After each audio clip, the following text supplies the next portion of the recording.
Well. I wonder if you guys saw this coming. So, my channel is 10 years old. I'm kind of shocked. I feel like it was only like 5 years old, like a year ago. But no, it's 10 years old. My YouTube channel, Master Lemons, has been going for a decade. That's a very long time. I was like 12 when I started it. So that the math checks out. But like, it's just, it's kind of still setting in. It's just crazy. And I thought to myself, I don't usually do grand celebratory events for milestones like this. But this is one of them. 10 years on YouTube, you've got to make a big about it. It's pretty cool.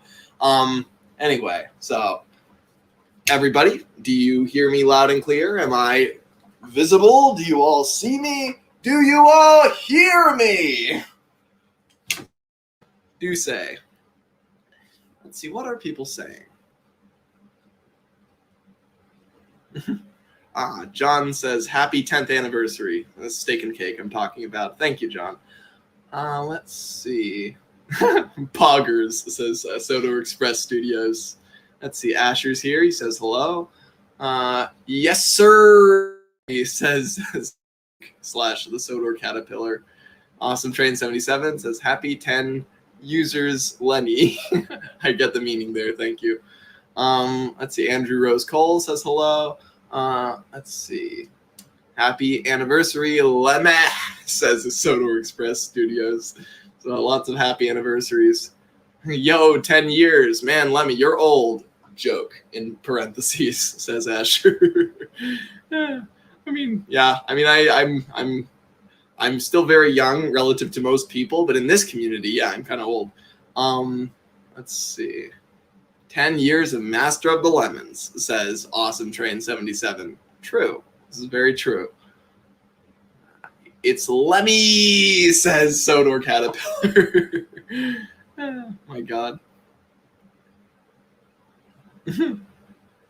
Damn, Lemmy, you old AF, says... Oh, I've lost it. Who said it? Somebody quite clever, I'm sure. Oh, it's steak and cake. Oh, there's Ronnie. He says, never seen a 10-year-old with facial hair, but there's a first for everything. True, Ronnie. True. Oh, my God. Andrew Rose Cole says, and then wait for this one. It's really good. He says, hamburgers. There's no context. There's nothing else to it. It's just hamburgers. So, that's pretty cool. I've been subbed to you since you started TWR videos, says Awesome Train 77. That's cool, because that's really where I feel like my channel started really mattering to me. Like I used to do just a bunch of kind of miscellaneous kind of stuff on the channel. And about the time I started making the Fat Controllers Railway is really where I started taking it more seriously as an art form. And it was just like a cool turning point for me. So I do appreciate that. I don't necessarily value subscribers, but I value individual people following me, as in like appreciating my work, getting something out of it. And that's what I care about personally. So I appreciate that. Let's see. I see a very dope Tidmouth Sheds in the background, so Sodor Express Studios. Indeed. It's not finished. The roof hasn't been painted. It needs some of the doors. There's no windows. But the gist is there, and it's pretty cool, I gotta be honest. I do very much like it.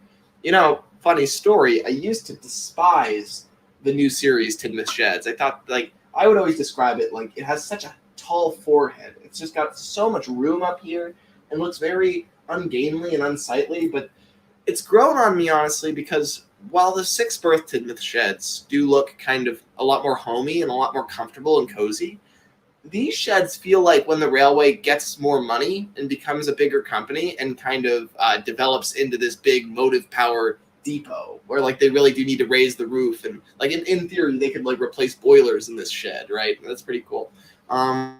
I see that Ted is ready to join. So throughout the day, I'm going to be bringing on a lot of guests. Some of them I've never met before. Some of them are my dearest friends. And some of them aren't even from the Thomas community. I'm having a few friends that I've known since the first grade come over here.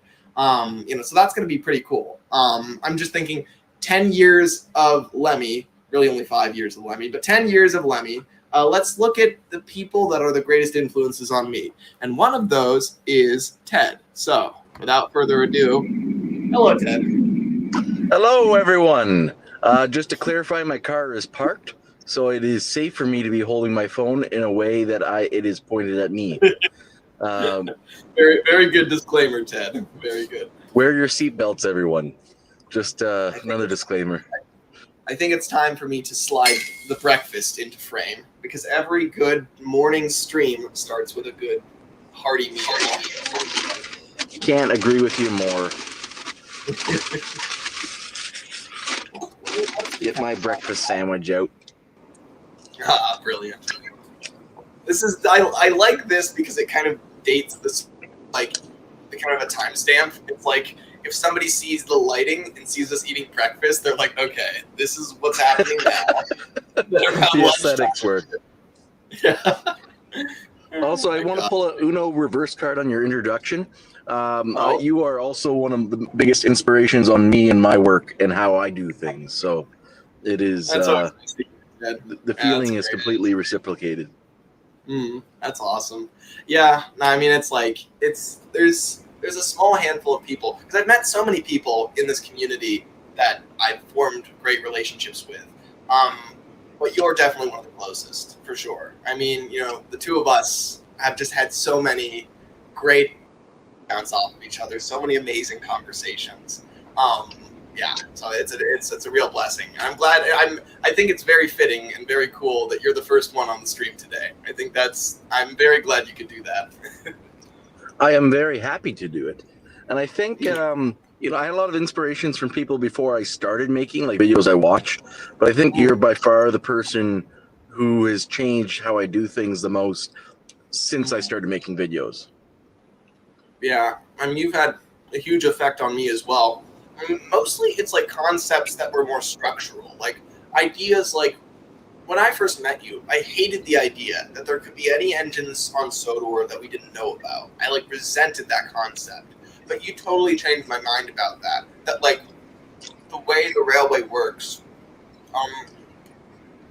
it's not necessarily that, because you're not as, character focused. You care about the characters a lot, but largely it's about how the greater railway works. And so it's not all about Gordon or all about Thomas. It's like they are, parts in this greater kind of scheme. So it makes sense to have background engines and stuff. Which I used to hate the idea of that, but it really grew on me. And a lot of things that you do or that you consider, when it comes to thinking about the way Sodor works, I would never even consider. The idea that, the way Tidmouth Station is structured, you'd need, I remember this conversation where you're talking about loops. You're you need a line down between the two, say Platform 1 and Platform 2 to kind of run around. And I was like, no, but the station has 2 lines and 2 lines and 1 line. That's how it is, in my mind, visually, right? And oftentimes you have to represent it that way. But the fact that you considered it that way, that you just kind of put stuff in there that had never been in the illustrations, but was just there because it made sense, because it had to be there, that there are things you can extrapolate. I knew that to a degree, but you really kind of brought that out of me. And now, even when I'm doing something like overtly TV series, I still kind of carry that with me. It's this notion that the structure of something, you can infer from it. It's affected. It's hard to describe how many areas that's actually affected me. But the way that I write is very different now. And it's great. I mean, it opens up a lot of possibilities. And I'm also just a lot more willing to take risks in stories. Whereas, because that's something you do a lot, is you're willing to do that. Whereas I'm, Well, you certainly have made some big impacts on me when it comes to inspiration's how I look at things. But I think the biggest impact of that you've made is giving me confidence to try to have the ambition to go to my ideal for visual representation.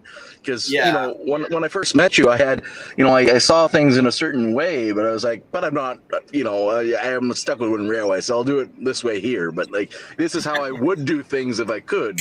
And then you kept on going to me like, Ted, you can just do it. I was like, what? Yeah, that's true. And so, like, as much as you've had an impact on how things I understand and things how I think about things, by far the biggest impact you've made on my style and my videos is giving me the confidence that I can achieve what I want to achieve. Yeah, which is just great to hear. I mean, that's I'm so glad that I could help in that way. Check the chat, considering people I'm sure have things to say. Let's see. I just 6 finished school. There's not supposed to be 6 at the end of that word, I'm sure. Says Insane Edward. That's awesome, Sam. Congratulations. Let's see. Happy anniversary. Lemmy says, Cameron Cousin, thank you. Obey orders, says Dante Co. Productions.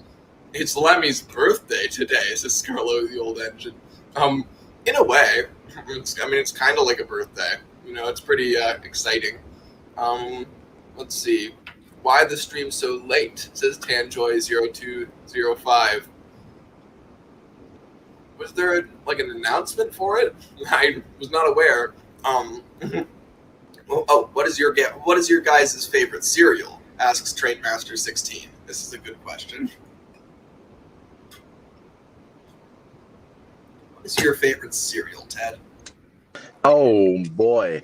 Well, it depends if I'm on a diet or not. Because the Cinnamon Toast Crunch, no calories or sugar or watching whatever's in it restricted, man. I can eat Cinnamon Toast Crunch forever. But if I had a everyday cereal that I actually care about what I'm eating, usually hit up the 2 scoops of raisin. Yeah, I think my favorite is, I don't remember what these are called. They're like rice flakes. They're like flakes made of rice. They're very Rice Krispies? No, they're like those are good too. But the rice flakes are they're kind of these concave kind of flakes that are really kind of brittle. Like you bite into them and they're really they crack really nicely, and they have a nice sweet taste to them. They put rice milk in there, and it's really good. It's really good. I haven't had them in forever because I barely eat cereal anymore. But when I did, that was my go-to. I love those. So there. Now everybody knows that about us on the internet. There you go.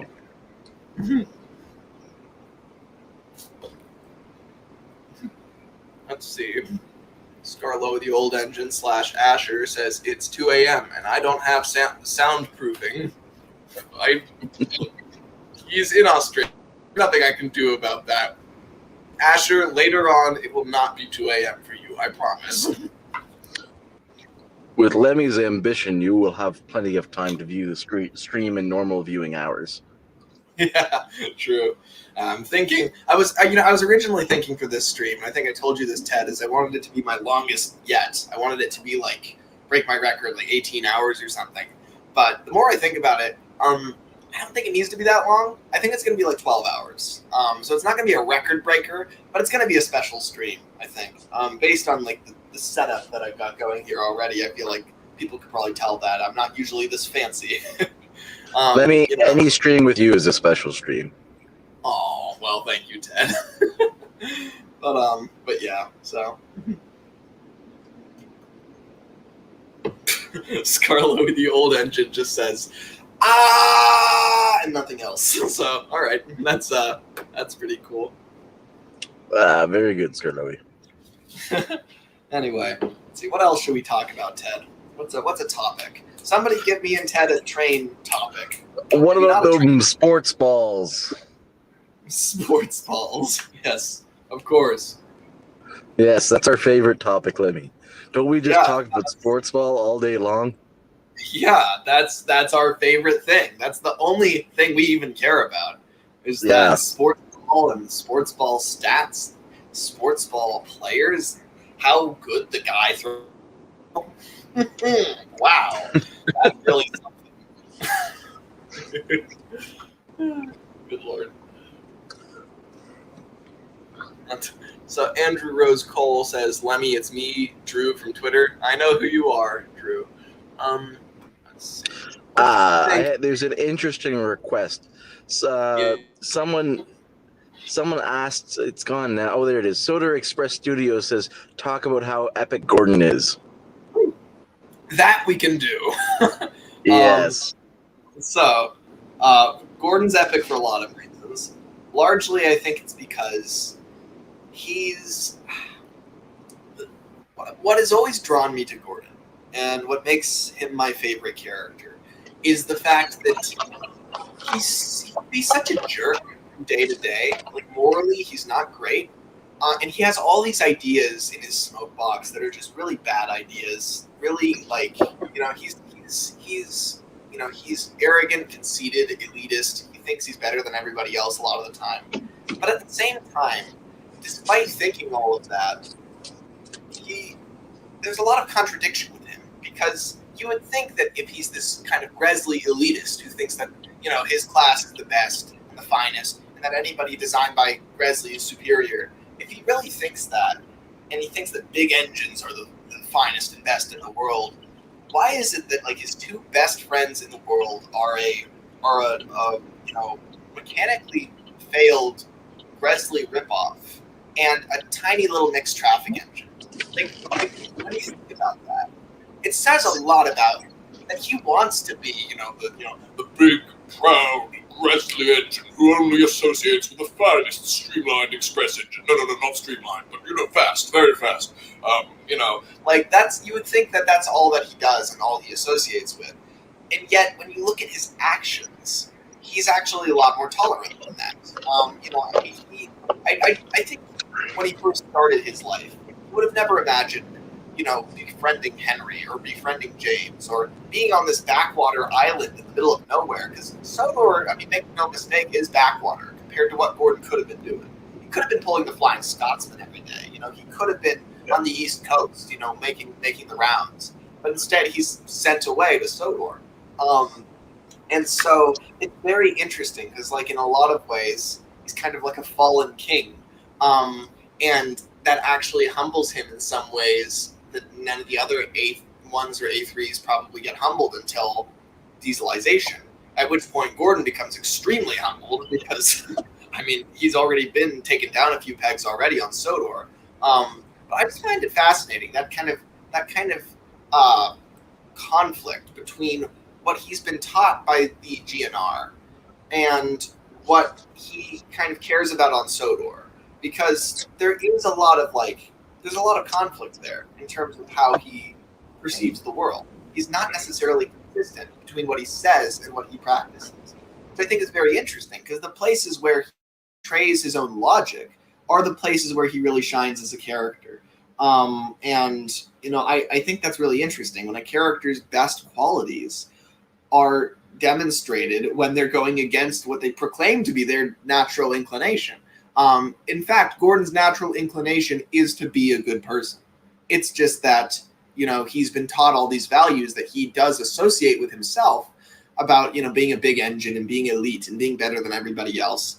And he thinks that's who he is, but it isn't. In fact, who he is kind of the protective older brother figure of the railway that cares about the engines and wants to protect his island and has a lot of dedication to his work, and is very close with Henry and James, despite the fact that they don't fit the mold that the GNR might have promoted. Anyway, so that's my large Gordon thesis. What do you have to say on Gordon, Ted? I don't have much to add. That was a pretty good synopsis. My only comments on Gordon that is just more highlighting certain points you hit on. Biggest thing is that I feel Gordon has one of the biggest arcs where, as a character, he changes as time goes on. Particularly in the Railway series, that is. In the TV series, it's Flash Frozen where he is in terms of character. But in the Railway series character of Gordon, it's I think, you know, Thomas has an arc, but I think everyone's arc is smaller compared to Gordon's, in my opinion. I agree with that. It's and then the other thing with that is that for majority of the period of time, I feel like he has two layers. He has who he has to show to the world because of who he is and who he was built by and the context of who Gordon is and what he has to do. And then the inside Gordon, which is the real Gordon. And he hardly ever lets the inside Gordon out, except in areas like when he was completely humbled during, down a mine, and he forms an alliance with Thomas. That's like the inside Gordon being let out, because the outside Gordon was completely humbled and removed at the time. And what makes the book so powerful, because that really is Gordon's. It breaks my heart that they took that and chopped it up in the show, because it just totally misses the point of what that book was supposed to be, which is, Gordon. By that point in the Railway series, we have seen Gordon, be a jerk to the engines, be elitist, be this kind of, upper class character that doesn't respect anybody. And so, we kind of think that's all there is to him. But then that book finally says, all right, let's take away the Express. Let's take away everything from him. Let's see who he is when he doesn't have any of the things he brags about anymore, when he is in disgrace. Who is he?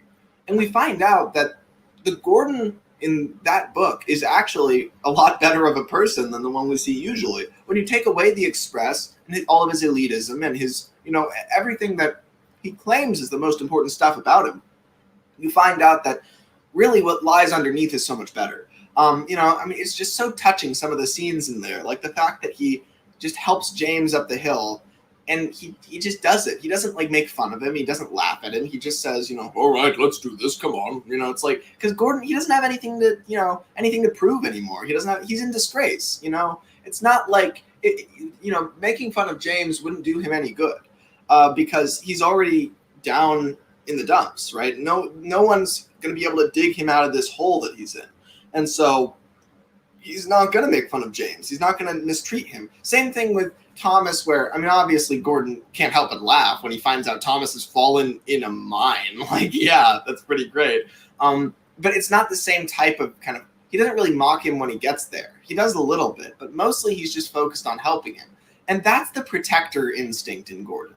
That's the kind of this older brother, father figure type kind of part of his personality, where he is the strongest engine on the railway. He has power that a lot of other engines don't. And in that story, he doesn't have any of the grandeur and any of the just total conceit that he has usually, but he still has that strength. That's the thing. He doesn't need to be the Express engine to be amazing. He thinks he does, but he doesn't. Everything that he has normally, he still has in Gordon the Big Engine. But at first, it feels like he's lost everything, when in reality, a lot of his power is internal. And that's a really cool concept. The fact that, and I think that's a hint of what's to come. Because once he gets the Express back, he does relapse a little bit into that kind of, very grand, very, but thinking he's better than everybody else sort of mentality. But then he slowly kind of, I think the big moment that really changes him permanently is when his class is basically scrapped in Tenders for Henry. Not in Tenders for Henry, but that's when he finds out, and that's a really big deal for him. And it's kind of after that, he's never really the same. He's humbled a bit, more than a bit probably. And then he's really, really, truly humbled when he loses the Express at the end of the Railway series. That's the completion, I think, of his real kind of development into a more humble character that's more admirable. So yeah, he has this huge arc because he's in the very first story of the Railway series, and his arc kind of comes to an interesting conclusion in the very last book. So I feel like he's the whole series. You're right about that. Whereas a lot of characters have great stints in there, but it's not about them the whole time. Thomas's arc, in a way, Thomas is like what you described with Gordon, where he kind of freezes. But even in the Railway series, he does that. He gets his branch line, and then he he freezes in time essentially. Now he's got what he wants and he's good. His goals are kind of small when you think about it.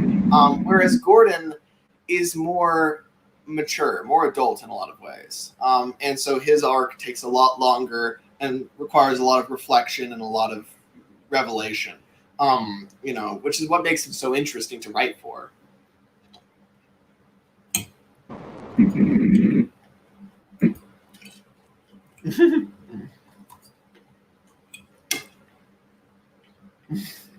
Just a series of mutings and unmutings from Ted.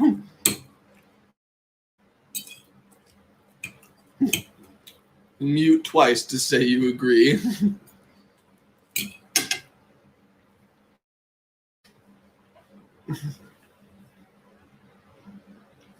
Is this character gallery? Asks Andrew Rosecall. Just a regular old train conversation.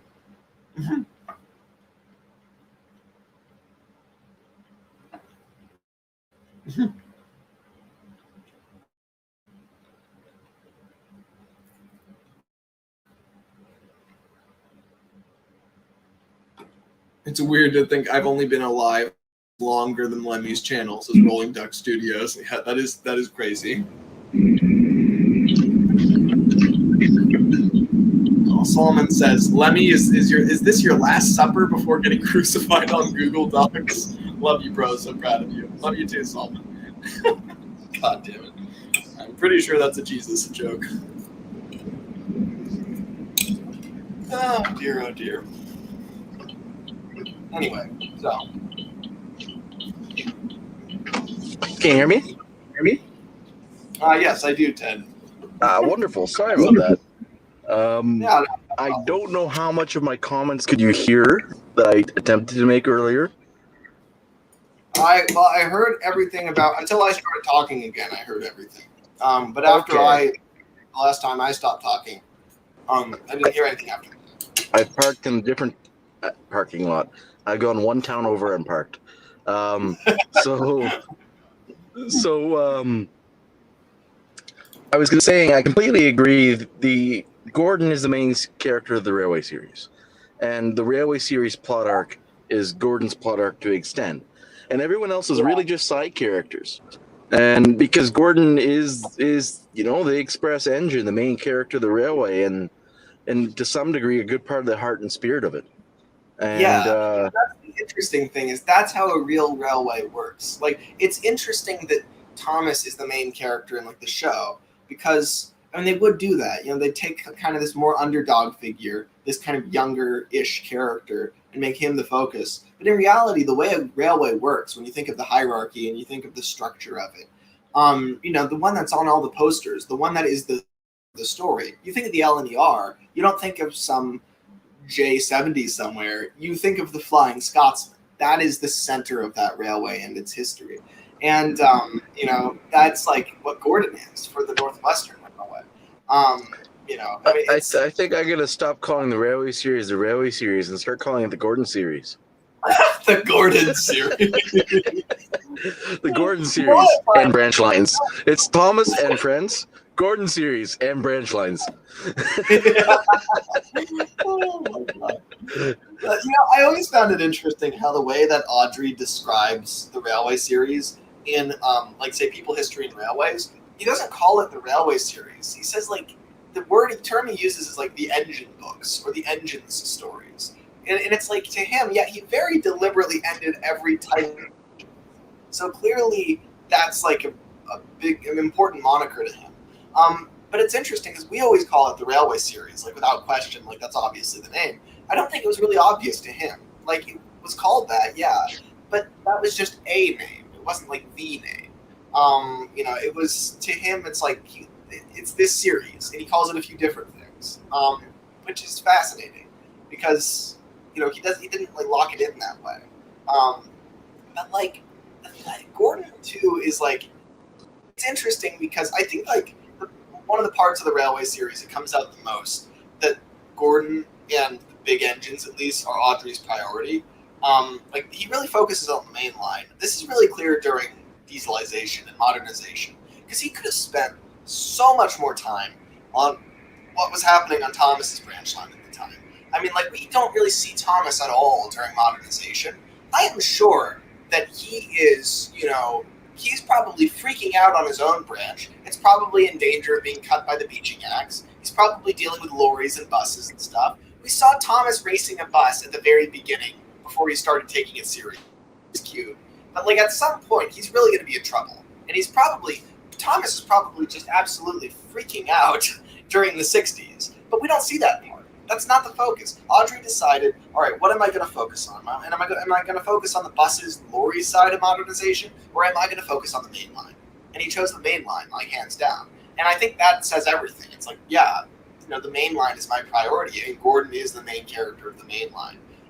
Even if he's not the main character of the railway, even if you couldn't say that, then there's not even a TV series fan could deny that Gordon's the main character of the main line. Like, he is. And because the railway series focuses so much on the main line, that says a lot.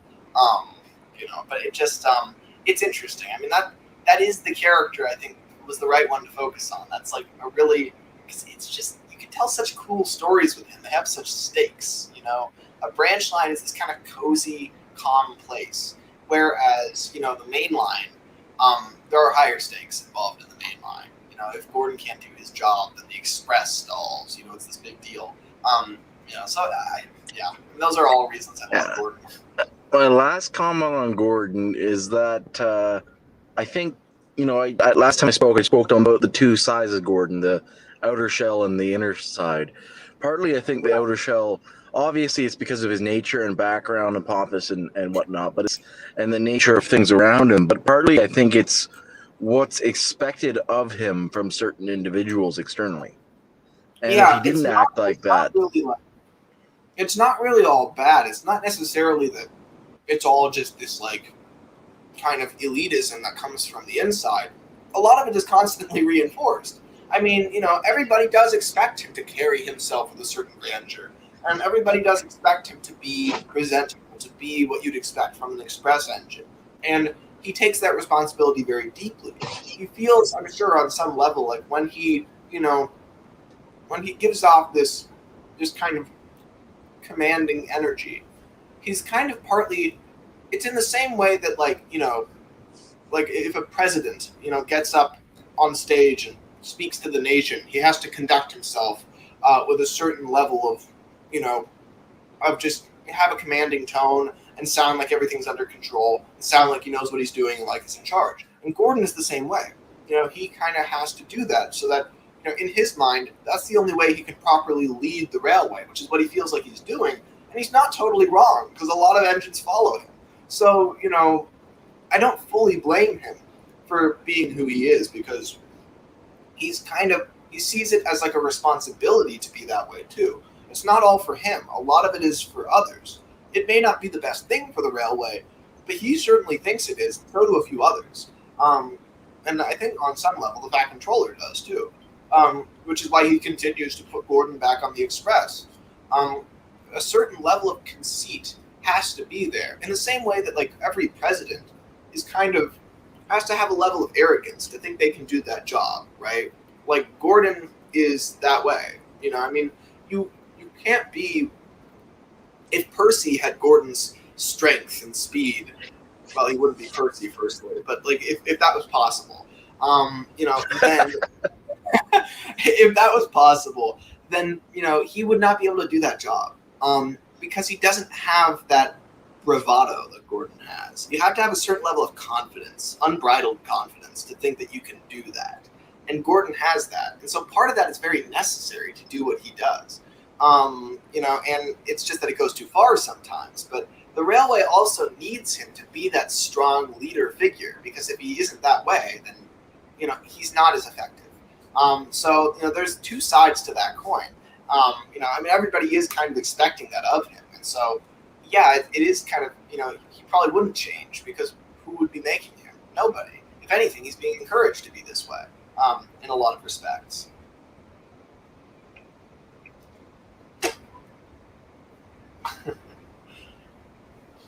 I'm gonna end my comments on Gordon now. Yeah, we could go on forever. Last comment. It's this is just a general comment for me, but like almost anything, I feel like the main heart and soul of Gordon's character art was not handled the best during the Christopher era. Yeah, yeah. The thing is, like we say this all the time, Christopher had a few really great ideas, but he didn't really flush them out. He just kind of said them. Which, granted, thank God he did, because we have to work with. But I think he was just very afraid of disturbing his father's work. And so as a result, he didn't take... Like, the Railway series, this is another thing you've helped me realize, Ted, is that the Railway series is defined by change. Things are constantly changing. Engines are getting branch lines. Engines are getting repainted. Engines are moving around. There are new engines. There are, engines' roles are constantly changing. That stuff happens all the time. There are rebuilds, and Christopher didn't do any of that stuff. He kind of froze Exactly. these, right? And I'm glad those books exist. They're nice. I like them. But I wish he'd been more daring. I wish he was willing to blow up the railway more. Because the Reverend would have really, I don't know what he would have done, but he would have done something very interesting and topical, but probably very satisfying. To a certain extent, his hands were also tied because, the Reverend could have kept on writing books for another 10 years. Quite honestly, he was still had the ability to. He was still, very active for many years after he stopped writing. But the real question is, why did he stop writing? Firstly, his last book that he wrote was at an earlier point in the timeline than when it was meant to be Toby the Tram Engine, the Mavis book with the Toby's Tramway. Tramway Engine. Yeah. Tramway Engines. Thank you. I couldn't remember the name.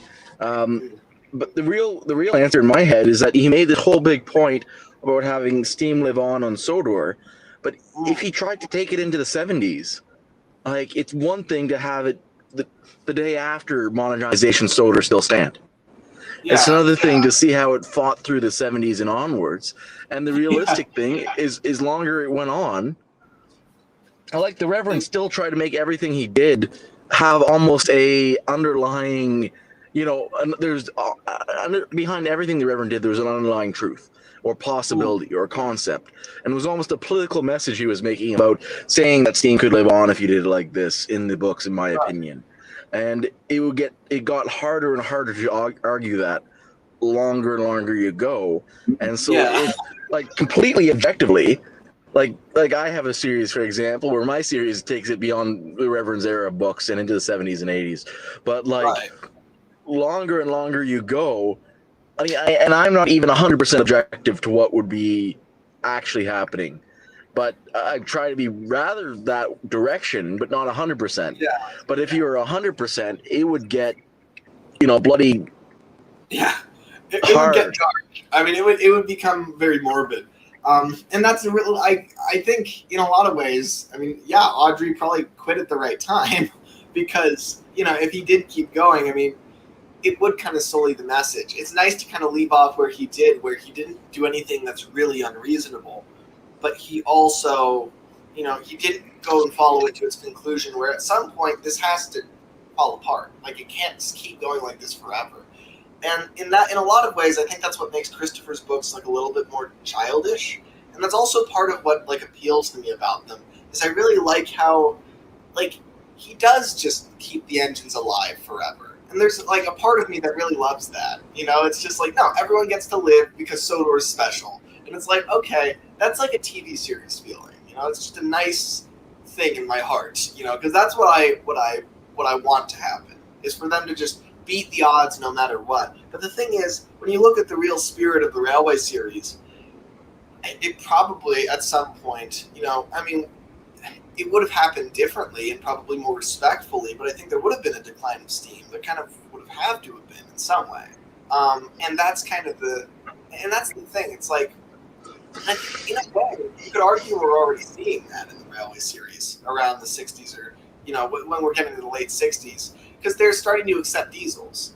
And what does that really mean? I feel like it means, that eventually the railway is going to reach the point where, you are getting, more and more diesels, but they're okay with it. They're prepared for that. They're, and I think that's really the right, if you have to find like a conclusion for Wilbert's books, I feel like, it's not that they live on forever and ever. I think it's more that the decline happens in a more respectful way. Because that's what was so jarring about dieselization. It wasn't that the steam engines were being replaced. It's that they were all being scrapped within like 5 years for like a lot of them for no reason. That was like the shocking thing. And that's why we don't have that same feeling in the US, because it was done more gradually, more respectfully. And, you know, diesels are seen as like another thing in railroad history. They're not seen as this evil invading force because they were integrated more effectively and more slowly. And in Britain, it was this rapid thing that just kind of shell-shocked everybody. You know, but I think if you were to do it more slowly and respectfully, it might be different. But, you know, I mean, there's got to be like, I'd be very fascinated to see what the Reverend would have done in another universe if he had like another 20 years to write the Railway series. What would have happened? A lot of big things for sure. There's no way it would have just stayed the same. Like he was, you know, constantly making changes to the story and the flow of things. You know, so. Yeah. And this is, I think this is much more of a representative of one of our discussions than a sports ball talk. Yeah, I would agree. Starloey, the old engine, says, Lemmy, Ted, talk about Jack the Front Loader, please. Do you have anything to say about Jack the Front Loader, Ted? I think the only thing of note is I think he was my second and last wooden railway item I got as a kid before I like started collecting later on. What was the last? James. Really? Yeah. Was that like the only James that... Wow. Yeah. That's insane. I just don't know why. Like you know, I actually didn't. I had much more. It's actually very representative of me now. I had much more track and buildings than I did engines as a kid. Yeah.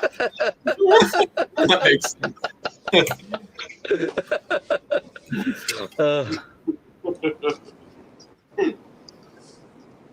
Yeah.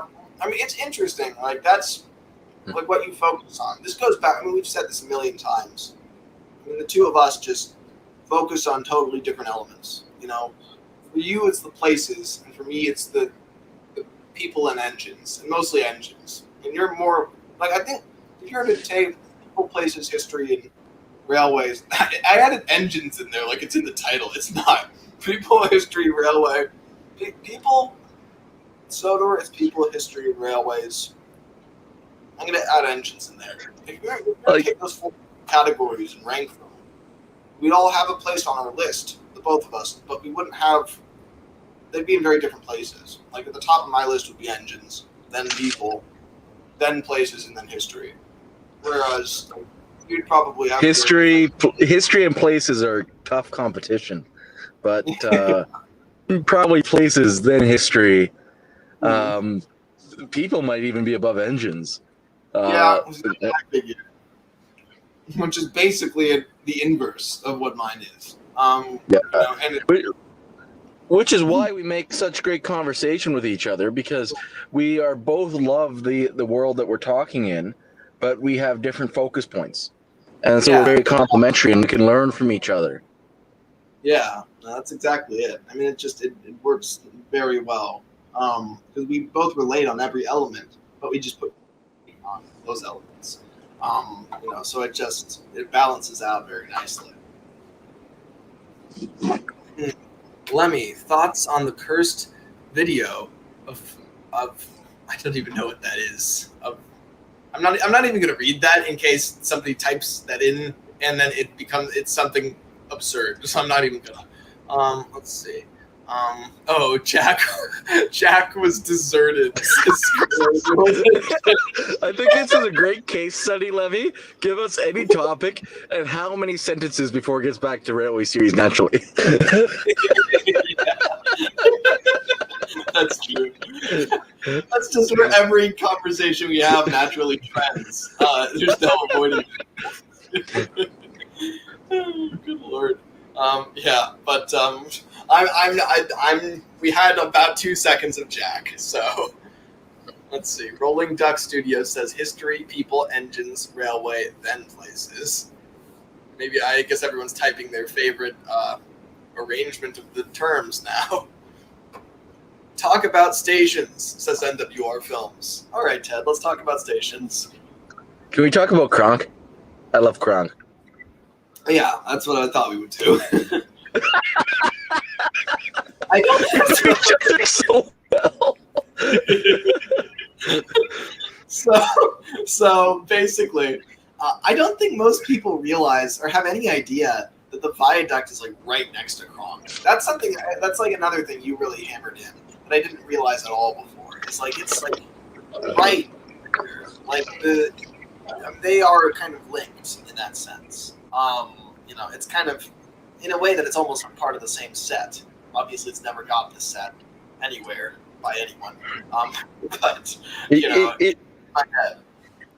if people have seen my Tidmouth evolution video or seen Twitter posts of these images, there was this one image that Lemmy and I have been batted back and forth in concept phase on this art piece for over like a year. We were batting it back and forth, but it was kind of an aerial shot of the viaduct, but more zoomed out than the normal aerial shot of the viaduct. So you see the hills on the either side in the river valley. And this is based on the map and the layout of things. And theoretically, if you just back out double the normal viaduct shot, you should see a ruin of a castle in the city of Kronk. Right. And it's like, and that's the thing. It's like, that's really cool to me. The fact that you zoom out enough and on your right, it's probably going to be a better, I guess, east, but on the right of the picture, you've got these are the things that you would notice, Ted, that I would never even think about. Is like, you'd look at the map and see, oh, there's a castle marked here. So there's and I'm like, oh yeah, I guess that's what that is. Yeah, but I never really paid attention to that. But it's a landmark, right? There's a reason it's on the map. There's a reason it's marked because it's like an important place. It should be represented. And so, that becomes like a key part of the set. Like I remember, when you were kind of explaining the structure of this and where it should be and everything, there was a lot of back and forth between you and me because you were like, put the castle here. And I was like, Ted, it's not going to work with the composition. It needs to go here. And then we found some compromise in the middle where it was like, okay, it's somewhere where I think what we ended up doing was, I think at first we were going to draw it from a more top-down angle. And then I was like, okay, well, think about this. Maybe if we have a forced perspective thing where, he's vanished. I imagine 38 people. Okay. I'm not sure if he'll be back or not. If he's not going to be, then it's still amazing that he could be on here. But as I was saying about Kronk, so it's really cool. The fact that you got this this castle that's directly adjacent to the set. That's something I never really. Oh, there he is. There you are, Ted. Vanished from existence. Sorry, I got a phone call on the other line and it hung this up. But yeah, anyway, so yeah, Kronk the other part about Kronk is that it's also an actual major city, and it theoretically has a population base. The service patterns are meant to have local trains that stop there. There's meant to be a shuttle from Kildane to Kronk, to the electric engines pull into Kildane. And then there's meant to be a shuttle service of some sort to connect those trains to Kronk, because that's really the big city that I was just talking to Dustin the other day, and he brought that up, and he's like, "Is this right? What is this train between these two places?" And I was immediately like, "Yeah, no, that's there. That's a thing." And I used the term shuttle service because, that's not in the book, is it? That's just the term you've applied to it based on what it is. Yeah, that's a term I've applied to it based on what it is. It's the concept of this branch line ends at Kildane, but it's in the same way. There's sometimes a service between Natford and Tidmouth that continues on, or sometimes there's a service that on Brendan Branch. Sometimes I can't remember what, but I think 25% of the Brendan Branch trains keep going to Tidmouth. And that's just because, Brendam's where it hits the main line, and hopefully most of the trains it can do is connects with a local service, like what you would see with James and Henry on the platforms talking to Thomas or Edward at Natford or Kildane, Natford or or Wellsworth, but sometimes those trains just continue because they arrive without a connection. So for those Yeah. trains that arrive without a connection, they need to get connected to where the actual big city is at the end of the branch line, even if it's not where it hits the main line. Right. It's like, it's just interesting how that works. It'd be so much easier to just take Ankh and Kildane and just kind of just put them together and just have the line run directly into this enormous city instead. But it doesn't work that way. It's like so much Or messy. just electrify the tracks between Kildane and Kronk and have the service continue, like the That's occasional Brendan branch service. Yeah, that's true. That would be interesting to have like a section of the main line electrified. That would be. This is something we've talked about forever, Ted. Is like the Peel Godred branch is just such a can of worms. But I think it would be really fascinating to know what the engines think of that branch, because it just exists. It's just there. It was established in the 20s. That's what throws me for a loop. I mean, that's just nuts. Like, it's just been there. It's always been there. It's not like a huge deal. There's just stuff on the island we don't find out about until. And that's something we would have never found out about unless it was like put in People, History, and Railways, which it was. The Culdee Fell was almost that way. We got one book about that, and it was really late. Like they've been doing their thing since 1900, and we find out about it in the 60s. Like it's just ridiculous how long it takes to finally learn of their existence. There's so many like pockets that haven't been explored in the slightest. It's just so strange.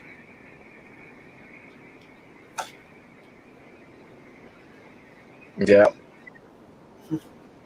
Yep. Indeed. I like Kronk. That's it.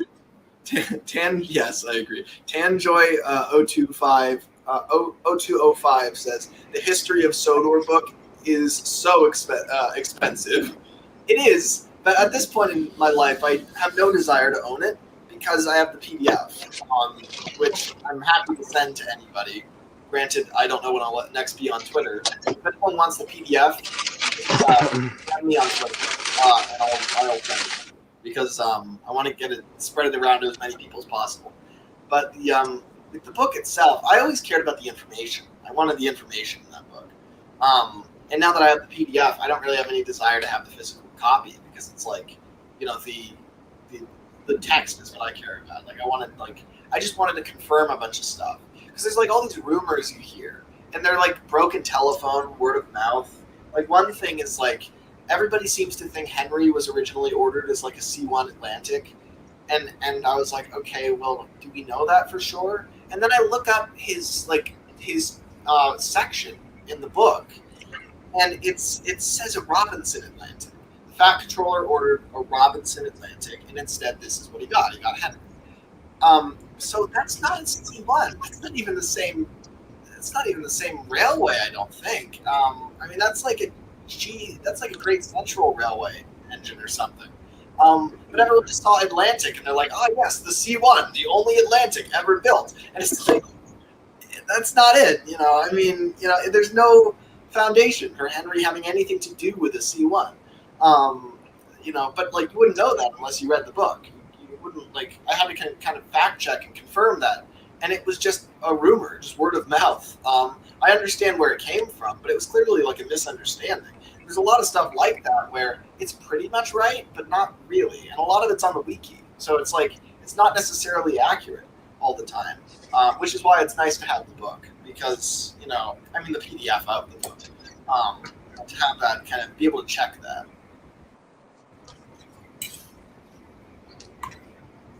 I just call it the Bible. Oh, Sodor is here. Hello, Jamie. Let's see. She says, I'd buy a physical copy of the iOS book if it were available, if only because I'm a nerd and enjoy physical media. Yeah, I can understand that. But, personally, yeah, I mean, it would be cool. Like, I do like physical media, but not for whatever it goes for now. It's $700. It's absurd how much that book is. Dear, oh dear. I am aware, Dougie's here. Hello, Dougie. I'm aware Henry wasn't going to be a C1 when he was bought, but I don't care because I think it is cooler. Yeah, you would say that, Dougie.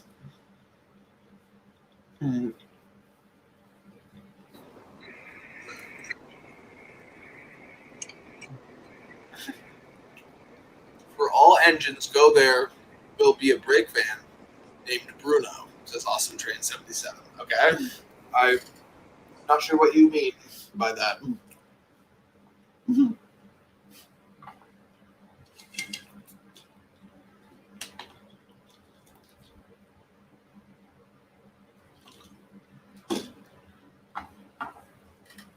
I know only one person who has Jack as their favorite character, and that's me. Yeah, you're the only person I know who has him as a favorite too, Asher. Pretty cool to have a distinct favorite. A lot of people have Gordon, I imagine. But yeah.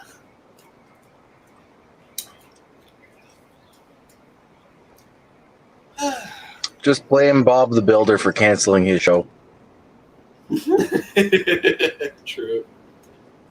Yeah, it's bizarre. Jack in the Pack was like, it was kind of supposed to be its own spin-off.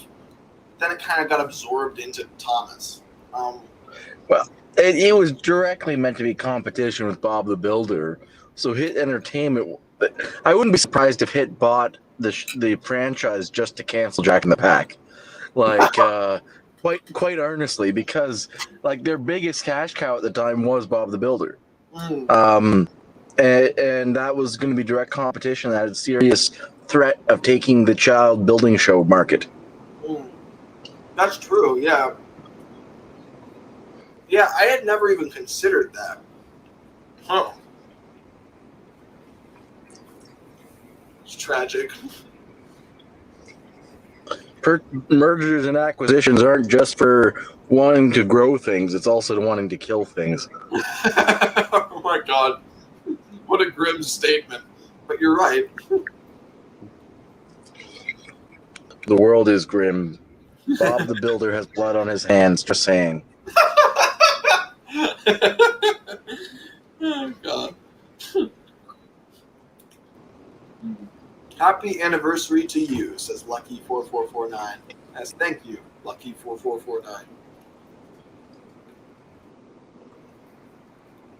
What happened to the Red theories and thoughts, says Lester the Flame. Once upon a time, I was very fixated on all like the background engines that appear for one illustration, like 98462 and 87546, the red engines, and all the blue ones you see. James the Red Engine. And I'm really not anymore. And I think the reason is I feel like if I'm going to have background characters that don't contribute to this story at all and don't really need to be there, I would just invent them myself at this point. I feel like why try to find bases for these very obscure engines when you could just make your own ones that are cooler, is kind of how I see it. Like, I used to be, like, really into 98462 and stuff.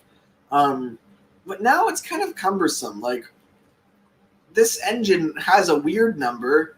It's got, like, a BR-era number in, like, the 20s. Where did he come from? If the railway's struggling so much right now, why do they have these two huge, express-looking engines? That doesn't really make sense. It seems, and they kind of steal the thunder from like Henry and James to a degree when he arrives.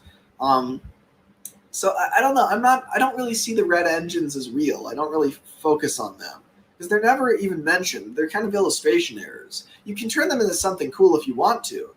But for me personally, I would rather make something from scratch. I think that would be more interesting to me.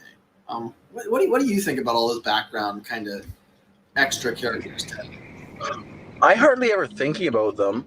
The only way I think about them is understanding if Well, you know, my general thoughts with background engines is there's a bunch that we don't even know, and they're just there in general. And obviously, the earlier ones, there was a lot of loaned engines that weren't even Northwestern. So the only way I think about them is saying, okay, were these ones that were loaned by the Northwestern temporarily, or were those background of those many engines that were owned by the Northwestern but not shown?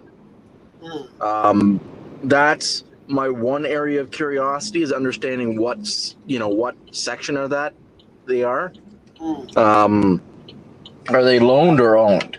But if I had that answered, I wouldn't think too much more of it. And you know me, like I care about class things, but I don't overly like. I'm not going to be the one who debates for on end the exact class of an engine. Yeah, as long as it's generally what it needs to be. It's like not even a big deal. Yeah, it's the appearance of the engines. I'm more either way. But the thing that piques my curiosity about them is: are they borrowed or are they owned? Oh, what is this? Useful says, I mean, it was already confirmed that the red engine in the middle is named Alid Greedy from an original Johnny Morris narration. Is that a joke? Alid Greedy? There's no way. What? I don't take what a narrator says as canon in my head. It's That's like, true. It's written in the book, or in any book, actually. Written in a book I trust. Yeah. And then that's canon in my head. Yeah, I've never heard this. I don't. What? So really, it's going to be Edward, Gordon, Henry, and Alid Greedy? Like, that doesn't sound right to me. Like, I wouldn't be surprised if a friend or his kid was named that or something. A friend of his or something. Yeah. And he called it that just to be like a kind thing to do.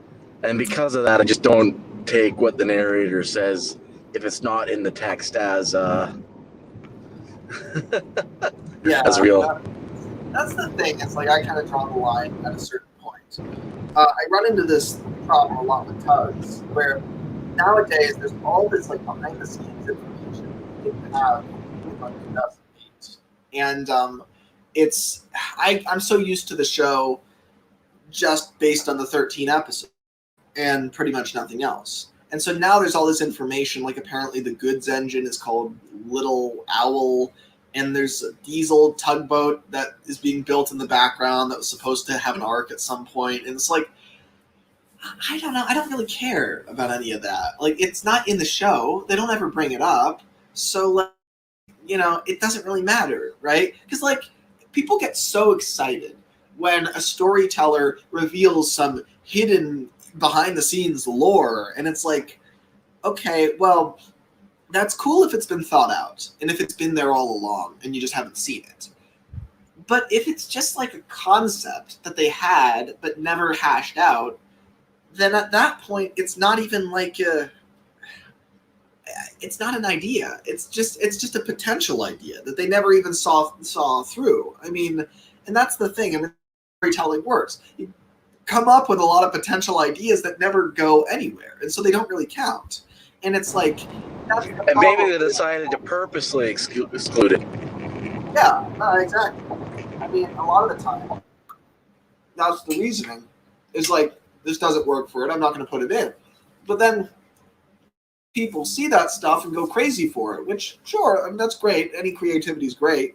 But personally, it annoys me just a little bit because it just feels like people are so desperate for anything that is just even vaguely canon versus what they can create themselves. I mean, there's a lot of stuff like Little Owl. I mean, could fans not really come up with a better name for the goods engine than that? Like, I'm sure that they could.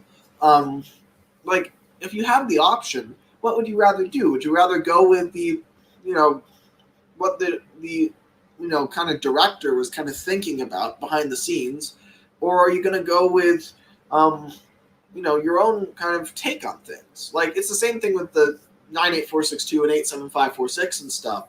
To me, it's like, okay, if you want background engines in that time period, I would be more interested to design them myself for the period versus, just kind of using what was just kind of thrown out there in the very early stages of the Railway series, where, to Audrey's knowledge, they all characters. He had no idea. So that's the thing. It's like, I guarantee that if a fan sat down and came up with, ideas for engines in the early days of the Railway, they would put way more thought into it than Audrey did. Not any slight against Audrey, it's just that was not his focus at the time. He was focused on developing Henry and Gordon and Edward, right? He wasn't thinking about those engines. And so I don't really focus on those as much. But, they can be really cool at the same time. I understand why people like them so much. But me personally, I'm kind of outgrown. I'm not as interested in those anymore. Not to mention the engines in those first few books in the background. That was before Audrey had flushed out the lore of everything. Yeah.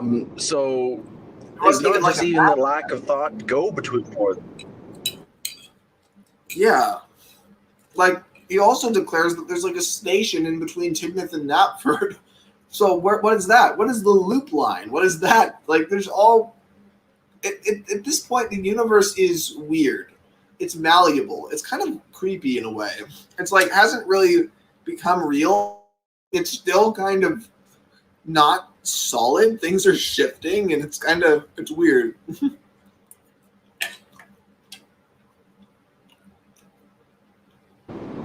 Like, those first few stories could have been in northern Scotland.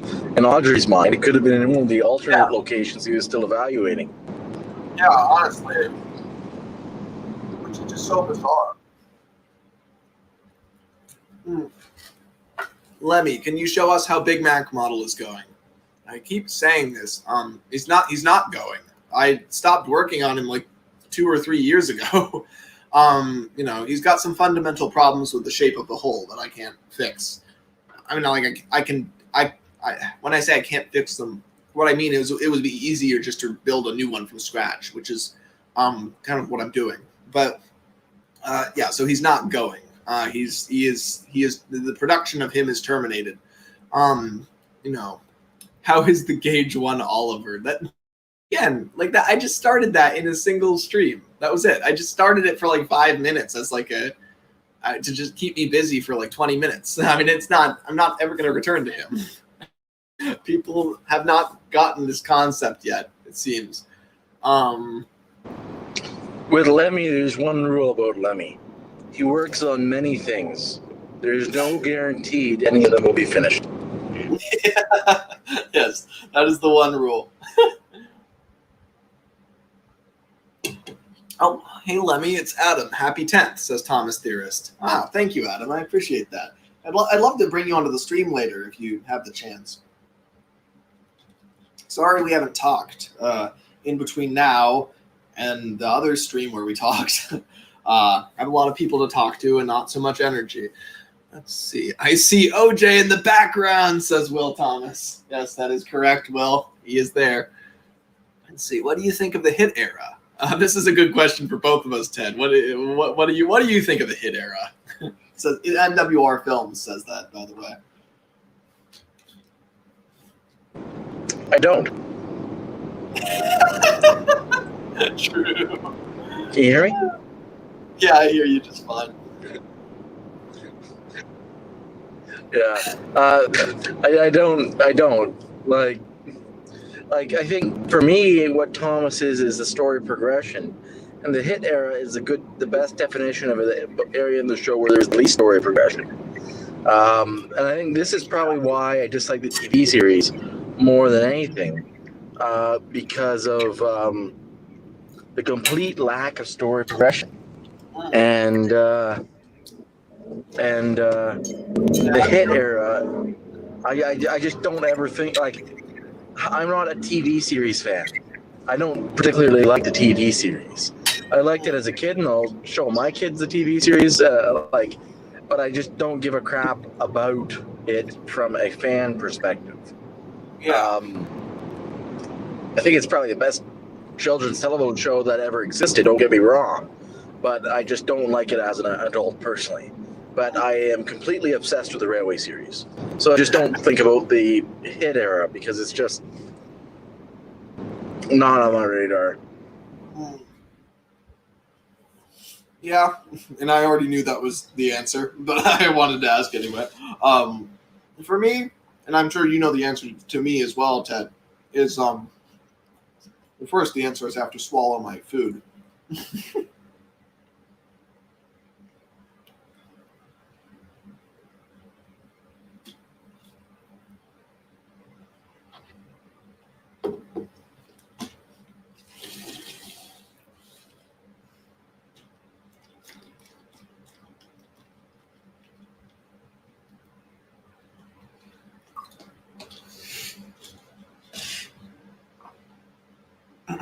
Anyway, so I think that the new series, I love the entire show.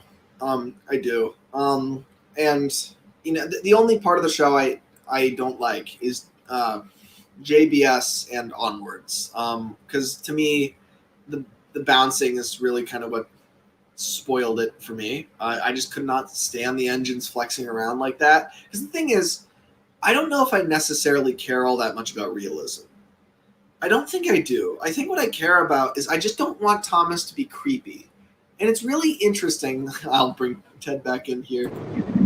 It's really easy for a show about trains with faces to become creepy. And I just don't want it to be creepy, right? That's why I care so much about the metaphor, about the idea of, the engines not literally being living beings. Because if they are living beings, then all of a sudden you have train slavery and train genocide, and it's all this grim stuff, right? All of a sudden scrap becomes way more morbid.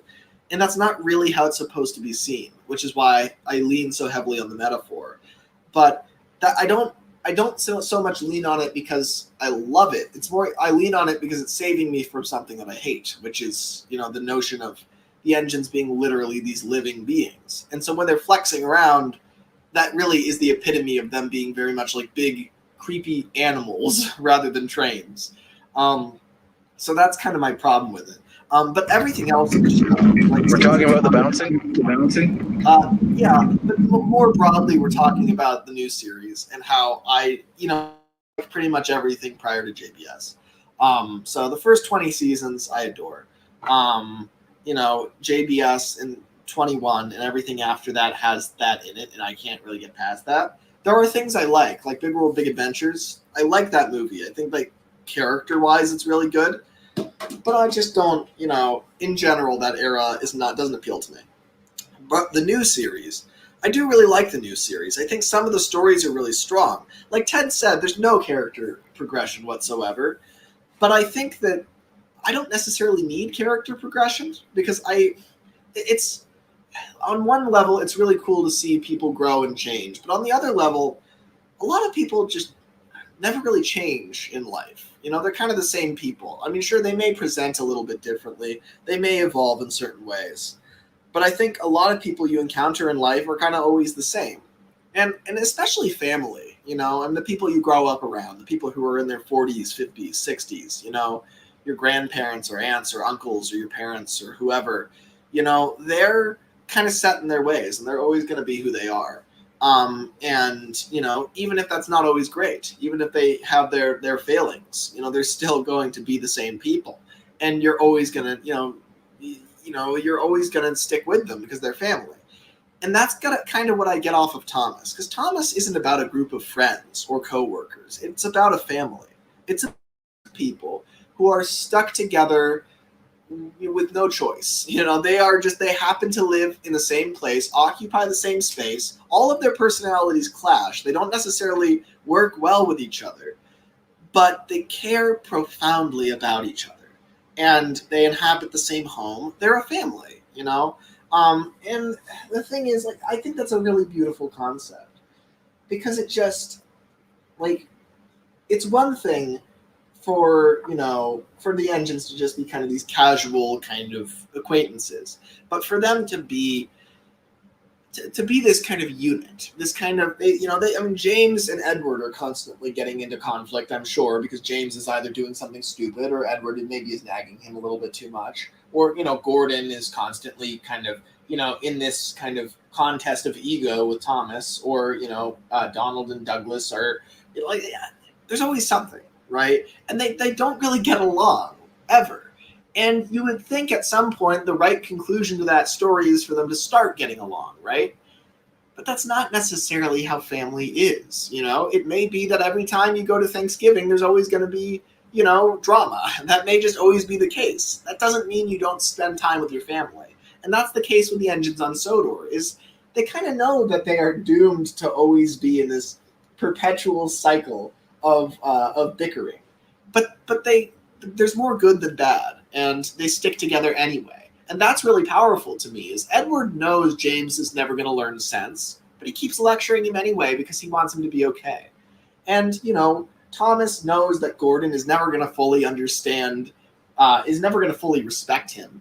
But at the same time, Gordon will never stop protecting him either. And, there's two sides to it. So that's what I like about the new series. There is no character progression. And they're kind of stuck as who they are forever, and they have to learn. They have to live with it, right? They have to live with that. There's no getting away from who they are, and I think in a lot of ways that's very powerful. The idea that they don't ever change. There's never just a magical solution where eventually they all start getting along and they all become humble and they all learn to get along. That doesn't ever really happen. So in some ways, I like the lack of character progression. And the new series nails a lot of the characters.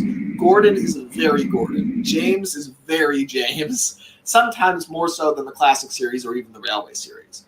But they're very different. The Railway series takes itself much more seriously and has a lot of character progression, which I adore as well. So they're very different styles of storytelling. I think one of them is a lot more self-contained and very character-driven, which is the new series.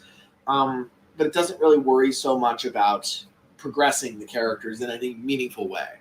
So I think it's a good kind of, I think it's a good balance.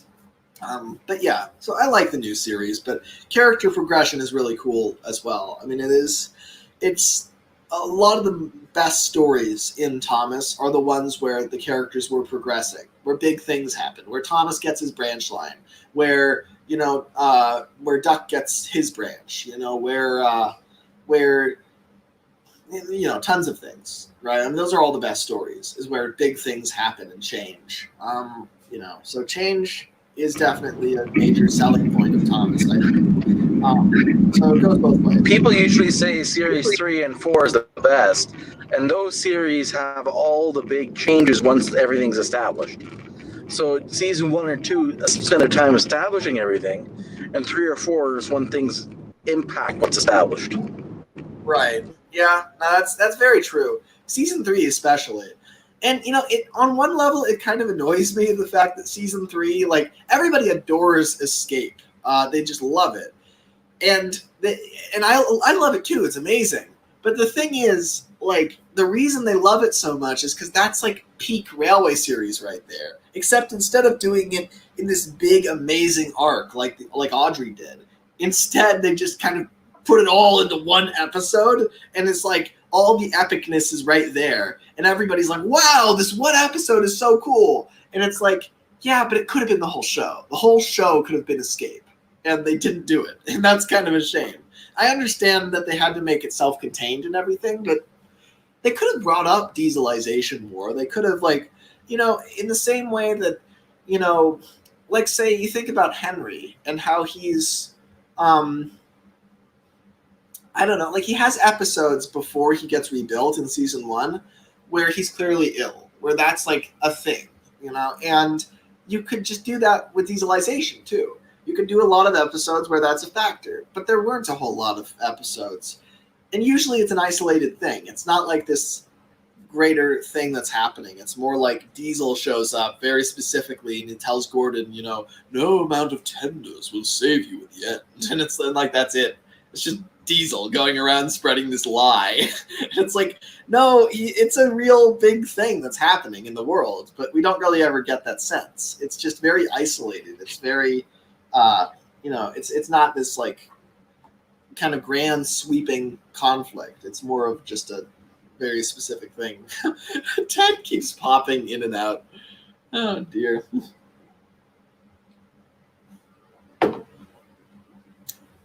I need more water.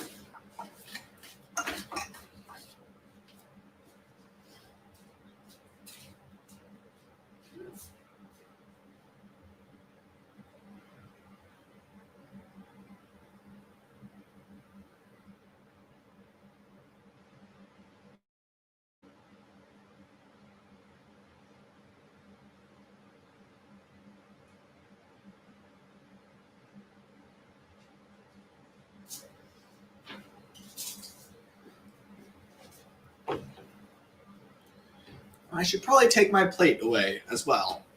If Ted attempts to rejoin, then you will have to wait a second. I'm had this much time. Had a long conversation.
There you are again, Ted. Hello. Yes. I do think, however, I may have to sign off now. I know the road I'm about to approach, and I've already been going in and out of signal. Right. Yeah. So that's probably fair. You've been on a lot longer than I figured you would be. So this has been great. I'm so glad that you could join. That's a great way to start the day. Yes. Always the best way to start the day is with Lemmy. Yes, indeed. Okay, folks, everyone on the comments, it's been nice chatting. Lemmy, it's always a pleasure. Thank you for making me your headlining guest. Yes. Over and out. Yes, thank you for joining, Ted. It's been a blast. All right, then. Yes. Take care. Bye-bye. See ya. Never get tired of him. Anyway, so that was Ted. I think it's probably time to bring in guests from the chat. Let's check the comments a little bit first. Let's see. Well, actually, first let me just drop the link in the chat as I do.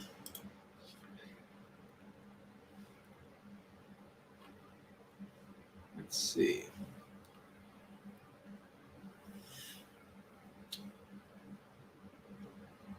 Can you show us some of your custom models, says NWR Films? Yeah, sure. I'll James is about to fall over here. Somebody help me, please! I'm in turmoil. James, I told you not to park there. Park? I'm not a car, Henry. You hear me go vroom all the time. Vroom vroom. Wanna have a race, Thomas? Vroom vroom. Are you insulting my friend Bertie? Is he your friend? I couldn't tell. You're constantly insulting each other. Anyway. Let's see. Dougie is extra cool, says Wooden Railway Edward. I agree. Oh my god, look at all those people already. Let's see. Will Thomas here. I'm gonna add Will right away. I'm going to add Will and hello, Will. Is that right? Hello. Yeah. Yeah, there we go. Happy 10th, Lemmy. Thank you, Will.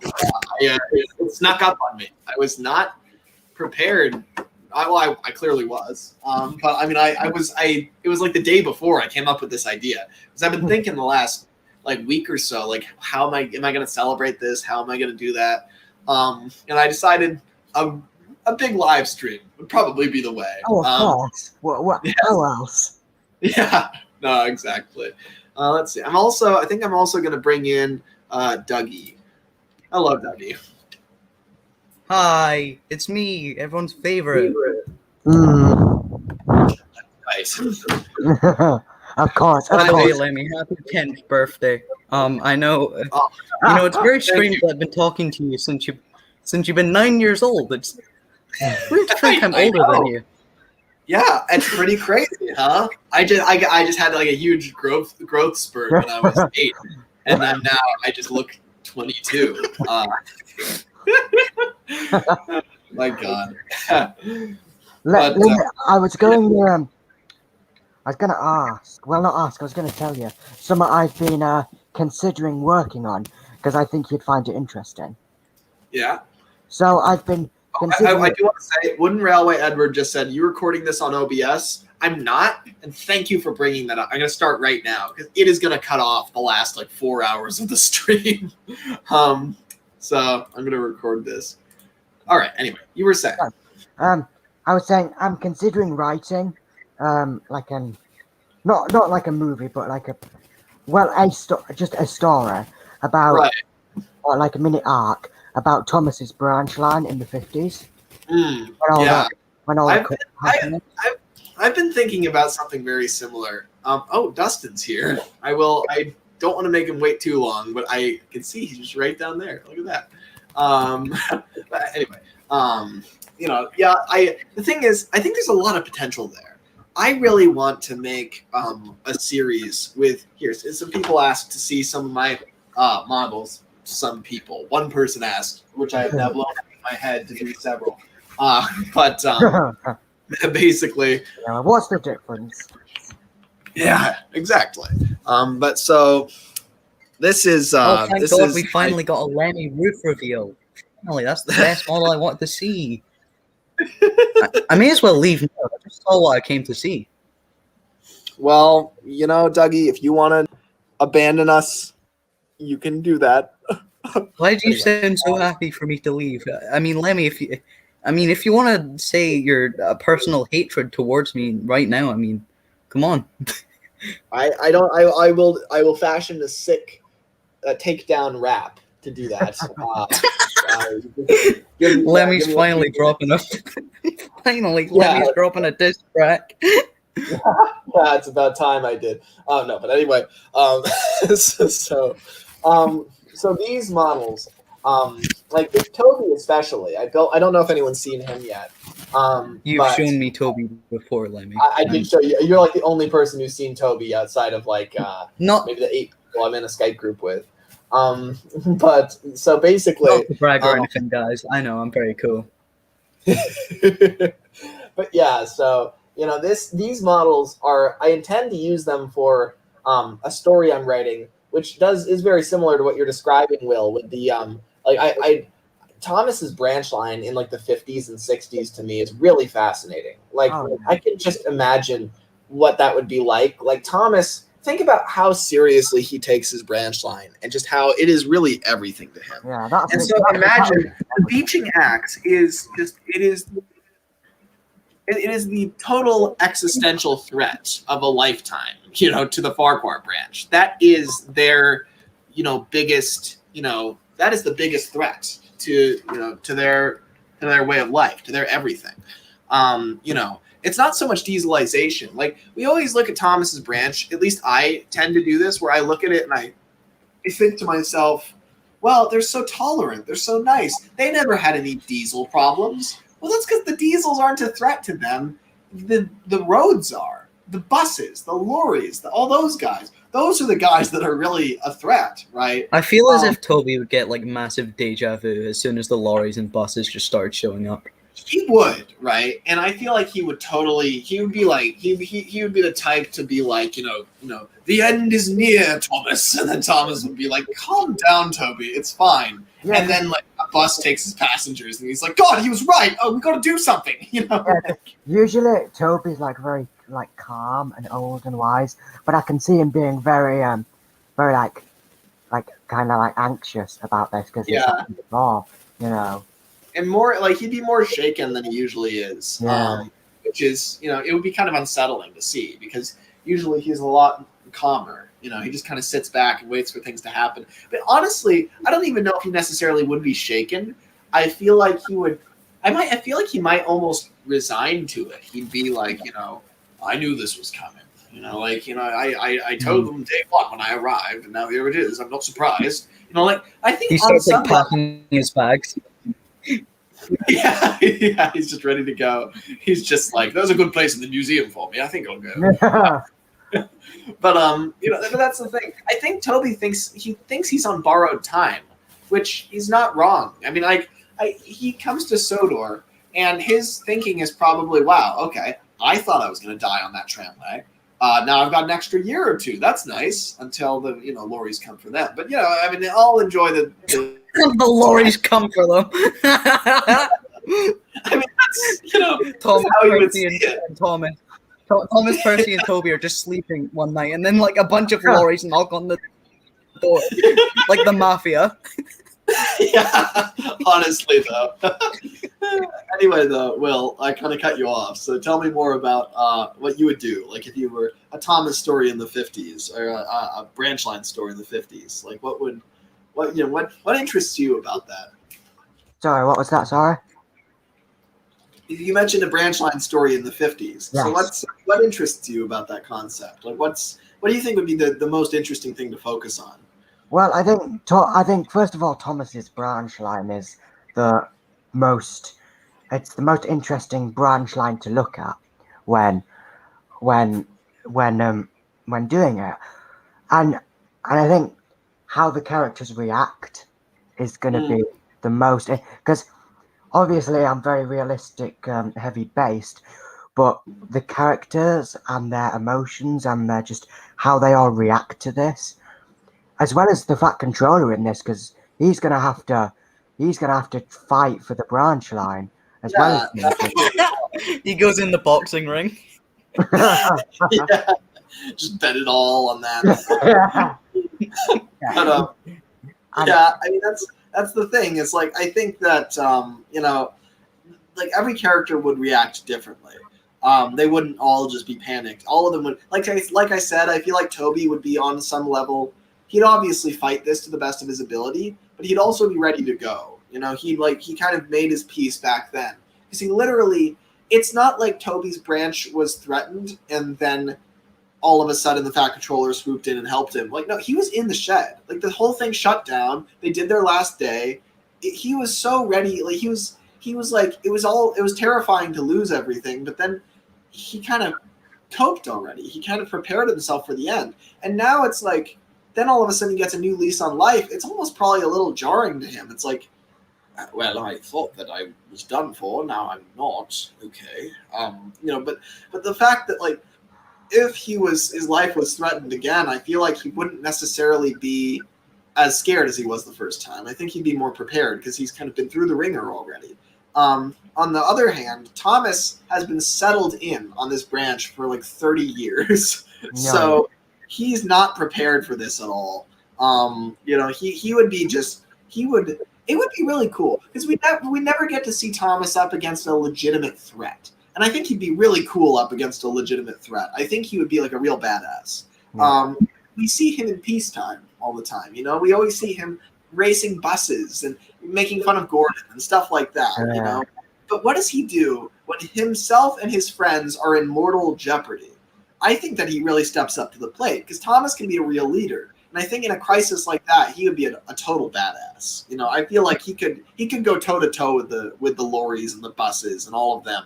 And he could, I mean, if you did have like a lorry mafia of some sort, then he could definitely play their games, right? Like if this was Duck's branch line, Duck would never stoop to like the way that the Lorries kind of deal with things. He would never like if they're kind of like if the Lorries are I don't know, sabotaging bridges and stuff and hiding trucks and that sort of thing, then like Duck would try to do things. They're gonna hide trucks. I just hitch up to the back of it and just drag it into a siding, and you don't know where it went. I'll just like ram into it. They accidentally, on purpose, lost it. Yes. But the point being, right, the Lorries would do all this sabotage, and Duck would not be willing to break the rules, so he'd do everything by the book. Thomas would not. Thomas would totally resort to the same type of sabotage that they're doing. Yeah. I mean, he would get We break talked lines. about Thomas and Toby, but like, how would Percy react? I feel as if he would be kind of oblivious, since like he doesn't know anything about this, probably, because like First, my thinking was that like the way I think I'll structure the story is I want to I think for Toby it's the lorries, for Thomas it's the buses, for Percy I think it's the mail service. I think like the mail vans are the ones that are really a threat to him. Into the lorries really are too, because he's like the main goods engine. But just narratively, I think it makes sense for the three of them to all have different threats. And I think Percy'd be interesting because he wouldn't necessarily be angry at the roads. He might be sometimes. But I think largely he would just feel more hurt, right? Like I imagine there would come a point where Tom Tipper is actually like a threat to him. And it's like, he'd be like, geez, I don't like I thought we were friends, man. Like, he would be like bummed out, right? He wouldn't feel the need to retaliate against him, and he also wouldn't have Toby's cynicism where he expects it. He'd just be kind of in the middle, where he'd be like, well, really? Why? Yeah. I feel like one day Toby would come in and go, "It's happening. They're bringing in the buses and shit," and then Percy's like, "Ha! Shut up, you fucking old man." And then like, when it actually affects him, it's like, "Oh no, oh no." Yeah. And Toby, it'd be the human equivalent would be like Percy crying on Toby's shoulder, like, "I didn't think it was true," and Toby's just like, "Yeah, there." I thought you were deranged, Toby. I could see Thomas turning quite harsh against Bertie. Like they have this kind of friendly rivalry.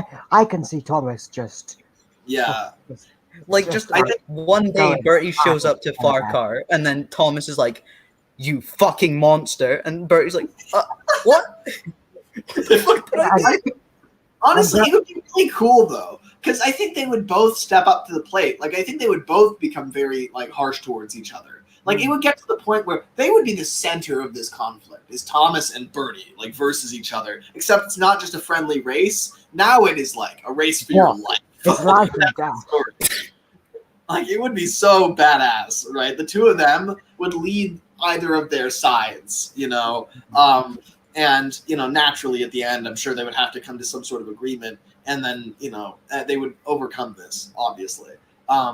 But it's like it would just be so cool to see Thomas versus Bertie, except it's a real conflict where like they really are like fighting against each other for this territory because their lives depend on it essentially.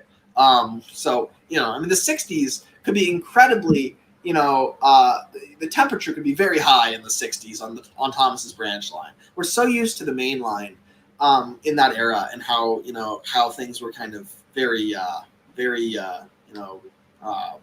tense, but I think they'd be even tenser on Thomas's branch because on the main line it's more widespread, whereas on the branch it's only a small set of characters that feel very threatened and don't have a lot of ways to defend themselves against this greater threat. So it'd be interesting. It'd be more like it would be more like it'd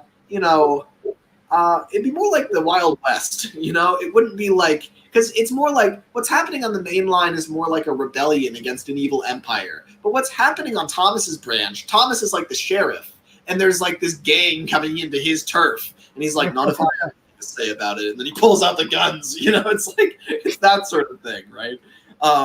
It's a lot smaller scale, and that makes it like a lot more personal.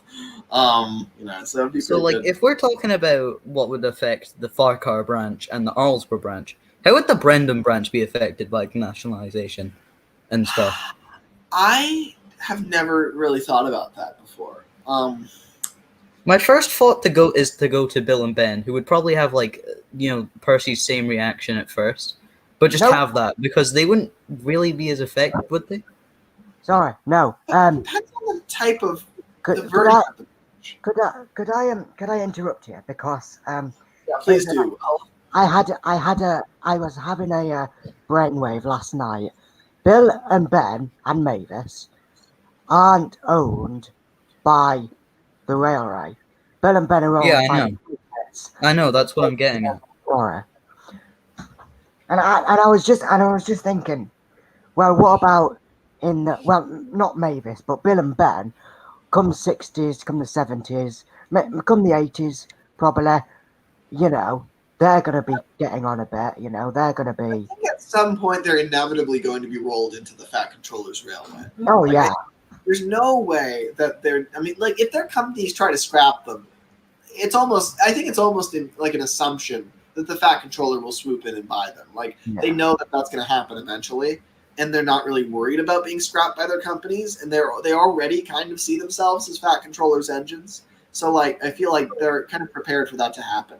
But it's interesting. The question of what would happen to the Brendan branch, it depends on the version of reality we're looking at. If it's like the TV series where Brendan is the biggest port, it would be totally fine. You can't, cut off the port. It would be vital. That's almost more. That's in the TV series. Brendan is honestly more like a second terminus for the railway than anything else. Yeah. Huge deal. I feel as if I know that it's basically on all maps. It's always put on the Brendan branch for the TV series, but I feel as if it probably would end up being on the main line, seeing as how it just is always used. Because how can Gordon go down there if Wrong Road states that he can't go down the Brendan branch because he's too fucking big? Yeah. The thing is, the way the show makes it look, I would guess that Brendan, if I didn't know what the map looked like, I would just assume that Brendan is somewhere along the main line and you pass through it. It's a stop. Yeah. The way Croby's Gate is. Because think about it, engines enter from both sides all the time. Where exactly is the entrance? Because it seems like they enter from both directions. So, I think that it seems like it's just in the middle of the main line somewhere, in a particularly harbory place. Yeah. I don't like that though, because the way the map is structured, I just, I picture it at the end of the Brendan Peninsula. But, it's definitely, it makes a lot more sense what Dougie's saying. But anyway, I think that, honestly, in modernization, in a weird way, if we're talking about just the railway series, I could see the Brendan branch being just shut down during the Beeching Acts. Just period. Because the thing is, I feel like Edward does, out of the 3 branch line engines, he doesn't take really pride in his. Obviously he does his job, cares about everybody on there. But if I'm going to roll Cranky into the railway series, if Edward's branch were to shut down, if the Fat Controller sat him down and was like, Edward, I really hate to tell you this. I fought long and hard for this, but we've got to shut down your branch line. Edward would just be like, all right, sir, I understand. Oh, hold on, you're not devastated or anything? You're not, it's fine. First, we need Cranky relocated to Tidmouth. Can we do that? Yes, sure. We can disassemble him, move him. Okay, good. He's like a Lego set. Well, it is true. Cranky can be disassembled and reassembled. He does that all the time in Series 5. He basically just walks about the docks. But he would say that, right? He'd be like, okay, first priority is we move Cranky. The other thing is, this is a tall ask. Can you buy Bill and Ben? Yes, if that's what you need me to do. There'd be a conversation. So then there's the question of what happens to Edward afterwards. Where does he work? I'd assume mainline, probably. I feel like after that, Edward's been a mainline engine before. I think he'd just go back to that. Yeah. So where would Bill and Ben go then? probably shunters all around the railway causing mischief. They'd probably maybe they'd be the permanent Tidmouth shunters. That would be pretty cool. I feel as if maybe like they would get separated. One would be like the Tidmouth shunter, and one would end up at like another station. I don't think so. I mean, I think that could be an interesting story, but the Fat Controller would never separate them intentionally. I feel like that would have to be like he would keep them together even though they're mischievous. Or maybe he would make it like they are shedded at the same place, but they work in different places so they can focus. Or I don't know, but maybe he'd do that and then realize they do work better together. Like everybody, because whenever they show up on the main line, like as just a holiday there, where they're just kind of leaving the clay pits for a while, they're always so rambunctious and excitable. But that's because they're never there. I think the Fat Controller would find that if he puts them to work permanently at the station, they would actually like day to day. They're very reasonable and good at their jobs. It's that usually they're so excited about like playing pranks on the big engines because they get to see them like once a year. Well, they wouldn't do that as much. They still would play pranks, but about as maybe a little bit more than Percy did, right? They would still partake in small amounts of tomfoolery, but not as much tomfoolery.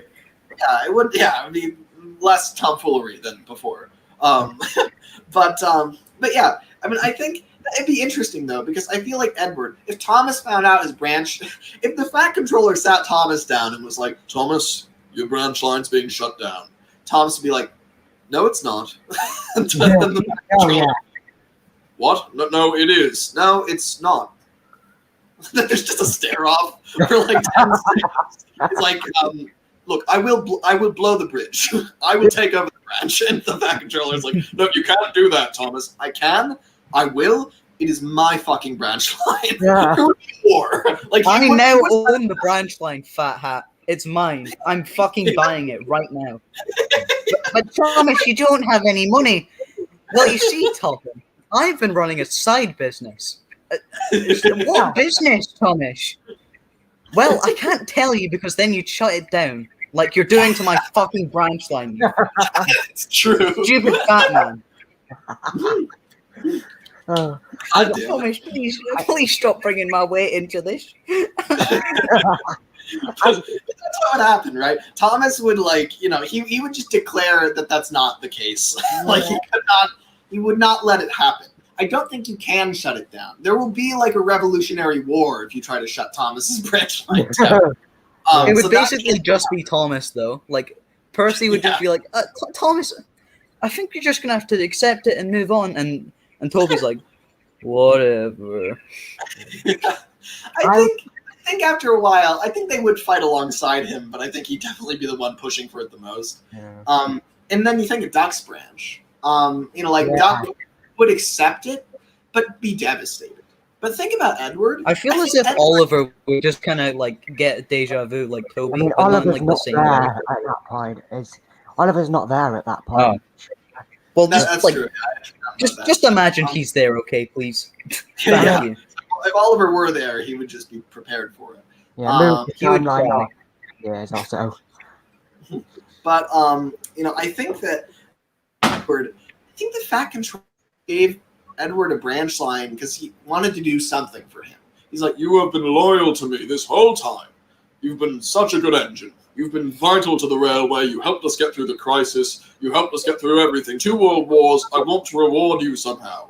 And Edward's just like, you really don't have to do anything, sir. It's fine. And the Fat Controller's like, no, I want to do something. Here, the branch line to Brenda. Do you want it? And Edward's just like, yes, sir, that would be nice. But like, he doesn't really, he doesn't really want it, right? He's just accepting it. It's like he isn't connected to it like Thomas is. Huh? I say he's not connected to it like Thomas is. Yeah, exactly. And I don't think he's connected to it at all. He works there. He likes it. But the whole railway is his branch line in a way. I think the whole Edward is connected to the entire railway. And, he helps engines all across it. He's the voice of wisdom for the whole line. Thomas is Thomas could miss whatever's going on at Tidmouth. He could literally, his whole life is on the Farquhar branch. He doesn't have to pay attention to the rest of the railway, but Edward does. Because everybody comes to Edward in times of crisis. So no matter where he goes, he's going to be mobbed by engines who need his help. So, it doesn't really matter where he is. And I think if the Brendan branch shut down, he would just throw up his hands and say, you know what? It's fine. It's just a branch. I just need to make sure that Cranky Bill and Ben get out of here. That's it. And if it's shut down, they'd all find places to work. Boko and Edward would be perfectly at home on the main line. They sleep at Tidmouth most of the time anyway. Bill and Ben, I think, would just be, they'd miss the clay pits at first, but I think they would sink in really well at Tidmouth. They'd be really excited to work there. And Cranky could work at Tidmouth. I mean, I think like Edward could, his main priority would just be relocating everybody. But I don't think he would take it too hard. I think he'd immediately just snap into like kind of problem solving mode. He'd just be like, okay, we're in this position. What do we do? I think he'd handle it really well. So honestly, I could see the branch shutting down in the 60s because the Brendan branch, story-wise, isn't really important outside of the characters in it. Like, it serves certain towns. But in terms of the structure of the story and the world, it's the only way to see Bill and Ben is the Brendan branch. In my, can I explain my little headcanon, my alternate universe per se? Yeah, sure. So in my headcanon, the clay pits get shut down, and then Bill and Ben just get relocated to Brendan Harbour, and they become shunters at Brendan. That's interesting because that wouldn't be all that different from what they do now. Yeah, exactly. I wonder if they'd see that as a demotion, though. I mean, because they might get a little claustrophobic. Because right now they have the whole run of the south of the island. They can go, like up and down their line. There are parts of it that nobody else can access, so they feel like they have their own turf. But if they were at Brendan, I feel like they'd constantly feel like they're being infringed upon. So I feel like they something would have to be done about that. They'd have to adjust to it, because maybe they'd now be allowed to go all the way up to Wellsworth, which would allow a lot of tomfoolery. Yeah. I feel as if if they do get relocated to Brendan, they'd probably just start complaining that their rights have been taken away from them and that they're oppressed now. Ben, we're oppressed. Bill, no. We must start riots. We shall block off the tracks to Brendan, and we shall make signs and yeah. Brilliant. This is exactly what we should do. No, I see no flaws in this plan. It's funny because they'd start a revolution just for fun, just because it seems funny. Ben, we accidentally took over the world again. Oh no! Not again! Someone said to me, "Yes, our tomfoolery went a bit too far." And then Edward has to sit them down and go, "You should not be starting world wars, Bill and Ben. It's not fun. I do not enjoy it. Give the world back." Bill and Ben, please. Someone's Sergeant Sion has said to me, "What if Bill and Ben were shunters at Wellsworth and banking trains at Gordon's Hill?" I'd say that'd be interesting, but two things. One, I don't think Wellsworth is big enough for both Bill and Ben to be needed. And two, Bill and Ben aren't powerful enough to bank trains at Gordon's Hill. They're not powerful enough. What fucking weaklings. I mean, they are really. They're. Wow. No offense, but they're classified OF, which means they're I love how you have to say no offense, like someone's going to be offended by that. Bill and Ben are currently typing in chat. Well, we know where you live. Oh shit! They're coming to get me. Oh my god! They're coming to blow up my house. They're going to start yet another world war against me. Christopher, it is rather suspicious that Bill and Ben were built in the 40s. All I'm saying. Yeah, true. Yeah. Christopher O'Shea says to everyone in the call, "How would you see Philip turning out in later life?" What does that even mean? I think he means how he would develop, basically. And I personally believe that he would develop by becoming a piece of scrap. Oh, I see. So in Dougie lore, guys, Philip did exist, but then he gets fucking scrapped like a fucking loser. He never came to Sodor good. because fuck American engines coming to Sodor, except Hank's cool. And He's Rosie, so but Rosie isn't American in Dougie lore. Hank Because Ness, she's a great really- Russian engine. Moving on. really American and well, I don't understand why people lump Rosie into this category. Like Wow. she's she's the only American engine that makes more sense in Britain than America. Oh, like yeah. she was built Yeah. to go to Britain. Like that's what she's for. Like, Yeah. you know, I mean it's so but at the same time, I do think she'd have an American accent. Like cuz she's she was designed in America, I'm pretty sure. So when you think about the way that she would steam and kind of the sound of an engine like that, I Maybe feel the like mannerisms. Hmm? The mannerisms, I suppose. yeah, no, exactly. Yeah, I feel like she'd have kind of American mannerisms. You look at her, Imagine like Gordon's reaction to that though, because we don't really see Gordon and Rosie interacting. Like I feel as if Gordon would take offense to like the Fat Controller buying an American engine. I think he would, yeah. Somehow. But it's interesting because it would be easy for him to like look at Hank and be very threatened and also very just not like him on the railway. But like Rosie is like British kinda, so he wouldn't really know where to stand. He'd be like, Are you British or aren't you? You were built to help us beat Hitler, so you're very patriotic, but you sound American. I don't know. I never really associate the word patriotic with Gordon, but he really is Oh, I know. patriotic. yeah, Oh, no, he he's very like- much is. I think He's the type of character to like get the English flag like on like painted on his face. exactly. Yeah. Like, I mean, he pulled the Queen, right? I mean, I feel like out of all the engines, Gordon is the most dedicated to Queen and country. Oh, yeah. He's gonna be distraught when Queen Elizabeth dies. Yeah, honestly though, that would be. He's gonna be like, imagine he had like Twitter or something. He'd be making tweets like, "Feeling sad currently. The Queen is dead." And like James is making tweets. He wouldn't. Time to become wouldn't- a monarch. He wouldn't say like. He wouldn't say like, "I'm really bummed out." He'd be like, I am feeling sad currently. like. It's so At this dignified. current moment in time, I am depressed. Yeah, and that's the most like vulnerable he's ever been. It's like, I am sad. And then James is like making tweets where he wants to become a monarch, and Gordon's like, "Shut the fuck up, James! You have no class. The My Queen's God. just died.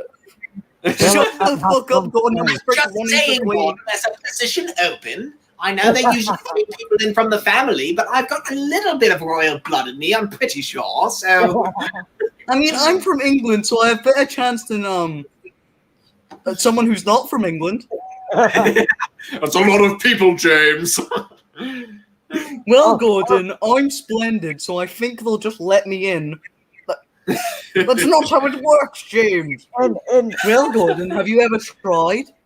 my Oh, God. fuck. in my head canon, Hank is an S160. I've explained this to you before, Lemma. What? But- How the fuck did we have the same idea? Because It's Wow. impossible to have the same Yeah. idea. it's impossible. This is impossible. Please show your homework. You've clearly stolen from Dougie Lore. Estimate. My head is And just- shaking so violently. Engine 87546 says, "I'm building Lower Suttery in your style right now, Lemmy." Wait, which one is Lower Suttery? Also, what do you mean by my style? I have a lot of styles. Lemmy This is is a style. right now, currently though. So, which Bro, one is Lemmy Lower is Suttery? styling.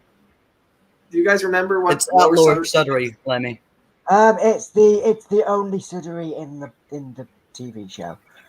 Ah, It's the one that Sudbury the one- itself shows up once You know in the that- TV show. Lower Sudbury appears in like a bunch of series 1 and 3 episodes. you is know it the the one where Bertie sees Edward at the station and he's like, No. "There he is," and then Edward leaves? No, It's the one that Percy stops at and Percy runs and away. Percy runs away. Yeah, I was gonna say Percy No. stops at Lower. That's No. Lower He- Suttery. Yeah.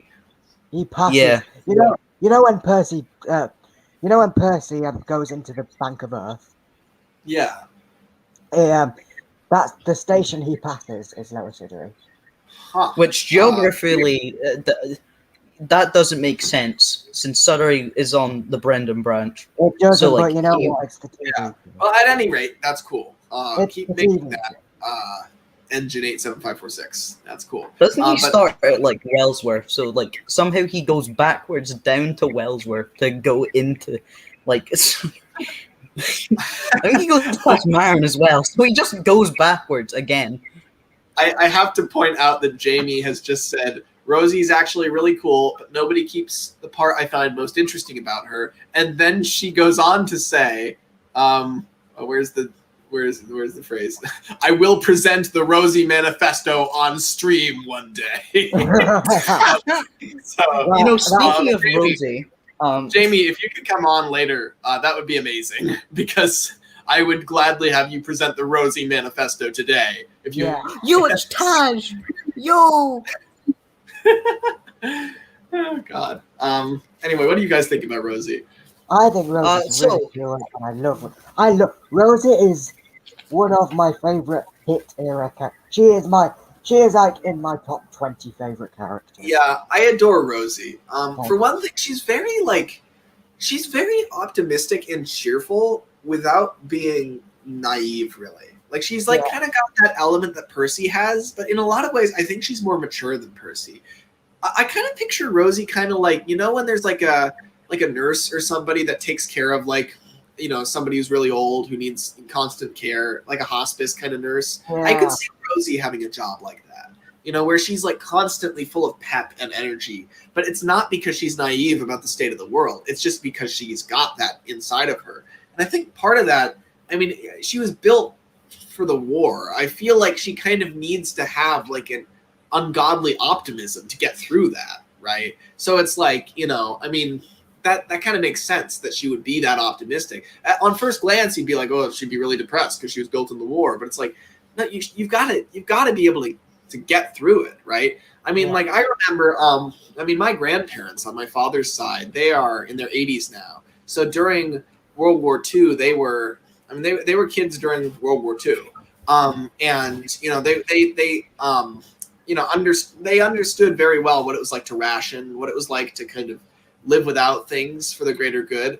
And you would think that people like that would be more grim and depressed because they've seen the darker sides of humanity. But in fact, I think they learned early on how to cope with reality very well. And so they are very optimistic people and they're very strong people. And I feel like the same could be said about Rosie, is that, you know, I mean, like, I think, you know, I mean, I don't really like think about her war side of her personality too much. But I do think that might have an impact on her in like a subtle way. Like she wouldn't bring it up all that much. It wouldn't be all that relevant. And she probably wouldn't fully realize how much that affected her. Because like, she'd be like, you know, oh, well, it was just my first few years. I mean, that's most of my life hasn't been that. Right. But the thing is like, I think it is like a big thing for her in the same way that like, I honestly think Thomas being built in the middle of World War I makes a lot of sense. Like he's so like triumphant and ready to fight for what he believes in.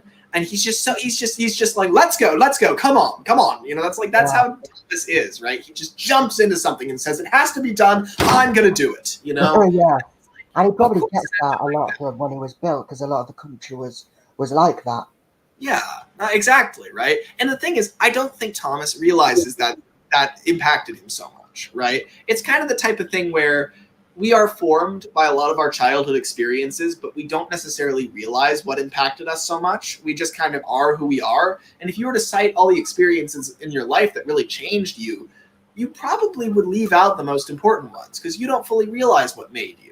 And Thomas is the same way, where I feel like he would have some grand arc for how he became who he was. It's like, well, the reason that I'm so confident and triumphant is because I worked hard and I got my own branch line and I stood up to Gordon and I beat Bertie in a race. And it's like, but it's not.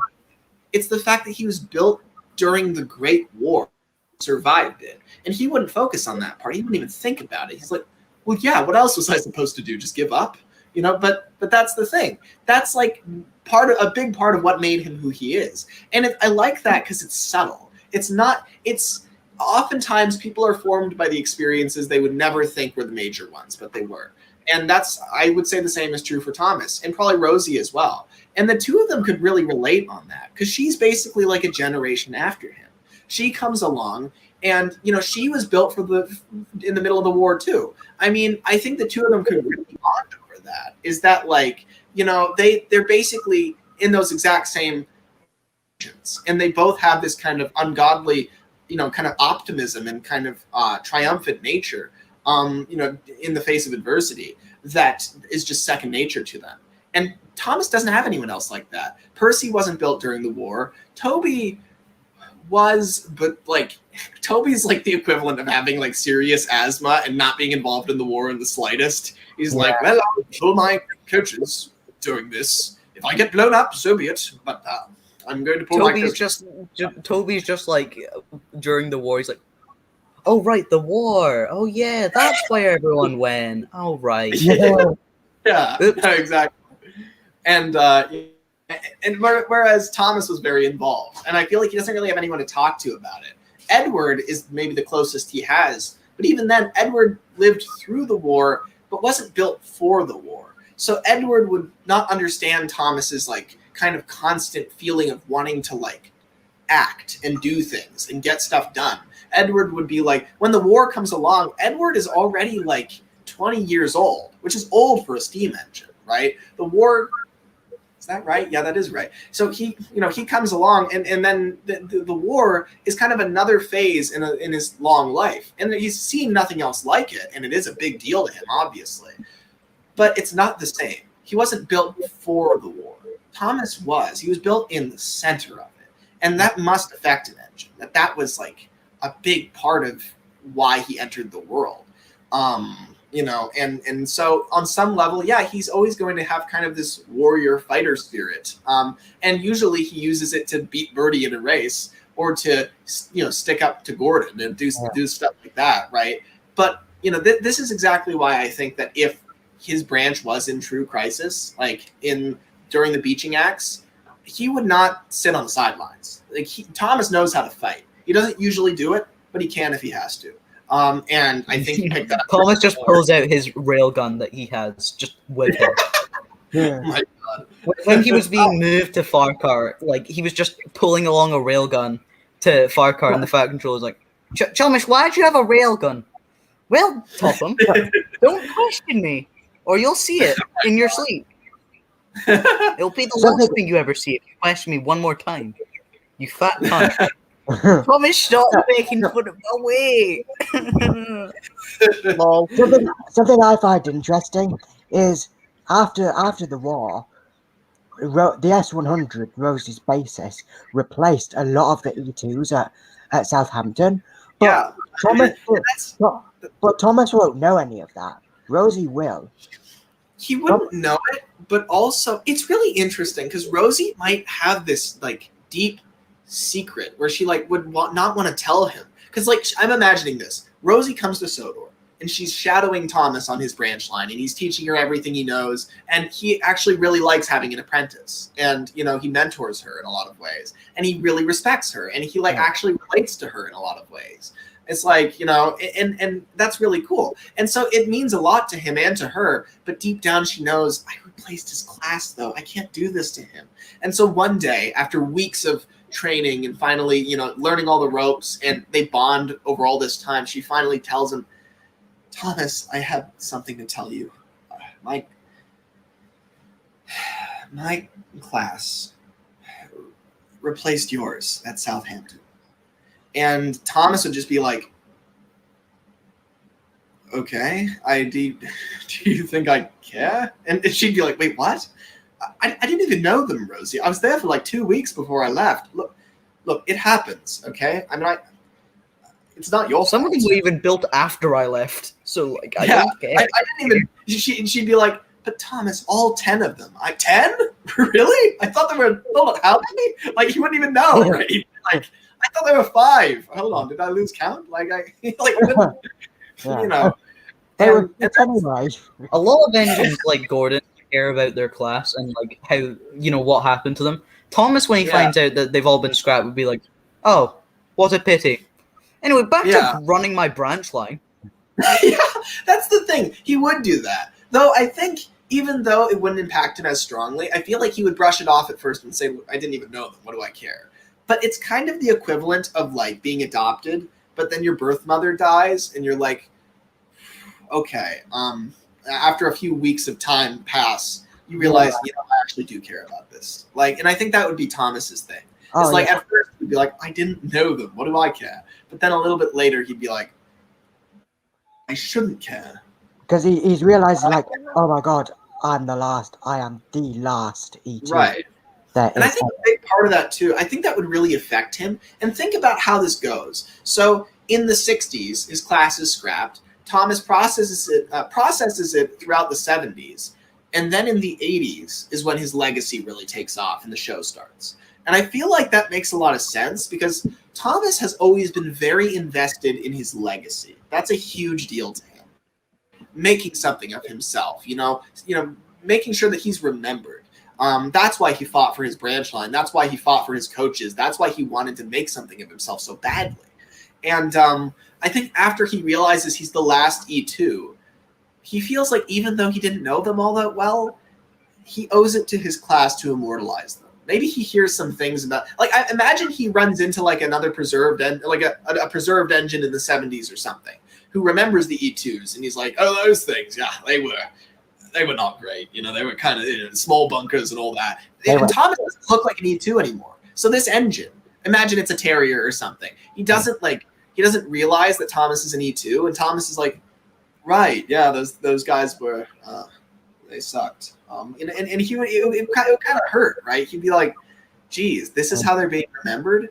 And he was like, you know what? I should do something about this. I should make us a legacy. I should make sure that we're remembered. And so he goes on to become the most famous train of all time. And now railways forever roll their eyes. You should be ashamed of yourself. You said train. You should be ashamed. Shame on you. Shame. Shame. You reach a point where you've established so strongly that you know what you're talking about. You get to say it. Anyway, Jamie is waiting in the wings. I want to bring her in. Maybe she can give her Rosie manifesto. Yeah. We must. Hello, Jamie. Oh, hello. I'm live. Okay. yes, you are. I gave you no warning, but here you are. So, you mentioned a Rosie manifesto of sorts. Yes, Rosie manifesto. Okay, so I should have prepared better for this. We can talk about other things in the meantime while you prepare for your Rosie manifesto. Well, I think I'm just. Sorry. Sorry for talking over you. No, go ahead. So I made like a Twitter thread about it, which got like, minor clout a while ago. But like, I think the most interesting thing about Rosie that I don't think anyone ever capitalizes on is that she is a fan of Thomas. And she is the perfect character to be like that. Because, she gets shipped out during the war to, she gets shipped out to the front lines to fight in the war. And then, after that, she, maybe it wasn't so bad for her. But, like, she's just, well, what now? I'm just here. Right. But then, like, as soon as the war is over, the Railway series comes out. So she's in, like, the perfect position to, like, I didn't even think absorb the books as they come out. And I feel like that's a really interesting concept to explore. Because, like, she literally, grows up with them. Like, that is her childhood. That's insane. I never even thought about that angle. That gives me chills. Yeah. And then when she eventually comes to Sodor, like, she idolizes all of these characters and knows everything about them, but, like, they don't know her, so that's why they're all, like, weirded out when she tries, like, mimicking them. Yeah, and it's like the thing where, like, in the iOS book, in, like, the kind of preamble to it, some guy tells Audrey, so, aren't you gonna get sued for libel for publishing all of these engines' dirty laundry? It's like that, but instead of, like, people reading it, we're like, when we read the dirty laundry, it doesn't matter, because, we're not gonna do anything about it to the engines, we're just people, and they're imaginary trains. But Rosie is a real engine within that universe, and she, I think the word I want to use is, like, a parasocial relationship. Yes. And I feel like it would definitely because I It's something totally get interesting. that is like totally. I totally agree. That's the way I see Rosie. Is that she definitely knows about Thomas from the books, and depending on when she arrives, she could even arrive after the show comes out. She definitely knows about him by the time she arrives. So that is what it is. I mean, that episode where she's following him around, it's adorable in some ways, but it's also really creepy because it's like she's just obsessed with him. And Thomas, I just love how he's isn't having any of it. He's like, leave me alone, you know? Like, Yeah. Now, the thing is, Thomas loves attention, right? But only if he can turn it off. He doesn't want it to happen all the time. And so it's like, you know, it's just so strange. He's being followed around. But the thing is, I think, you know, at some point, once Rosie finally stops obsessing over the idea of Thomas and starts seeing the real him, then they will form like a true friendship. Yeah, I feel like she kind of goes through that kind of arc off screen, and by the time we see her at the end of that arc, and she's, you know, basically come into her own as like, you know, her own person, you know, that's when she gets repainted into the red and kind of forms her own identity, as opposed to just basing her entire personality off of the Railway series. Yeah, I have mixed feelings about the red, but I very much agree that she needs to go through like a development. And I think that she will. I mean, she'll always be this bright, sprightly character. And that's something I don't like about the red Rosie, is she just kind of becomes Mavis, which I love. Yeah, she really does. Like she changes her personality, which I don't like, right? She can change her color. I really like that idea. I really like that idea. What'd you say, Will? I just said I really like that idea that is Jamie is it's Jamie. Yeah. That Jamie came up with. That is a really interesting way to look at it.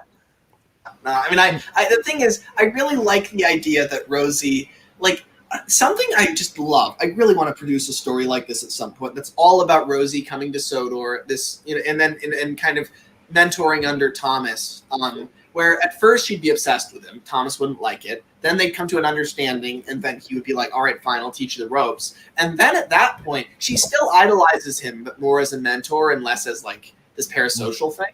However, over time, this is something that's really interesting. I would love to see her vision of him break down as she realizes who he really is. Because Thomas, he has a lot of flaws that she would not know about, right? How he's kind of can be an asshole from day to day. He's stubborn. He's like, it's the equivalent of like, it reminds me of never meet your heroes. Exactly, right? I mean, that's the idea. But the thing is, you know, I mean, she grows to respect him on a whole nother level because she realizes, I know he's an engine, but he's human, right? You know, he has flaws. He's a person. He's not just this myth. But it'd be really cool for Rosie too, because on one level she'd be disappointed. It's like, oh well, you know, he's got flaws that I didn't foresee. But at the same time, it's like, I understand now why he did everything he did. Race Birdie just because he wanted to look cool and he wanted to, you know, make headlines and stuff. No, he raced Birdie because he felt that his branch line was threatened and his identity was threatened. And he wanted to like prove himself. And she'd see these patterns over and over and over again that Thomas does not realize he is revealing to her. But she would see all of it. She'd be like, over and over again, I'm noticing that he proves himself. Everything he does is to prove himself. Why? What is he proving exactly? Why is he so dedicated to shaping the way other people see him? And it's like she noticed this stuff, right? That Thomas doesn't even know about himself. And imagine how fascinating that would be to shadow your idol, to know their story, but not know why they did everything. Now all of a sudden, Rosie has the psychology behind the myth. She knows why the Great Race happened. She knows why Thomas and Gordon's connection is the way that it is. She knows why he has his branch line and values it so highly. She knows why Percy sticks around despite the fact that that Thomas is constantly a dick. Like, she knows all this stuff, right? Like, she gets to actually know him as a character.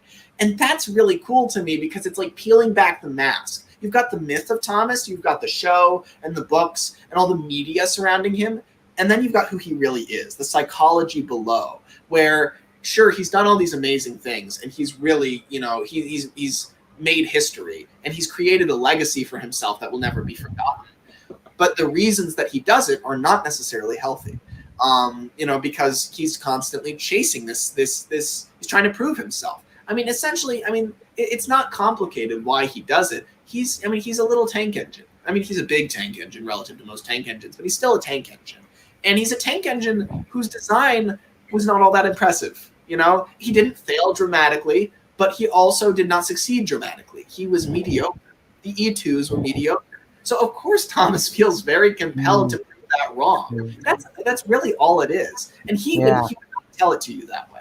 He would give you this grand arc about how he fought against the big engine's oppression and all that, and that's true. But that's not where he's coming from. Really what he's coming from is the second Thomas rolled out of the works, Billington looked at him and said, "Oh, you're good." Anyway, and that 5 seconds defined his entire life. He's like, that's it. That's all it is. Like who he is it's very simple when you think about like where he came from. And at the same time, it's so complicated because he makes it so complicated, and he weaves all this myth around it to prove that he is a god of sorts, among men. That he is this grand, among men. He wants to feel like a Hercules of sorts. He wants to feel like a myth, and he makes himself a myth, and we see him as a myth, but he's not a myth. He's just a tank engine who feels insecure. And, I love that clash, right? Because Rosie sees him the way that we do, but then slowly she'd start to see the real Thomas, and we'd get to see it too. And it's really interesting because, I think Thomas is one of my favorite characters. I used to be so bored by him in the past because he's the main character. I don't care. But at this point, this is a lot of what I want to touch upon. And if you guys are familiar with, I know Will's familiar with Nowhere at least, the Roblox thing I'm doing. It's all about Thomas. And I really do want to tell his story because I think in a lot of ways, he may be the most interesting character in the show, honestly. Which, I feel like that sounds wrong, but I think he could be. He's got a lot to him. Yeah, I agree. Yeah, I agree. Thomas is one of the most interesting characters of the show. Yeah, I feel like a lot of the reason people don't see him that way is just because there's so much of him, and so frankly, a lot of it is just terrible. But when you get down to the core of what he is very interesting. Yeah, that's the thing. I mean, it's you see a lot of I cannot stand. This is one of my biggest pet peeves in life.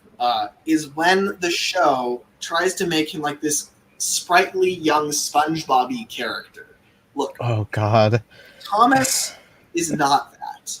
Now, don't get me wrong. He's not like this old, edgy, kind of jaded character. He wants to appear that way, but he isn't. He is young at heart, and but he's less like a sprightly 9-year-old kid, and more like a college student that just got out of college and thinks that he's hot shit and is going to rule the business world, but he still has a lot to learn. That's what Thomas is. He's just graduated from Train Central, and he's ready to make his mark on the world. Yeah, pretty much. I mean, yeah, that's kind of what it is. And I just love that character. He's just so he simultaneously doubts himself, but when he doubts himself, he doubles down. Instead of, kind of moping about, if Henry in Thomas's position would just be like, "Oh, woe is me. No one thinks I'm impressive. I'm never going to have a branch line." But, Thomas would just be like, you say I can't have a branch line? I will get a branch line. You give me a year, and then it takes 12. But, he eventually gets it. Better late than never. Yeah, exactly. Yeah. Does anyone know why the chat seems to be... Definitely helped. Personally, I think Gordon is the most interesting character because Gordon has so much about him. I would honestly, I would definitely say the most interesting character has definitely got to be Nelson's trailer. What an of course! When he said, "Bro, I don't get why we don't talk about Nelson's trailer. He is such an amazing character, psychologically. He makes the railway series the railway series. You want me to put a face on Nelson's trailer? I'll do it. Bro, what the fuck do you think I'm gonna do? Oh, what were you saying about the chat, You've Jamie? stolen from Huggy World. I was gonna say something about how the chat seems to be full of like people role playing as various Thomas characters. But now I'm trying to think of like a character to one up Nelson's trailer in terms of best character to ever exist. You can't. I'm inclined to say the naughty Nelson's pink trailer. The famous actor said, No, Nelson's waiting trailer for- outshines every single character. Oh man, you want to talk about Tugs? Let me destroy the salvage fleet with facts and logic. Oh my god! Oh dear! Oh, Like you've already heard this, Lemmy, and I think Will might have seen this too because I posted it in. I posted it in the redacted. I'm not sure how much of that I'm supposed to talk about. I'm gonna talk about this because it's not that. The salvage fleet. Like, okay, have any of you seen the article for the salvage fleet on the Tugs wiki? I cannot read. Oh, I'm sorry to hear that, Dougie. Ruins. Not for a while, but I have. Yeah. But not for a while. Who's I've been for a while I've been trying to search for a source for any of the stuff it says about the salvage fleet being upriver and consisting of Billy Shoepack and at one time Sunshine. I've tried to search for a source for that. There's sources for everything else. All the Tugs interviews and the script stuff. There's sources for a bunch of these things, but not for that. And that really bothers me. And just every time I think more about the salvage fleet, it doesn't make any sense. And I feel like it has to be some kind of fanon thing that got made canon somehow. Yeah. I need to just watch through the whole show and look for stuff like that. Honestly, I could do that in this stream. I think Billy and Sunshine knowing each other before, them being of the same fleet, kind of comes from because when Sunshine sees Billy, he talks about as if he's known him for years instead of just being someone he's known for a week or something. I mean, yeah, but that's because Sunshine lived upriver. They both would have met each other once or twice. They would have the floating crane at Top Town could just be that could just be the old upriver version of Little Ditcher. That doesn't mean that anytime somebody grabs Little Ditcher, they're on the salvage fleet. That's true. Part of it too is that they're both white. I think they're both white, but I don't think that's meant to be indicative, because for one thing, I think the assumption is that the logo on Sunshine's stack is supposed to be the Salvage Fleet logo. But, if you look at it, it's a sun with an S on it, which makes you think it's supposed to be, Sunshine's personal logo for something, which would track considering there's a bunch of, ancillary material that labels him as, an orphaned Tug. So, that's just his own livery. You have already thoroughly destroyed the salvage fleet with facts and logic. I think the thing is, you're right. You're obviously right. But I like the salvage fleet. Yeah, the salvage fleet should be a thing that exists because, they reference it in episodes. Really on it, though. That's the other part of it. Is I'm still not sure. I don't know. Here's the I always thing, kind of assumed that Billy was kind of his own independent thing from no fleets. I feel I could see it to be where maybe he was on the salvage fleet but has been fired for. Yeah, I mean that'd be funny. I could see that. Fired for fire. But I think the thing is, now we're getting into little owl territory where I'm very stuck in my ways about how I first developed my my feelings about Tugs. I have been stuck in my ways since I think before I would guess that all three of you before you even found out about Tugs. This is a good question. Let's go around in a circle. Who's when Dougie? When did you find out about Tugs? Dougie's muted. Oh.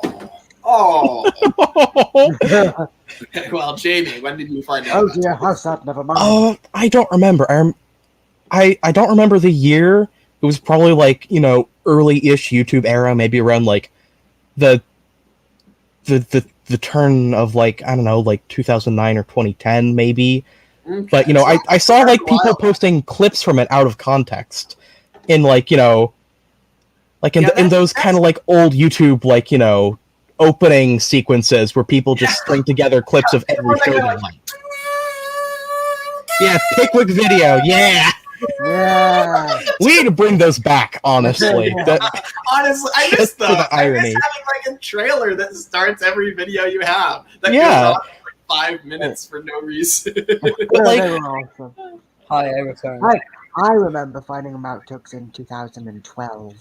Yeah. A bit later than you.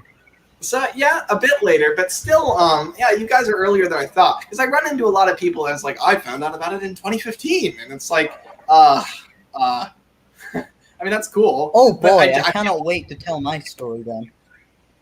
Oh no, it's time, Dougie, to tell your story.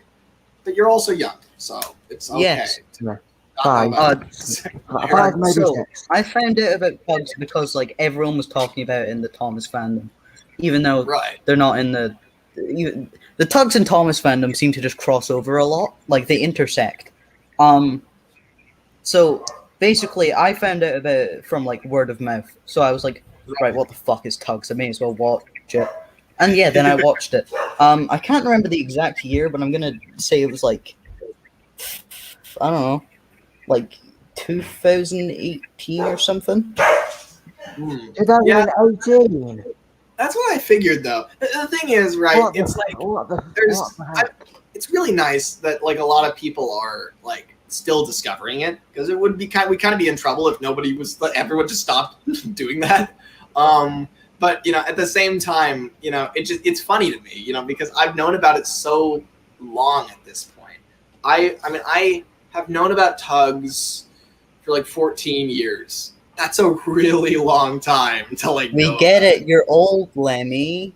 Just because you're I know. 10 this I'm year. old, but I learned about Tugs when I was 8. All right, so I was a very small person at the time. You learned about it 2 years ago, Lemmy. Be quiet. No. I am so funny. Tugs is literally the best thing ever, though. So the point being, I'm very stuck in my ways, and I've always viewed the salvage fleet as like Sunshine and Billy and some other guys we never saw, and so it's like I kind of. The reason why we never see the rest of the Savage fleet is because Billy went savage, so to speak. yeah, Billy just killed them all with dynamite. That's why everyone's scared of him. Good God, can you I'll imagine? kill them all. Honestly, is it weird that I can honestly see Tugs doing that, revealing in like the 2nd or 3rd season that Billy's like a psychopath who murders people? Like he's like I can imagine that. I could imagine that happening. Yeah. Oh God, Billy partakes in small amount of psychopathy. just a small amount. Anyway, I'm gonna officially read the salvage fleet Just a page. small amount. He may have killed Yeah. like the entire Savage fleet, and whoever escaped was basically safe. True. Anyway, They never a told fleet- Sunshine a that he fleet- killed the entire fleet. Yeah, I don't think they'd still be friends if he did. So I'm gonna read the salvage fleet. And You ever wonder why he's called an orphan Tug? It's because Billy killed his parents. salvage fleet? Sorry. So wait, Tugs can people have even- parents. Do people even see this? Looks like they see this Read thing happen. Fuck yeah. here. Snipes Fun. notification. Oh my God! Read them. So a Why do fleet you of have so salvage many? is located somewhere upriver. Somewhere. We don't even know. Salvage Tug's job is to rescue ships in distress or salvage ships that have already sunk or run aground. I don't The think fleet- Billy is going to be rescuing anyone. True. The fleet's flag He appears to isn't be more white. endangering them than putting them Let's to just let safety. me finish, please. Yeah, I've never even noticed this flag. Yeah, that's interesting. Let's Yeah, that's see. weird.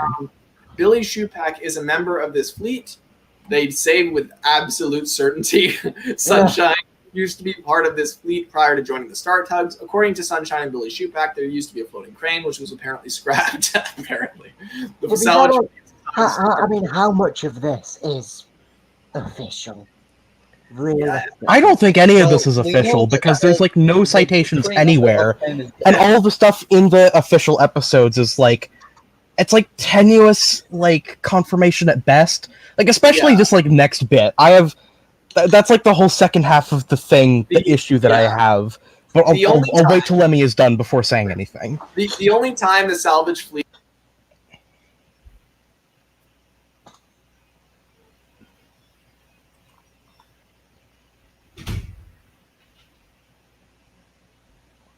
What? Am I the only one Uh, who cannot hear Lemmy? Yeah, Lemmy, you're muted. Oh, He's not. Oh, oh, Shit. oh. well, iPhone. Someone's iPhone. Oh no, uh-oh. Lemmy, what's happened? Technical difficulties, I guess. Lemmy's lost his Oh. voice. Lemmy, have you returned?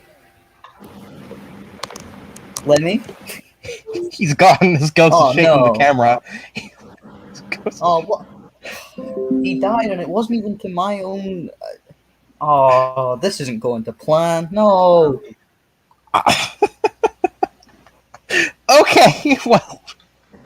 Oh, All right, now we can finally bully Lemmy without him being mad. Oh, sir. oh no. Ah. All right, Oh let's no. hear me. What happened? Am I audible? Hi, Lemmy. You're audible now. At least You have we can 30 hear you. notifications. Oh my That's gonna god. happen. That's gonna happen a few times. This I'm doing this whole thing on my iPhone, so naturally, you can imagine, if I receive a phone call, the stream is going to go crazy Oh. for 30 seconds. Uh-oh. So that's that. But Hope you have no more phone calls for the rest of the day. yeah, I hope so. Probably not. I'm expecting a few friends coming over today. So I may receive phone calls. So probably not. Oh. But anyway, so the only Not time notified by notification. Please send help. the only time the salvage fleet is referred to is when Tencent tells Zoran to alert them of a tramper blocking the river between Mittsville and Uptown. Zoran, attempting to let the situation worsen, doesn't alert the salvage team. I love the way that's worded, but this is also an encapsulation of, like, the main thing that, like, just kind of broke my brain trying to think about it, which is, like, if Zoran has trapped the entire Tugs, the entire Starfleet and, Billy and Zug upriver, and he's going to, like, the whole harbor is to himself. Yeah. And Tencent is expecting him to go get the salvage fleet when he goes into Big City. If the salvage fleet is located upriver, of course Zoran isn't going to get the salvage fleet, because that's in the other direction. Firstly, I want to say, if anyone watching is involved in the wiki's great. I use it a lot. But this here I doesn't make any sense. despise the way you pronounce wiki. Stop pronouncing it wiki, Lemmy. Oh my god. I will generally beat you up if you continue to say wiki. Wiki. What am I supposed to say? Wiki? Wiki. Wiki. Wiki. Wiki. Not Okay. wiki. Wiki. Wiki. Wiki. Wiki. Wiki. Wiki. Wicked? No! No. Wiki. Big wiki. Big wiki. No one tells Big Wiki what to You're do. dissecting this. So, Also, The I've thing only is- just realized that your desk is literally one of those, like, fucking playmats. I know. Pretty great, huh? That is yeah, pretty I can cool, just imagine honestly. you, like, driving, like a Bertie or something, just going like a little child. Big time for that. I mean, you're only 10 after all. I could do the tram engine thing. I could do that. There we go. Yeah. I This is mean, the new. Toby this is the has new- canonically went on the road, so I Yeah, mean, Toby takes the road. He takes it. Toby like takes it's like the a road, but he went a little bit further. Anyway, so this Takes over part the road. thing. I didn't want to go to Uptown. No. This Uptown. whole part. Oh thing, no! This here is definitely wrong because like there's definitely two salvage fleets if there's one upriver because Zoran went to Big City. Yeah, like it's definitely in Big City where he was. So the fact that they're putting this on this page doesn't make sense because this is the upriver salvage fleet page. So why? It just seems like a really glaring oversight. Like, yeah. But the thing is, do I care? Like, because I had this very strong notion that Billy and Sunshine are on the salvage fleet together upriver. And I don't know that I can shake that addiction. So Lemmy is gonna have to go to rehab. You have to go to like an AA meeting, but hello. Oh, hello there. Everyone else is talking about how they struggle with alcohol, and then Lemmy's like, I struggle with not putting these two characters from a show from the 80s on the same fleet. Please help. Hello from the United Kingdom. What happened? very nice. Yeah. Very nice. Yeah, thanks. Yeah, I'm gonna be going all day. So Hello, everybody. Hello. Hello. Hello from the UK. Whoa. yeah, Hi. big dad reveal right Do we here. look similar? Right, you sound similar. Yeah, a little bit. Yeah. Yeah. Lemmy, what the hell? I thought you were 10. How did you age so quickly? And how did you clone yourself? Yeah, that's a joke that they've been making all day. Basically, everybody's like, I put this big banner on the stream that 10-year anniversary, and now everybody's joking that I'm 10 years old. But, yeah. What do you mean? That's not a joke, Lemmy. You are 10.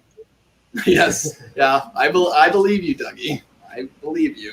But anyway, yeah. Yeah, no, you are 10. There's nothing to believe. It's just. You want to pop into Mom? Okay. Now you're gonna see who he looks like. This is just like a showcase thing. My Lemmy, how have you cloned yourself so many times? Stop. This. Hello.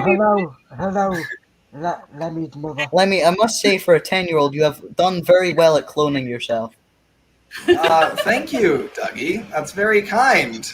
Not true at all, This but is kind. This is Lemmy at 50. Please do. Mother of the lemons. True. He's so cute, isn't he? Aww. Baby. Oh. Wow. Okay. I've been doing that lately. Have you noticed? No, I don't know. I didn't. Makes me feel better. Okay, but yeah. He Anyway, doesn't like it when I wear makeup. you don't need it. See? Isn't but- it sweet? But yeah. So I'm his original Thomas playmate. We started playing when he was about 14 months old. yeah, And he was yeah. She remembers my Oh, whole. I thought you were going to say 14 years old. 14 months. Dougie, you should be better at timelines. I don't. Why is it that you can nail this down for Dougie lore, but you can't nail it down? You can't determine that I am not 10. Why is that so difficult for you? You can determine it for Lemmy law, but Look, not for Lemmy. law. I mean, Lemmy, is this you saying that we should read more Dougie lore on stream? It's not an official No. declaration, no. But So you're saying you don't want to read Dougie lore with me currently? I'm insulted, honestly. we are in the middle of something, Dougie. In the middle of a Well, thing. we're not It's in the happening. middle of anything, actually. Yeah. You saying you can't make time for Dougie lore? We're currently in the middle of meeting all of Lemmy's family. Chat, can you please just spam let us read This is Dougie lore? Right, Please. the entire extended family. They're all They're going to coming. come by. Yeah, even people I've never met before. And there's of about course. 50 of them. Yeah. So it would be a lot. That's how we do this. Yeah, so Lemmy's entire extended family is going to come here just so they can listen to you list a bunch of lore. Yeah, that's right. That's absolutely right. Exactly. This is why Dougie lore is best lore. It brings people together. True. Anyway, Okay. so maybe tell me about What? like my early days as a Thomas fan. What was that like? Well, he didn't like it when I made a complete circuit. Yeah. I got in trouble if I did that. I like long straight lines down the hallway. It would be, and it was a long hallway. So, and then it would just fall off. Because like that's how sets are. Like the main line, like isn't like it's not like a circle. It's not like the north of Sodor has this long, disgusting loop that just trades. Well, that's the loop line. Just, he was about 22 months old when we had this argument. So When he was 22 years old. yeah, it's cute, yeah. But no, Lemmy still sets up his layouts when he's like, he does this around the house. I can tell you because I break into his house almost every week. It's basically my job. Dougie, my whole family's aware that you break into our house. It's hard to not be. How annoying is it to like replace the windows every day? I mean, you may as well not even do it anymore because like we've got a lot of it's stocked up. We've got about 10 or 20 replacements. Anyway. Yeah, I know. I've seen your basement. For the stream right now, I should probably introduce them. Okay. I mean, there's going to be like 30 people. So, Okay. Yeah. But these three right now. One of them's Will, not Enclave Will, okay. but British Will. Okay. He's one British of the Will. on Tugs TWR. Yeah, I've heard him on other. Yeah. So say hello, Will. Hello, I'm very pleased to meet you. Oh, I love that. Yeah, I'm very pleased to meet you too. And I think you already know Dougie. They keep threatening to break into our house. Yeah. It's not threatening when I've already done it on multiple occasions. and then Jamie, she's on the Tugs TWR project too. Oh, cool. Yeah, she's one of the big story people. So Hello, nice to meet you. Hi, Jamie. So they're these are three of my friends. But I've got a lot of friends, as you probably know. Yeah. Yes, quite a few. And I hope to cycle through as many of them as possible today. Speaking of which, after my mom leaves, sorry. It's okay. I gotta go. I think I'm going to swap you three out as much as it pains me. No.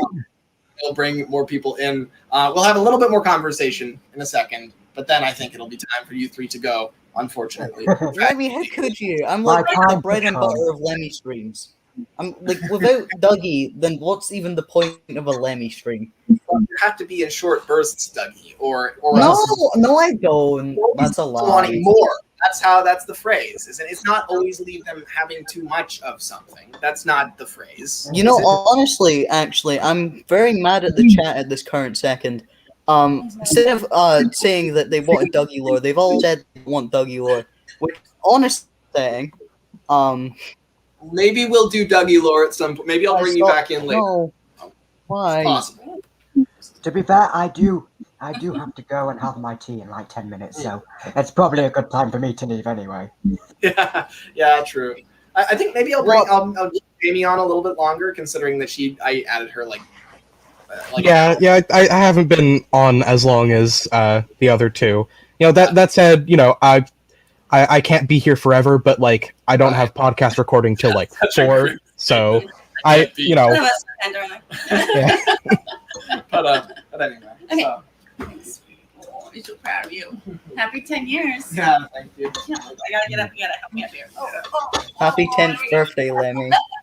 Have a nice day. Nice meeting everybody. Nice to meet you. Bye, Lemmy's mom. So those are my parents. Bye, mother I of wish the lemons. I wish my sister would pop in too, because she's I probably mentioned her before. She's my best friend in the world. But she's also very shy. So she's probably Lemmy. How could you say that with me here? Wow. Does our relationship mean nothing to you? You should go get her. You should go. I didn't watch you be born, Dougie. So. But anyway. Well, Lemmy, you know what? You're 10. I'm older than you, so like you can cry about it. Well, I'm young and spry. You're an old man. You should go and get your sister now and show her to the stream. Sister real time. I honestly could do that. But that would be so cruel. That would be like a prank. That would be like an exposed. Here you are. It wouldn't be good. But anyway, Dougie, I may bring you on small amounts of tomfoolery. for lore. That's possible. Because you're right, Dougie lore is kind of an important part of a Lemmy stream. However, I want to get through more people first. I'm afraid that I'm going to have to remove you.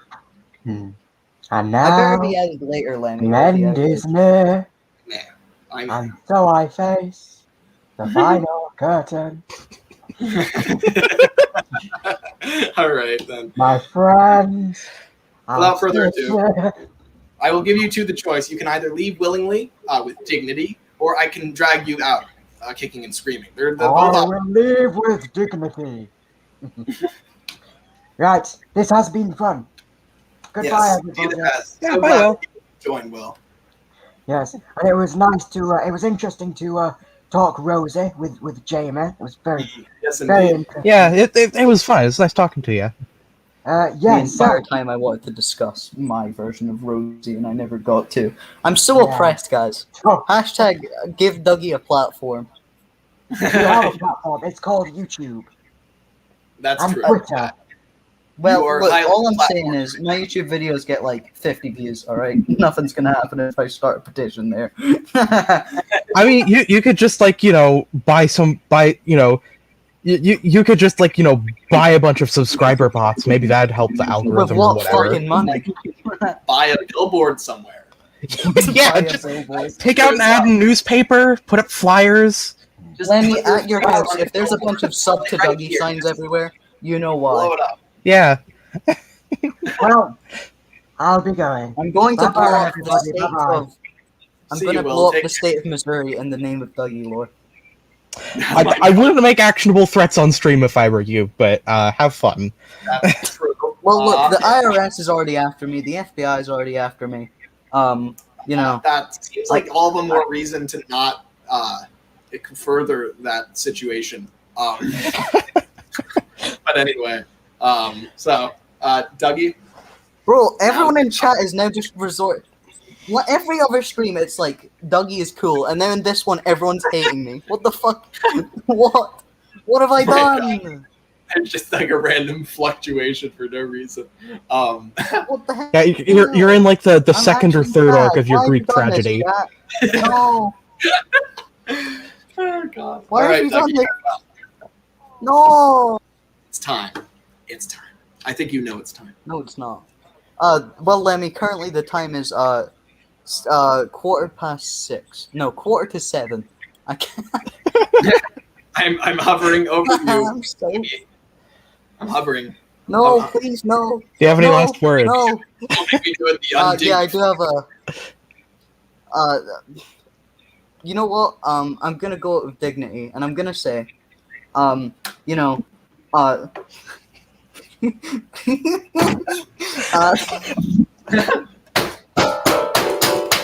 Okay.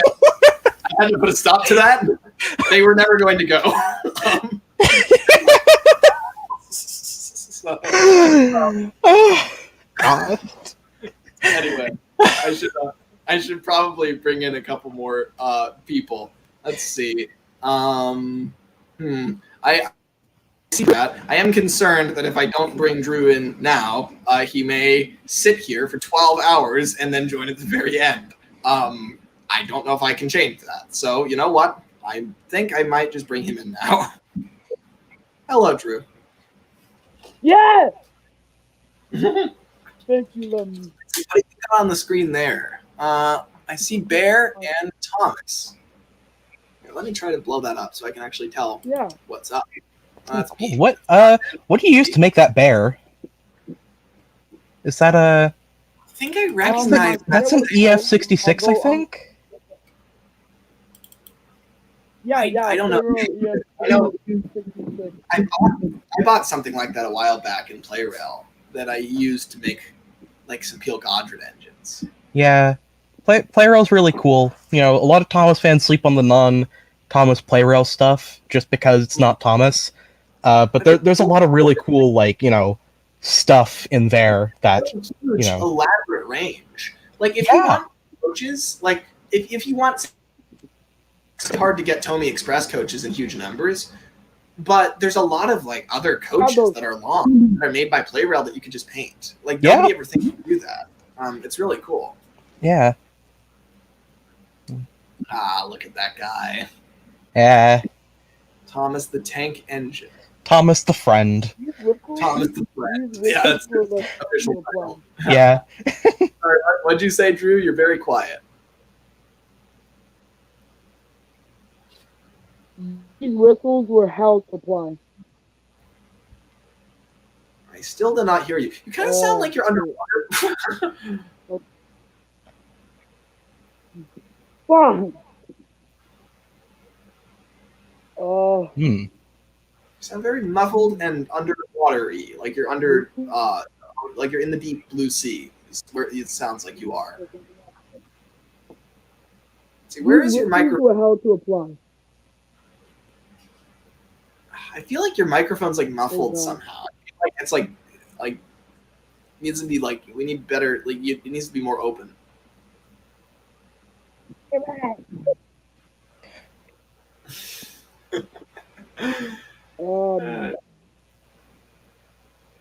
Let me try re-adding him, says the junction malfunction. All right, I'm gonna kick you and re-add you, Drew. Maybe that'll do something. Slowly. All right, I heard you then. All right, yeah. Are you using the microphone that's on board your phone? I'll try my best to close to the mic. Does it work? Can you hear me? Can hear you. I mean, are you on your phone, Drew? Oh, no, I'm on it.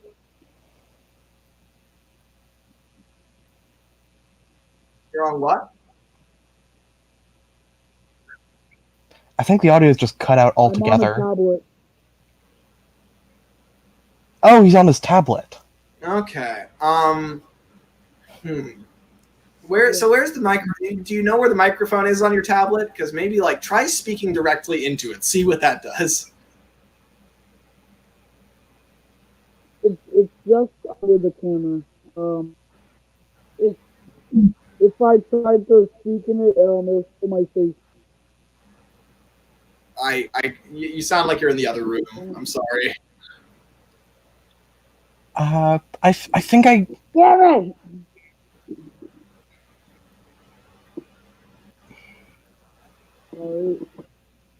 Here, Drew, I can tell you haven't moved your tablet because it's in the same shot. So as I keep saying, just hold it up to your mouth and speak into the speaker or into the. I think he said that like if he like moves it, it'll like show his face and he doesn't want to do that.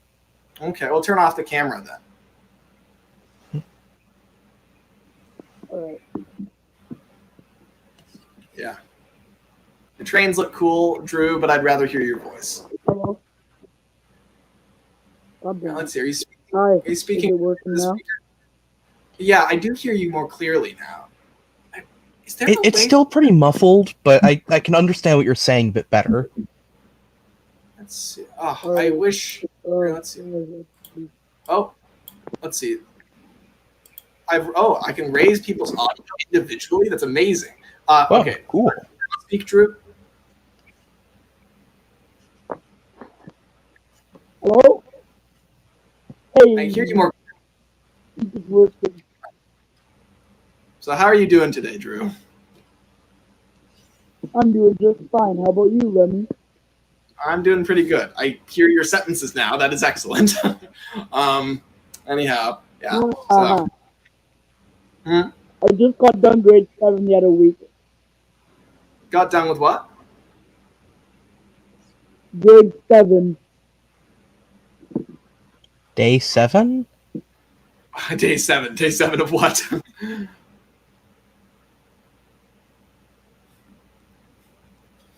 Day 7. We still haven't made it out of the bunker. How long our trains will last.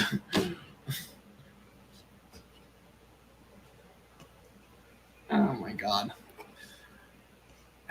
We take for granted that everybody's gonna have like good technology for like it's the digital future. it would help if you enunciated, Drew. Like if you were just louder, right? You know. I mean, if you speak into the microphone louder, perhaps that will do something. I'm here. I'm here. Oh God. It's like, Am I good? I do hear you, but I think it's your microphone's fault. Is there another device you could join on? Yeah, like a junction malfunction is suggesting in the comments. Do you have like a headset you can attach to the tablet?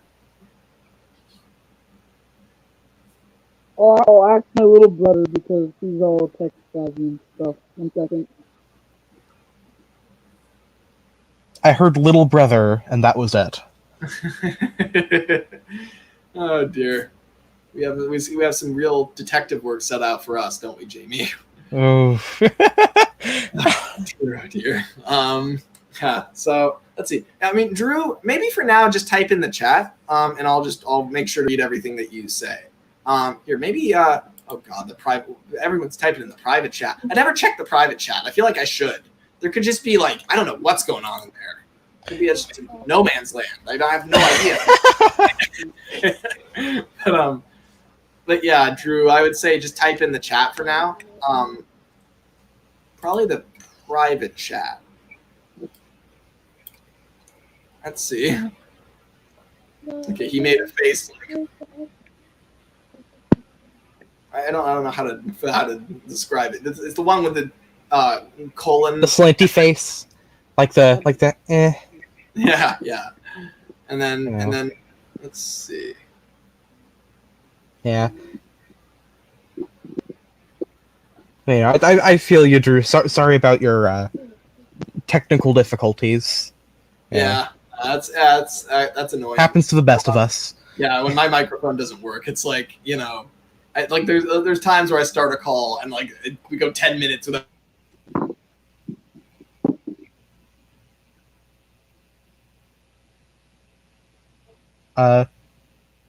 Did Louis just get a call on his phone again? Oh no!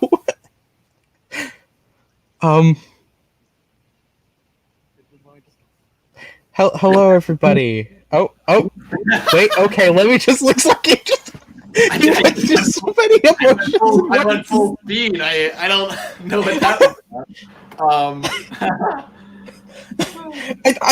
I would just look at the screen, and it was just frozen, and then you just cycled through, like, you know, basic, what I assume is just everything you were saying, all within the space of, like, 1 second. 30 seconds of animation in, like, 2 seconds. Yeah.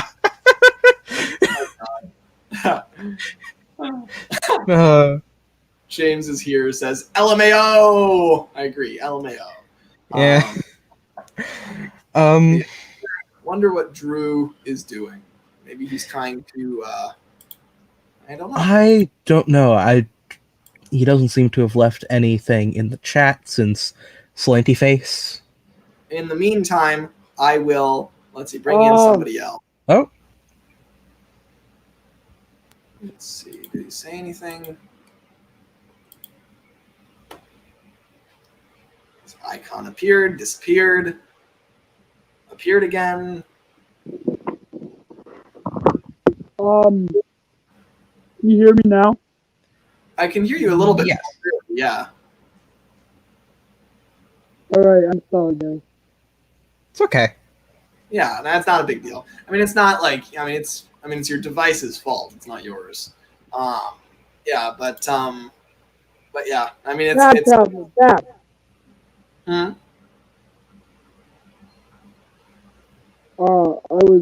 I was saying bad tablet bad because it failed on me.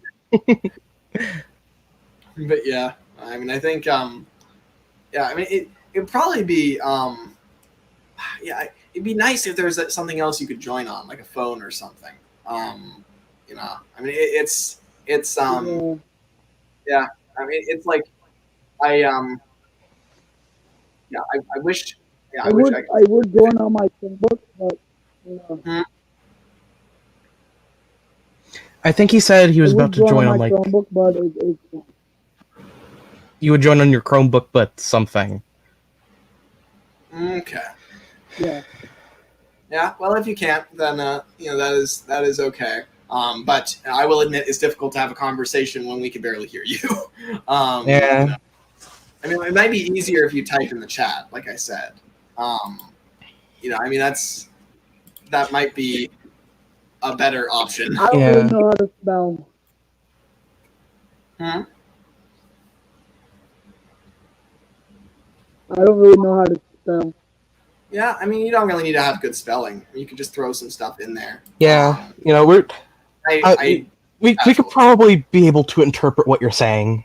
I mean, you said one up here, and that's just fine. So, I'll just turn on my camera and type in the chat, okay? Okay. Yeah. Okay.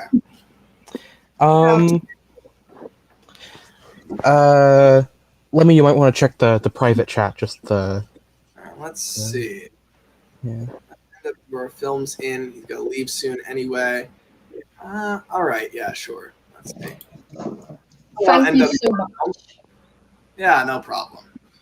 How's your day going? I'm doing good. Good. This is a good conversation starter. What's your favorite character? Thomas. Really? I mean, he's kind of like a childhood favorite. Like, if I had to say, like, my favorite right now, it's probably going to either be Henry or James. Yeah. Or London Douglas.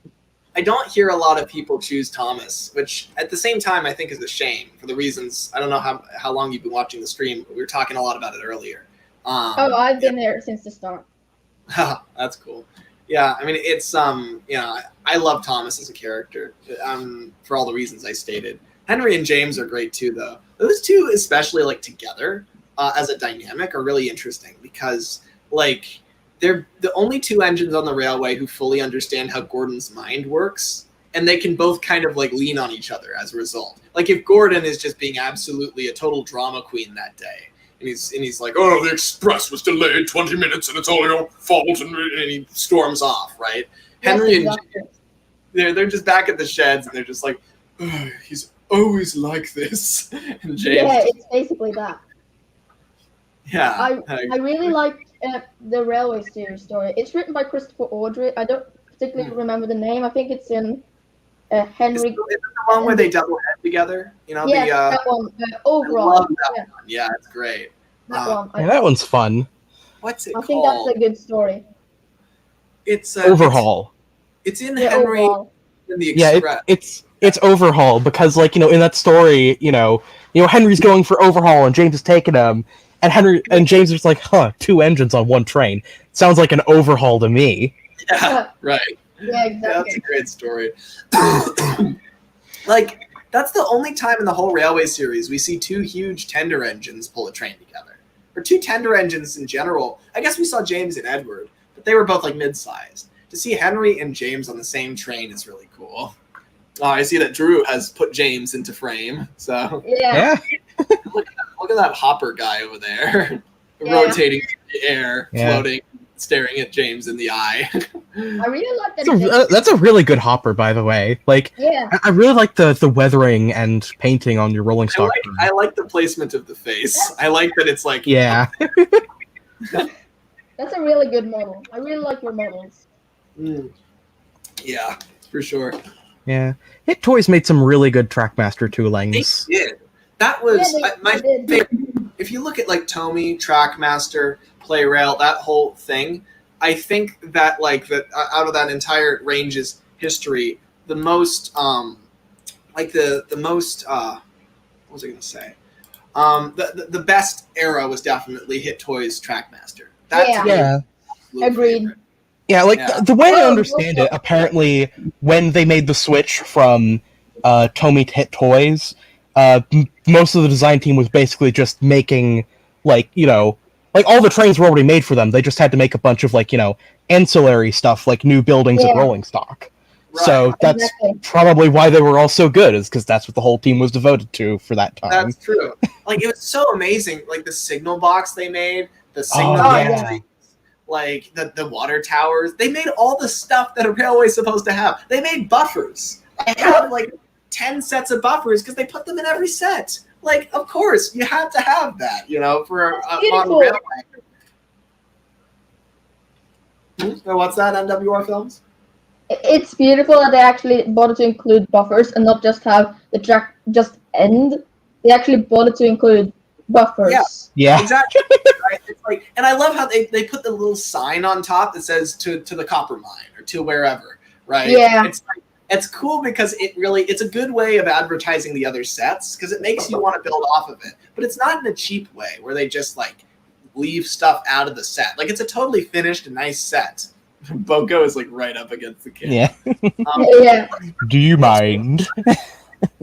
Why does that look so good?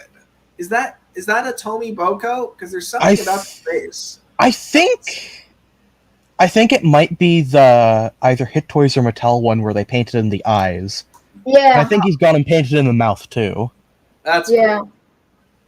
I like painted mouths where you actually can see the teeth. Yeah.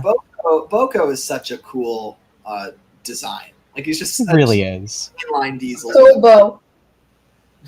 Here, something I really want to make is a Boko that in like this style, where I have like the really big, Gordon and stuff. Yeah. Like a Boko in that style, but with like the right wheel configuration. I could honestly. I don't know if I'd go that far because the thing is, like, if you have a number of wheels, then it's like, why does Gordon only have 8? So that's the only thing I'd be worried about. But I would definitely make him the right scale. So I'd make him really long, really wide, kind of tall. Here, I have a good example for this. I don't think anybody's seen this one yet, but this is one of my best models. I feel like I'm a shopkeep. Like I'm going under the desk and it's like, oh, I got the perfect thing for you.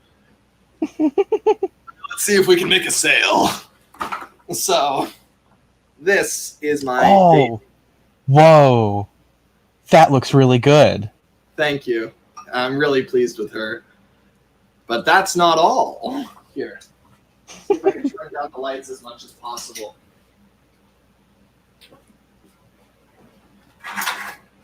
Oh. I just have to go and do something real quick. Be right back. Yeah, sure thing. So, this Daisy has a special feature, which is that Ooh. she lights up. Whoa. That is really cool. Thank you. And it looks even better when it's really dark. I'm really pleased with this design. Yeah, that's a really good effect. Yeah, thank you. Because the thing is, you never would think that this lights up looking at it normally, would you? Like, you look at her without the lights on, and yeah, it just kind of like I just kind of thought that the windows were just kind of like basically just paper cardboard sidings or something. Right, but, exactly. The fact that the light shines through it is like that's really cool. Yeah. And that's like the intention. Is I really I want to kind of surprise people when they see it. Is she pulls into the shot, right? And then the lights go on and you're like, what? I didn't think that could happen, right? See, this is a good example for what I want to do with Tugs TWR. I'm not saying that we're gonna do everything with the kind of fake light up windows sort of look, but what I am saying is I want to create this feeling of the world coming to life, right? So it looks like a toy range, but then it does things it shouldn't be able to do, right? Like a toy building, but the lights go on. It's like, how do they do that? Just it's like Mr. Conductor's house in Magic Railroad. Yeah. Or the painting changes when the light turns on. Right. Yeah. Exactly. It reminds me of the Lego games where they have a very good design structure. Not the Lego movie and the Lego not like the mainstream ones. I mean the TT games. The ones where they don't move like this all the time, but instead they have more fluid animation. I really like those. I played those my whole childhood. And the Lego games are just great because they're very clever about where they draw the line. So you can't, so the figure is allowed to move around and flex and everything, but also it can never change shape. The head never changes shape. It never flexes at all or does anything like that. The parts can move independently, but they're always still the same parts. And something I always really liked is that the face is 2D, right? It's a Lego figure, so it's printed on the front of the head. However, it has 2D animation on a 3D object. It's really great. Or like the way that the face moves, it's 2D, you know? So like, you know, when the eyes open and the eyebrows go up and the mouth moves, it's all like this 2D graphic playing on a 3D object, which I just love. That's the type of thing I'm talking about, where it's very creative design. Because, you know, this is basically taking something that should not be dynamic and making it dynamic. And I really like that. So, and also, she is really big, which is also cool. Like, compared to, like, say, Thomas, you know, there's a really cool scaling difference. Like, she's definitely, you know. So That looks good. Thank you. I appreciate that. Like, next to Gordon, right, you know, he's still big, but she's clearly a mainline diesel. So imagine Boko style would be great, right? You know, yeah. Just so cool. Yeah, definitely. I really like the lights. Yeah, thank you. Yeah, that's my favorite part of it for sure. Drew has left the stream, it seems. Let's see. Is he waiting in the wings, I wonder, or is he? Oh, yeah, there he is like, again. Left. Oh. Yeah, okay, he hasn't left. Yeah. Okay. One thing about models I make is that they roll really well when you pull them, but they also don't roll, like, they're not absolutely perfect, so they don't like free roll by accident. So whenever I put Thomas down, he's the only one who does this. He like won't stay still. He's He like just wants to go off and see the world. No, I have to watch him. I can't like leave him alone for 2 seconds. Just like the real guy. I know. It is real though. I mean, oh my god, that's the best Thomas I've ever seen. Well, that's exactly how Thomas should be. Want to leave. Yeah, you know, it's also just the stock wooden railway Thomas, just with the face though, I think. Yeah. Honestly, I love I've made a lot of like the way I've decided what, you know, what models to use for what. Most of it I'm going to make from scratch, I think, for my future videos. But some of these models I think are just fine. Like, for instance, this gold line work and stuff.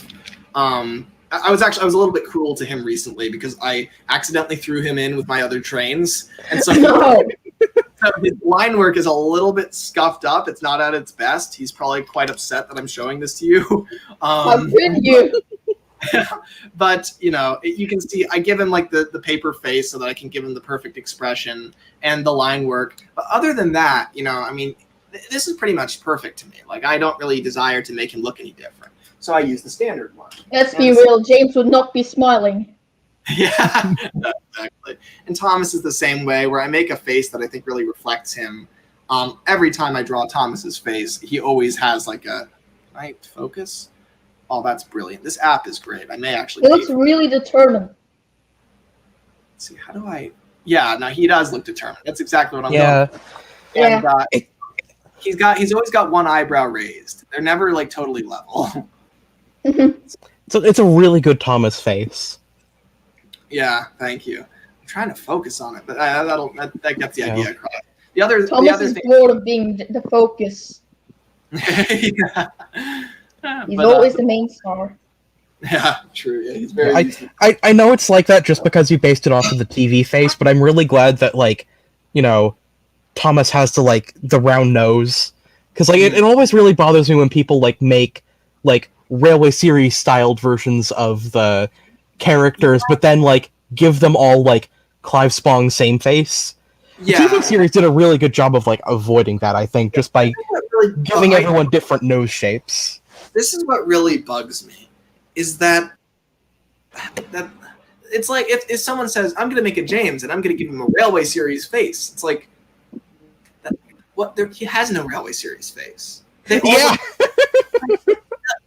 In Edwards era, the Edwards would draw every character's face the same. Same with the Spong era. Same with all the eras. There's a little bit of variety, but not really. Pretty much everybody has the same face. And the show is very.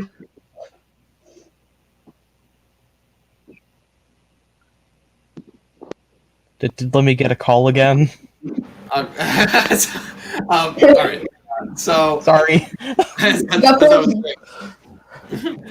So basically, what was I gonna say? Okay. Some faces. Yeah, everybody has the same face in the railway series. Also, my secret reveal. There's a window right there behind the sky backdrop. I need to not show that anymore. There, it's over. Anyway, so what was I saying? So in the railway series, God, I look so pale now. This is what this window does to me. I am pale. That's why. But at any rate. So the thing is, like all the faces are the same in the railway series, more or less. There are slight differences, and I don't remember who sculpted them in the first season. I think it was mostly one guy, but he did a really great job of like really capturing the differences and emphasizing them. And I love Thomas's nose. You know, it's like if you've seen like my Nowhere Thomas for that series, it's pretty much the only model people have seen from that. You know, he's like a little bit more. He's definitely very stylized. Like I just kind of drew his face from memory, so it's not a TV series face, but it still has that round nose. Like it's got generally it's Thomas because that's how I picture him, is with that kind of got a very kind of bulbous nose. It's probably not how he pictures himself. You know, he probably pictures himself much more chiseled and more looking. But he doesn't look that way, you know, and that's the thing. It's like we see him differently from he sees himself. The nose is bigger than his ego. That's saying something.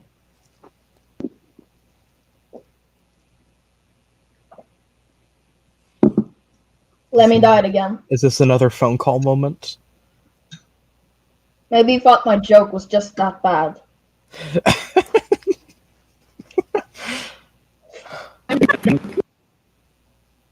Oh, okay. All right, you see me now. Okay, I laughed very hard at the ego joke, but then you didn't even get to hear it. So, oh no! Now I have to watch the stream.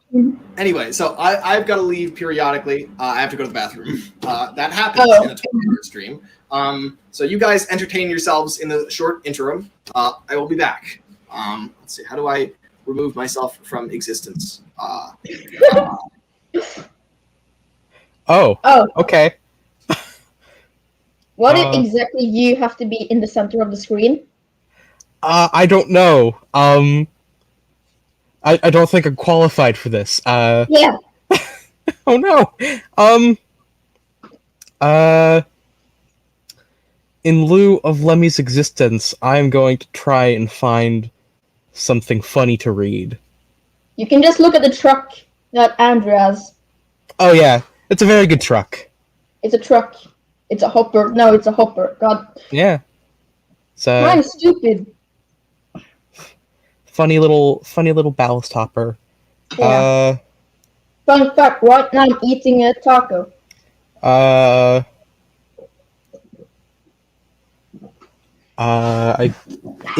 If you want to, if you want to hear funny, riveting conversations, go to youtube.com/Railway Series Book Club. That won't actually take you anywhere because we don't have the link for it. But listen to Funny Railway Series podcast. I'm on it. We are just about to start doing Troublesome Engines. Nobody tell Lemmy I'm shilling for my podcast. I don't actually think he's listened to it. That's fair. He's a busy guy. Okay. I have things we can talk about. Is there two Henrys or is there just one? There's just one Henry. Audrey was just very bad at explaining that. Because, like, functionally speaking, the two different, like, they like, Henry, like, basically what happened is Henry has been two different types. Henry has been two different classes of engine in his life. Yeah, he has just been the way it was explained is really weird. He has been both, kind of like a prototype or experiment of the A1, and he's also been a Black 5. Yeah. I think Audrey might have been trying to, like, invoke the ship of Theseus a bit. Just, by being like, how could the Fat Controller send the deplorable Henry 1 to stand here and get back a new engine. How does that work? How is We may that never possible? know. Are we on Henry 1, Henry 2? Is that Yeah. what's going on? Unfortunately, Yeah. Okay. like they're both the same guy, just built.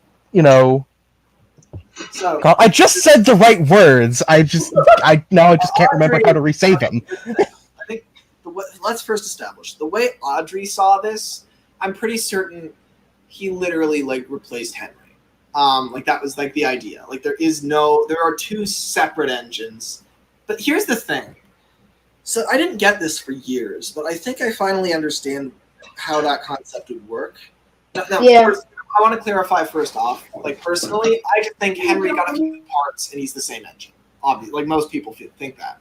And that's like what I prefer. I want Henry to be the same engine all throughout and just get a few replacement parts and then be happy as Henry can be. But I think that Audrey saw the second Henry as the real one, and the first one as kind of this awkward, bad person. Like think about it. What does the first Henry do exactly? He stops in a tunnel and endangers everybody on the main line because he's afraid that his paint will be spoiled. He's constantly whining and complaining about his illness, which granted he has some right to do because he's probably in a lot of pain. But he's in general, when Audrey calls him deplorable, I really think that he sees Henry as like a bad character. Like he's not good. Like he's literally a bad engine, which translates over to his characterization. Yeah, exactly. And so I think like what we usually think when people talk about the Henry 1, Henry 2 concept is that we think, wait, so Henry was just murdered in the 30s and then replaced with a guy that we don't know? Like that's gross to us, right? But no, it's not that. It's Henry starts later. Henry enters the story in the 30s, and the other guy's the weirdo. He's the one who doesn't count. Like the Henry, it's the same Henry. He just starts later. That's all it is. And if that's the case, then that makes a lot more sense. And I feel like I could actually handle that concept. It's like, okay, so we still get Henry. He still lives, but it's just he enters the story later than he would have. And the first guy is just this awkward chapter that nobody likes and is glad that he's gone. In the same way that 98462 or 87546 were sent away, is the way I see it. Now, I would rather the thing is we lose all those early stories if we do that. That's not Henry anymore, so that's a bummer. But it's a lot better. Frozen. Oh.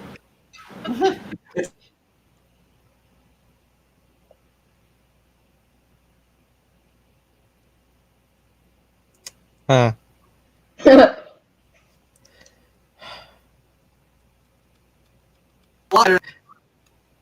Oh. Okay. Okay, yeah, this is definitely phone call zone and not just the stream being okay. All right, you see me now? Yeah. See you now. You're so scared of the phone call, Jamie.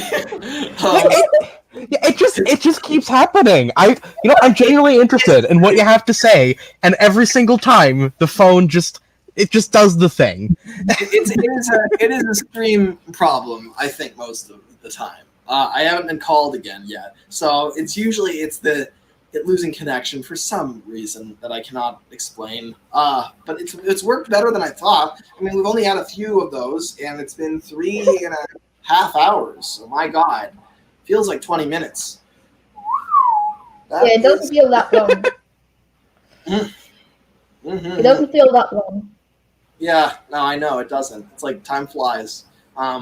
Yeah. Anyway, so yes. I may have a friend arriving soon. At which point, hate to do this, I may boot you all out.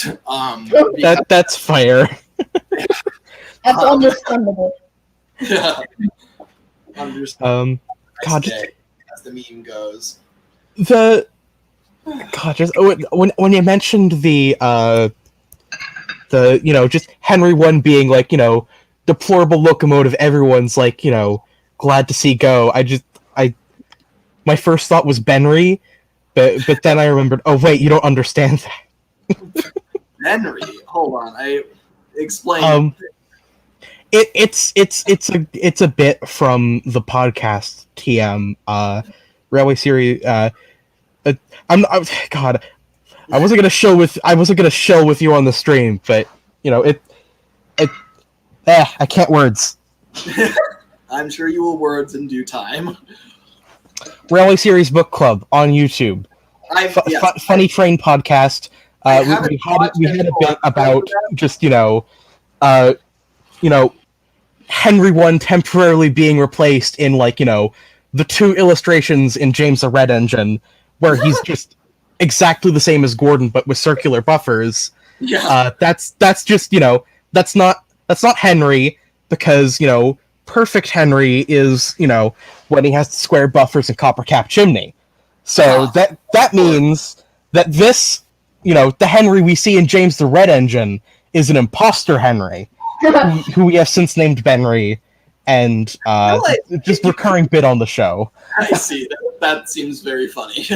But I would honestly, that makes me think. I could see the case where, what if someone could make a series where Henry is constantly being swapped out, that's the gimmick, not just once, but 7, 8, 9 times. He's constantly a different engine.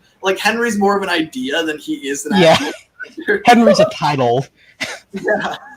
Honestly, the way you were talking, I kind of an idea crossed my mind that maybe after the crash, Henry is kind of split into 2 engines. So Henry I continues being his own engine, but Henry also becomes the Henry II, and they're the same character. They have the same consciousness. They just split at the point of the rebuild or accident, and they're both the same person. Just the thing is, I would argue different.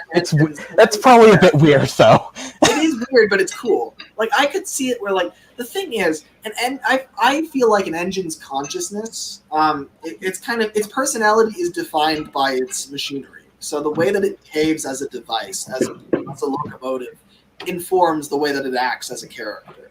And so when you think of it that way, well, the more of the engine you replace, the more different the engine becomes, right? But it's what if you were to split it down the middle? So it's 50% the same engine. I would argue that if you still have 50% left, it's still roughly the same engine. That's enough.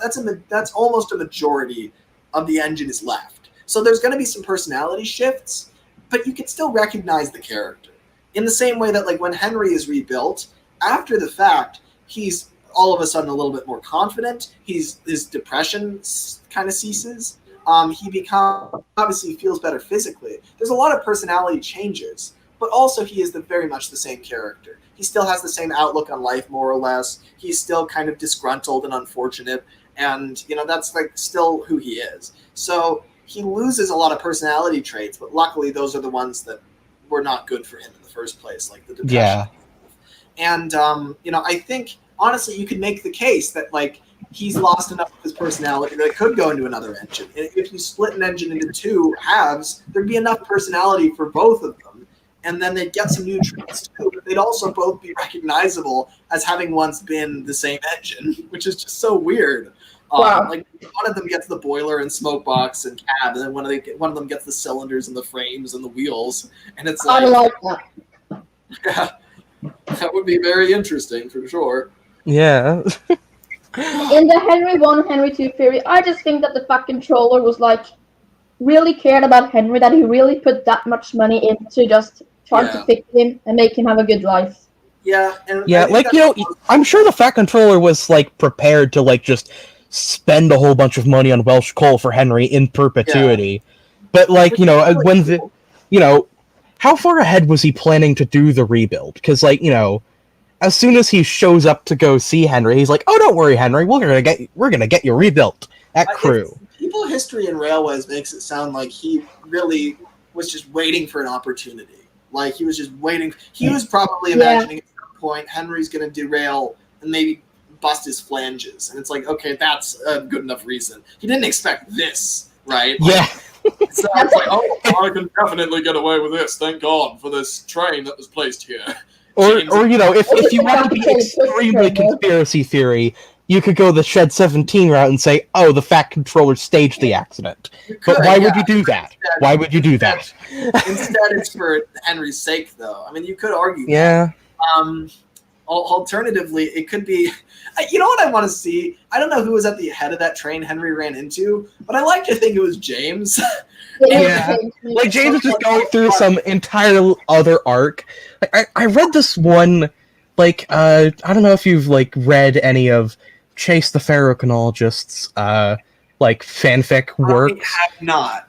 He did like a big like kind of Adventure Begins style rewrite of the Henry and Toby books to kind of like just do that kind of Adventure Begins thing, and he had like a background arc during that part of the story where like James was taking the special coal, and when he stopped on the main line, it was because he had some kind of like he had something happen while he was doing that. Right. So then Henry just crashes into the back of James.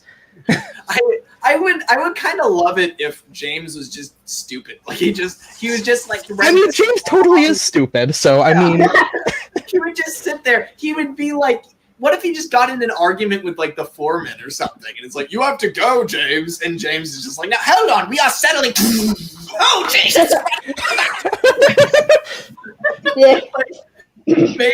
And then forevermore, he and Henry have this weird connection where he saved his life, kinda, but also it's like, James, I could have been killed. James is like, yes, but instead I saved your life. So did he really save his life? I mean, what would have happened if James's train wasn't there? He probably would have just kept going down that siding or passing loop and crashing like through the buffers into something. That wouldn't have been that much worse.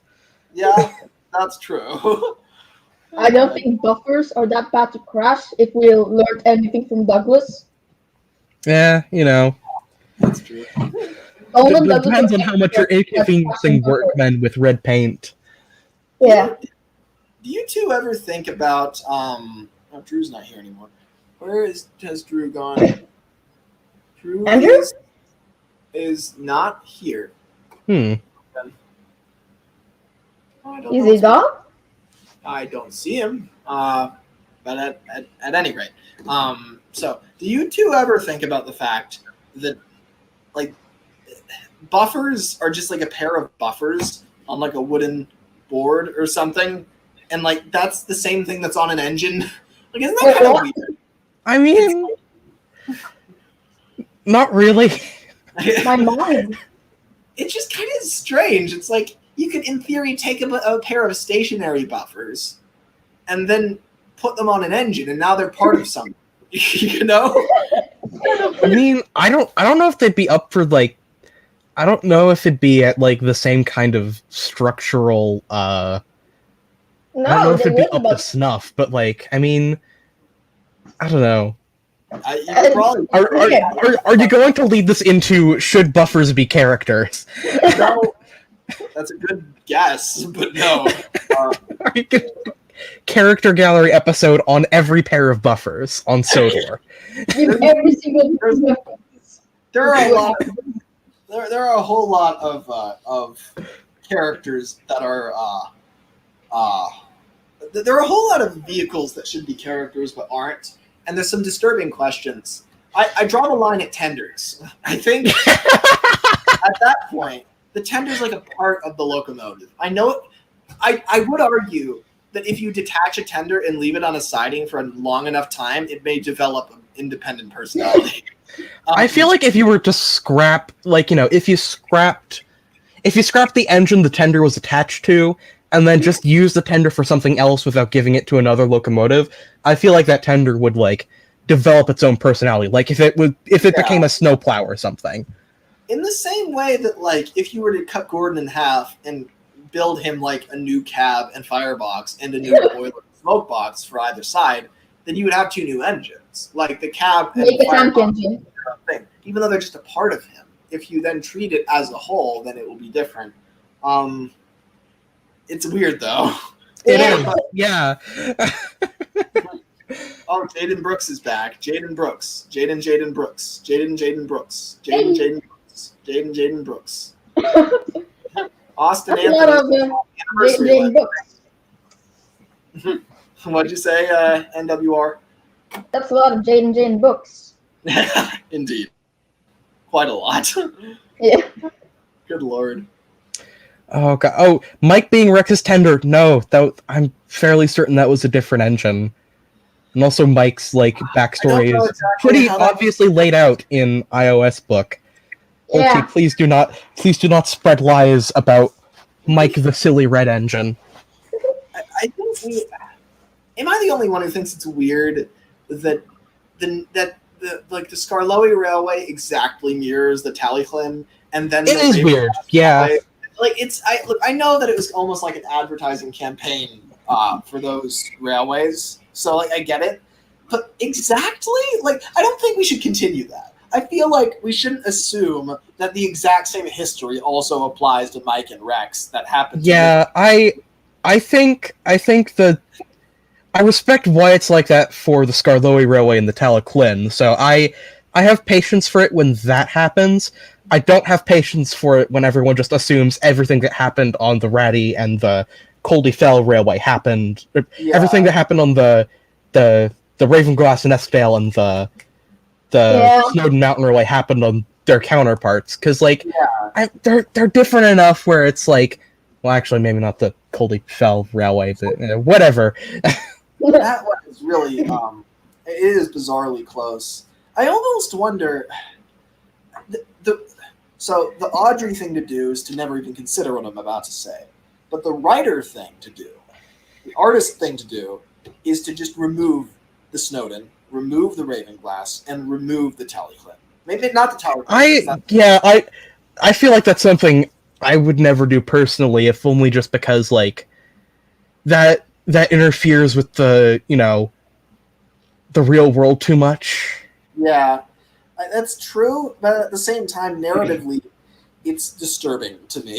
It's like, I think the alternative is to just like, well, I mean, for one thing, I would just remove the Coldie Fell Railway entirely, just because it doesn't add any. Like, it's cool. I like the stories. It doesn't add anything to the island. It doesn't.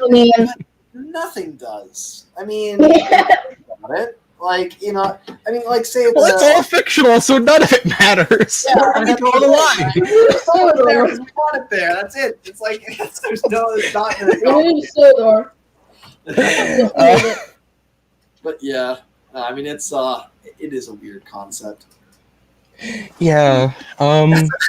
Coldie Fell 1 says, as a Coldie person, I am very offended. Yeah. I'm sorry. I'm sorry, Coldie Fell 1. A Coldie person. The only thing that happened on the Snowden that didn't happen in the books that I accept happening to Coldie Fell is like, I think it'd be cool if Alaric got renamed in the same way that like this counterpart got renamed, just because it's neat. That'd be a neat idea if you like write it in the right way. Yeah, but everything else, Let's see. Andrew Rose Cole, that's Drew. It was just here. Says, "Sorry, Lemmy, my thing died." That's okay, Drew. I think we're about at the swapping out point anyway. I dare say. Oh no. So I think I'm going to swap you guys out. But the end is nigh. I just came to the part I wanted to talk about. All right. Well, we can talk about that first, and then I'm gonna then swap time. I really wanted to talk about the part in like the hit era of the new series where they tried to merge the Coldie Fell Railway and the Skarloey Railway. Yeah, the Skarloey Railway just ate a bunch of that lore, didn't it? They always treated it like said it was up in the hills, up in the mountains, and it's like, I guess it's in a high elevation, but that's not really the thing. It's like it was bizarre the way that they would kind of approach that. Especially because the draw of the Coldie Fell is it like operates like a roller coaster. Like that's the only way to like climb such steep grades. But then like the narrow gauge engines just can't do that. Like not that level of not that slope. It's interesting though. Like they were kind of somewhat aware of the Coldie Fell. Wouldn't it be so weird if they introduced Coldie as like a character on the narrow gauge railway? That would be wild. That'd be weird. They literally just put him in after the fact as like a new character, because I know he was really successful in the merchandise. So what if they just did that? I'm honestly surprised they didn't. Same with like a bunch of the other like stuff they pulled out from the Railway series and then just kept making as toys for some reason. Yeah, Like I it's don't so know, weird. D199. Yeah. I vote you. Yeah, Ivo Hugh got one, but then they kind of dropped him, unfortunately. Yeah. Oh, but they still made one. Taj is here, and he says, now, I mean, what about if we remove the locomotives from Thomas the Tank Engine? You know, and called it Sir Topham Hatt and the Desolate Iron Desert of Bitterness. That's going to be the CW reboot of the Thomas universe. Of course, yes, absolutely. It'll be like Riverdale, except without trains. Which I'm pretty sure Riverdale already is. But... George the Steamroller says, "We want new people." We want new people. These ones are broken. I need new ones. Well, maybe if you didn't roll over them with your big roller, they'd still be good. True. Oh my god. Yeah, that's true. But Thomas anyway, Netflix adaptation. I'm not caving because of that comment, but it probably is time to swap. Yeah. I had fun being here, but right now, as I see it on the clock here in Norway, I have to go. Oh, you're in Norway? Yeah. Wow. I'm still tallying up all the different people I'm encountering from all over the world. It's cool. I think somebody said they were from Lithuania, maybe? I can't remember. But anyway, that's cool. And thank you very much for joining NWR Films. And of course, thank you, Jamie, as well. Yeah, I think it was nice to be on a stream for the first time. I 10 out of 10 would do again. I guess you haven't been on here before, have you? No, this is my first time. That's bizarre to me. Well, yeah. It's hard to keep track. I encounter a lot of people, and when I call with somebody on Skype, sometimes I mix that up with a stream. It's like, But at any rate, we need to call on Skype more too. Yeah, Jinx, you owe me a soda. After being chatting with a person I have looked up to for around 5 years now, I feel satisfied. That's good to hear. That's really sweet to hear, and it's very fitting considering that this is a grand celebration of my 10 years. I find it interesting that my big high point was the midpoint. Like, right? I mean, I hope my high point is like soon, obviously. But out of my entire timeline, my highest point so far has been in the very center at like the 5-year mark where I released my series. I'm hoping that with these guys, I can make more stuff. So let's see. But anyway, so you've both been great. Also, Drew, if you're still watching, thank you very much for joining. I'm sorry that your microphone didn't work out. Happens to the best of us. Anyway, so without further ado, you guys can either leave the undignified way or the dignified way. We can do it the Great Western way or the wrong way. Great Western. All right. Yeah, I think I'm gonna go the Great Western way. It was fun talking. We should do it again sometime. Bye. Yeah, definitely. All right. Talk to you soon. Bye.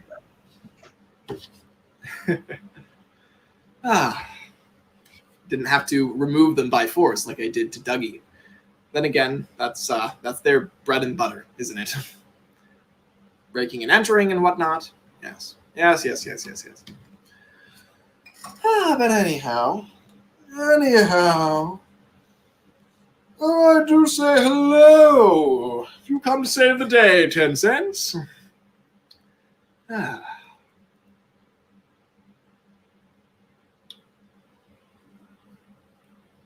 Who do I bring in next?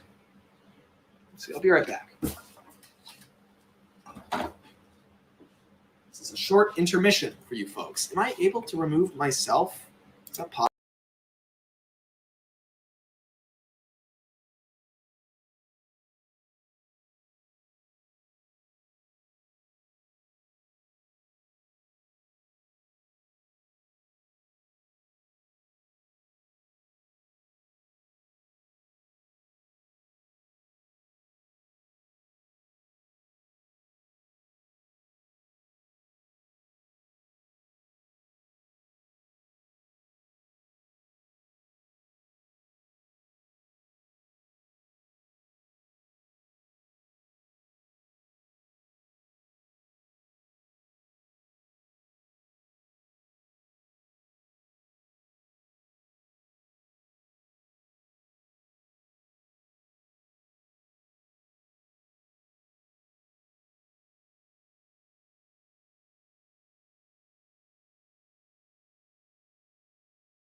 All right, I am seeing that there's some sort of revolution happening in the chat. Time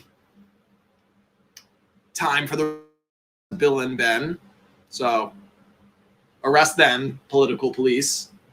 We strat the revolution, says George the Steamroller. All right, you're under arrest too. Who else? Who else do I arrest? With my secret police that I definitely have and are real. JK. JK, everybody. JK. Anyway, let's see. Who do we add now?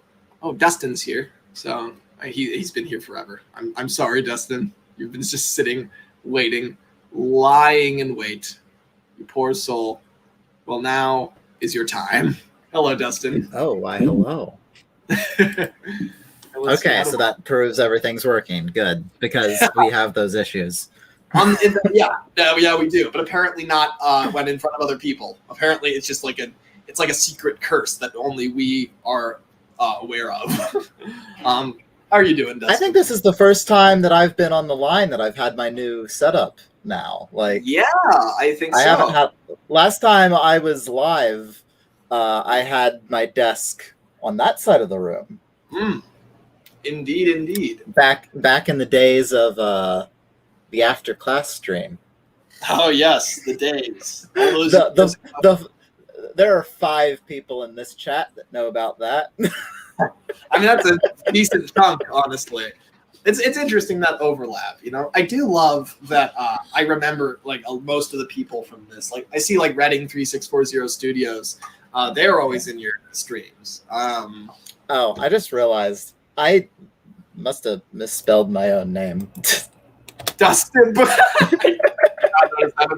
Well, hey, the B is right next to the N, and it's a silent rush. It's a silent B. It's a silent B that is pronounced as an N. Also, that's what it is. But anyhow, see, we've just been saying my name wrong for 20 years. It's not Dustin, it's Dusty. Of course, obviously. So, I hear today is your 10-year anniversary. That it is, Dustin. That it is. 10 years. This YouTube channel is 10 years old. Damn. I know. I remember when Matt was celebrating his 10-year anniversary because he started in, 2008? So it was 2018 he celebrated. Now his channel is probably 13 years old. And it's just ridiculous. For those who don't know which Matt I'm talking about, because everybody thinks I am best friends with Enterprising MPS and every other Matt that I barely talk to. I adore those guys, don't get me wrong. But I'm not as close with them as I am with Matt Twillman. But anyway. So, I remember when Matt was celebrating his 10th. And I thought, wow. Of course, speaking of, I have just... Yes. Whenever we bring up blast. Whenever we bring up TWRC members in any capacity, that just appears for no reason. I remember how seriously everybody took it when we were like, oh my god, no, Baja Blast is going away forever. We got to stop it. And it's everyone took that way too seriously. Yeah, I know. And part of it was a joke, but the joke part was how exaggerated it was. Not that it was going away. We were all certain it was going away. We're like, well, yeah, it's just soda. What do we care? That's the deep down what we felt. But it wasn't the joke part was that we cared so much about soda. Not that the soda was going away. We were convinced that was the case, and it was definitely happening. It's like Kappa. I hate Kappa. I never should have fallen for that bullshit. I was looking at the comments the other day. I went to my note. Kappa only concerns themselves with the really big channels. Yeah, I was too cautious in that case. Oftentimes, most cases you can't be too cautious, but that one I was, I think, because I lost all the comments. I mean, I went out of my way to record all of them, of course, but it's not the same. When I go underneath my No More Secrets video, it's there's nothing there. It's ugh. Seems like the comments are secret now. It's what a terrible twist of fate. Oh, have you, by any chance, Dustin, have you seen Bo Burnham's Inside special? No. I thought there was a 50-50 chance. I'm sure some people in the chat have. If you're young, I wouldn't necessarily suggest it. It's more adult in nature. Not really that adult. I mean, it's. I think kids are a lot less tame than I think they are. But he's an amazing. Do you know who Bo Burnham is? No clue. He's an amazing comedian, but he's almost not a comedian. He's like a musician mixed with a comedian. So he does comedy acts with a lot of skit songs, and he plays a piano on stage. He's like Weird Al mixed with Elton John. That's what he is. But basically, he's great. And he released that special recently. That was basically his kind of big tell-all. I've been stuck in this room for a year making music. I related very heavily to it. And it reminded me of my big video of big introspective, oh, look at how meta Lemmy is video. But I went back to look at that after that because I was like, hey, I kind of have a little tiny version of Inside. That's cool. And so I looked at it, and there was no comments. And it's like I'm alone. It's like there's no people there. They're all just gone. They've evaporated into the stratosphere. It's like, so I shouldn't have done that. Shouldn't have taken Kappa seriously. And I'm relating Kappa back to the Mountain Dew thing because we all took the Baja Blast thing too seriously, and then it was perfectly fine. Same thing with Kappa. There's also other things that are not like that, like COVID-19, for instance, is quite serious. PSA. Yeah. Came too late.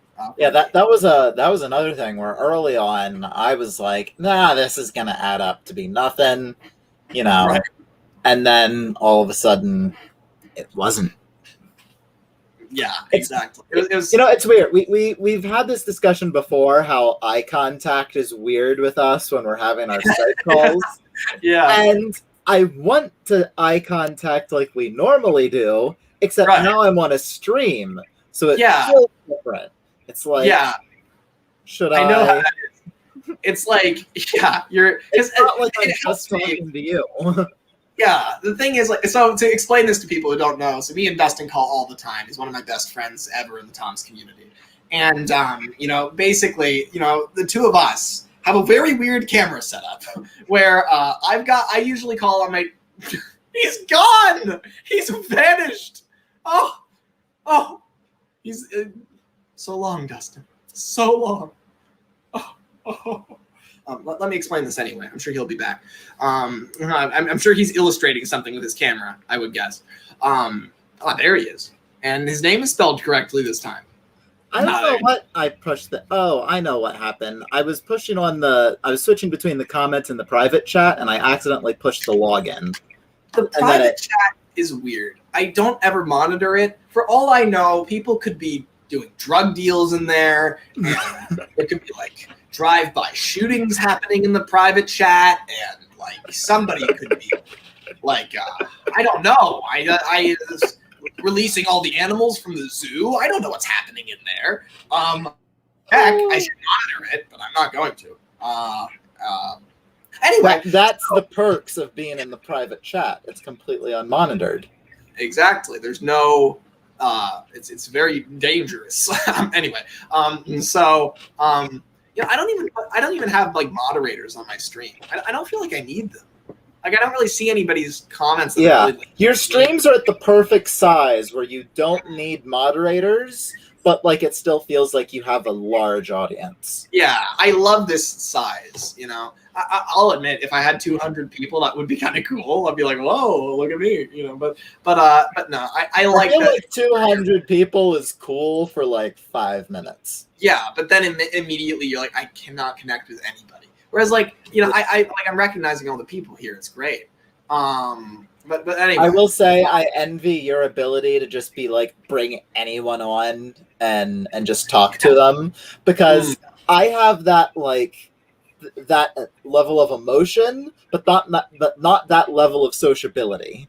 Right. Yeah. Which I totally understand. I mean, it's something that you have to practice a lot, but also it's just I'm realizing this about myself is that for all my life, I thought I was an introvert, but I don't think I am. I think I'm an extrovert. I mean, the way that I just because I avoid people doesn't make me an introvert. It makes me bad extrovert. It makes me. There are introverted extroverts and extroverted introverts. That's true too. Yes.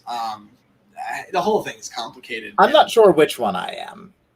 I don't know either. I'm just gonna go with I'm an extrovert with depression. That's my phrase. I think I'm an introverted extrovert. Yes. Because I like hanging out with a lot of people, but I don't. Right. Yeah.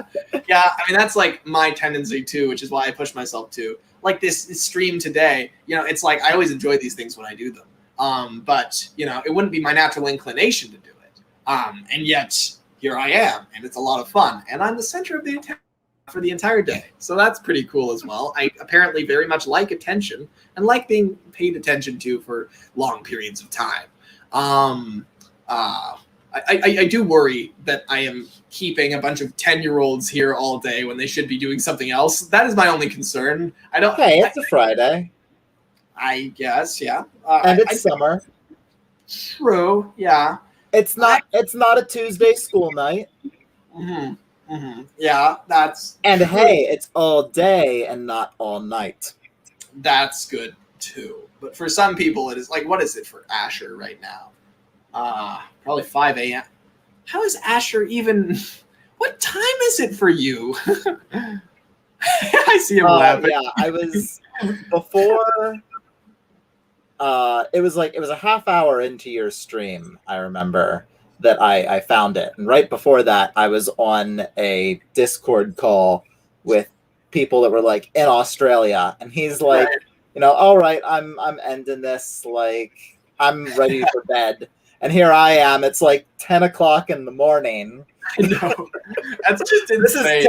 That's typically the time that I like wake up. Right. It's just like it's like this is the modern world. This is the modern world. This is where we're at. This is our lives. We talked to there was a kid from Norway on here. People say I saw this.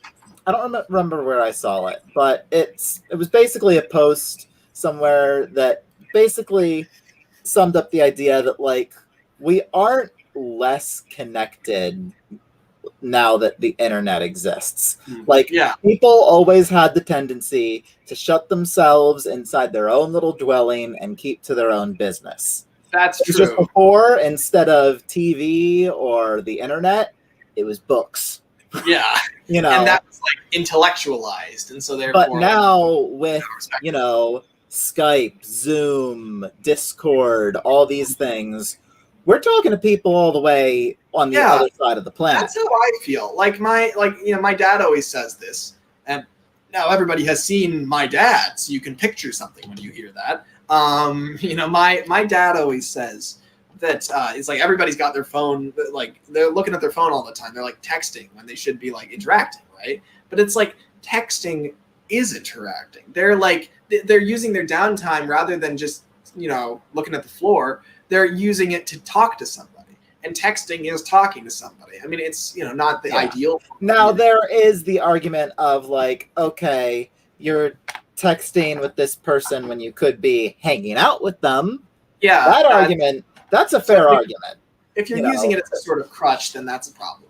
But it's like it depends a lot. When you're using it to like keep people at an arm's distance, then that's like, But when used as intended, when it's used as like when you're kind of supplementing with that, because I mean human interaction, it's a need, it's a must. We can't we can't live without actual physical human interaction. You have to require that. You need it. But you can definitely add to that with a bunch of interaction that happens when you text and call and do all that stuff. It's just more of that stuff, so that's good. As long as it is adding to it rather than whatever. But anyway, what were we saying before? There was a good topic thing. Cameras, right? So the way that this works, so obviously you can see the angle we're both looking at the camera right now. Well, usually the way it is. Well, this is me looking straight at my monitor. And this would usually be me looking straight at my monitor. Usually it's like right here. And so you can imagine how it is for me and Dustin. If I want to look at Dustin, oftentimes I have to look here. And if Dustin wants to look at me, he has to look exactly where he's looking right now. And so, but then to make eye contact, like we have to do this, which I'm now looking at myself. But today, in this case, I am actually looking at Dustin and myself because of the way this is laid out. I've got my laptop going, and then I've got my iPhone here that is the camera, and I've positioned it very specifically. I'm not even looking at myself when I look at my camera. You know, I'm just looking at my camera. Even if I have the little like thing flipped out, it doesn't display what I'm seeing. It just it's just blue screen. It's the blue screen of death, except it's not for death. Yeah, and it's so just a PC camera. You just have to, except it's not for death. Yeah, you just have to like trust it. You just have to look into it. And But it's that same font. It is in that exact font, like the font that it would be if it was the blue screen of death. Yeah. See, this is interesting though, because like I'm looking at myself right now, and it does look like I'm looking directly. Which into is the camera. weird because we were both probably like toddlers when the blue screen of death was a thing. That's also true. Yeah. But it's permeated the culture, so there we go. But yeah. Who's People bring up death by PowerPoint, and like some little kids like, "What's PowerPoint? I only know Google Slides." Yeah. Oh my God. Let's see what are people saying in the chat. Let's see.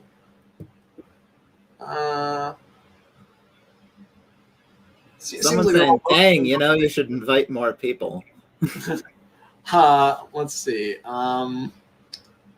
Did you hear the last time where somebody said, "I want new people, replace them"? Like, well, at least Redding here, he's like, we don't need new people, we need more people. Yes. Until there's so many that we can't hear anybody, and we're all of our eardrums burst with anticipation. Anyway, yes, I'm trying to balance this in such a way that like I am spending more time on some people, because the thing is, this isn't your average everyday ordinary stream. This right here. Yeah, true. Typically in your streams, like I'm one of the last people that gets invited because I can afford to do that, right? It's like you're not going to take it personally. And that's the thing. But today, this stream, I kind of want to be an encapsulation of my life in this community. And so I put Ted first. He had a lot of time here. If Matt can get on at any point, I'll probably be one-on-one with him. Of course, you get a lot of time, Dustin. Like that sort of thing. So it's like, I like to kind of prioritize. Luckily, I have a lot of time, which is weird because I probably won't have a lot of time when I normally have a lot of time, because it's my quote-unquote aunt's birthday. So what is the? She's not actually my aunt. It's just she's grown that close, and we've basically adopted her into our family. That's great. That's nice. Yeah, I see how it is. I don't know why I said it that way. It's like, oh, all right. Okay. All right. It's like, oh, I see how it is. I don't get to be your aunt. All right, fine. Yeah. I don't know why I'd want to be. But anyway, Taj says, "Oh, I love that, Dustin." It is adorable, I will admit. Yeah, Dustin's family is adorable and also can be highly annoying. It depends on the day and whether it's his perspective or mine. But oh, there's Jaden Brooks again. Jaden Brooks. I'm sure most people are annoyed by that. I just kind of love it. I'm just like, oh, that's so entertaining. Jaden Brooks. Jaden Brooks. I feel like if you indulge people who just spam, they just kind of stop. They're like, oh, he's noticed me. No one's ever noticed me before. And then they cry for 3 hours, and then they're a better person. I think that's how it goes.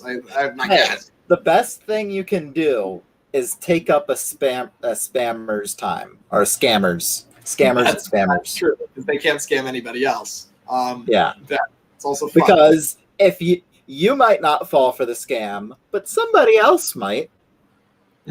A junction malfunction said, "Is this a new TWR wooden railway Dustin model?" So there's a lot of things to unpack here. Firstly, TWR Wooden Railway.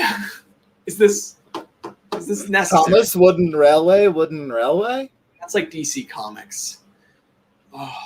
Detective Comics. What's wrong with them?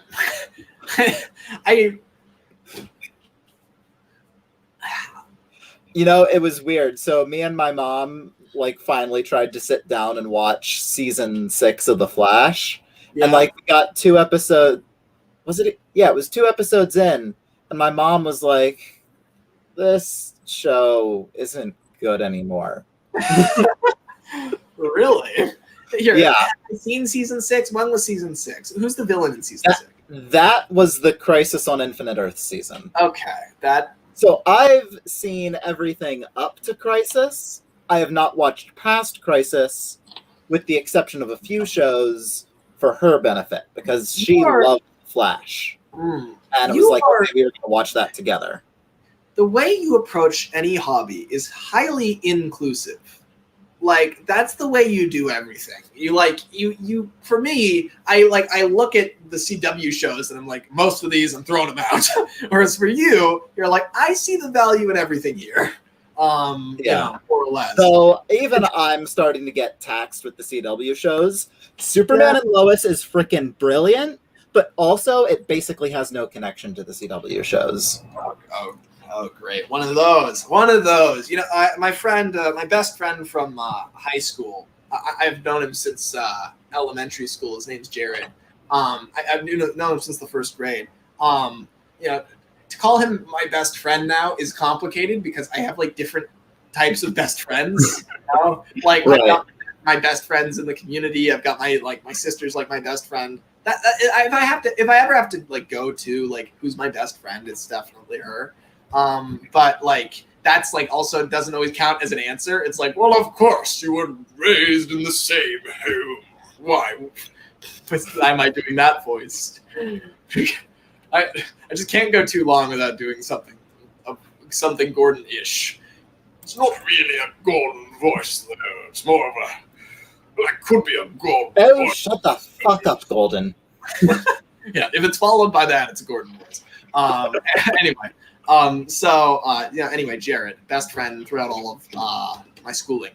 And he was here yesterday, and he said he did it like this. He brought this topic to my attention. He was like, "So, have you seen the Joker movie?" And like knowing I would go into a rage, right? And then I was like, no, I've not seen the Joker movie. I never want to. You can imagine what I said. Yes. But because you said it to me. Yes, very much so. It's just Lemmy. But why did I bring up the Joker movie? Because he brought up the point that it's a really good movie if you just ignore the fact that it's attached to the DC universe, which you probably raised at some point too.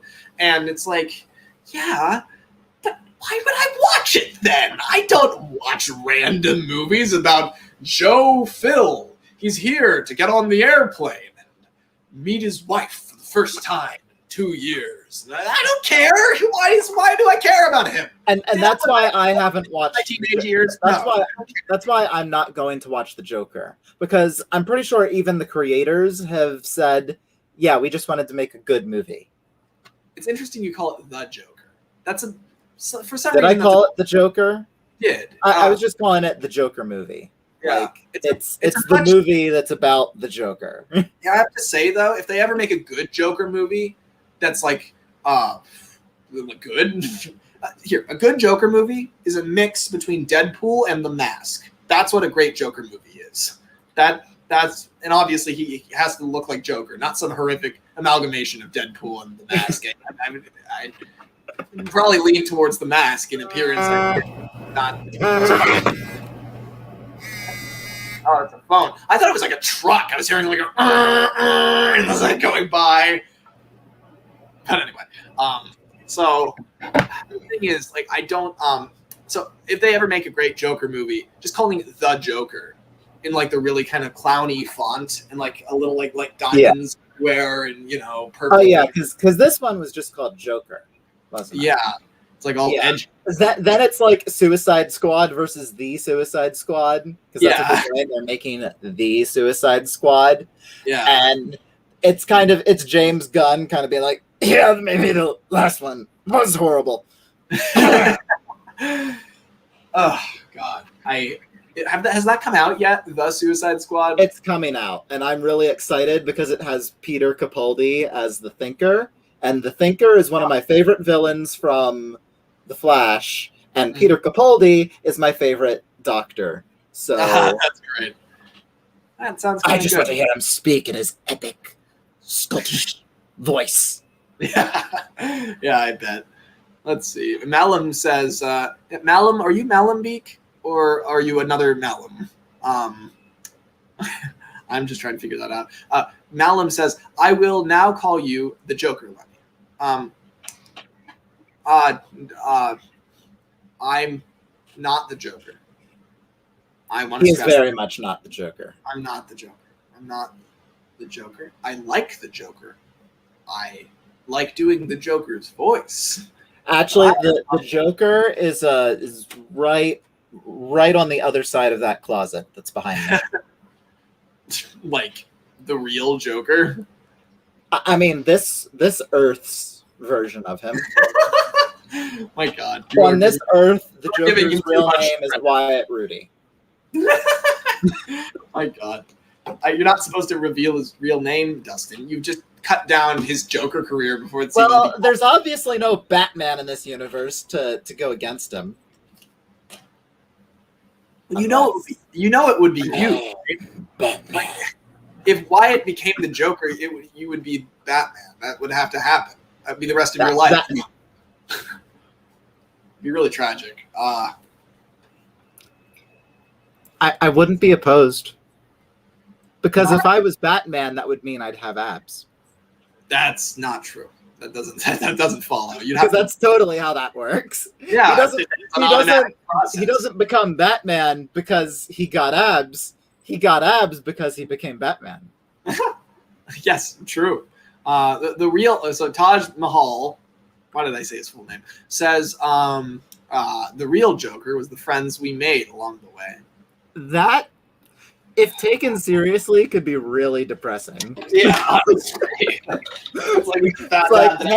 the way, all your friends are murderous psychopaths. You found that out, like all of them.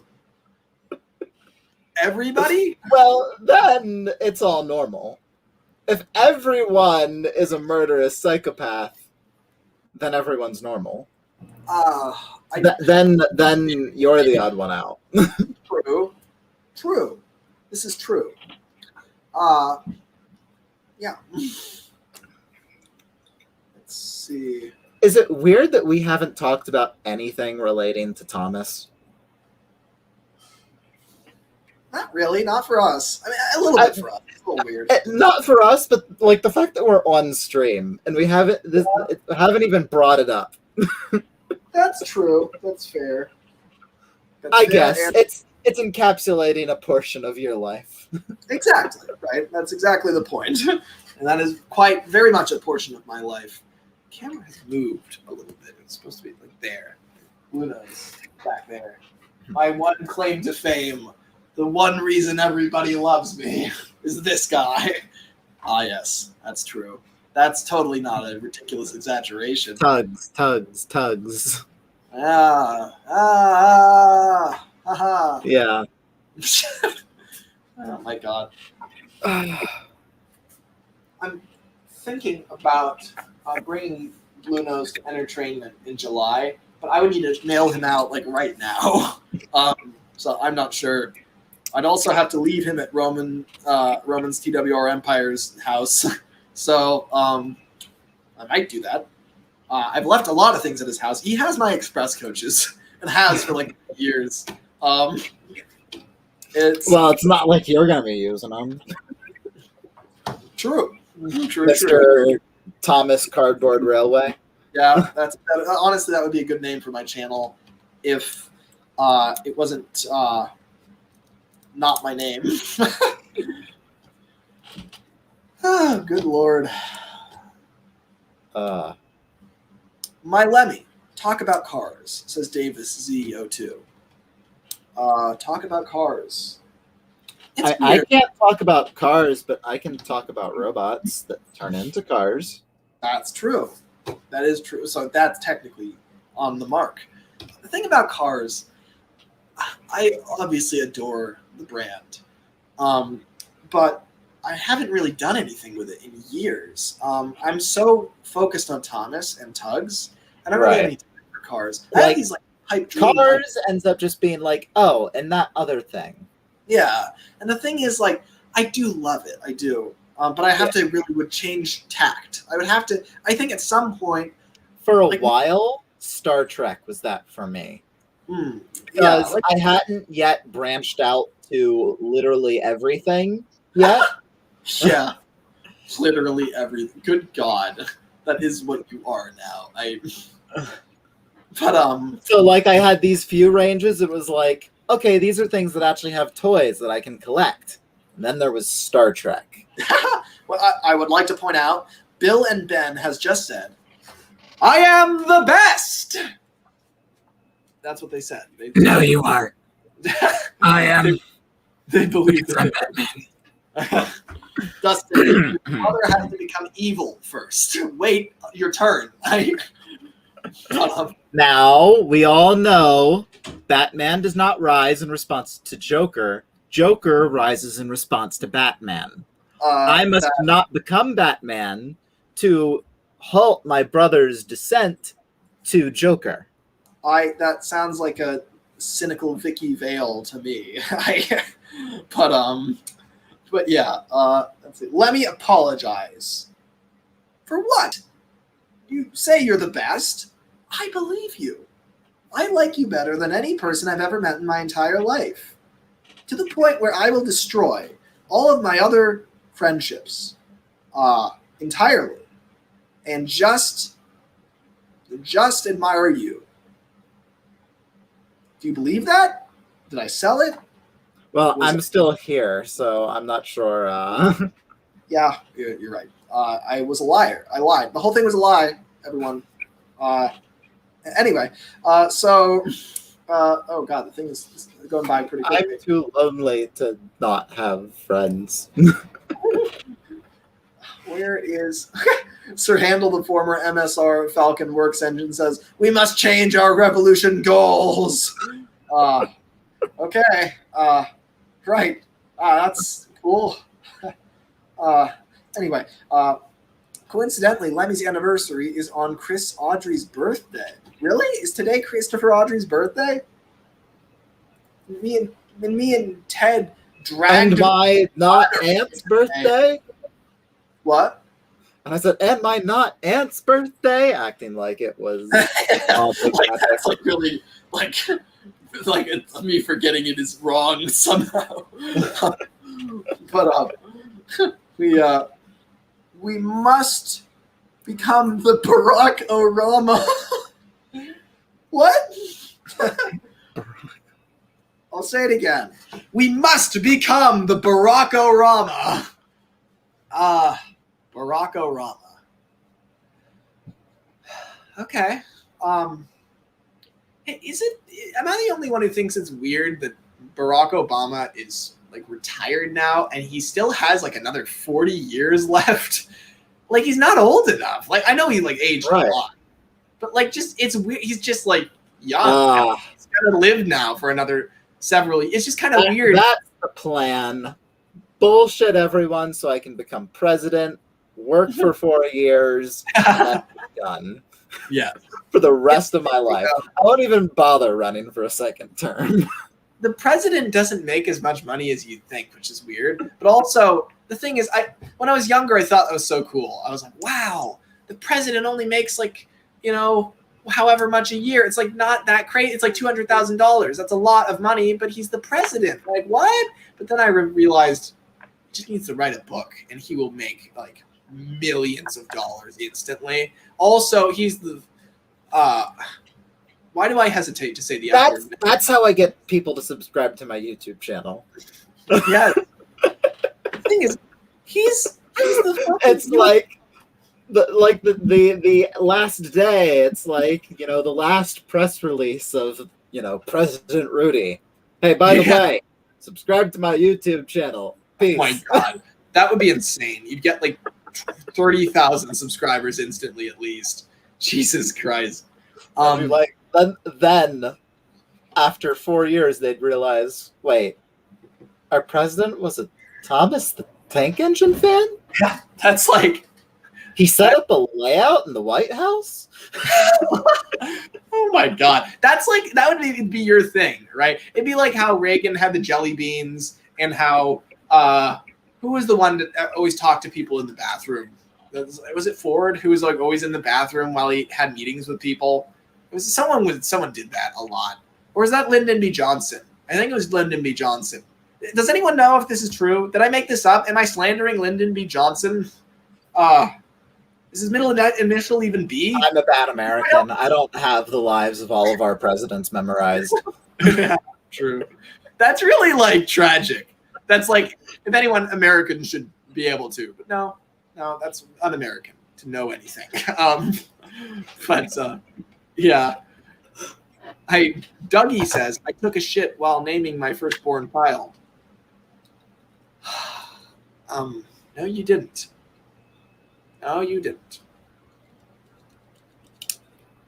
I'm challenging them to a mental duel. Anyway, Solomon said, it's weird how he was the most powerful man on Earth for like 8 years and riding off the wave of Pax Americana, and now he just kind of exists. Yeah, that's true. Also, Solomon, do you want to jump in here after Dustin? I don't know if you can join or not. It seems like every time you join my live streams, like your internet is bad or something. But I mean, you gotta be in this stream at some point. I'm sorry that this will be the first time we'll have talked in like a month. I do my best. I really do. So many people, so much inclination to not talk to any of them. It's very complicated. But anyway. And it's times like this where I realize maybe I have it made only having one friend. Yeah. The thing is, like, I think in order of how much I talk to people, Dustin, I think I maybe talk to you the most. Matt would be second most, but he's like so busy most of the time. I almost never talk to Ted, but he's around a lot more lately. Yeah. It's mostly you though. Yeah, I had an epiphany, when you guys were talking earlier. I was like, damn, me and Ted could probably have a very thorough discussion about the operations on the Northwestern Railway and how it works. You've probably thought it out more than he has, but also he would say things if I were a fly on the wall in that conversation. Solomon, follow this. You know what? I'm going to send the link in Skype because everybody's going to jump in and Solomon won't be able to get in. Is he? How far down are you? I'm sorry.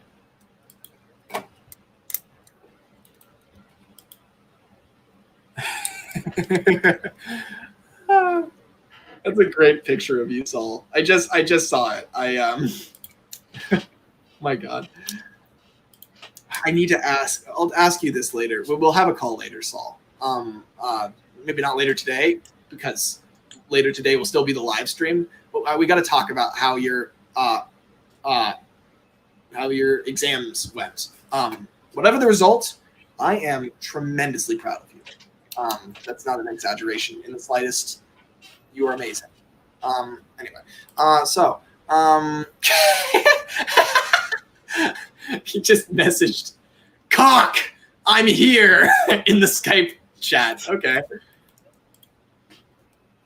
I don't understand why the cock part was necessarily a necessity. But yeah. Anyway. Anyhow.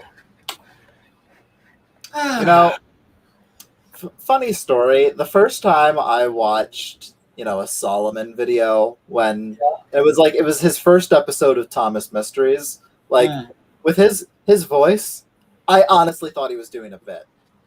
Yeah. Well, I thought that too when I first met him. I was like, how can his voice be this interesting? There's no way. But the thing is, it's because he has a lot of influences. Because he learned English. I don't want to tell this whole story for him, but he learned English from watching YouTube videos, essentially. It was American, Australian, and British videos all mixed in together. So you can imagine that's where his accent largely comes from. Is that, you know, he's got like some of the words he says are like Australian sounding, but not at the right times. So you don't recognize it at all as an Australian accent because it's not. It's a lot of other things. Some of it is like very American. Some of it's like literally like a Jersey accent. Like it's like all over the place, which is really cool. I mean, it's exactly as distinct. If I'm going to compare one person I know to Thomas, it is Salman. That's not always a good thing. But I truly adore him. He's like a little brother to me. I don't know how he feels about the little part, but yeah. Anyway, here I am taking up Dustin's sweet precious time with Salman's introduction before he's even here. I mean, I was the one who brought it up. Yeah, that's true. But anyway, you gotta hype him up. We're the hype men. Yeah, exactly. We are the warm up act for Salman, whose stream this definitely is. Anyway, this stream needs to go for 10 hours. Obviously, that's what it has to do. I didn't even think about this. That's the way to do it. So I'll go for another 5.5 hours, which is 6. I'll end at 6. That's I'll end it right on the dot. That's actually like a decent time. Yeah, it is. Yeah, at first, Dustin, what I wanted to do was break the record. I wanted to go for 18 hours. I don't even remember what record I set because they cut it off in the middle of the intermission. Yeah, I at least wanted to break my own record, but I was hoping to break yours. I was hoping this would be the longest stream I ever did, and then I would never top it. But then I thought, I don't want to do that. Tonight it's Friday. I eat Burger King tonight. I can't miss that just because I'm now a 10-year-old boy. I get to eat grilled burgers. So, oh wow, home grilled. Fancy. Yeah. I mean, we don't call them Dad's Badass Burgers for nothing. Dad's Badass Burger. And the nice part, we know exactly where the beef came from. Right outside. Oh my God, is that true? Do you really slaughter your own cattle? We didn't slaughter him ourselves, but like. We basically raised him, fed him for a good bit of his life. I will say. So you did the nice part. Yeah. I mean, we did buy him from another place, so we don't know entirely what his diet was for a while. But he came here. He met a nice dairy cow. Had a kid, had a nice life, and then died happy. Mm-hmm. Good.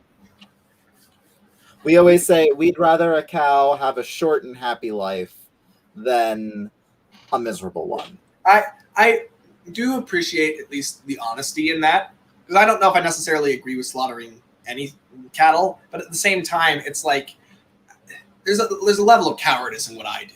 Because I'm like, on one level, I'm like, it would be so good of me to be a vegan. But at the same time, I eat meat all the time. And I shouldn't if I think that's bad. Yeah. If I think it's fine, then that's another thing. My defense of it is like, there kind of is a balance to things.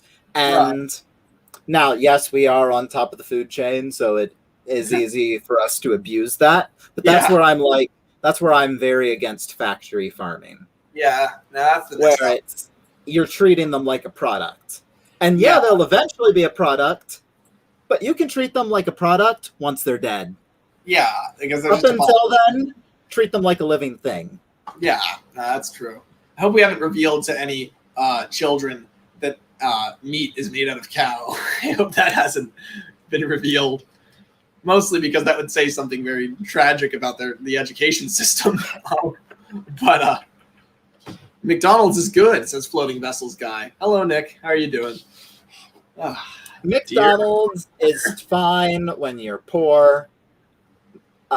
Burger King is good if you're going for chicken nuggets. I just registered that. You said that without hesitation. Just like, it's fine if you're poor. That's all that matters. But, I mean, if you have a few extra bucks to spend, just go to Wendy's. That's the best one. Wendy's sucks. Burger King sucks. Unless it's the chicken nuggets. You be quiet.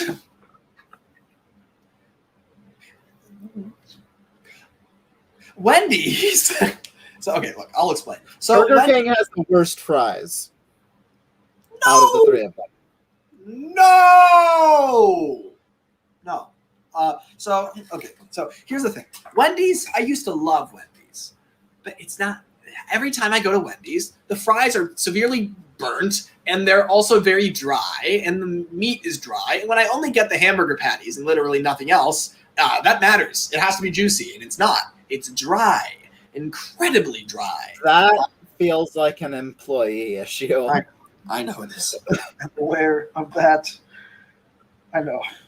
But Burger King, on the other hand, is also very dry oftentimes, but it's so good that I like it anyway. Because the thing is, like, Burger King, the Burger King we go to now is not great, or at least the food isn't great. Now, granted, it's also like 20 minutes away from our house, so it takes a long time to get home.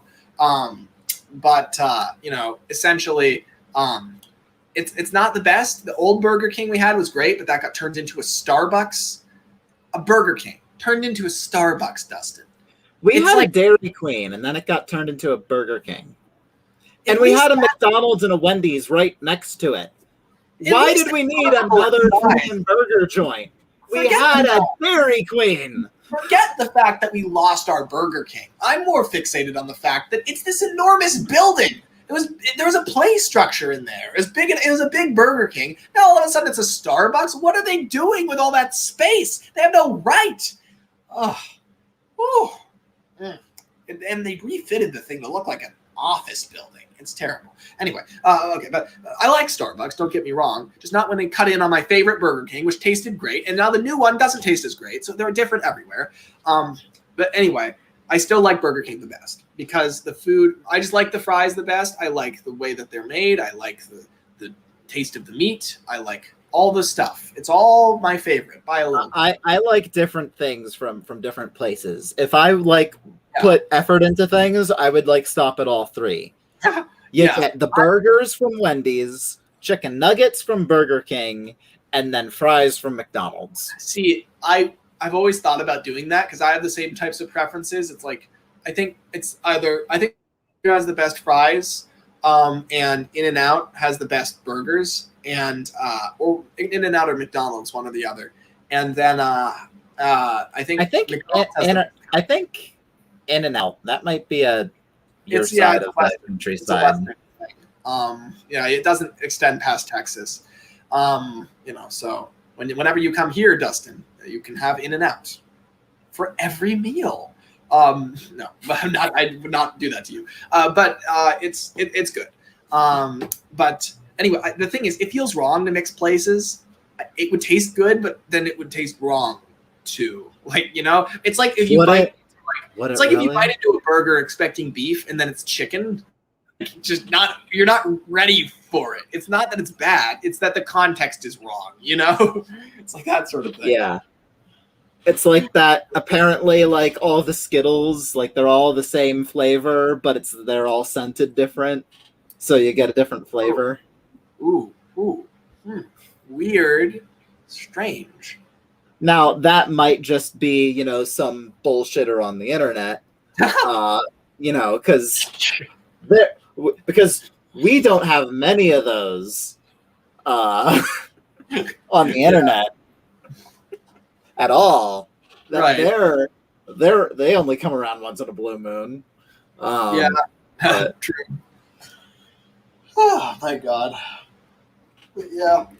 anyway, Burger King tonight. I'm not missing that. So I'm signing off at 6.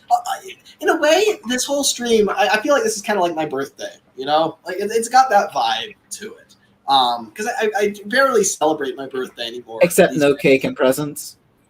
Yeah, no cake and presents. But the thing is, what I like on my birthday, Which is weird because I bought a cake today. yes, because say it with me now, audience. It's Dustin's aunt's birthday. Bloody fucking da! Whoa! I'm so impressed.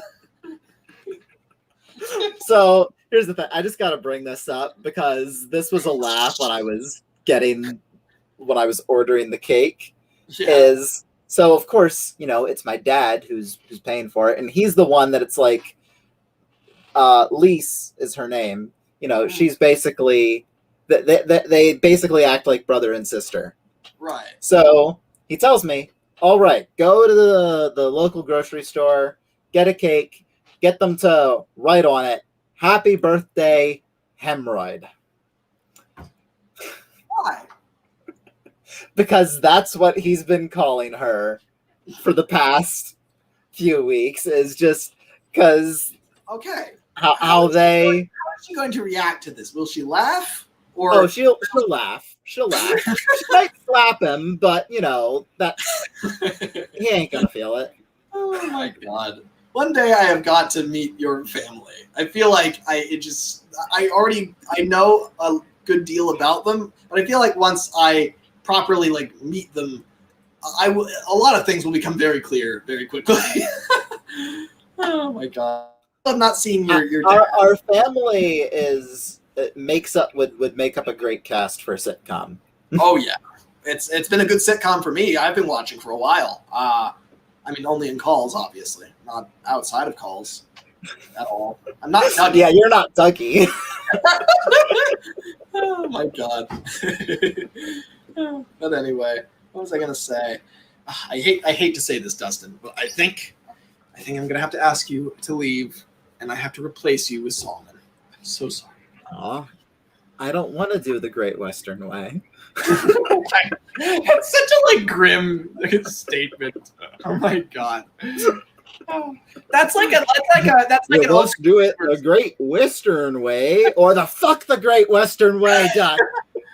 That's like an alternate universe movie where Duck has gone really just sinister in the direction of the Great Western, and Oliver's just there crying like, I don't want to do the Great Western Way, Duck.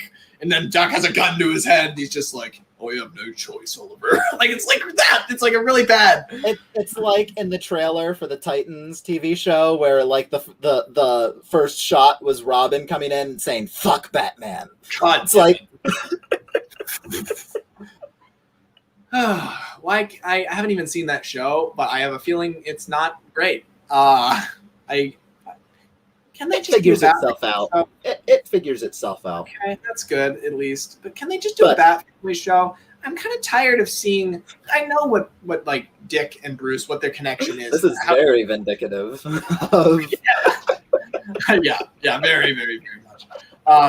But yeah, I told you, I said I was going to get rid of you, and then I didn't, and I'm which is what happens when we call. Yeah, it's context, people. It takes us at least 10 minutes to finally say goodbye. Yeah, that is true. That's very true. Which I hear this is a Pennsylvanian thing, so I might have to apologize for that. Well, then I must be from Pennsylvania. Maybe we're long lost brothers who look nothing alike. That's possible. Who knows? Who knows? Okay. Well, I think I am going to do the honorable thing and commit Sudoku. Or however that's said. I forget. Why it says it all the time. I feel like Sudoku is like a I don't. Isn't Sudoku like a? I think that's the math puzzle, isn't it? Yeah, that's what I was thinking. You're gonna commit. I mean, okay, fitting, I guess. I don't know why that is such a big deal. Why you have to commit it. Anyway. That's shit I do for fun. Anyway, I'm going to go die now. Bye. Of course. Yeah. There he goes. Oh, God. Oh, Jesus Christ. Dustin is a prime example of why I just love that I keep making friends. I never thought, because I've got my core group of like super tight-knit friends on Skype. There's like 7 people and there's me. And I never thought that I could grow that close with somebody that wasn't in that group. Then I meet Dustin, and it's like, it's amazing. He's one of my best friends. Before we continue here, I just want to tell everybody, there are so many friends to be made in this community. So many. You just have to find them, and you have to be open. And I know a lot of people struggle to make friends, and a lot of people, they're desperate for interaction. And what you got to remember is, firstly, making friends and keeping them is easy. It should be easy, simple, straightforward. Just break the ice. Hey, what if Gordon was painted red? Just start with that, right? And then the conversation will go somewhere, and just keep it going. And the longer you talk to somebody, the closer with them you will grow, and you'll find things in common. And the important thing is just to put yourself out there and try. That's all that matters. And of course, if somebody treats you poorly or does something that makes you uncomfortable, tell them not to do it. And if they don't stop, that's their own prerogative. But you just move on to the next friend, because you have to have people that treat you well. And I am blessed. I'm an atheist, but I'm blessed to have so many friends that treat me so well and are so supportive. And you can have the exact same thing. You can. I believe in each and every one of you. And I know that, you are everybody that I've brought on, everybody that I've ever brought on, and everybody in the chat who I've never met. And even people who aren't in the chat who are watching right now. I believe in you. And I know that you've got amazing traits. I mean, this is how I view the world. There's a reason that when I do character gallery, I think there's something to be said about every single character. Every character has amazing traits to be talked about. All of them. I don't care who it is. They all have value. People are the same way. So please just remember that. Remember that I believe in you. And remember that friendship should be easy and fair and fun. And also entirely free of obligation, So that's my speech for the day. So there you go. We are approximately halfway through the live stream. I've decided to end it at exactly 10 hours. Knowing my luck, it'll probably be more like 10 hours and 1 second, but that's okay. I mean, YouTube shaves off a second anyway. That's one of the few things they haven't fixed since the old days, probably for a reason. But yeah, so we're halfway through, and man, I just, it's crazy. 10 years. I haven't been active for all that time necessarily, but it's always been a part of my life, and it's always been good to know that there's a place to put my work, put my content. I mean, YouTube has its flaws. It's hard to make a career on here, especially. I'd never try it. But at the same time, it's amazing. I can talk to you guys. I can meet people on the internet that I've never occupied the same space as, and yet I can form incredibly strong bonds with them. I can become brothers with a person just based on a bunch of call after call after call, just becoming so close with them. And the person I'm about to bring on is exactly in that category. So, ladies and gentlemen, and everybody in between, Solomon. That is you, isn't it, Saul? Hello, can I be heard? Yes, I do indeed hear you. Okay, great. Let me up your microphone. God, it's so weird seeing your face move. I mean, with all due respect, you have quite the attractive face. I mean, here's the thing. Like, I know you're a white Californian, so it's really hard to feel attractive. But, like, honestly, like, I was talking to a few of my friends earlier today when I saw the live stream start, and I was like, oh, yeah, you guys know Lemmy. I was like, yeah, the really talented modeler who's actually hot. I was like, sorry, what? That's Did you just say you want to bang Lemmy? And the thing is, Okay, so great compliment. Thank you very much. Thank you. And thank you to whoever said that. But also, here's the thing. I think I'm a great character. You know, like if I was designing a character, I'd make it look like this. Like I do like how I look, but not in the attractive way. Like I don't think I'm particularly attractive. My nose doesn't. That's what every attractive person says. Like, here's the thing. Probably, Like, you could hold on. Yeah. Here's the thing. You know what's really attractive about a person? What? It's not them going around like, ooh, my chin is so sharp, I could cut your heart. Like, no, that's fucking stupid. You can't. Like, it's not surgical grade chin like mine. You can't cut hearts with it, right? Right. So, by the way, and I say this, I'm like an empty icon in the void. That's just how fucking attractive I am. I don't need to exist for women to salivate. I know. It can't even process you. I know. I don't even exist. I'm an ethereal being. My presence is so powerful and mighty that they simply cannot fathom the ideals of me existing within the same plane of reality as them. That's what it is. Official reason. Or to put it bluntly, I know. And to put it bluntly, for you laymen who don't know proper English, what I'm really saying deep down, I'm pretty fucking hot. Right. Now, Sam, like, okay, I'm gonna stop making. Like, here's the thing. I have a hard time not making things about myself because, you know, I'm psychotic. You're not I psychotic. walk in the bar. I don't think there's a problem you make things about yourself, Saul. I like that about you. The important thing I is that you know. don't I'm great. I'm like the party. Here's the thing. I come to a party that's already started, and I keep it going for an unreasonable amount of time. Exactly.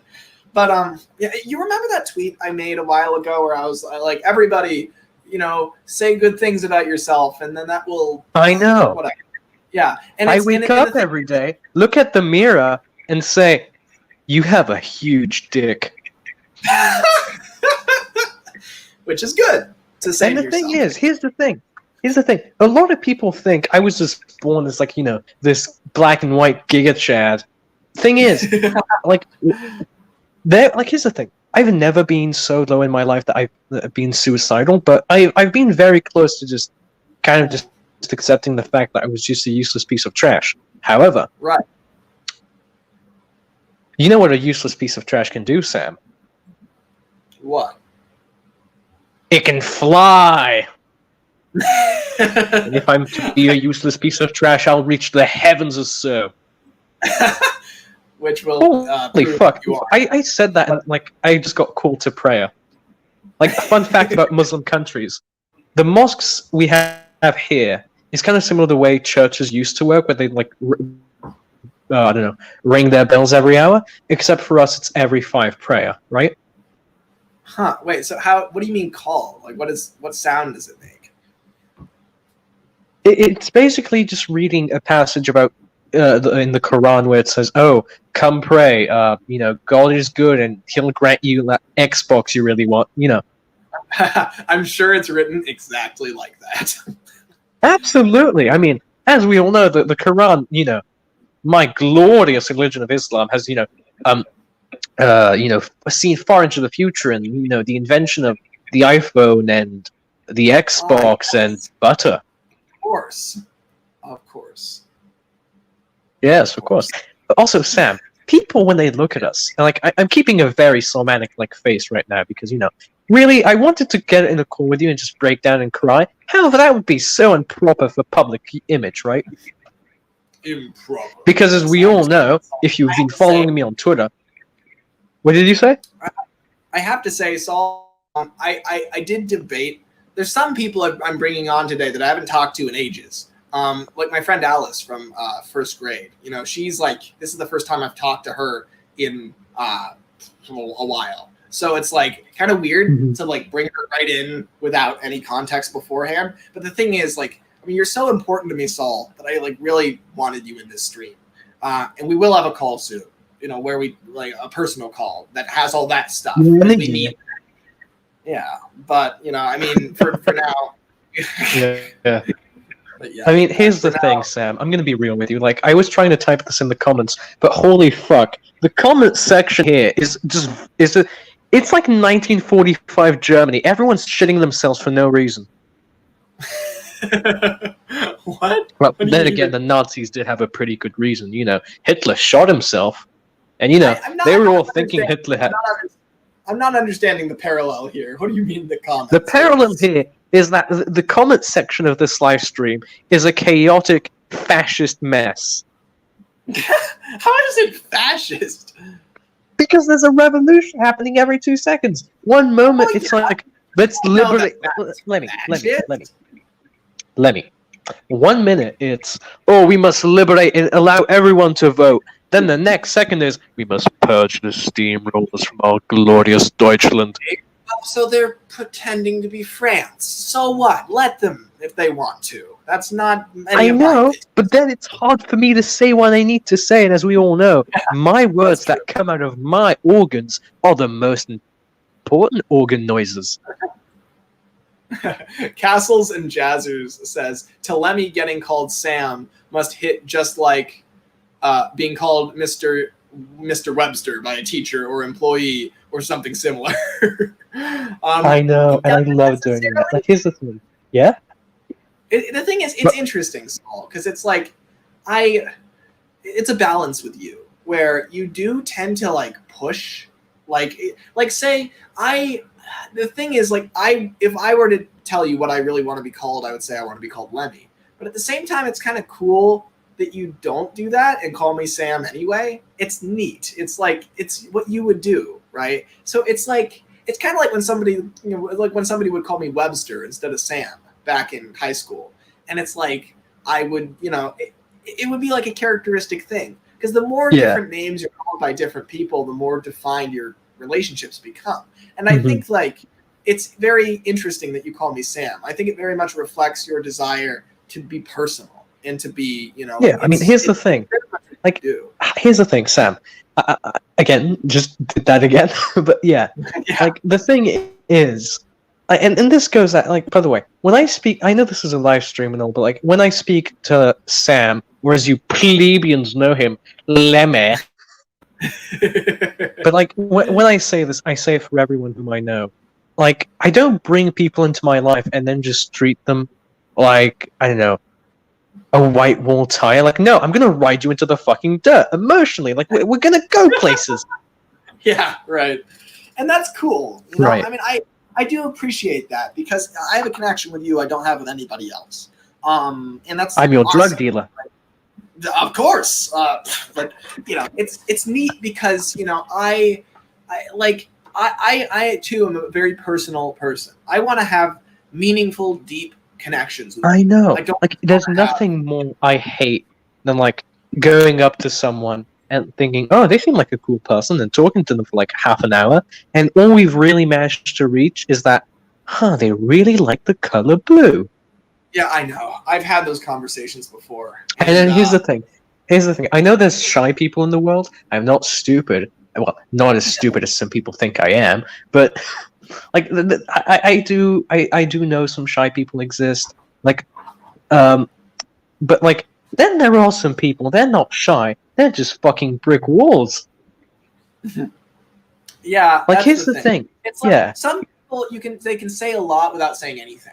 I can be like that sometimes, where I could just, if I need to, I could go on and on and on about nothing. I'm very good at that. But also, I do have a hell of a lot to say. And so, yeah, me in Spanish class. Yes, indeed.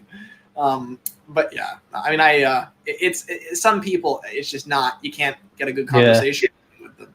And I think part of that too is like they do kind of put up a wall, less that they are a brick wall and more that there's one between you and them. Because like they don't really want to talk about the things that really interest them or get too deep. Like I find it interesting when people, I'm having a conversation with people, like with somebody that's really good, and then they're like, "Whoa, sorry, that got dark," and I'm like, did you think I forgot that dark concepts exist in the world? Like I'm just standing. I know. Just, this is the thing. What? Like, bad things? Yeah, Sam, you see what you're describing right here. What? This is like something that happens a lot with people my age, right?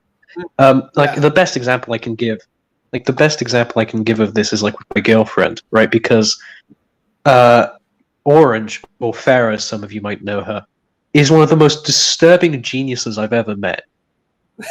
Like, interesting title. Satan as a woman, as I like to call her, but like, I know, very boomer way to describe your partner, but what I mean by that is just she's devilishly smart, right? But then, like, she'll just be expressing to me this wonderful idea she has, right? Like, and then all of a sudden, like, she just goes, "Oops, did I go too far again?" I'm like, "No, keep going. Right. You're about to radicalize me. Like, you hit the Yeah, roadblock. like, please, I want to subscribe to this ideology, right?" Yeah, like the thing is, I love hearing. I love when the conversation gets dark. Obviously, not. Me like, too. You know, Hey, Lemmy. Remember when we talked about trained prostitution? which time? I feel like there were a few times. There are a few times I had to convince you. Yeah. Actually, here's the thing. I just have this big Google Doc. Hold on. I have this. Hold on. I'm sorry for cutting you off, but yeah, I have this big, stupid Google Doc of a bunch of cursed ideas, right? Yeah. That I just get with friends, and one of the oldest ones, right? One of the oldest ones is engine prostitution, from Sam, summer of 2020, right? Yeah, that sounds about right. Yeah. Yeah, and basically the idea was that engine prostitution isn't about sex, you horny fucks. No, it's basically engines selling parts of themselves, right? Yeah. I mean, it's like, that's the thing. That's the thing. Because here's the thing. It's like, it's about the concepts behind it, right? Like, people freak out. We'll try to keep this PG because there's probably a lot of kids here. But the thing is, everybody freaks out. If you do a story where, like, you ship Gordon and Henry, everybody freaks out. They're like, oh my God, trains can't do that. Yeah, get away from me, cooties. But, like, trains can't do what exactly? They can't love? I mean, that's a human like, if trains... Like, here's the thing, Sam. I'm gonna get real based and smart for a second. But the crowd of people that say shit like, oh, trains can't love each other, are the same sort of, like, neo-conservative assholes that just go around the internet saying shit like, oh, I identify as an attack helicopter, right? It is phenomenal to me that like, you say that, and that's such a controversial statement, and you could get in trouble for it, and yet I have no concern about getting in trouble myself. Let me here's the thing. I'm gonna be real with you. Like, here's the thing. Like, you know how I got cancelled for being racist recently? Like, a month or so ago, right? Yes. Yeah, and honestly, that might have just been one of the best things to happen to me in retrospect, because, like, of course, I'm not racist. Look, I love white people. Mwah, I love you, Sam. But, like, I actually, like, ever since people have been calling me racist about Mexicans, really, I actually did a deep dive into Mexican history. Yeah, because a racist would definitely do that. Oh my God. No, I actually did, because I was like, hold on, why do Americans, like, are so touchy about Mexicans all the time, right? And honestly, and the thing is, the reason Americans were so uncomfortable for so long about Mexicans is because they achieved the one thing that black people in the south of the US have just been dreaming of, essentially kicking out the Spanish and creating their own state. Like, in the early 1910s, there was this political theory going around of the Negro state, where essentially the idea, the scary thing for white people was, imagine black people realize we're treating them badly and they do something about it. Because the thing is, slaves outnumber white people in the South by a disturbing amount. It's like, it's a miracle that happened. It's like, if they and the only way you avoid it is by keeping people divided and by keeping them scared and all that. But, like, if people realize their individual power, it's all over. Like, there's no way. And the thing is, by the way, this might actually just be the first time I audibly say the N-word on camera, and like I'm half black, and people are gonna get scared about that. But like, I people didn't should even know think that. about.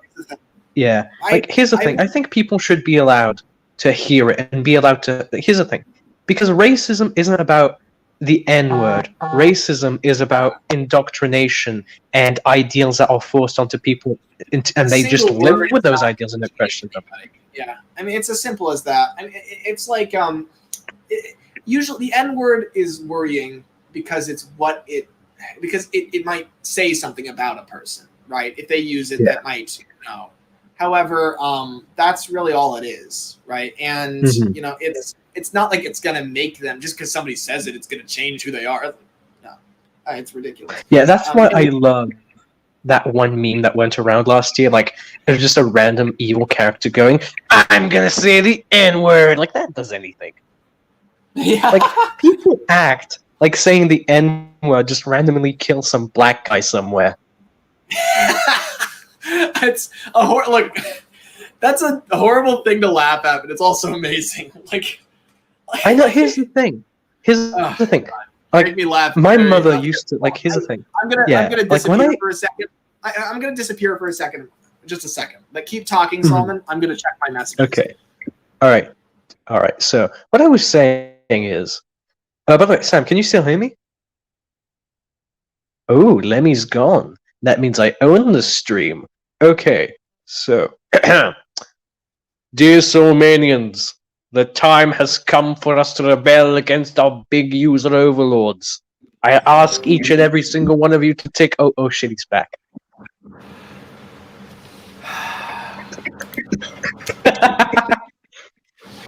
What do I do about this? Did it? I don't think I heard it. I think that was my computer making a noise, going. But anyways. Oh, it was the Stillman alert. It's a little late. But yeah, going back to racism, my favorite topic. Of course. Yeah, going back to that. Like, here's the thing. Like, as some of you may know, I'm mixed race, half white, half black, and I like to call myself the worst of both worlds because, like, here's the thing. A lot of black people have this idea that if you're mixed race, oh, you're a traitor to the black race, and you're just like, prostituting yourself to the white man and just trying to blend among them. And then to white people, like, ugh, he's been tainted, right? Like, here's the thing. I've actually met Mormons who felt sorry for the fact I was mixed race because they were like, oh god, it must be terrible to just be, like, because Mormons, by the way, they think we're in touch with the mark of Cain, right? Which, firsthand. So like, the fact people feel sorry for me about it is just the most disgusting part, in my opinion. Racism is just a bad storytelling concept. Like, in the story that is life. Like, what? So the whole thing hinges on the color of somebody? That's so weird. It's so pointless. That's such a small minute. I know. Like, and that's why I laugh about it so much, because, and like, that's why I laugh at racial jokes so much, because, like, how the fuck can you, like, here's the thing. Lemmy, you're white, right? I think so. It looks like it to me. Well, extremely. Really, you're beige with hints of pink. Yeah, no, that's true. And as But, an like, artist, I think it's like, I'm sure you do too, to a great extent. I'm sorry, I interrupted you. No, that's fine. There might be an inspector stopping by. So. Well, he can join the live stream if he wants. Ooh, hell yeah! Bring her on. Inspector. It's an inspector. That's not real. There's no inspectors. Inspector. They won't close up the wall until we get it inspected. Okay, all right. Watch out, boys. It's the inspector. This is Solomon on here right now. Here, come on camera. I don't think he's ever seen you before. Oh, who's this? This is my mom. Oh my god, Miss Lemmy. We've spoken She's before. gorgeous. I look like him. We've spoken before. I know, but like, as a woman, which is scary because it reveals a lot of things about Lemmy. Number one, he looks like his mum, which, so that's why he's gorgeous too. He is gorgeous. But I know. What a handsome young lad. You should marry him to a rich older woman. he doesn't like it when you bring. He doesn't like to talk about people's physical characteristics being specifically. Oh, I know, because, he's based and red-pilled. Of course, yeah. Hey, I want to ask you something, Solomon. Yes. The first time we talked, you had an accent that you used. Mm-hmm. And it sounded like it was from the show Mad About You. Do you watch that show? I'm sorry, but I don't watch television. Oh, that's so weird. Yes. The accent you used was... Mainly because we don't have it here in Africa. Like, it's not that democratized. So, like... You had this really amazing accent you used. It was like Brooklyn, Oh, New York. thank you. It's so bizarre. Like It was like Brooklyn. Because internet is. I mean, if you're gonna have one of the two, internet is so dramatically It's better. just so weird. But like that's weird. But yeah. I mean, you yeah, that was your theory. Yeah. Yeah. It's kind of the I don't know how you did it. I wish I could tell you to do it again. You know the thing you slip into, Solomon, where it's kind of like a New Yorker thing. It's like, hey, I'm over here doing this. You know.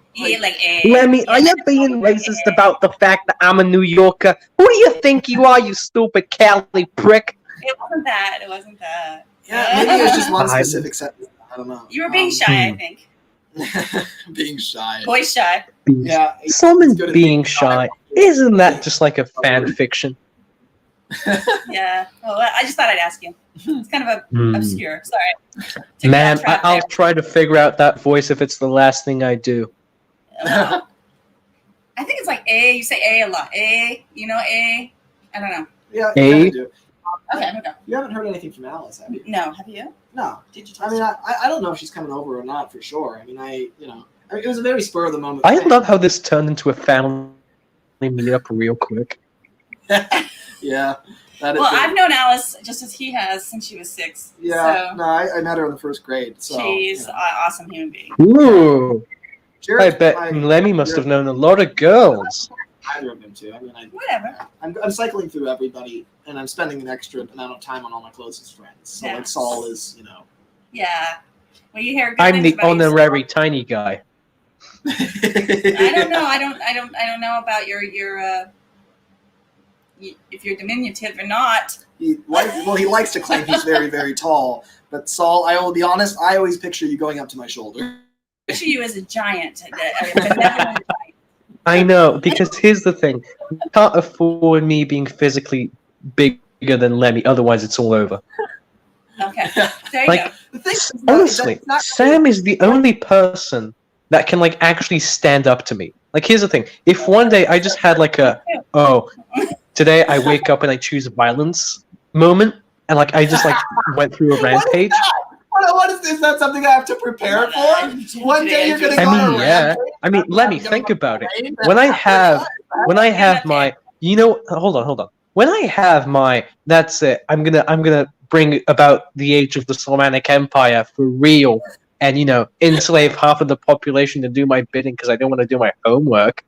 Like, you'll have to, stand on a pedestal in like a mountain and like invoke me, right?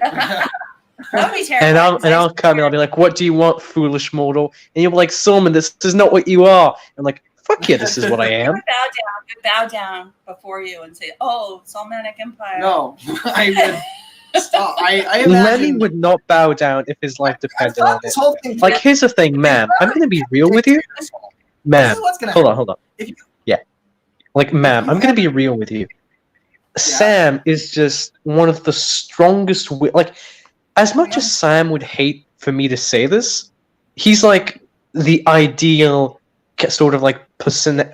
He has the ideal personality of the manly man sort of guy, right? Like, he stands for what he believes, and he does what is right, and he doesn't bow down to false authority, right? And like, Lemmy hates that stereotype, but like he embodies it so well because like you could ask Lemmy. I hate it when it's paired with having a penis. I think that's a weird. That thing. bugs me too. The Yeah. thing is, I don't need to tell that to you, Saul. I mean, anybody can be that way. It's not a manly thing. It's just a strength thing. You don't even need to identify anything. Only bitches like Invincible do that. I probably have a pair, but he's magnanimous and he doesn't like it when anybody's put on a pedestal.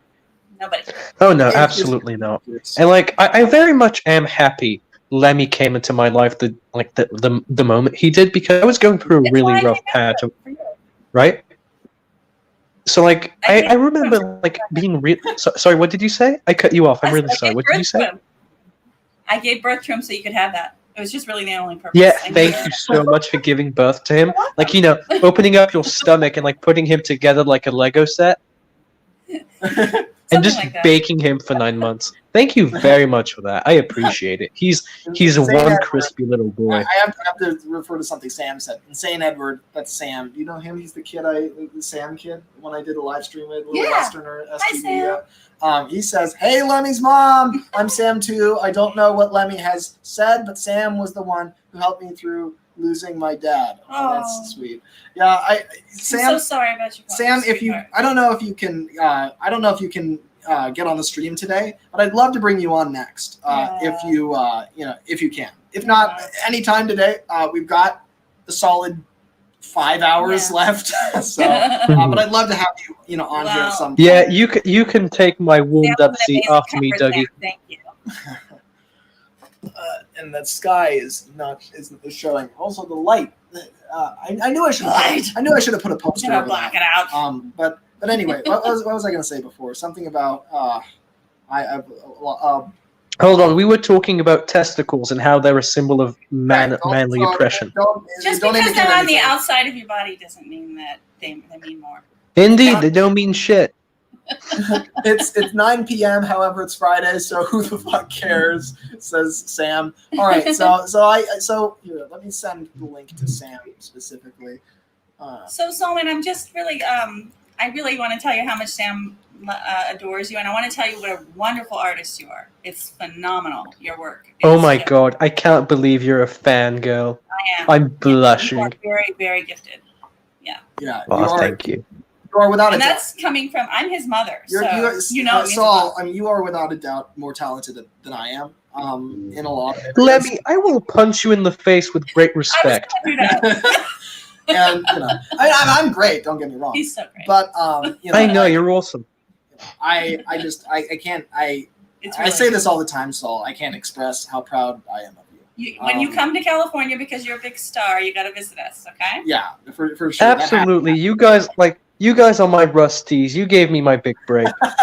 Yeah, exactly. But like, I gotta.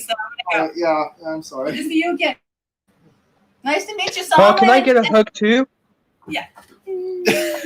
Hell yeah. Thank you. Oh, my big strong boy. Good boy. Happy anniversary. Yeah, thank you.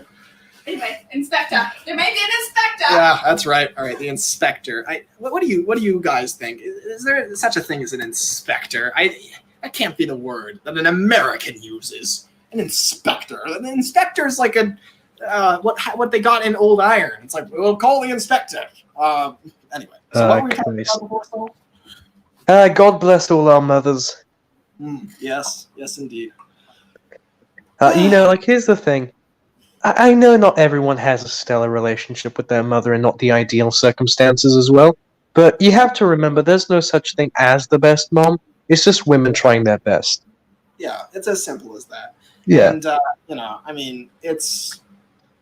absolutely. And obviously, it just, you have to take everything for what it is. And the fact that, I'm extremely lucky. The fact that I have loving parents, that I have, I have my rough patches for sure. I mean, you know that very well. Yeah, we all do. Yeah. Yeah, we all feel like Duck Hudson after the 1953 Piston Cup. Yeah, true. But you know what's something that will never cease to amaze me, Sam? What? Two things. Human love and human hatred. Yeah, I know those are probably the most amazing things that exist. I know. I'm gonna go over human hatred real quick because I want to continue on human love longer, right? But human hatred, I've experienced that when I was being called out and whatnot, right? And I had people I had never met say shit like, "Oh my god, Solomon, you're so fucking cringe. I hope you kill yourself. Oh my god, you're like the worst person ever. Oh my god, I wish you die. I hope everybody hates you." I want to say this right now. Yeah. It's goes for all drama. If you have not had a one-on-one conversation with a person, I don't think you should insult them publicly. That's my belief, I think.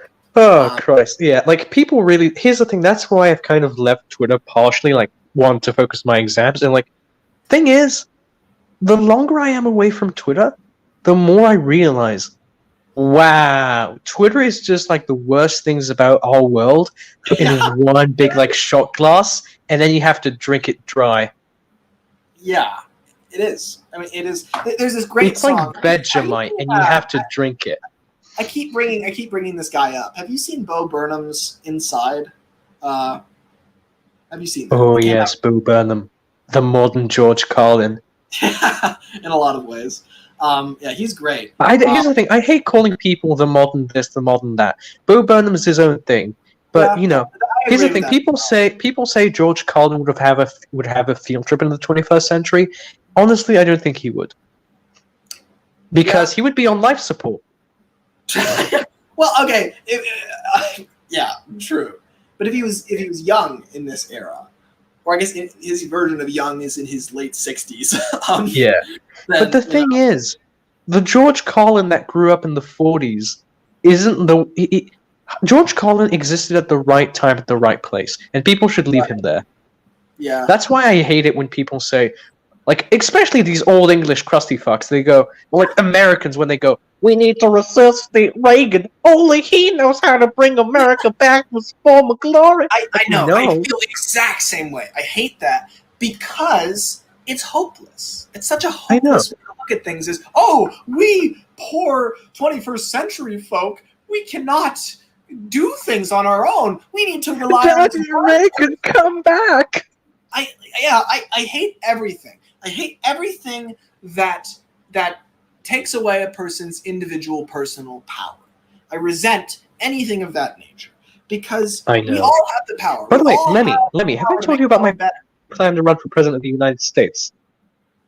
You did tell me about your plan. I don't know how seriously to take it sometimes. Sometimes it's used. Oh no! Here's the thing, Lemmy. You know what I did recently? What? So I went onto the US's official website. It's the website of Homeland Security and National Trust, right? And basically, they have this exam you can take, which is like a replica, just basically an exam to test if you can become a U.S. citizen or not. It's like the one you take right before they give you your American citizenship, right?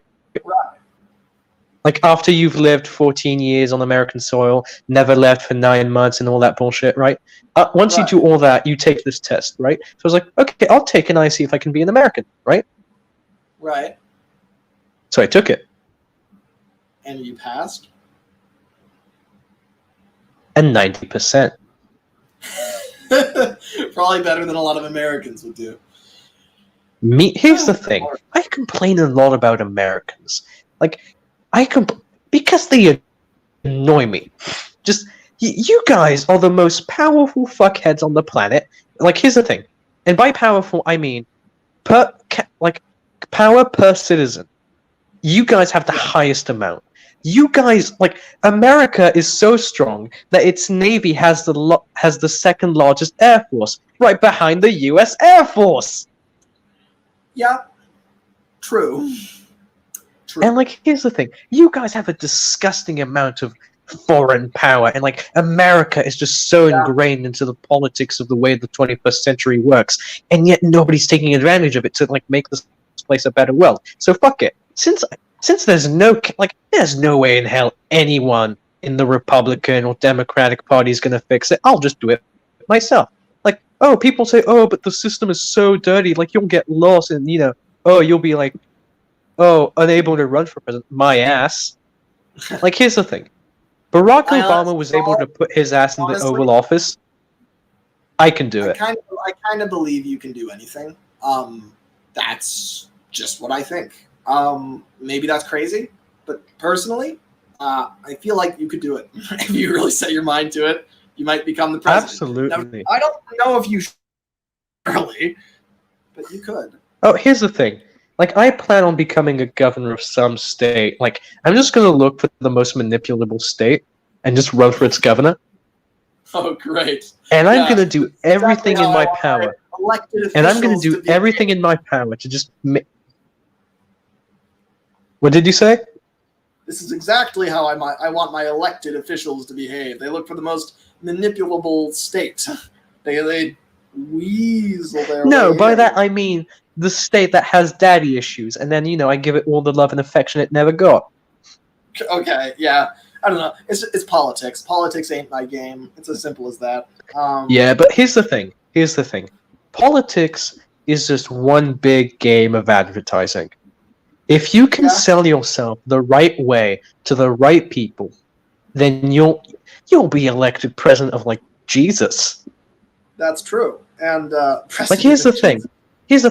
Why do you think Reagan, the most Republican to ever Republican, had such a large part of his voter base be like young Democrats who absolutely hated him? movies, largely, I would guess, had a role in it. Yeah, movies, publicity. People knew Reagan because he was in their dads' movies and stuff like that. They knew Reagan not because of his policies. They knew Reagan because he was like, oh, he's one of those old Americans. He's one of those, American Americans, right? However disgusting that notion may be. Yeah. But, back in the 80s, a time where the Soviet Union looked like it was about to get up from like the shocking experience in the 70s, an American was exactly what America needed. And so that's just how we won, right? Right. Yes, Matt, I know. But like here's the thing. My goal for the Navy as president is that I don't know. Could that be the inspector? Here, I'm going to check if it's the inspector or not. You're about to hear the inspector. Okay. Check in with the inspector. My dear Americans, my dear Americans, the time has come for us to unite under one banner and 50 stars. For it is time that our nation rises to its obligations to its allies, our states, our constitution, and our people. We can no longer let tyranny and serfdom rule over us, or our decisions, or our lives. Vote Solomon 2053. So he is talking about military spending. So, Also, if you vote for me and I become president, everybody will get a free cookie every day.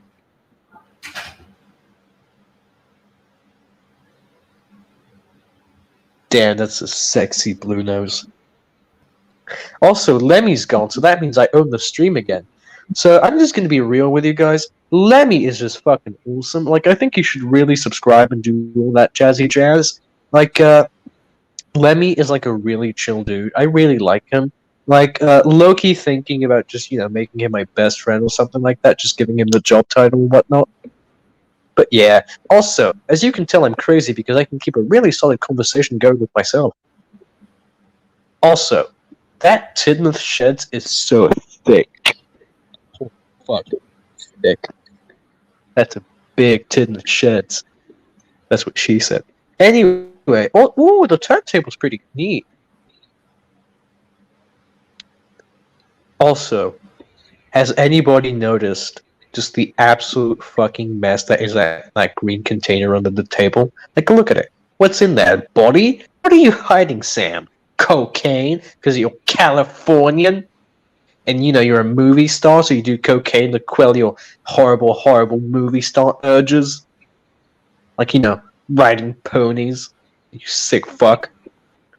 Anyway, yeah, I love Sam, and he's gonna see this later when he watches the live stream and checks out this spot, so he, makes sure I didn't say anything inappropriate, like his credit card number or something. But yeah, Sam, I know you're gonna be sifting through the live stream and stuff, and if you manage to catch this glimpse, I just want to say that you're an amazing fucking human being. And I know that a lot of times the way you measure your usefulness lends you to believe that you're, useless and that you're not achieving exactly what you should be achieving. But deep down, Sam, life isn't about achieving anything. Are you still going? Were you able to retain this for this long? I'm impressed.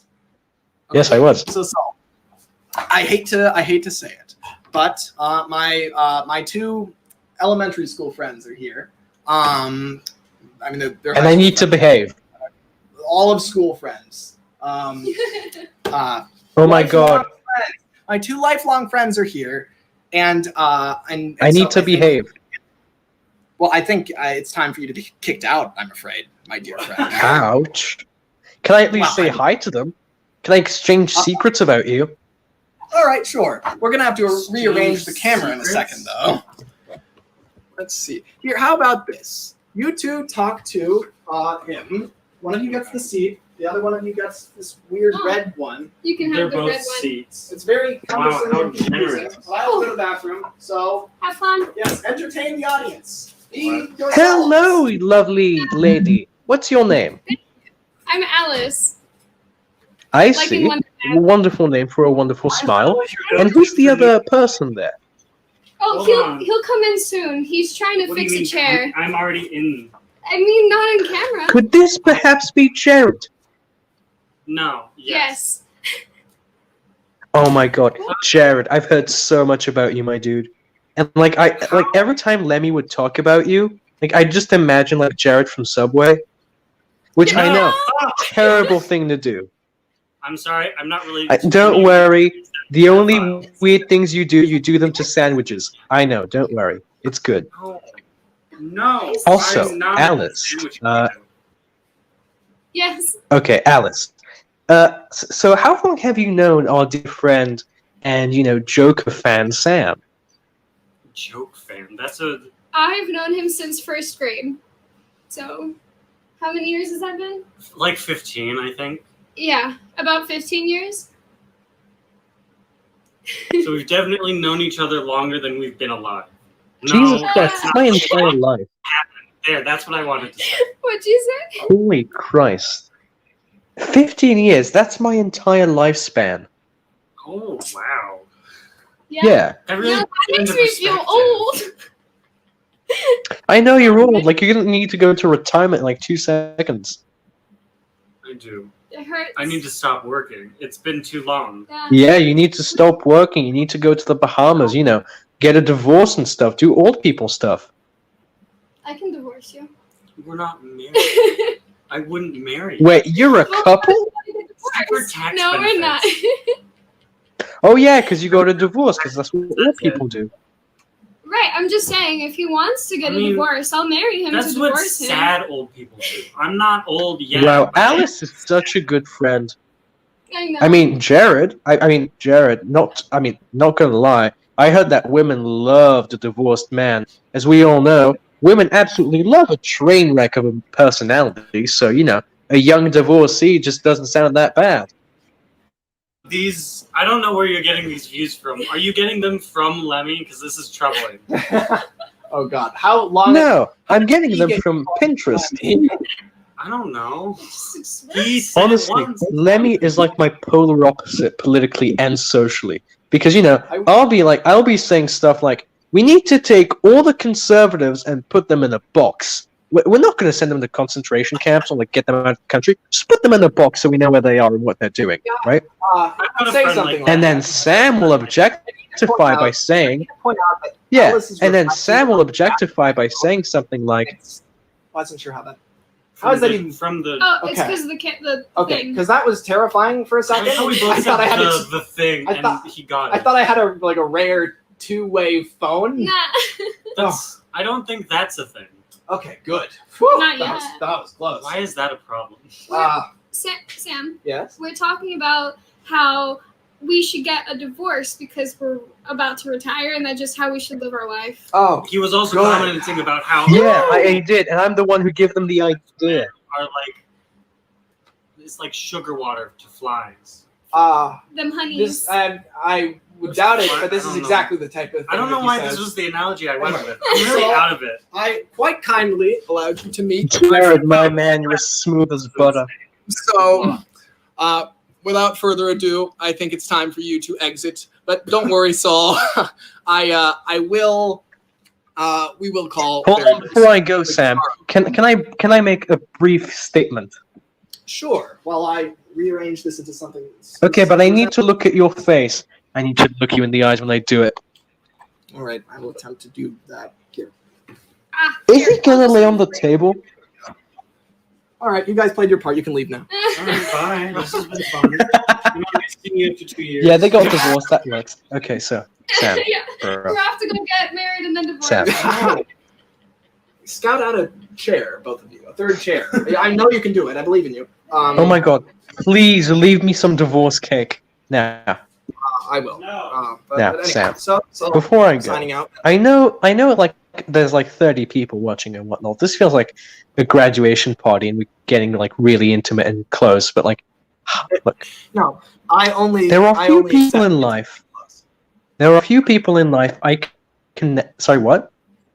I only accept intimate and close. There's no other. I have no other so mode. what I was saying was, there are few people in. Hold on, we're cutting each other up, and I can't understand you. What are you saying? What? Do you not hear me, Saul? Hold on, it's getting really laggy. It's getting really laggy, and I can't hear you.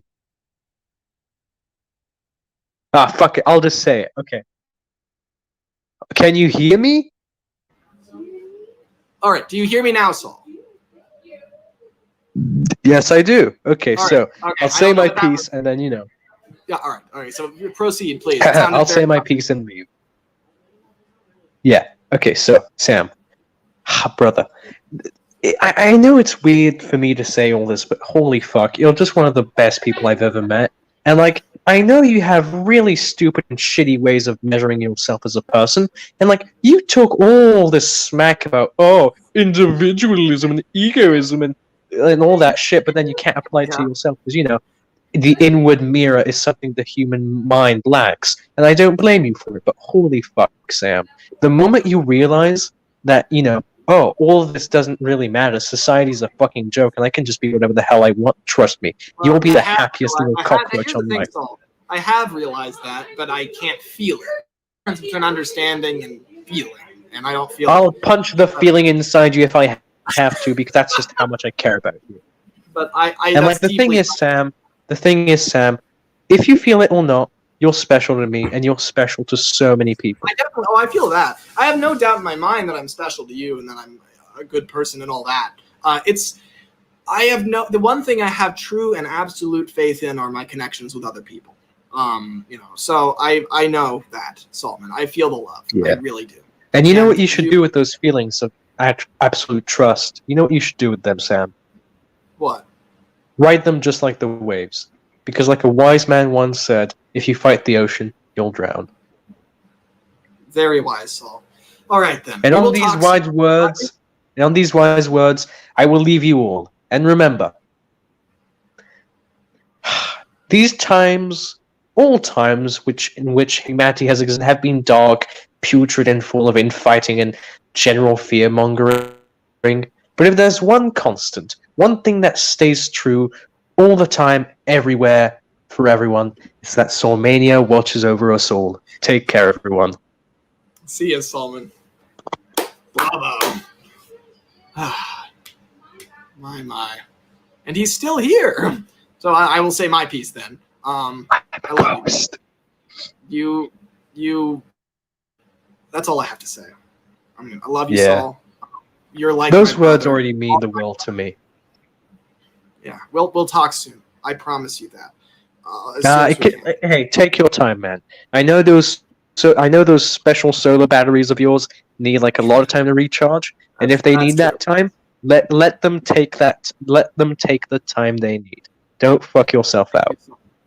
That means everything. All right then. Well, take care, and I'll talk to you soon. All right. Love you, brother. Yeah, hopefully. See you later, brother. Love you.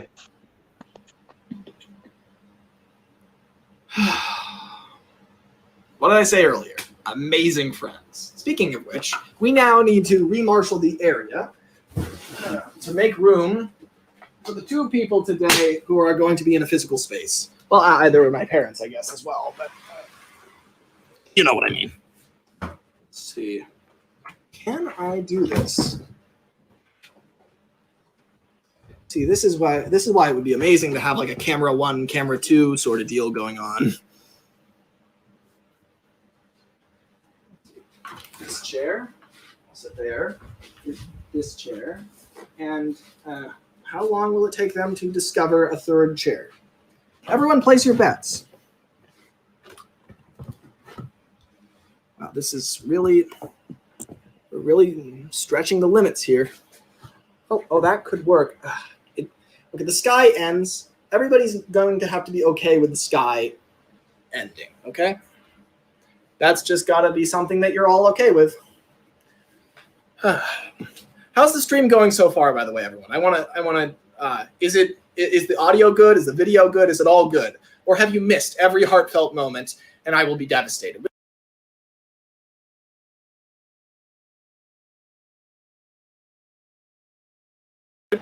Oh, okay. Well, it still works. Anyway, so people tell me, what's the quality like? This is the best stream, says Station Master Productions. Could not agree more. All right. Where's the crowd?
Well, wouldn't you know it, we have a chair. Let's see, how do I want to go about it? I should probably sit there. All right. You know, doesn't this feel like a Mr. Perkins segment? Oh, it's wonderful.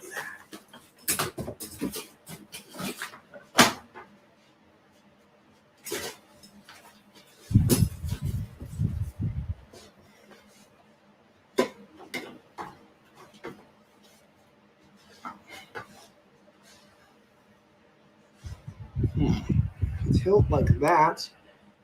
Yeah, stay right. Yeah, we need messing. Well,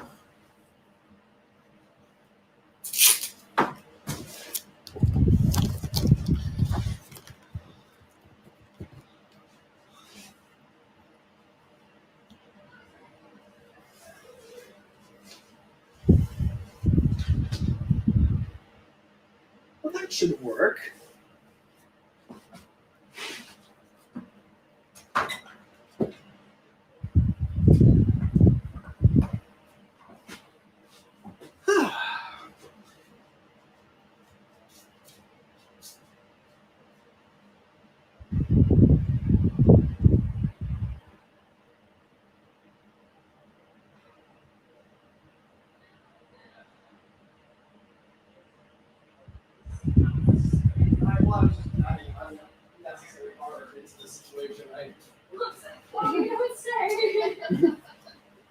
Chair.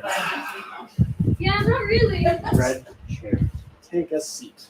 Oh my god, this one time. Okay. I did not warn you. Good to see you, honey. I'm gonna give you another hug. Cheer, cheer, cheer, cheer, cheer. That's too many cheers. But not her own Cheer, son. cheer, cheer. Bye, guys. But anyway. I mean, she's watching your live stream. What more do you want? True. Very true. Anyway, this has gone off without a hitch so far. I've been doing this since about 7-ish. I've been Really? doing 5 hours, 47 minutes. Wow. You know what my longest live stream is? Yeah, about 7. What? 15 hours.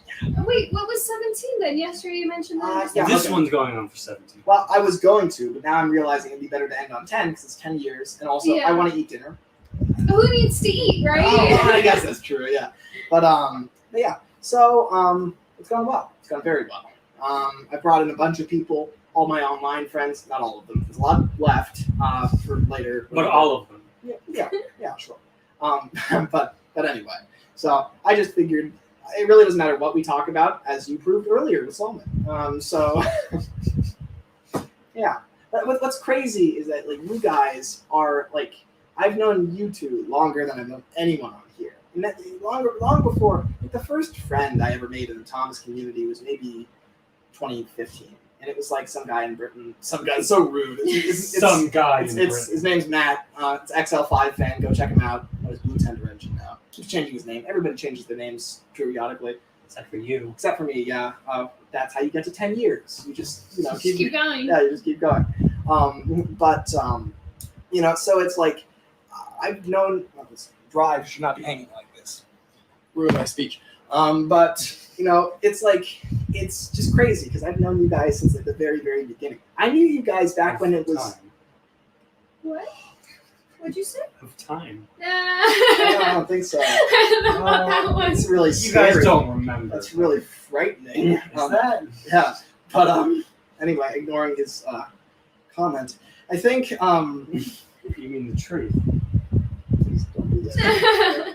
Not today. God, I look so On my tall 10th anniversary. because you're sitting like so low. Honestly, Should I I'm sit a up? fan of this chair. There we go. If Now you I'm at. switch, you'll feel Look, even taller. Sam. Yeah. Look, I'm sitting completely straight up, and I'm the same height as the two of you Nah. in a chair that is, True. I don't know, 2 inches lower. I really am. Do you want to switch? Do you want to see what it'll be like? No, that would be. You would sing underneath the camera. No. It's an over-exaggeration. I feel like I'm really skinny, but Jared, you're like I'm like a jock compared to you. I'm like this ridiculous beefcake of a person.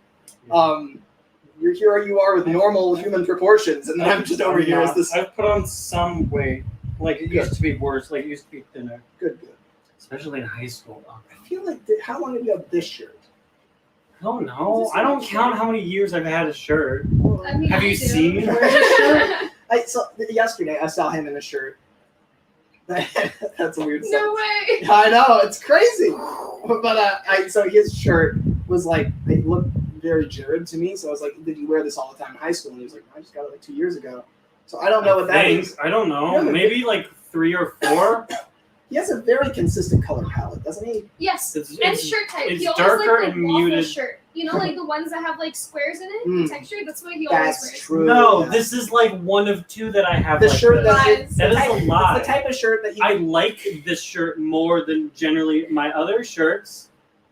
Almost all of he them. wears shirts that he could easily look like Steve from Blue's Clues, but he never does. Very impressive. Maybe it's because I don't know, don't look like Steve from Blue's Clues. Well, then why are you dressing like him? Yeah, exactly. What do you have? Because he's my childhood hero. Gosh, now you have the truth. What else do you want? Oh, good. I love that Blue Nose is just right between you two. That's such a clash of worlds. That's part Oh, this fella. Yeah. you know, you kind of. That's cool. What, the base? Yeah. Yeah, thanks. Because the thing is, he's supposed to cut off at the water line. So now the sinking. audience is interested. Is he sinking? I should hope not. A lot of him is under the water. That part just falls off. It's okay. I think that's how boats work, Jared. I don't think that much of the boat is supposed to be under the water, though. Like if Jared's you about to take if you me were out. if you were in this boat, I don't think the water should be up to here. I feel like that's pretty dangerous. He's a heavy boat. Okay. Good luck, He's a Jared. thick boy. He has no batteries and he's rude. Why is he rude? Because he has no batteries. It's a cyclical. So why and?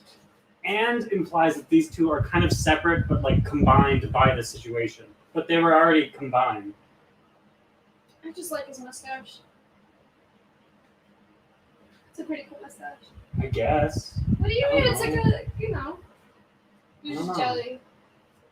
I don't like facial hair. You know this. So jealous of the book. You don't like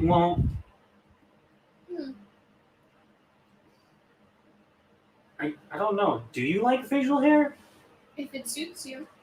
Well, yeah, like visually you like it. Yeah, I mean, like, if it looks good, I'll like it. But if you had facial hair, would you like No, it? I would not exactly. like my own So facial there, hair. we're even. I feel like you just checkmated each other on something. I don't know what exactly. Facial hair? Maybe. Yeah, it's up to you. This is What's your opinion on facial hair? He has it, so. I have it, I guess. Yeah. I've never really set out to have facial hair. What's he doing? He's not doing okay. He's Oh, his eyes are moving. A little bit. He's scared. Well, Do I have to replace the? Oh, look at that. That's pretty good. All right, he's like doing this thing where he's like all freaking out. I think he needs another battery. Replace the batteries in here, and now because Are you going to be using these as like lifeboats? Yes, I am. That's cool. Yeah, thank you. Did you carve these yourself? They're made out of cardboard and masking tape. They feel a lot more solid than just cardboard. I'm very good at it. clearly. Did you use a lot of cardboard, or is like there masking tape inside? It's basically it's there's clay inside of it firstly to kind of like give it weight. Yeah. That's what that is. Yeah. I'm saying what? What's inside? Clay. Well, I'm not sure about this one. No, this one I think might just be hollow, or there might be a little bit of clay. But I think these ones that are smaller, he uses the clay to help keep shape and weight. Oh wow, I can see what you're talking about. They're Right? right here now. I have used up all the batteries. This one's lighter. The show must go on. That is actually a very noticeable difference. Yeah. These are super cool. Thank you. Yeah, it's like I just love making everything myself because I have total control as to what it actually looks like. Otherwise, if you were to buy an existing model boat or something, you wouldn't have that level of control. You would just look however it looks. And I remember back in the days when you used to make Lightning McQueen and car models. Yeah, I remember that. Didn't I make one for everybody? Yeah. And then it got to the point where the teacher tried to ask me to stop. Oh, I because don't remember that. I don't know if I still have one, but I remember that you gave me the Lightning McQueen one and the Ramon one. You still have them? I don't know. I think I may still have mine somewhere. Somewhere deep in my room. See, this is what he's supposed to do, right? It's like very sudden movements. Before he had boat disease. I don't know what that was. Either of you want to give it a go? Oh, don't. You're not allowed to say that. I'm allowed to say whatever I want, Alice. I don't know how. We'll figure it out. I remember. Is this the boat that you brought in for senior year? Nah, this is more like his great grandson. Oh wow. This one's better. The one I brought in senior year was that one was he's pretty much all trashed now. I still have him, but I never finished him because I realized that something was kind of off on the way the hole was. He kind of had this type of hole. It was and that's another one that I made. But I made the white things are called splash rails, I think. Sure. And I made them smaller, and I realized the original one they were too big. So I was like, I see. I'm gonna do it again, and then I kept doing that. But this guy's the first one I've actually finished, painted up and everything. You can pick that up if you want. It's pretty durable. You're so delicate with I'm it. scared. It'll be fine. I've dropped it before, and Oh it's my gosh. broken, and it's fine. I feel like I'd have a heart attack if There was one time I painted something for APR when I was in it, and Yeah. I dropped a canvas on top of my painted canvas, and it ripped a hole through it. And that was the one I sent it. Yeah. Oh man, this is so cool. Yeah, that's fun making this stuff. It's it's really close to the show too. It's hard to tell because you haven't seen it, but Right. it's really the shape. It's taken me a long time to get it this close. Let's see, what's the audience saying? They're probably saying, Lemmy, we're bored. We don't want to see your childhood friends. Well, I do. Kill So Dang. I don't think they're saying that part, Jared. Oh, I am. Kill the audience for sport.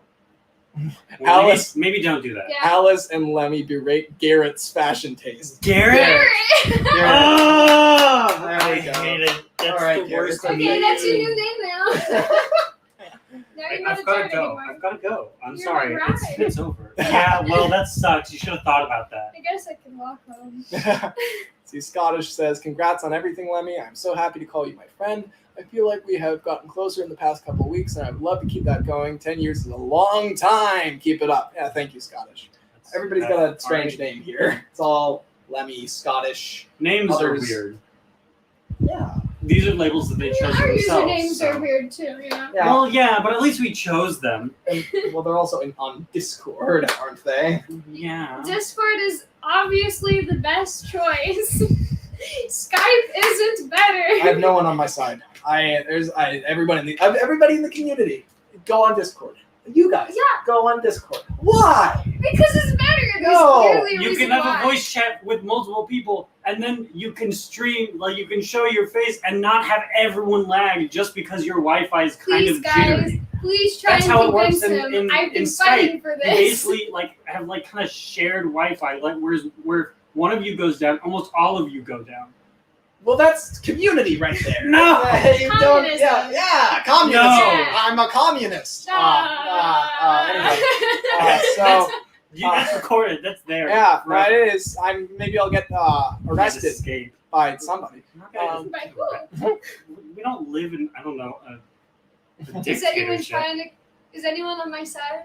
I'm not. Let's see. Oh, Discord is objectively better, says Coldifell1.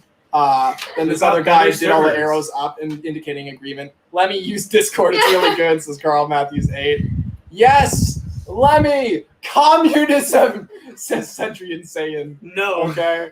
That's the wrong point to hang up on. I can teach you Russian if you really want. I can't comment on Discord as I don't have it. All right. Hey, Lemmy, I'm at the grocery store. Do you want anything? I don't know, Matt. Get me here. Chef's choice. Choose what you think would be best.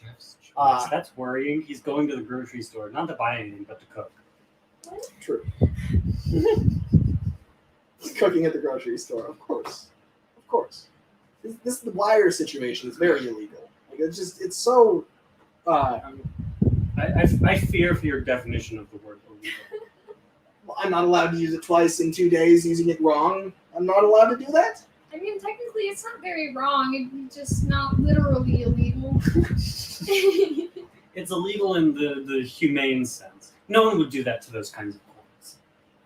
Are you saying the cords are in danger? Like, Yeah. That's the problem. Are you not worried about those cords? That's really I'm problematic. so worried. I didn't think I was surrounded by all these cord abusers, but you know. Matt goes on to say, preferably something perishable. I'll mail it to you.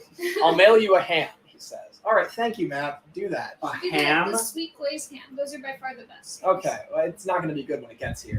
I mean, at least it was good at some point. I wouldn't have been able to eat it anyway, so I think it's more of a gesture. Yeah, I'd say. exactly.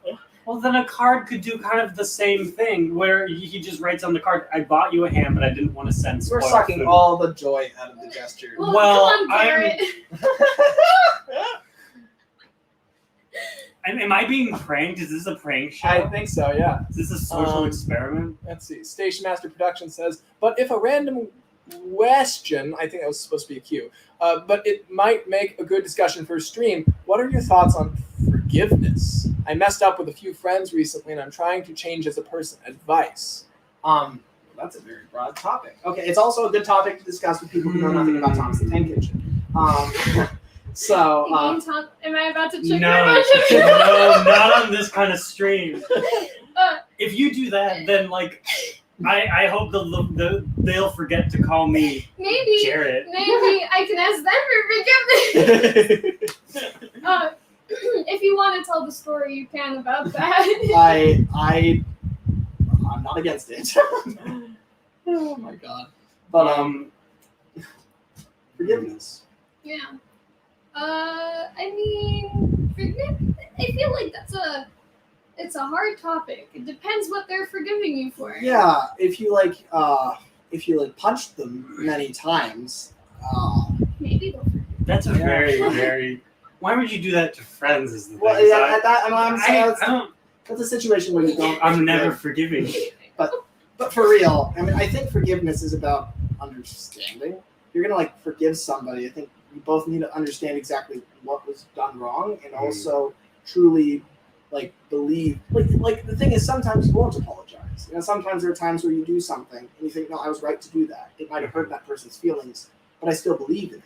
The important thing is honesty. You have to both understand fully what the other person is thinking. Like this is going to be a weird parallel.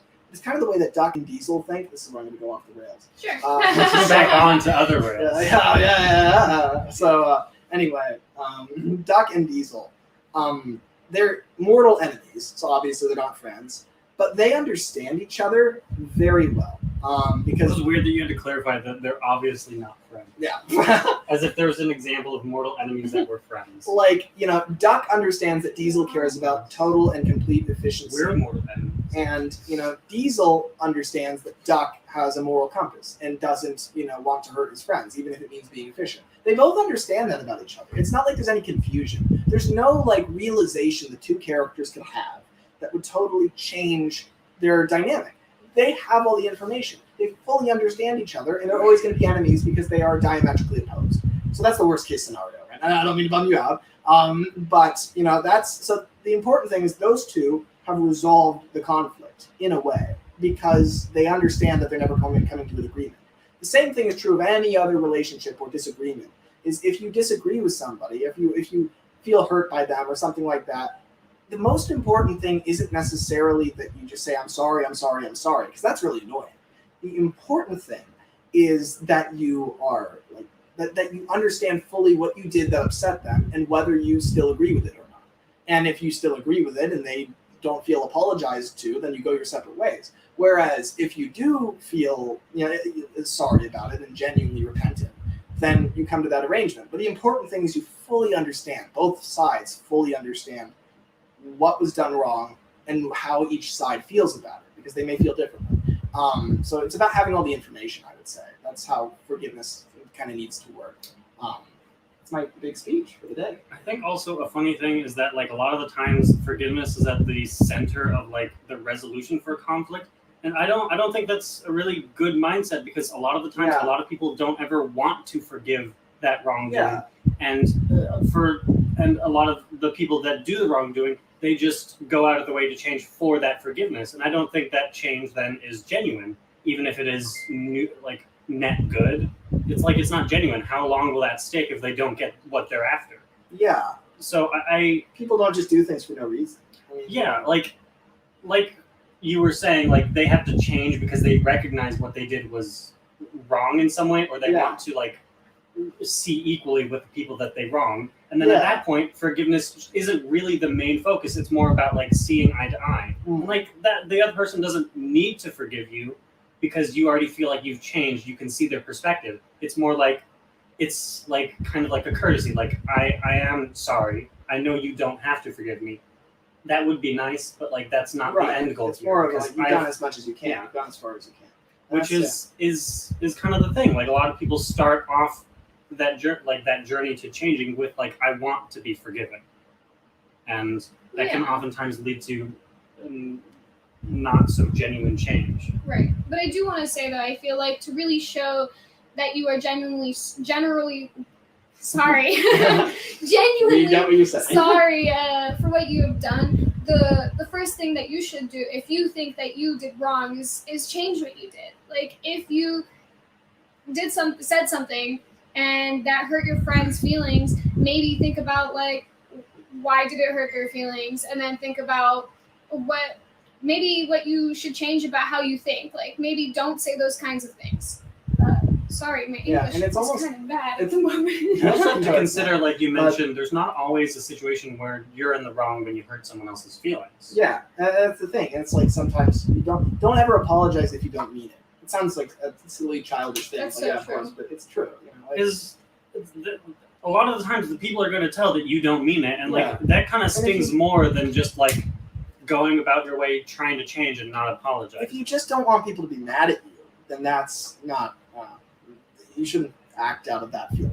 But also, let's see. So the same guy who asked the question, Station Master Productions, says, "I unintentionally made my friend feel insecure about themselves. I never meant to hurt them. I had thought we were having fun, but I didn't know that they felt that this way." I've been in that position before. It's really easy to like get caught up and not realize that your jokes are like hurting somebody.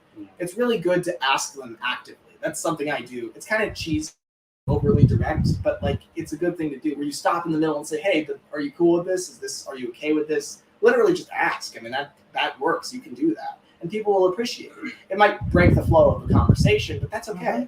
So just ask constantly, and I think that's the best way to kind of correct that in the future. Yeah. But I guess just express. Express. Kind of remorse for that, and that you feel bad that you hurt their feelings. Just say to them what you're saying to us, and then of course going forward, just make sure that you're very careful about joking about them, if at all. That's probably way to do it. Anyway, so And very. If this was like a really I apologize sensitive, to you. I'm so I'll sorry. never forgive you. Oh, If this was like a very sensitive like subject for them, you might have to be prepared for the fact that like they may lose like a level of trust in you as a friend because like they feel hurt. Yeah, and that's just a natural product of it. But it's like that can be won back, and even if it's not, it's like that's it's just understanding that is the thing that will help your friendship flourish. It's like having that understanding. It's all about understanding and about listening to people and Communication. Really, yeah, absolutely. Anyway, so very good real talk. You can tell I do a lot of this in my streams. It gets very meta, and it gets very Meta? Yeah, a little. I'm talking to the camera, aren't I? I guess, but is that really meta? Kinda, Because yeah. like that's part of the stream. I don't know. I have brought my real life childhood friends into the YouTube world. I think that's a crossover as far as I'm concerned. Crossover episode. I guess that could be meta. I don't know. It is pretty meta. Do I even know what the I don't freaking know word what the meta definition is, is? so I really can't. Yeah. But anyway, so how about a more lighthearted question then from the people?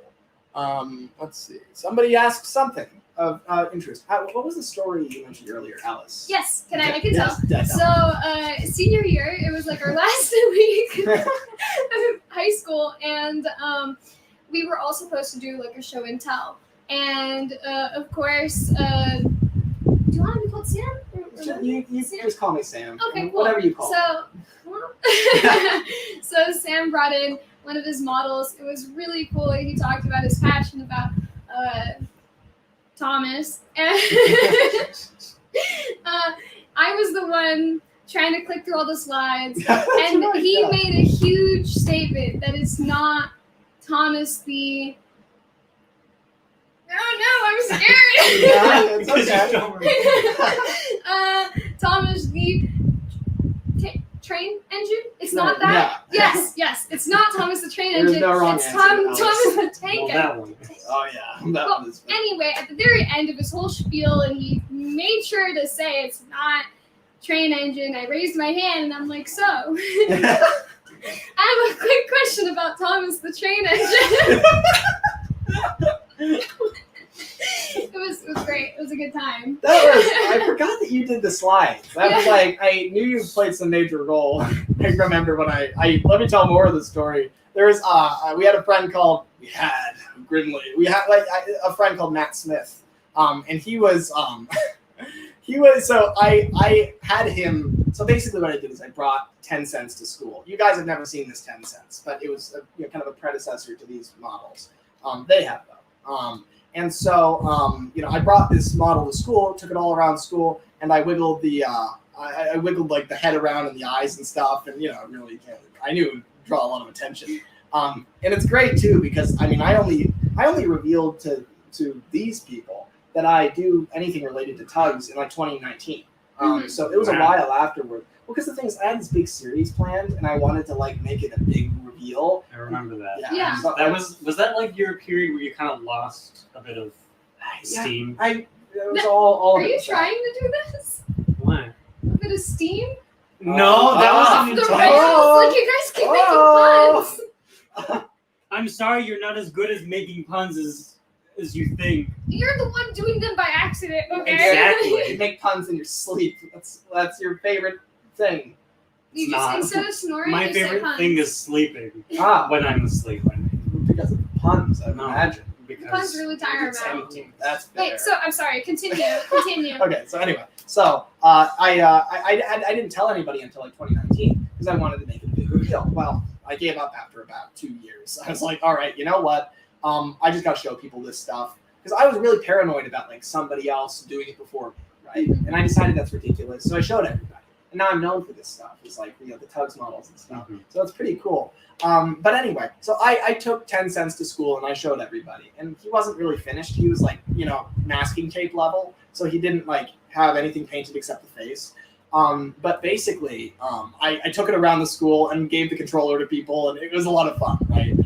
Well, at the end of the day, we had English class, which is what Alice just described. And, you know, so I did my whole presentation about Thomas the Tank Engine not being Thomas the Train and all that. So I've done all of you a service there. But also, I act like it was noble. You did it for yourself. That's right. And I do it again. But anyway, so basically, I did the I also brought 10 cents. He was in like a cardboard box, but not a normal cardboard box, like a cardboard box that I made out of cardboard boxes. Frankenstein. Yeah, that's the right term. So you know, I made that, right, and the thing is, I put like a desk up at the front of the room. I think is what I did. Is that what I did? I think so. Yeah, and so I put him on the table, and then I brought my friend Matt up there, and I handed him the controller, and I said, or no, that's not what I did. I handed him 10 cents, like handing somebody a baby, right? So already he was quite paranoid, which I knew would be the case. And then no one knew the eyes moved yet. Okay, so I reached my hand into the box, and I wiggled the controller as I was talking, and I was acting totally normal, right? I was like, so this model, you know, I made out of cardboard and masking tape, and everybody is wide-eyed, very interested, right? I'm so arrogant. And so, but then as I was doing it, I very quietly reached into the box as if I was clicking a panic button, and then I wiggled the controller, and Nat was like, like he wasn't expecting that, right? I was fully prepared for him to drop it. Really? Yeah, I was. I didn't think it would happen. It didn't seem like something he'd do. But if he did, I was immediately ready to race in with like, don't feel bad about it. It's fine. He's in progress. It's not a big deal. Especially because nothing would break except the face, and I was probably going to replace it anyway. So it wasn't a big deal. But I just for the experience, I thought it was worth it. So anyway, that was great. Everybody had a big reaction. That was one of the best days of my life, I think. It was That's fun. Yeah, it was really cool to kind of just show all of that off on the last day. Like it was neat. But yeah, that was a good day. What else was I going to say? Oh yeah, it's crazy how none of them ever found out about it. I showed like 200 people at our school, right? Like, everybody's Did anyone record it? Because then a few people probably. Oh. But the thing is, who's going to see it? Like a bunch of unrelated people on Right. Snapchat or something. So it's amazing. If you don't publicize something, you can hide a secret in broad daylight. It's crazy. Well, I mean, I think the thing about Snapchat is that like it really helped in the sense that like all the posts only last a few seconds, and then after that they're completely That's removed. true. Unless You you can take, save it into Well, your yeah, memories, if and you then you take can a put it wherever you snapshot. want. If you care enough. But Yeah. maybe But, I like, did. high school kids in like what 2017. I don't know. I have it in my memories, I think. Mm. Well, yeah, you're weird. You have things in your memories for Snapchat that aren't, I don't know, teenagers partying and drinking. No one would invite me. Oh. It's okay. Wow, join the club. Good lord. It's because I was friends with you. Yeah, I know. But anyway, so yeah, that was a great day though. In the meantime, has anybody asked a question for us to answer? Particularly one that would be interesting to see these two answer. I can't see from here. Can you finally eat a lemon live on stream? Says James is here. That's not really a question I can answer because I'm not him. No, that's not a question. I mean- but also, I hate lemons. You don't like lemon? No, I kind Do of you like. lemon flavored things. Not really. I like lemon flavored They're candy. my least favorite in anything. What? Yeah, Wow. next to like orange. I don't like orange. I don't like orange. Yeah, like I'm in the same camp with with lemon for like. I like orange plain. Like I don't like orange and other things. What about, like, That- lemon it doesn't mix well. Or lemonade. There's one thing I like. Eat lemon bread? Can you eat I don't lemon know. bread? I don't know. It's up to I'm sure interpretation. you can I make guess it some depends bread. on the But bread. I do eat lemon wafers, which are really good. So there's those. I really like lemon though. Try them. You want me to bring you guys some No. lemon wafers? No, I don't like It's okay, you don't have things Oh, either. are you sure? I like lemon candy, that's it. I've tried like lemon on salmon, I hate it. Yeah. Oh well, yeah. People squirt it on. No, That's like weird. lemon juice in like the thing that they like cook with the salmon in. Sure. Like the oil. That doesn't sound bad. I like lemons. Well, that's nice. The thing Well, is, then why don't you eat a I whole don't want lemon a whole on lemon. straight? I used to like lemonade a lot, but then I realized it's not refreshing. It's pretty not. sour. Yeah, that's the thing. And so It makes me feel parched. yeah. I think that's the point. So I don't like lemons. Also, most lemonade that we get isn't Lemon. lemon. Yeah. It's mainly sugar Yeah. That's I sour. don't like That's fake fair, lemonade. it's a big deception. If you've had lemon like juice, that's pretty refreshing in the sense that it's bracing. You know, wait, that's pretty acidic, which leads me to my next topic. Jared told me that you drank vinegar one time. I did. I confirmed this to you, didn't I? Yes, you did. Yeah. When did I was say fighting- this? I was fighting with Jared. Jared's like, he never did that. And I'm like, yes, he did. I went to. my I don't know if God. you've seen the Skype Alice, I messages can't yet. even. I saw Sam yesterday. I can't remember almost anything we did except for putting train tracks into a Well, drawer. I Yeah. remember things. And you should understand. You really screwed me because I needed to get some from the drawer, and You told me packed to- them all in there. You told me to do it. like a maniac. You told me to do it. Walked right through the door. Walked right through the door. No, this is a lie. This is what happened. Okay. Oh, line it up. I'll sue you for This defamation, is what happened for to me. slander. The phone doesn't want to. All right. It was like this, okay? So, came right through the door like this. Right. And I was standing here, like, oh, hi, Jared, it's been so long, it's so good to see you. And I try to hug him, right? But he slaps me away. I didn't. This And is a then lie. He marches in here, looks for the nearest track that he can find. And then he takes all the clothes out of my dresser, throws them across the room, and then he packs as much track into that dresser as he There can. were no He's- clothes in those he was drawers. Here. He was here for 5 hours, didn't spend any time with me.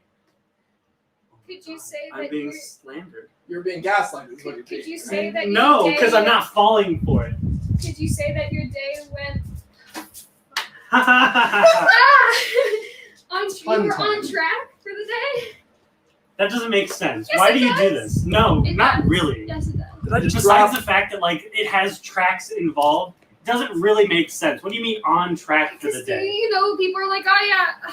Being on track is like doing what you want. Yeah, like, exactly. No. How does that fit? Why would that be my plan? Here I am just getting yelled at for trying to make a pun. Yeah. Your pun's not good. That's No, why. we yell at you. Why do you get to be the master of puns? I'm not. Why do you get to define? I'm just angry that like you think that those were good puns. I don't think it was good. I thought it was a pun. Yes, that is true. It is a I will pun. admit, in hindsight, it was not wise to pack all the track away right before I needed all the track. I mostly just did it to entertain you. It's just Why? Jared's fault. Why? Oh, I didn't need that. Are they saying I was anything? fine just sitting and talking with you. Well, we needed to pack away the track. You didn't. You could have just piled it in a corner. That's right. You did this to yourself. You forced the situation onto yourself. I want you to know I have that. to keep it interesting. That's what it's all about. You gotta keep moving. You create your own struggles. Why do you do this to yourself? Story of my life. That's not real. What do you mean that's not? What do you mean that's not real? That's made of cardboard, masking tape, and clay, and also paint. Clay. Is there clay? There's Durham's water putty.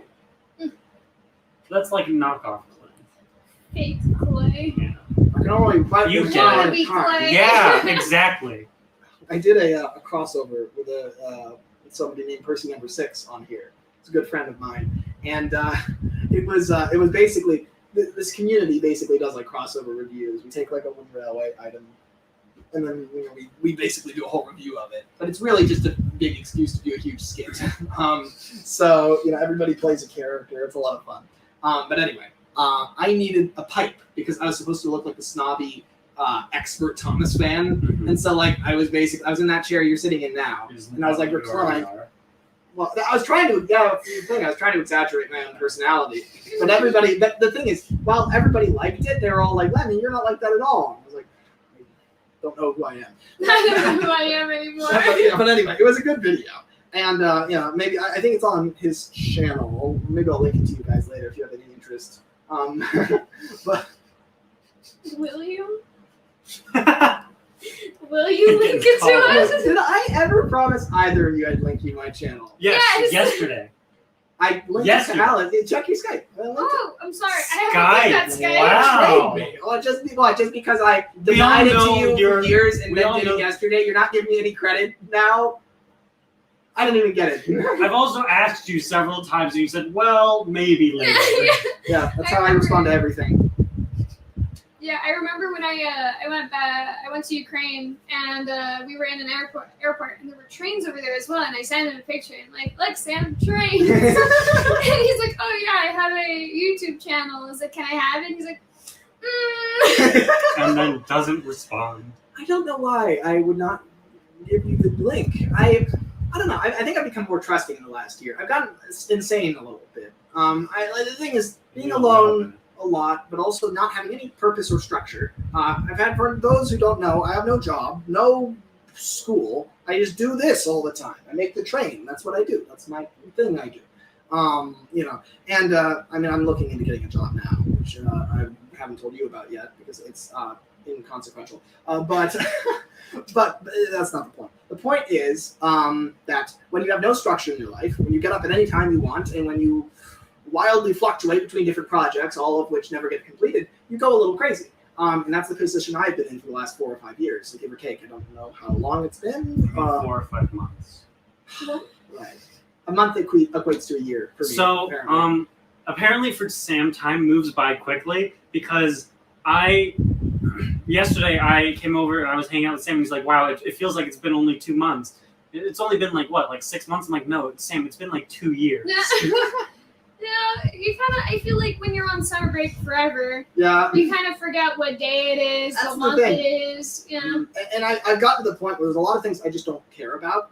Not bad things, but I've loosened up, right? Because I realized you got to. Because part of the reason I haven't gotten a job or I haven't gone to school is just anticipation. I didn't want to jump into something, right? And I've realized, don't worry about it. It's not a big deal. Nothing is. I never would have asked you guys to come on this stream a year ago. Are you kidding me? That would have been I could have imagined so many things that could go wrong. What if the overhead railway collapses and it crushes you both flat?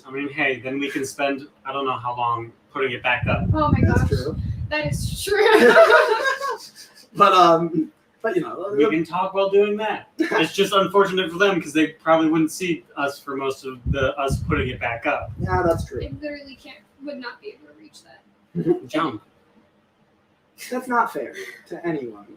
But the point being, I've become a lot more adventurous. I'm willing to do a lot more things, and I'm more daring. And I've realized, unless you go out into the streets and murder 10 people, I think you're doing fine. I don't think there's anything that you can really do that's all that lost. Is that okay? You sound like, are you asking for a friend? Yes. Okay. Let's just say that friend is on this stream right now, and it's not you, and it's not her. It's also not me. Oh. It's just the fly on the wall. Okay, all right. That's fair. Why are you friends with a fly on the wall? Why aren't you friends with the fly on the wall? All the things that fly has seen, you're right. Exactly. The gossip. Exactly. But anyway, so, I don't know why. I think back then my thinking was if I do something, I can't undo. So I was very careful about everything. So I was like, okay, there might be a reason I shouldn't send you my channel. But no, there's not. What's going to happen? You know who I am. You've known me since first grade. There's no surprise in store. Yeah. And that's the thing. I'm realizing is that there are people you can trust. Unless things get explicit on your channel. Ooh, oh, Jared's not That here would, for that. that would be like out of left field. yeah, that would be very weird. But like you live and you learn, you know. Life changes your aspect on what's happening. That's true. Yeah, no, and I'm realizing that. And whenever I hear that, I feel like, oh no, I know everything already. How dare you? I remember that. Helps that I'm holding a pipe as I'm saying, oh no. Because you've matured, you've changed. Yes. And as such, now you've taken up more mature hobbies, like getting lung cancer. Yes, of course. I don't even think about that part. I kind of for a long time, I didn't really think about the fact that if you smoke a pipe, you're inhaling something. I just kind of thought. I mean, you don't have to. You can just hold the tobacco in your mouth and then. But then you blow it get out. like mouth cancer. Yes. Don't even put anything in it. Just do this all the time. Are you asthmatic too? Okay. Or is it just me? You know, Jared a couple of times was like, you know, Alice, sometimes I struggle breathing once in a while and I don't really know why. And I'm like, Jared, that sounds like asthma.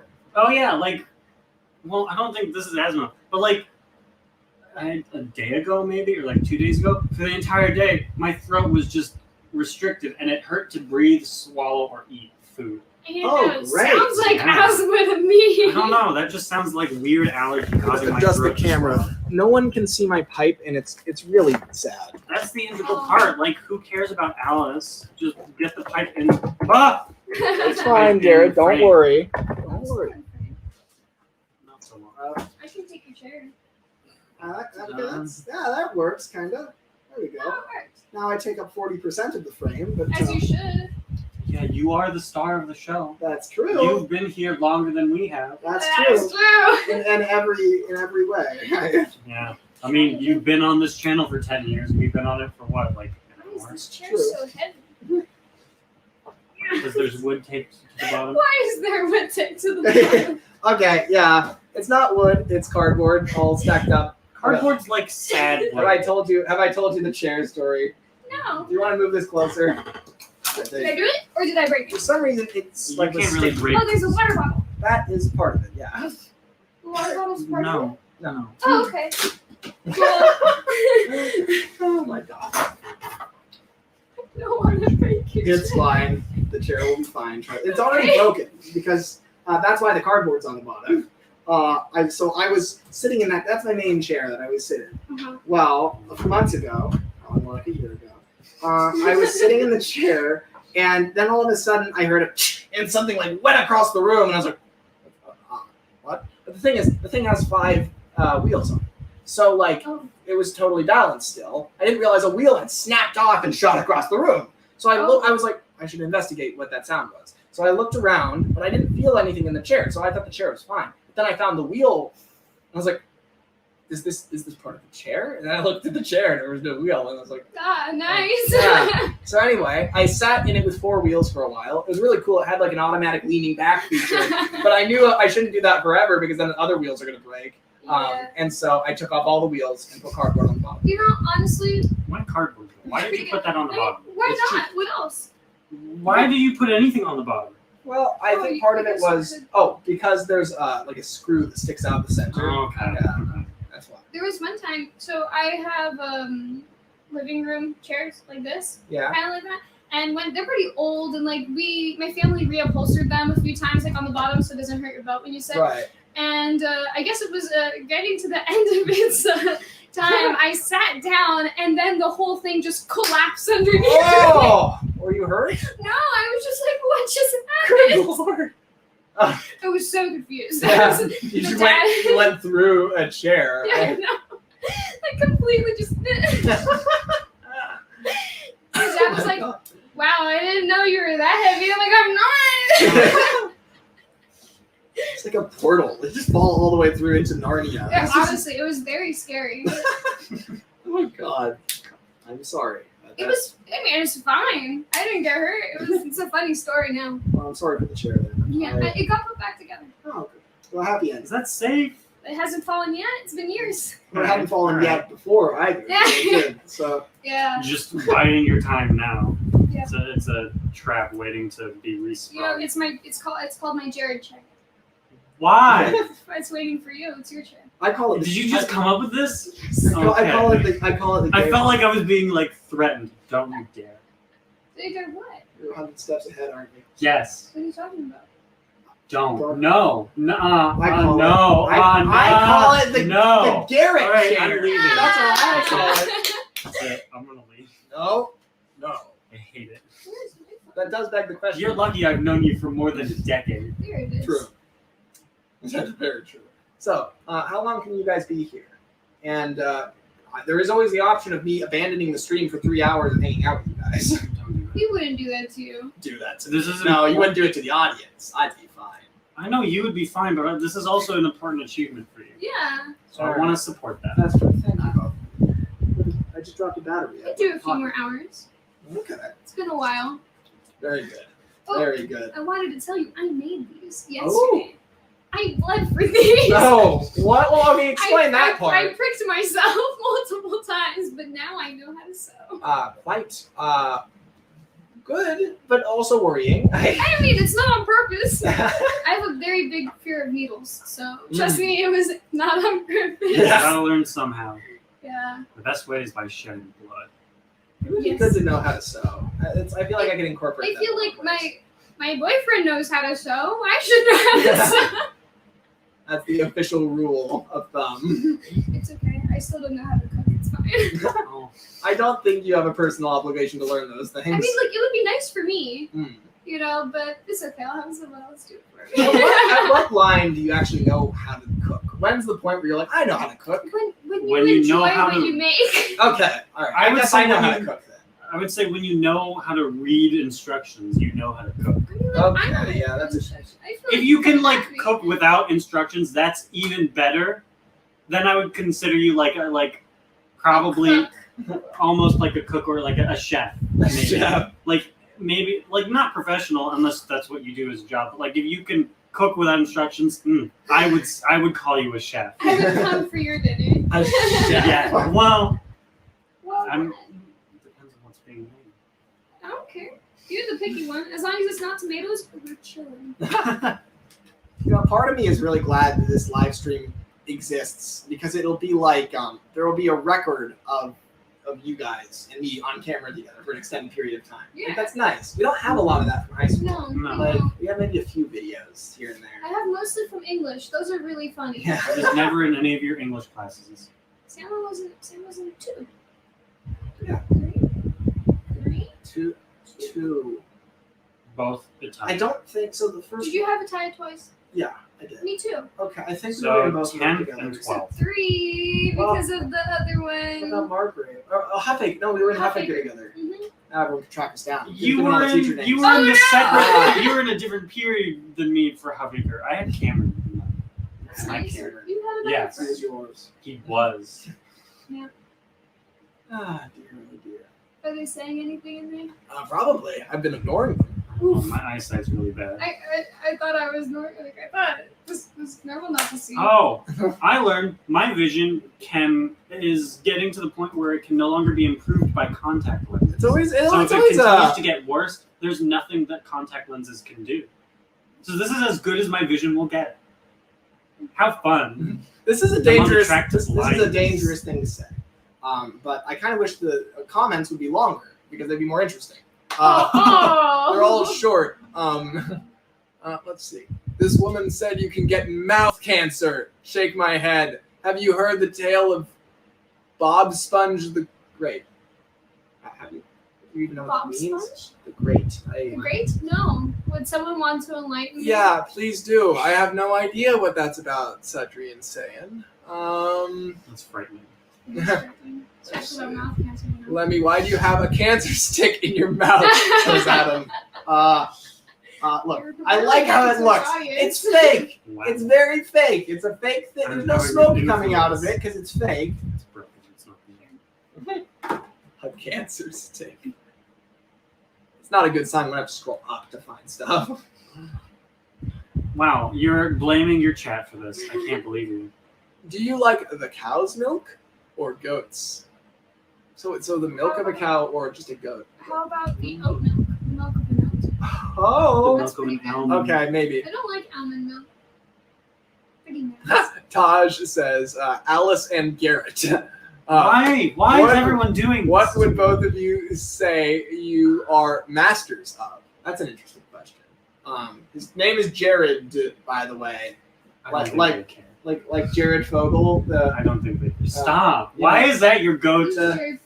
Subway Jared. Oh, that's right. No! That guy. Oh boy.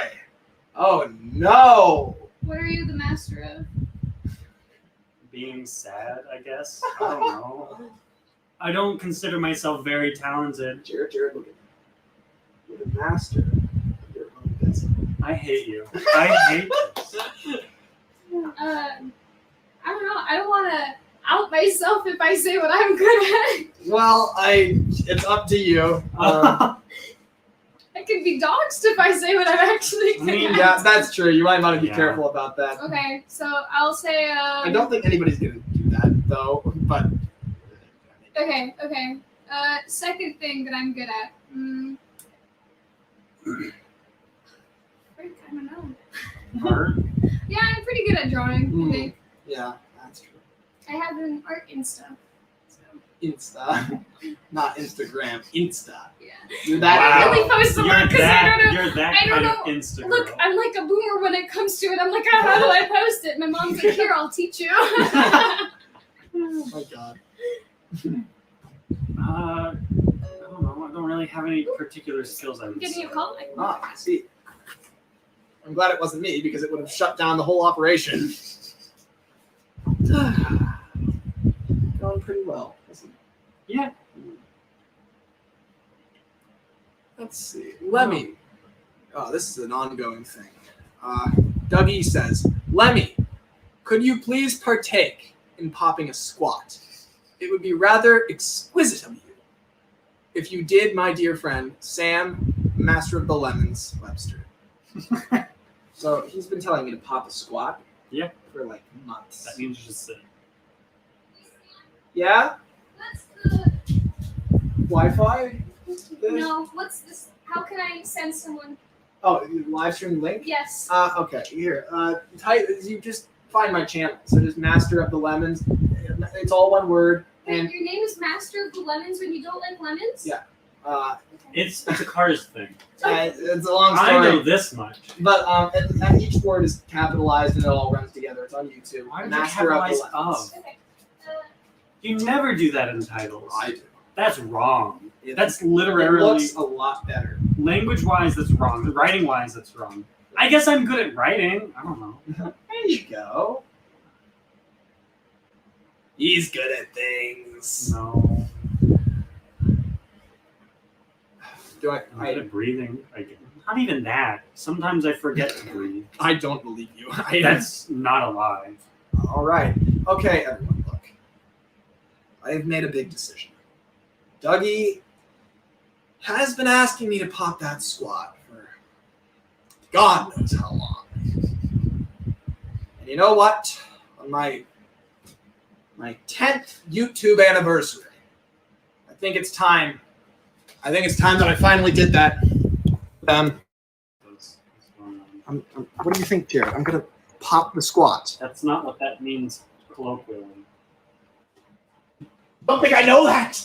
I know that, Jared. All right.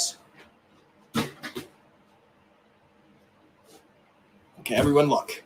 I'm about to pop this squat. All right, and Yes, do it for clicks. That's what. In fact, Jared, get further back. I want you to hold this for me.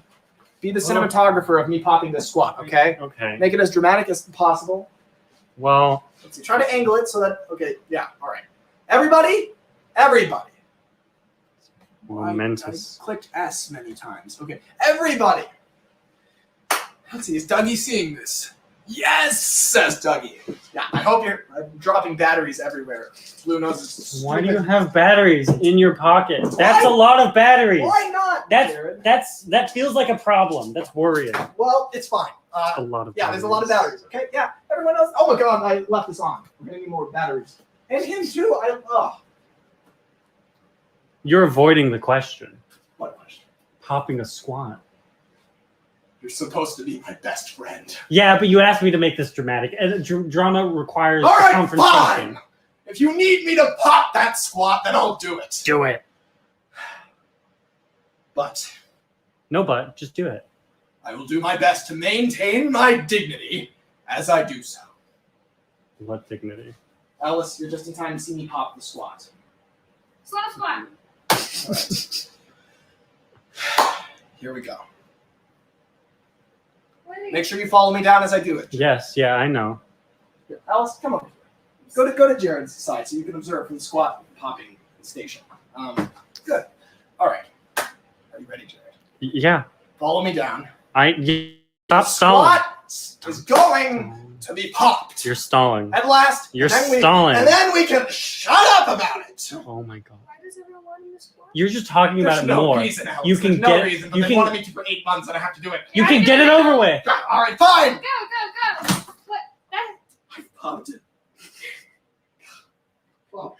That was too fast for me to follow with the camera. You're gonna have to do it again. No, you can't make me do it again. I popped the squat. You can't make me pop it twice. Look at this miserable man. He really has to rethink his life choices now. All right, fine. I'll do it one more time. Okay. Do it slow for the viewers. All right. One more time. This is the Nice last and time I'll ever easy. pop a squat.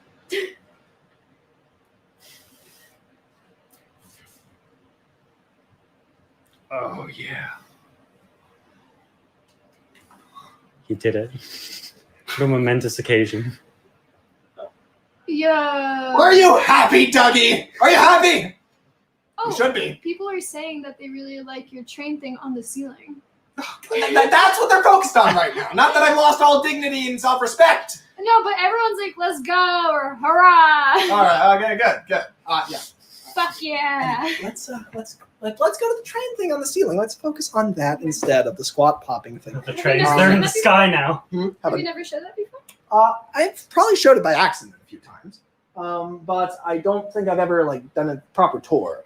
So basically, we're just gonna move on like the squat pop never happened. I'm sure nobody recorded that or anything. Anyway, so the train. Yeah, this is something that my dad built ages ago. This was like 12 years ago or something like that. Yeah, probably more. So I love that you guys probably remember. I remember it wasn't as long as we've known each other, but it was pretty. It almost lines up. Yeah, Like, it was that's like a crazy. few years. It doesn't feel like it's that early, but it's a G-scale layout. It's dusty right now, so we can't run it. Also, I made that bridge for something, and now I'm storing it up there, so that's not part of it. But anyway, yeah, I mean, it's a G-scale layout. My dad made it from scratch. It's really cool. There's a controller that plugs in over there somewhere, but it is not accessible right now, and it's dusty, so I can't run it. But it's pretty cool. There's also one in my dad's office that's a different gauge. It's what they call standard gauge, which is, to any train fan, very frustrating. Anyway. So this is how it goes now. I sit in the squat popping chair. Hell, I'm the tallest one. This is awesome. be marked by your crumbs. Oh my god. All right, if you get uncomfortable, just let me know. Sure. But anyway, so I should probably explain that why I popped it squat Yeah, in that'd front be of you. Okay, so basically, relive your trauma. I do these streams all the time. I do one maybe once a month or something like that. And there's a lot of people that are kind of I mostly talk to through the streams. Mm-hmm. And one of those is called Dougie, and they're I've got a whole kind of dynamic with them. Basically, they constantly threaten to break into my house. I promise it's a joke. I promise. They all constantly tell me to pop a squat.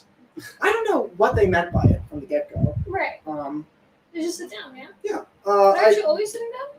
That's the thing. I was asked to pop a squat while sitting. So Sit more. Stack chairs. I think whatever it was, I've done it now. But I've been putting it off for about 9 months, trying to fight back and hold my own. Well, But I've lost all willpower, I guess. You've been Finally broken bent. by the Yeah. presence of your childhood friends. Yeah, that's true. It's the friends I made along the way that helped me. Lose your dignity. Yeah, to lose my dignity. The squat popper, says Matt. Thank you, Matt. Lemmy has broken into my house, says Matt. Oh my god. I recorded that and I'm going to post it on Twitter as a junction malfunction. Oh my god. Excellent. That's just great. Isn't it great? It'll be immortalized forever, so you can never forget. Oh, good. That's a great thing. Just beautiful. Anyway. I recorded this squat popping and sent it to you on Skype. Okay, two different people, mind you, that have just done this. I like how you called the fact that it'll be recorded. Yeah. Do you remember what it represents? I don't think it ever Did you guys represented used to have anything. this thing about Smarties? We did. It's not kind to the socioeconomically disadvantaged, really. You guys want some chips or anything? I feel so confused. I'm gonna bring you some chips. Homeless Jerry. The Smarties? Oh, maybe? Remember the homeless joke? We'd say that over and over again. Can you repeat the joke? I don't even... Was it that for every Smartie we ate, we were eating homeless? No. Oh, wait! Oh, I think I vaguely remember something like that in high school, yeah? Yeah, I don't know what it's about. It was stupid. This is how I get canceled. Lay's? It's gotta be Lay's. Okay. We're being fed. I like We're being being fed. fattened up. Fed to you. I remember one of the We're the first, clay. Yeah, you're right. one of the first jokes that I remember ever from you is Wormy. Yeah, that was early. Mm-hmm. Yeah, that was so dumb. We got in trouble and had to sit on the bench. Yeah. And Sam felt bad because all of us felt bad, so he decided to make up this character named Wormy. Yeah, true. That felt very fascist at school. I would sit on the bench and don't stop running, don't run, and Yeah. the veal. You make cows just not walk, and then they Well, you know, we whatever. preached help, I but made remember us one of sit. the yard rules was literally don't play imaginary games. Yeah. Like, what the Really? fuck? Yeah, Yes. that's like, That's terrifying. Like, we were doing that once. Like, we were, I think, You're playing playing Pokemon. And the Imaginary yard aides came Pokemon. over, and they're like, stop that. You're all in trouble. You can only play, like, kickball, handball, foursquare, or basketball. That is awful. And that was it. And we were like, what? Oh.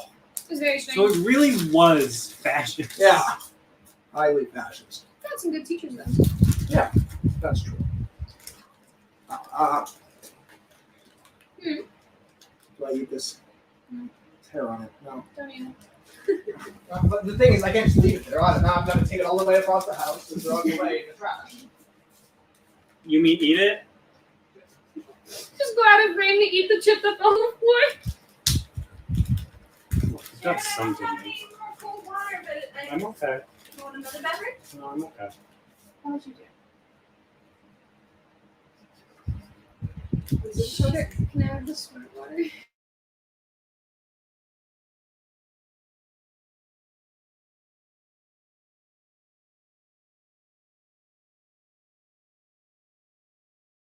Fall, but I didn't want to get you off your roll, so I just didn't say anything. Well, thank you. I appreciate that. The audience wouldn't have known either. had Yeah, I it's not in the. It's not, yeah. That's also why I didn't say it. I was like, ah, you can't see it. Yeah, well, I ruined it. So. Well, the sky was droopy, but you can't tell. Broken the illusion. Yeah, that's true. I betrayed my audience and everyone I care about. Anyway, there's a lot of people waiting in the wings. Look, I'm gonna say this to everybody now. It's probably gonna be an hour or two until I bring any other guests in.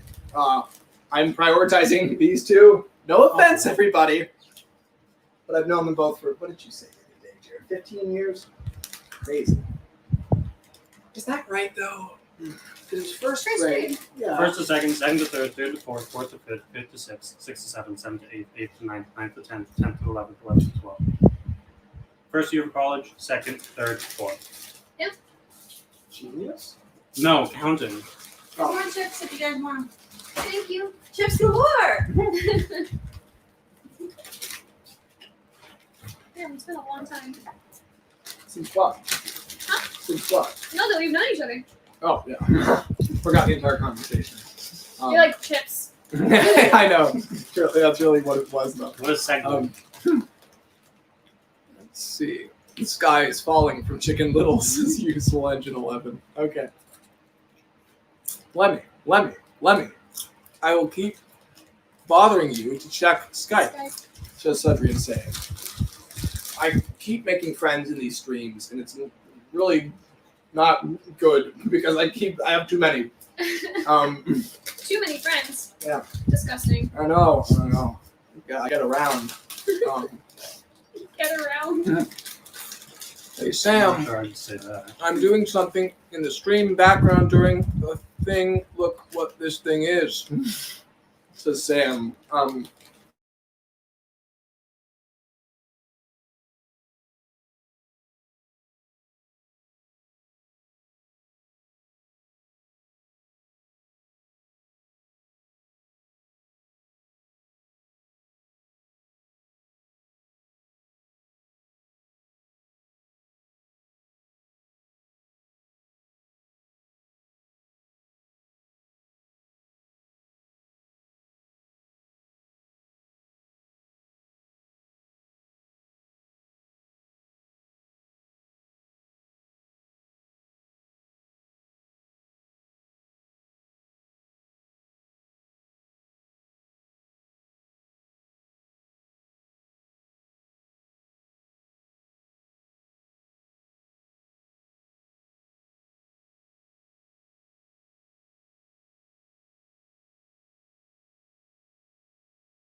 on. There we are.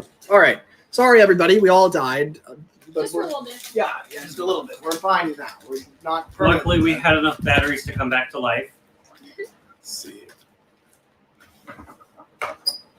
Very good. Why is it that we fit in the frame better now than we did before?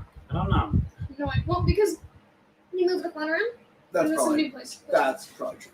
Yeah, we did the whole swap popping. Lemmy bit. died. Yeah, he did. Died for a little bit. Yeah, briefly. I'm sorry for your loss of yourselves, says Taj. My thing was too good, says Sam. It wasn't related to your thing that you didn't describe, Sam. I don't think. Aw, you could have given it to him. Nah. Rank the Home Alone movies. Haha, says Trainmaster16. One is number one because it came first. 2 is number 2 because it came second. Chronologically ranked, right? No. Oh. Well, I'm bad at this game. I've only seen the first one. I've only and seen the it's first one. very vague memory. Sorry. So number 1 is 1. Yep, number There, 1 is the done. best. The first one where he drops the bricks on the guy's head. Yes.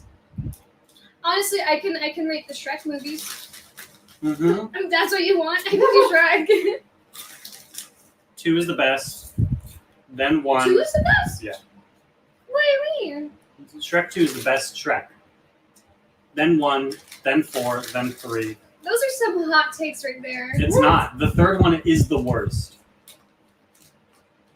Hey, first one he gets Fiona. Sure. Yeah. Second one, that's Second when one he is like the turns into a better. human. Yes, second one is the better film. Are we ruining Shrek for you, Sam? No, I hate Shrek. Here, let me Oh. let me get my. Not because of the movie, but because of Oh, the thing, the Shrek thing, the meme. No. Oh, No. that's pretty bad too. Yeah. I see it. Wow, someone agrees with you, Jared. Actually, most people do. 2143. Mm-hmm. Oh, but they put Yeah. Taj Wow. Mahal. Someone agrees with me. A lot of people agree with it. 214. Exactly. 4 is not as good as 1, but it is infinitely better than 3. Oh God. So I have some glasses that I really like. Is that not one of them? No, it is not.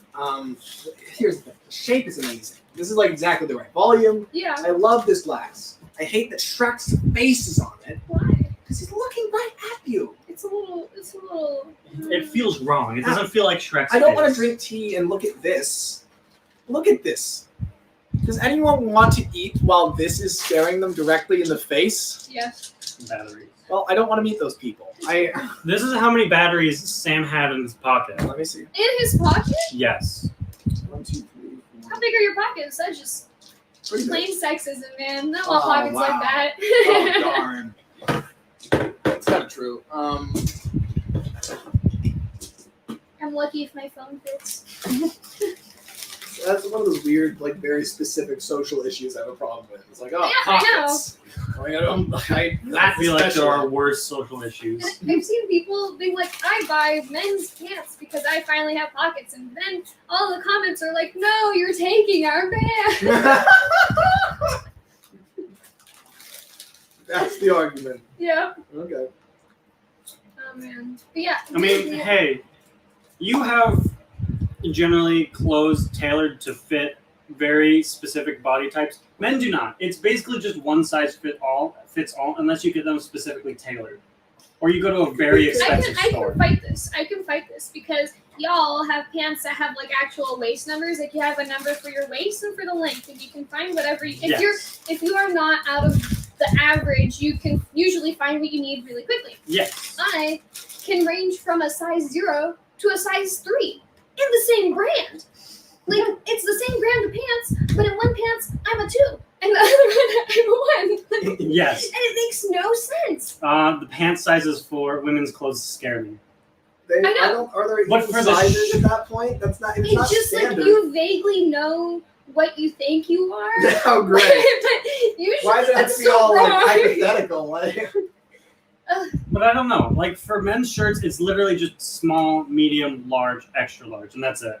Same with women. Is it really? Yeah, small, like extra small, medium, large.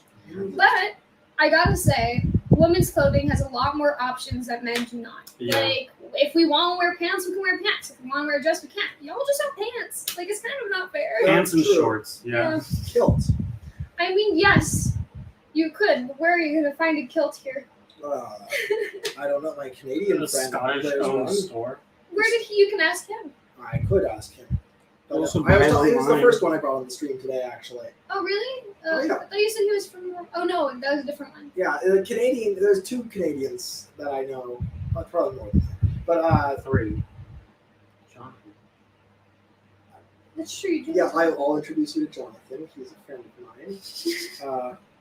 I don't know if you've met him. No, No. definitely. Clearly need a Escaped my mind despite the fact that I've I reminded need you to of him. require you with a prep course on who our mutual friend. Yeah, he's Canadian. That's it. That's all. That's all he is or will ever be. No, if he ever watches this, what's wrong with him? Why is it 7 hours long already? Wow, we've been here for 2 hours. Wow. Wow. I mean, guess. we sat No, in you and haven't. you mentioned something about like a 5-hour. You've already been streaming for 5 hours. and That's now it's true. been 7. But you picked me up at like 12. Been an hour, 40. about an hour and a half. Yeah. It was like 5:30 when I brought It's it. about 2 hours. It's about. I guess. Wow, time. It works how you expect it. Sure. Matt says, "I know a guy. I am a guy." And No way. and one obnoxious Irish American.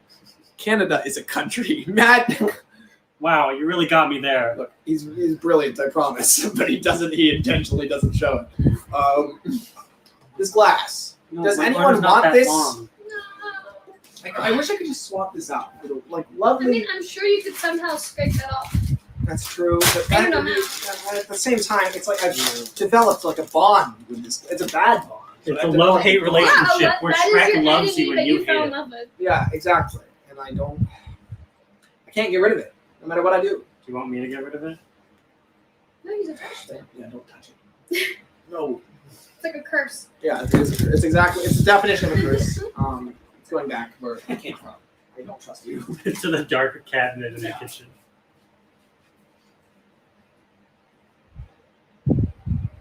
Oh my gosh.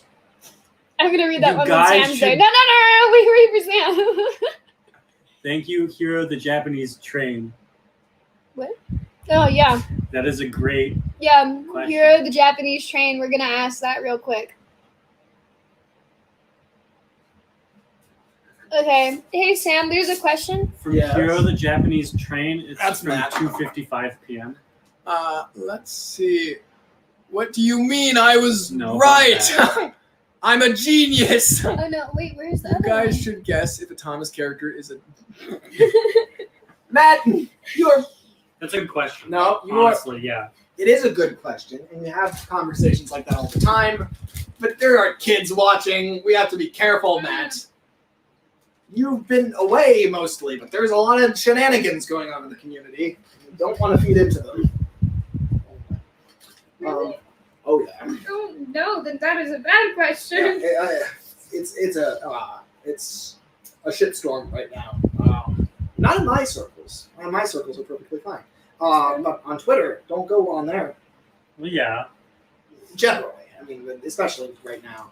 I'm sure everyone can attest to that. Or maybe you can't. Maybe I've been in the bunker for 3 months and forgotten everything, and the world is fine now. I don't know. I don't know what I'm saying. On my third glass of tequila. Shame. Can you drink? Probably something. But no, I wouldn't. I'm sure if you really wanted to, you could find something. I could, yeah, but I really don't want to. It's undignified. Drink I just don't like alcohol. You're alone here. Guess their political ideology. All right, that's a better question, Matt. Oh, for the trains? Yeah, but you don't even know who any of them are, so it's a bit tricky. Yeah. No Thomas, that's it. No Henry. No Harold. There is also. I have never seen an episode, like a single episode of That's fair. The Tank. See, there's really no way to have this conversation. The diesel engines are all conservative. Is it true? They're not really all anything. That's racist. Yes. That's Fair point. Racist. true. And they're kind of fascist, some of them. What? Diesel's kind of fascist. Yeah, I mean, The diesel. some of the villains are. They're not great. I could have this conversation, but you won't understand any of it. I know. You can pretend you are. No. You're not a studio audience that I know of. I don't think you are. I mean, I haven't heard back yet, but maybe. Maybe I'll be hired. Yeah. Oh, Thomas's face, but from the side. Hey, Sam, do you still have your pet lizard? Nah, No. they both died. That sounds really grim, but they did. They were so cool. Yeah, they were cool. Yeah, that was years ago. You have not been over here. I told you since like 5th grade. That's I didn't crazy. remember where you lived. Yeah. I was surprised I ran into you. I was surprised that you needed my address, but then I realized, well, yeah, you've barely been here. Yeah. We saw each other every day, but we never met here. You always met at Jared's. Like that was. Yeah. Huh. Where we both died from the dogs. Yeah, true. You survived. I'm though. sorry. Mm. Sorry, I If you wasn't were- if you willing were to sorry- get rid of my dogs. If you were sorry, you wouldn't have gotten another dog. I love my dogs. Rocky. More Can't make me than get rid of us. them. No. But to compare two lives is stupid. Oh, Don't put him now on the you spot. said you were a murderer like 7 times today. Yeah, exactly. Not of dogs. Because lives do not have value inherently. That's why I can't compare them. That's why comparing them is stupid. Oh, You sound like one of those people that is like, oh, this doesn't have a price tag. I bet it's priceless. It's $0. That's stupid. Yeah. The store has a price for it. I know that. I'm not stupid. All right. Aaron. Shames could be duped into voting for the Communist Party. I agree with that. Because he's red. That's why. Let's see. Hey, Sam, I've been sending you loads of railway memes on Skype. It's gone. It's gone. I'll never read it. It's gone. How come people haven't written a story with Wilbert and Henry?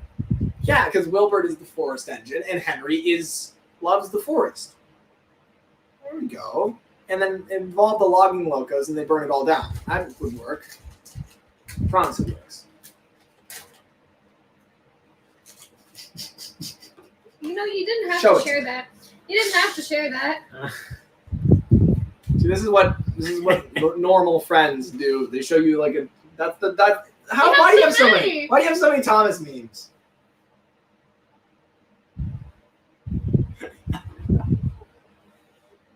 Because I find these and I save them just to bombard you with them. Look at that. I don't think you can read the text. Good. No, that's probably for the best. It says, I can't wait to feel your love tonight. Toot toot. Is that like a really Valentine's card? Like, what is that? What's the point? I don't know. Oh. Yeah, everybody's seen that one. I haven't seen that. I sent it to you like years ago. Yep. For all we know, Wilbert is called the forest engine because he spends his spare time setting forest fires. He works on the Dean Forest Railway. You know that, I've seen that one. I've seen that one. Let's see. Have you seen Luca? Says Trainmaster. Isn't that the Pixar film? Yeah, it's the I most saw half recent of it. How did you see half? We started it very late, and then everyone decided to go home, and it wasn't my Disney Plus. So, okay. I mean, half of it looked pretty good. It's tragic. It's very much like what it is, which is like a very, very good children's animated film. It's not like Inside Out or Soul, where they've got like a deeper meaning that adults can also can understand and see past like the colorful exterior. It's just what it is. But like I think that helps it in the sense of like a storytelling strength because it doesn't try and like overcomplicate with like these complex ideas. It just tells like a really good story. Mm-hmm. It's really weird for me because I my whole life, every time a Pixar film comes out, I knew like months in advance. But this time, these ones are coming out of left field. Yeah, I went to this store and there was like a Luca thing on like a box, and I was like, "What is that? That's Pixar? I know when Pixar makes stuff. I watch all their movies, but like, not this It one." might be because of COVID and their like the way that they have tried to put out commercials for it. Yeah. It might just be a little difficult for them. Yeah, that's true. It's also probably that they're just like advertising more like on TV, and like I don't really watch TV. Yeah, neither do I. I mainly just stick to YouTube and like they don't really. I just get like stupid health insurance ads. Yeah, they like I'm not dying. The thing is, I used to see what I used to watch all these like shows, all these like YouTube channels that had like the Pixar Post and stuff, like channels that like gave the scoop on Pixar right away. But like now I don't watch them anymore, and they don't get suggested to me. So like I don't have any idea what's going on. I can be totally clueless. I have no clue. No clue. Soul's really good. I like that one. Yeah, me too. God, that's in the past now. See, I feel like it still hasn't come out. That's weird. I know, like they advertised like a little bit, and like I saw the first advertisement, I'm like, wow, this looks really good. Like the teaser trailer, and then I saw like the full length trailer. I'm like, it looks a little less good. I was a little worried. And then it came out. I'm like, wow, better than both trailers. Honestly, that's like the best scenario because like usually you watch the trailer and you're like, wow, I'm so excited. Then Like you watch it and you're Onward. like, what the heck? Onward? Like Onward, yeah, that's also on Disney Plus. It's the Chris Pratt, Tom Holland one, and it was very okay. It had so much potential. Weird. That's a weird concept. What wasn't it like? Their dad is dead, and so the two brothers go to resurrect their dad, yeah. but only for a day. They drag his legs around the world. What is Because he only got resurrected halfway. It's an interesting premise. Just like me watching Luca. That's fair. That's a good comparison. Good job. Good job, crew. Well done. That was a good, not really a pun, but a play on That words. was not a pun. That was a play on words. I It was mean, I good. guess. It's kind of in the same vein. Thanks. I guess now you're trying to give it to me. But I don't know if anyone's interested in this, but this reminds me of a movie that, James says, James is another close friend of mine. He says, "Hi, Lemmy's friends." Anyway, you're saying. Is anyone else excited for the movie Dune? I am Dune? so excited. No, What is I Dune? haven't seen So- anything for it. It is based off of All I know a is pretty spice. old. That's it. That's the only Okay. joke I know. Do you know any of the jokes of like the spice must flow? No. No. No. Okay. He So doesn't even know what Dune is. yeah, most people don't, but they know like the reference. Anyway, it's a sci-fi movie based off of a science fiction book, Huh. and it is fantastic. And if you have any interest in science fiction, I would recommend at least reading the book. But it is thick. It's like It is a thick historical book. fiction. Not even. It's not historical fiction at all. It's on another The planet. problem with Yeah, Dune it's is like historical sci-fi, like in the sense like it's written like it's very immersed in history and lore. Yeah, in It's of that very- world, yes. the problem Those with are me, they can I be like- dry reads. I sit down and I want to read books, and I know that I really enjoy a book, but I never read because it's just you have to be totally dedicated to it. Mm-hmm. You can't simultaneously do anything else. Like you have to literally sit there and just focus on it for days, and Mm-hmm. it's I mean, it could be cool, but you really have to be dedicated, and I'm just Yeah. not. Well, So I really can't speak for the movie and can't say that it's amazing yet. I hope it is, but maybe then, if it's good, you should watch it. But yeah, maybe. Yeah. But the thing I tend to avoid things, not avoid, but I tend to not seek out things that I'm not already familiar with. Like I prefer the brands that I already know, and I kind of just would rather build on that interest rather I than see. starting something new. Because the thing is, I mostly engage with things by being creative and by writing stories in those universes and that sort of thing. And so, if it's hard to do that with just a one-off movie, that oh, it's not a one-off. I mean, there's multiple books, but of course, the movie is the first. yeah, that's Yeah. good. But I totally understand. But if anyone has any interest in science fiction, I would highly recommend it. Oh, there we go. Alice's recommendation. All these recommendations. Yeah. It's like one of those movie review podcasts. That's what this is. Hey. I've watched movies. That's as much as I can No, say. you haven't. Oh, I haven't. Shit. Why are you even here? Yeah, I don't. You're right. Yeah, I feel so ashamed. You should. well, I'm the one who popped that squad. Yeah. It's really, It's really odd, Sam. yeah. Can't believe I did it. Finally, after all this time. And now there's recorded evidence out on the internet. Yep. So you'll never be able to escape from your flaw. That there is. Whip and Nene Samuel, you coward. Says the guy whose favorite movie is Cars 2. Dude, Says James. Shrinking James is saying it's either going to be amazing or absolutely terrible. I completely agree with you. That's how a lot of those movie to film adaptations are. Because they always decide to change something. Mm-hmm. Like the Maze Runner films were all the first one was good halfway and then it was bad. Also, the set design was nothing like how it was described in the books. And I was just like, wow, I already kind of hate it, but I want to see where this train wreck goes. And then it was just a completely different movie. Or Ready Player One. Oh! That too. The book is amazing, but the movie decided to do its own thing, which no one asked it to do. Is that Also, the is protagonist that was the just one with all the bland. trailers stacked up on each other? Or is that Yes, another one? yes, Okay. yes, that's it. And everyone kind of lives in virtual reality, low-key. Right. So, Huh. fantastic Also, book. the movie, the main character, I don't know if it was how it was written or it was just the actor. He was very bland. I think it might have been the movie. Yeah.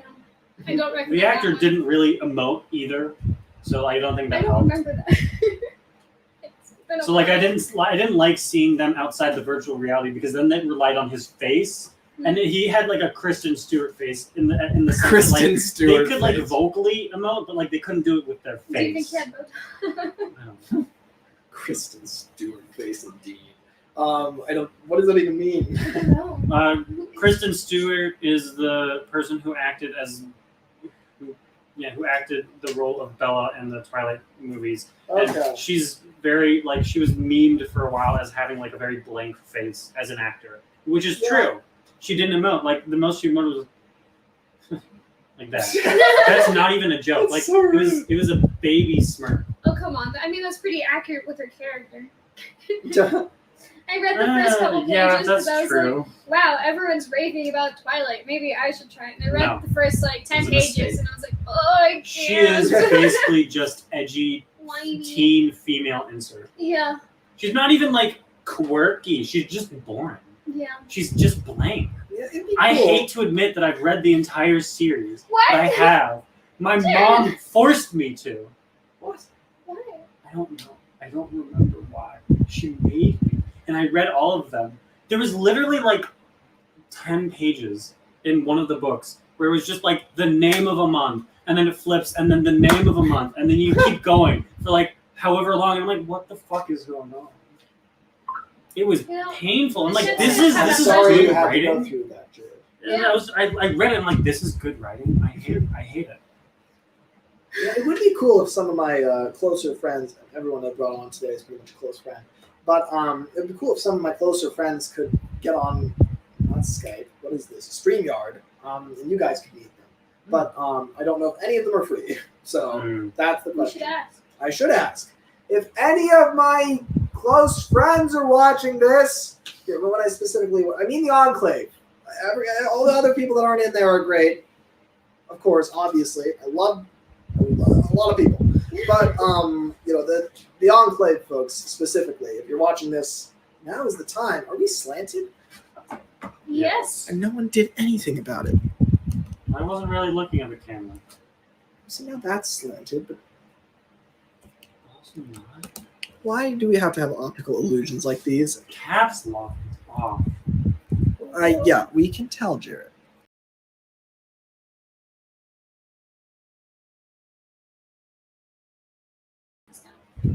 All right. You're not Right free. back. Ha! I'm gonna try and find the bathroom. I found it. Good job. Let's see. We've been in the chat for 4 hours, says somebody. Well, then you're spending too much time in the chat. And don't you control who pops into the like actual stream? I don't. I put the link in the chat, so any public person could enter. I can. I mean, like voice wise. Yeah, no, I control that part. But everybody, humor me. This is not one of those days where I just bring in as many random guests as I can. It may be later. I don't know for sure. However, this is my 10-year anniversary. And so for that reason, I feel like it should be people that I've known for some time. You know, you may not get in. It's possible. I don't know for sure. Oh, somebody took the hint. Well, I appreciate that. Let's see. I'm available, Lemmy, if I qualify. Yeah, I'll bring you in for a little while, Sam. I would also, let's see. There you are, and you're also small. Hello. What time is it for you, Sam? 11:13. Oh, not that bad. Well, about 3 hours ago, I was running around my house because you said I'll bring you on after Solomon, and I heard Solomon was leaving, so I ran around my house arranging this, and then 2 hours later, I get brought on the stream. Sam, I spent am 2 sorry. hours looking for this. What's that? What is? Well, It's my you know what? LED thing. Oh, look at that. He thinks he's all cool because he's got all these lights. He's right. Yeah. Yeah. But anyways, Right to think that, 'cause it's factually true. Yeah. But you know me, Sam. There's no guarantee that you get into these streams. Oh God, yeah. These are premium commodity. Indeed. Premium commodity. Well, I mainly wanted to show this thing at the back, which is Here, I'm not seeing it at the second, Sam. Give me a sec. Let's see. I'd love.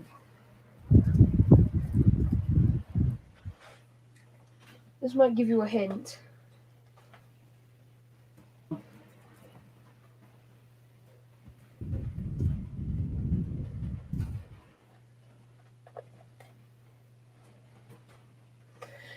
Sudrian Sayin says Sam.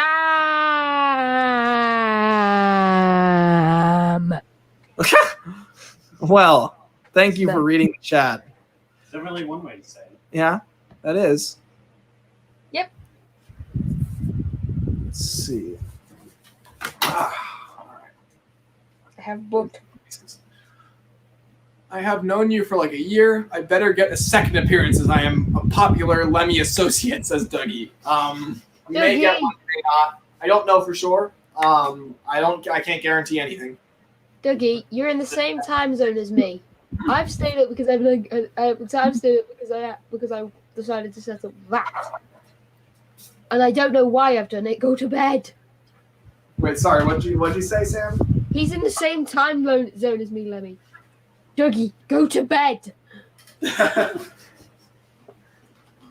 need to go to bed?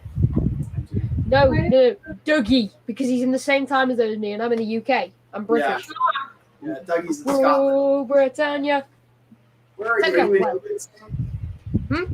Are you in England or Wales or where are you? Border. Northern border. Okay. But I just wanted to. You were saying about, obviously this is going into Tugs Art. I'm hopefully allowed to talk about this, but you gave us the measurements for barges. That I did, yes. This is about a This group is project. this is the river tug. Okay. I think that's. It should be right because I made it with you on a Skype call. Okay, yeah, it's right then.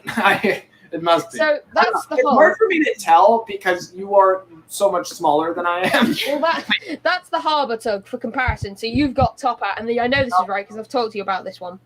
That makes sense then. Yeah. So that's the harbour tug compared to the river tug. Side by side. Yeah, that's right. All right. However, anyway, your point. the measurements you gave us, because this is Pearl, and this is Boomer. Yes, that's right.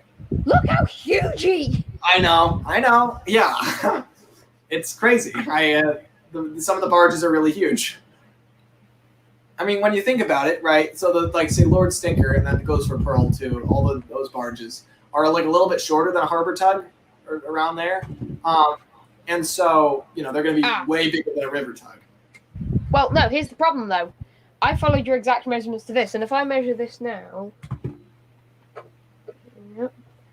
I've actually got a ruler. I haven't got a measuring thing on me, but that is your measurements. So is that. Right. All right, then he's a little bit bigger. I mean, I don't know. Like, it's a rough thing. I don't know. I know. It's a rough. Look, There's one other thing. We don't have these fancy reference photos that most people have. We look at the footage. We try to figure it out. That's all. That's all it is. I have one thing I kind of wanted to show, and it is big, and I think you'll get it. Hang on, let me go turn my light on.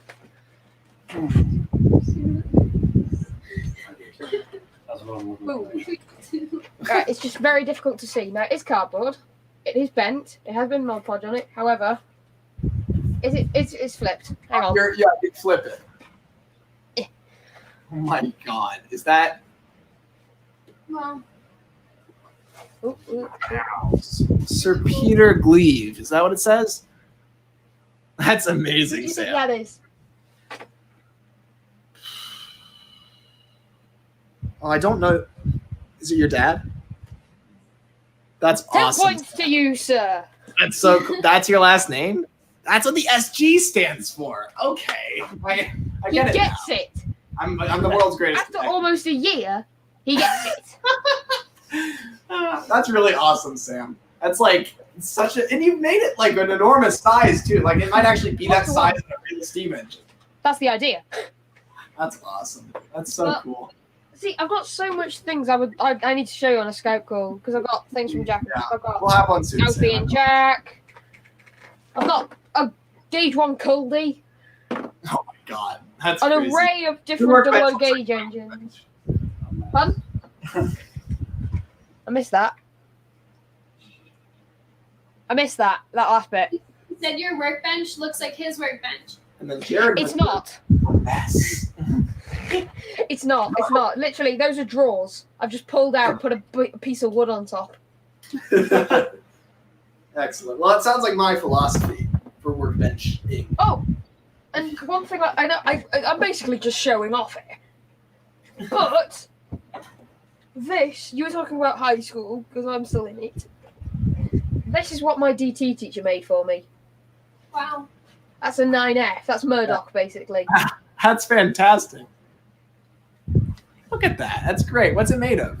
Wood. Solid wood. That's fantastic. Wow. That's impressive. That's the type of thing that's like a relic. That's gonna like remain Well, in the family. I've got a city. Oh, here it is. I thought I was holding up the workbench, but that's my city of Truro. That's awesome. I did have a terrier, but I broke it up for spare parts. That reminds me of like the original models that Audrey made. You know, like the wood carved ones. They're so cool. That's great. Also, I've got my pride and joy, my Brio Gordon, which I wasn't supposed to get. I think I'm keep trying to look over. Oh, the... yeah. My pride and joy that I was never supposed to get. Not true. All of your identifications. How will I know? Don't worry, it's not as bad as mine. About these chip bags. Sorry, That's what'd from you this say, week. Sam? It's not as bad as mine. That's from this week. What? They're both from this week. Oh, nice. I'm too short to see the screen for me. I was too short too, so I don't blame you. Don't worry. I'm saying this is pumped up all the way. Just so I can see the camera, just because I was trying to get... That's mounted, you know, to that boom mic thing I've got. Because look, I can do that. It's mounted to that boom mic I've got. It just goes everywhere. And it's falling off now because I've done that. I feel stupid now. Duh.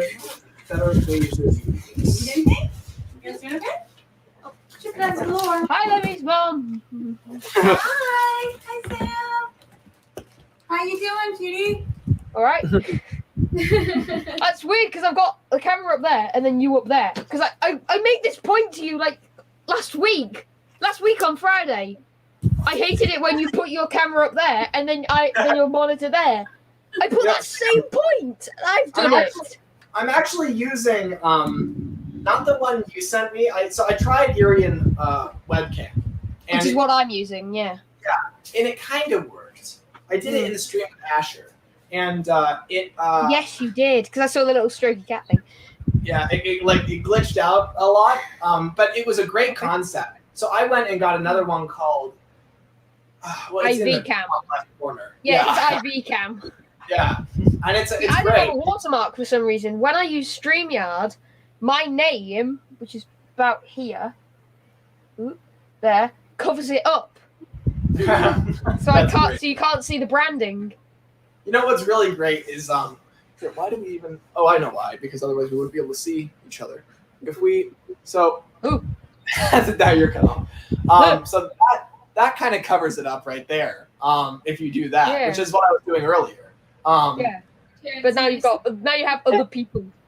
It's about Jared now. Cool. Yeah, this is a Steve going to college moment. I'm giving the channel to Jared. He's going to take over now. I feel like I'm going to disappoint your audience. There's half a Lemmy. Oh, and there's a full Lemmy. By the way, the reason I call Sam Lemmy is because I'm Sam too. So it just gets really confusing. She's like, "Hi Sam, hi Sam, hi Sam." So what do you want to talk about, Sam? Well, I'd like to talk about this, Sam. I had the same thing happen. One of my teaching assistants was named Alice. Got very confusing, very tightly. I'd imagine. I don't know if I've ever met another Alice somehow. I'm gonna move you there. I've moved you to my first monitors, and it's not an important one. We had her and then the other. What'd you say, Sam? I've moved StreamYard to my first monitor, so I've moved you from there, so I'm not looking over here. To there. You're so fancy, Sam. He's got two monitors. His keyboard glows. I know that one does too. But Ooh, does it change colors? Hang on. This is the thing with having a boom mic that can do. I can just. Ooh. Oh, speaking of which, my Gordon sign. You've got rid of me. There we go. We have my Gordon sign. Yeah, that's great. Hang on, I need to get some scissors to cut the because I've just sellotaped my phone to the boom mic, so I've basically just taped it, and I've closed our room webcam. Hang on. I've lost all sense. On OBS. Oh. Fixed. Oh, now he's a cat. Should be fixed. There we go. Oh, okay, there. I see you now. Hey. Aw. There you go. No. What were you saying, Sam? Oh yeah, you're 6'7". Nice. I have the glue. Keyword. Good. I have this, which I did. Basically, I took it was a class that was never built, Lemmy. It was called the Cathedral class. It's Great Western, so Duck would be proud. Is it still flipped? Is it the wrong way around for you? Yes. I see it fine. Is that better? Well, it's facing right now. It's facing left. Can you read that? Can you read Capitals United Express? Or is it backwards? Yeah, no, it's right. Yeah. It's... Okay. So basically, then I just took literally the lamp and the cowcatcher from Flying Scotsman. So I Americanified a very, very British engine, and I may or may not have really, really annoyed some people. So there's the boom mic. Here's the boom mic. Which I'll move It says he took the cowcatcher from Scotsman. Basically, like in the 60s, Flying Scotsman, which is a quintessentially British steam engine, went over to the States and went through California actually. Wow. Yes, he's told the whole story. I didn't even have to tell it. Yeah, and also, well, basically I have been. but so Scotsman was not on the preservation list when they were getting rid of all the steam engines. So the public tried to raise funds to purchase it. This was in the 60s, and they failed. And so another guy had to step out who was a real fortune, and he purchased the engine outright. Well, he then took it on a tour across the United States, but he went totally lost it. And so, he had to sell the Flying Scotsman's nameplates. He was that desperate, and he kept him in a warehouse in San Francisco for like 4 years. So, I broke Pearl. What? I broke Pearl. Did we break up? What? I broke Pearl. Oh, what? What do you mean? How so? I may have done a little toss to try and get it onto the workbench, and it didn't make it. Okay. Well, how did you? I'm terrified. It lives. Yay! And I've not seen the comments. I haven't checked the Tugs TWR group in days. Is the project done? Did everyone finish it? What? Did everyone finish the project? Is it done? It's somehow filmed, even though the setup isn't ready. It's somehow magically filmed. Yeah, is it done? Yeah. Don't go on the group. Don't go on the group. It's just you're gonna end up scrolling for about 50 days. Just I'll have to do. I'm the director. I have to do it. This is the only thing I can do. This is why I'm trying to keep. This is why I'm not making a Skype group for my Gauge 1 series. I dare. You need a Skype group, Sam. You need to. I don't have anyone else. I've got me making the models and a friend at school who's doing concept art. Brad agrees with us too. Discord is better. Not when you have to keep track of it. I use Discord quite a bit. However, I will admit Skype is better for keeping track of people. Yeah, I can see that.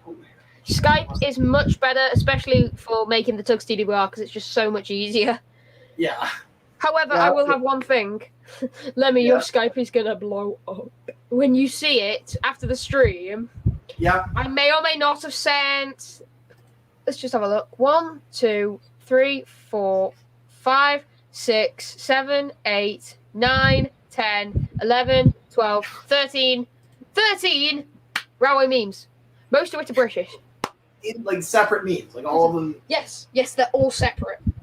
All right. One of which is a video. Okay. Nice. I'm prepared for the memes, Sam. Memes are always fun. I will look at them later. For the final thing, because I know I'm eventually going to get booted. I am very, very sad about this because I got an entire train set for about £5, which in Britain is which in America is like $3. Oh no, like $8, $8. Yeah, something like that. I don't know. But either way, I got the entire thing. Let me just grab it here. I got this little Great Western engine as well. No track, but I got like loads of rolling stock. Unfortunately, the one I was most looking forward to is the fish fan because I really wanted a flying kipper because I was going to respray them all paint them brown, weather them, and have my own flying kipper. It's missing a wheel. Oh, that's So now hard when you try and run it, it goes along.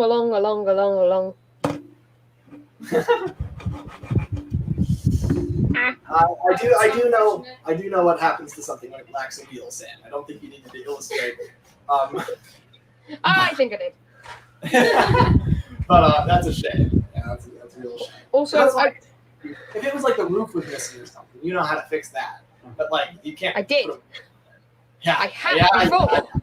That was already enough of a compliment, Sam. You don't need to flex on top of it. Yeah, come on. Yeah, I know it's Oliver, right? Yeah. I think Oliver's pulling a goods engine. I think he's gonna go hide. Pearl. What did you? She looks fine to me. No. Oliver's pulled a goods engine. Ah, very good. Honestly, scales, which it should, because HO engines are about the same size as wood railway ones. Well, that works. I wouldn't say that because they are much smaller but much wider. Because if you look at Oliver's wheels compared to the gauge, Sam, the gauge is as scale, the body is HO scale. That's what I. Yes, I will admit, yeah. Anyway, and I like that you know what that means because you know about railways. Anyway, that's not a shot at you guys. Speaking of which, if I just turn off my camera quickly, this shows what I do when I'm not modelling, so it proves I do have a life. Ah, very good. Have you looked around holding? I can't see. I mean, I can see it, but I can't see it closely. Well, don't shoot anyone, Sam, please. It's cadets. It's army cadets. Ah, all right. Is that like ROTC? I have no idea. I don't live in Britain. I don't know. When you come to Britain, I will give you a personal tour of something. All right, great. Probably it'll most likely be something like Bala. You know, the one that I'm working with. Like, if I just this is what I did on my first stream, by the way, Alice and Jarrett. I got it right. You're messing up both of our names. Did I get it right? Alice? Jared. Jared, right. Yes. Okay. I most of the time people say I pronounce the names wrong, but I'm not because it's just because I'm British. I mean, the fact that I like in the chat. Yeah. I like in the chat. Mr. McHugh has put Sam in brackets Lemmy. You can't tell the difference now. I think I'd guess if you put Sam in the chat and it was like, "How's your Tugs models going?" I think I can most. Do you want to make me not as big? Because I feel like I'm running the live stream now, which I'm not. I'm glad being small. Also, you've cut off. I can only see half of Alice, so can everyone else. I'm back in. Huh? Wait, what did you say? I can only see half of Alice, but now I can see Alice. All right. Okay, I'm gonna add Asher in as well, so both of you will be in hey! here. The two waiting forever. I think Asher. from here on out on the stream, I'm only gonna add people I know well. Sorry, everybody. It's not one of those get in quick and be a guest streams. Well, we have one of them. We'd have one of them, Lemmy, later on in the day for British people on July the 19th. Shameless plug. Tugs anniversary live stream. Woo! Shameless plug. Which I'm still working on the intro for. Yeah. But if I just turn off my camera, there you go. That proves I also do have a life with trains. Live stream celebration for an anniversary for Tugs. So that's cool. Yeah, pretty nice. 32 years since its cancellation plus a month. Yeah. Celebrating the cancellation. I mean, it's celebrating the show, but Right, on the cancellation. Yeah, for some reason, Lemmy, I was trying to think of a day where, because I couldn't do it in April, because it was too soon. Well, we were planning it in December, but anyway, I couldn't choose April because I didn't think of it, and then I thought, well, June, the cancellation of the show, people celebrate the cancellation for something like Friends or Big Bang Theory. Why not Tugs? True. Yeah. I swear, in about 4 years, somebody will start celebrating on the day the show died, the day Thomas died, which was Series 25. That's true. Yeah. Thomas is over. It ended. Yeah. Don't. If you want to see why Thomas is dead, Google Series 25. It's now, Either way, you will be scarred. You won't be Asher. You will be scarred for life. Oh, I saw that. It looks like Teen Titans Go. Hi, Asher. I'm a fan of that. Upsetting. I'm not floating this time. I'm not a floating head in a brick wall. Yeah, true. That's good. Damn it. Well, we're not on Skype. Anyway, Asher, so how are you doing? I am good. How are you? Oh my god, why is everyone so much further along with me against me? Because I've only got a hull. Everyone else has got. Ah! You tell me, Asher, that you haven't been waiting here this whole time for me to add you in.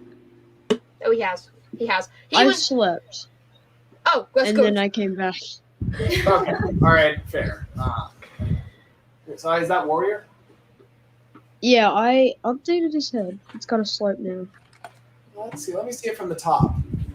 I have to put it in. I have to put it in the stream. I might need to make it. I think it's literally perfect. No, it Yeah. doesn't work. It doesn't work because it's not painted. Can I see it on the body?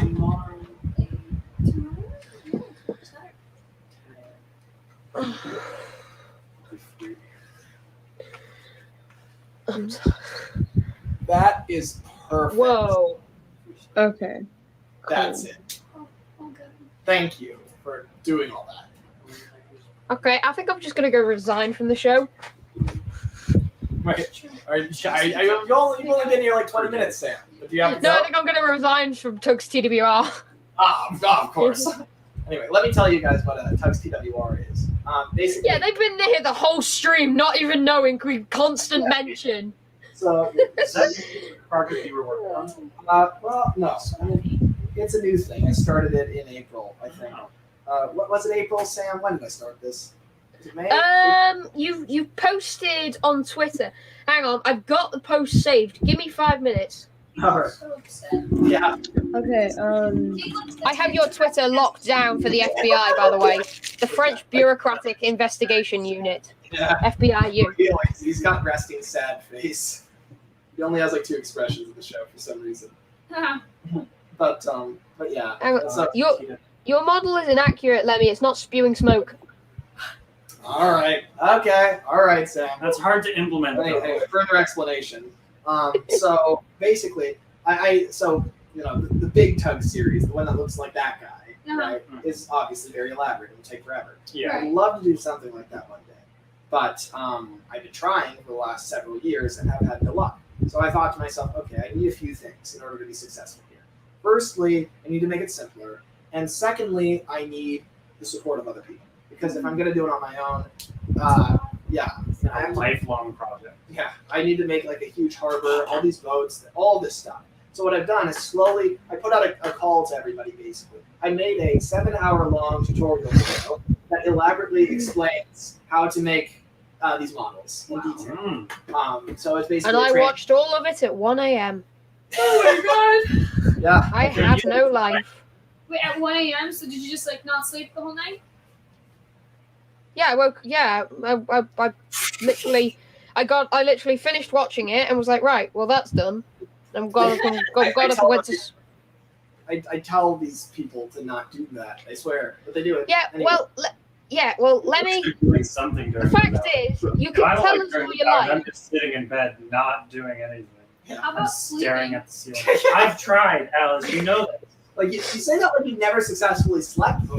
I have. Well, here's an idea. Just put one of Lemmy's streams on. It's actually very good at 1 a.m. just to listen to, and it just puts you straight to sleep. Well, partly because it's really good at story time. Some idea, but I've actually got a screenshot, and I really wanted to show Alice and Jared. Jared, I got it right. Did I get it right? The first one.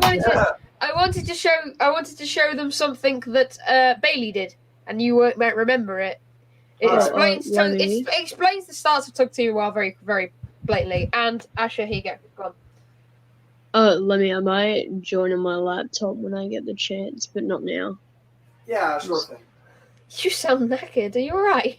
Yeah, I think you you just sound woke very up. tired. You sound really tired. I mean, I just got up.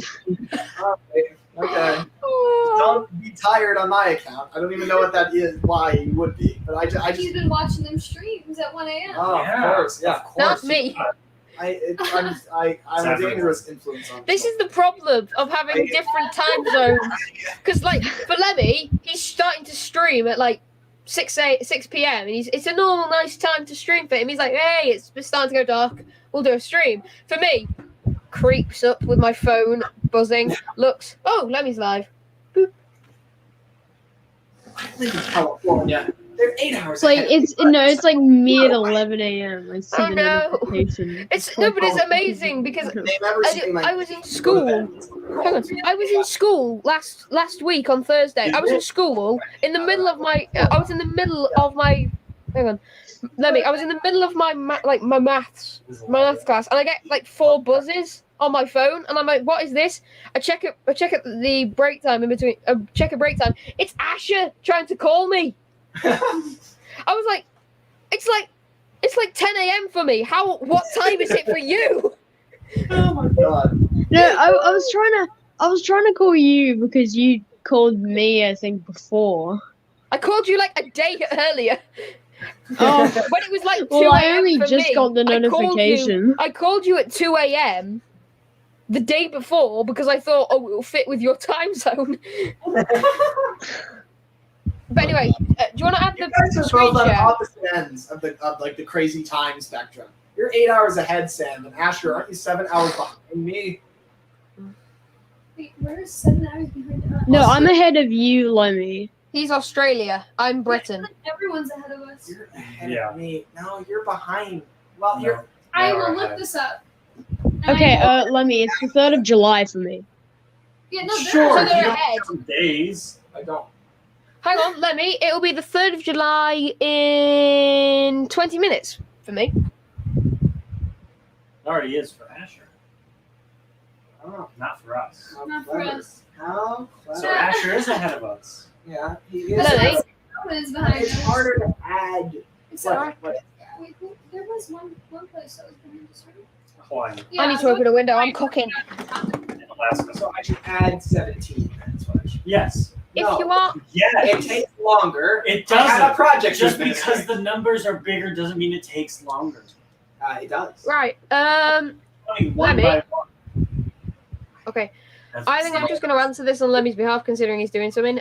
Junction Malfunction says, "I wanted to say, I was about to say, how are people even joining the stream yard? Joining when the stream yard link is nowhere to be found. I think it's just going to be permanent. I think it's just going to be DMs from now on. I'm not sure I though. think it is. I'm probably only bringing in people that I know well from here on out. Speaking of which, I haven't checked in a while.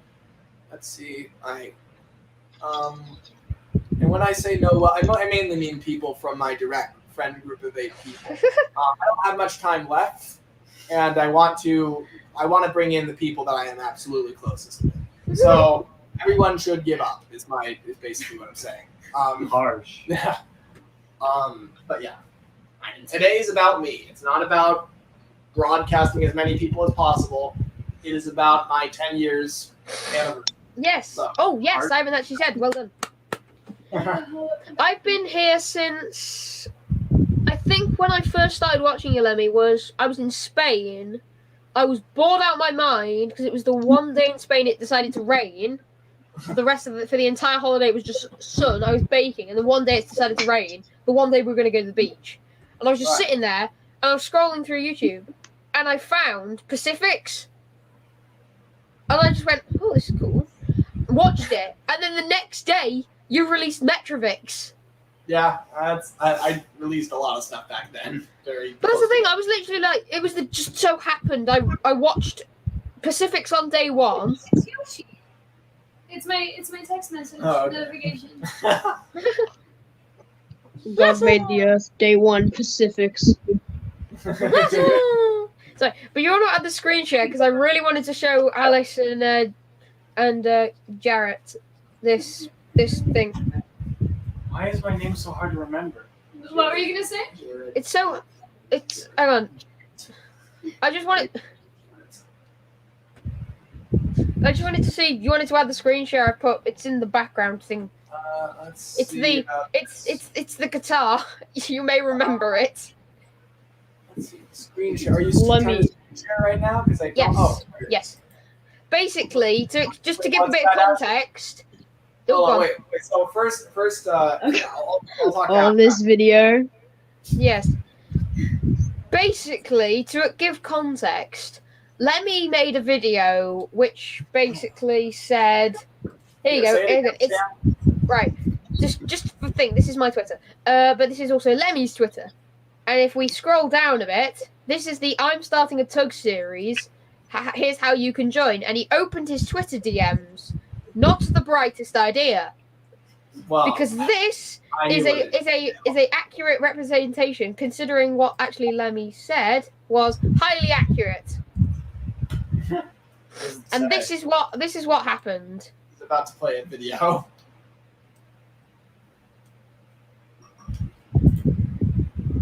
Rob gay.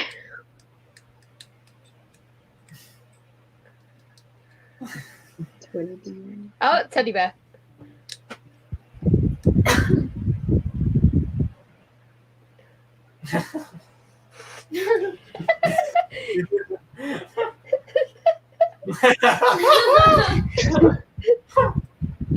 Let me looking at all 80 Twitter DMs. Yeah, that's something my friend Bailey made. He's so basically, when I first, I had a lot of DMs I had to clear out. Because the thing is, my DMs are open, and this is awesome. Thank you, Sam. Yeah, I respond to pretty much everybody, and so you can imagine when I pulled out the community and said, "Hey, anybody who's interested, follow the tutorial, make it like a test model, so I can see what you can do, and then send it to me." Well, a lot of people sent it to me, and also before I did that, I had to clear out all my existing DMs, which I hadn't looked at in 2 years. So naturally, it took an entire day. I had to literally go through. There were like 120 different people waiting for my response. So I went through the whole thing for like 2 years. Okay, Ego, Lemmy. This is when you first showed your top out, which was March 3rd. Yeah, that's true. And then you finished it. You finished it on. Hang on. March 6th. That took you 3 days. Oh my god. 3 days to go. Well, it was 3 days to go from a basically completed model to that. Also, you got rid of the steps, which I was a bit confused about. I didn't get rid of them. They weren't on in that picture. They're not on in that one either. It's just they're not glued, right? So they haven't been glued until then. But yeah. Anyway, let's do it on now. But anyway, so those guys are the style of the series, right? And so I've got a team of 13 people. I still Here we go.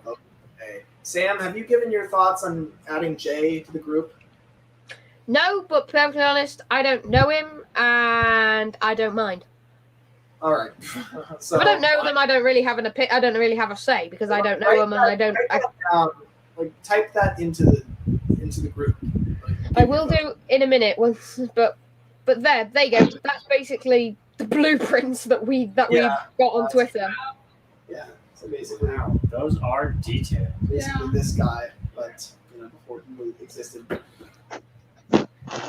But yeah, when I first sat down to make him, I didn't intend to actually make a series about it. But then I thought to myself, well, actually, this is finally my chance to do a Tugs series.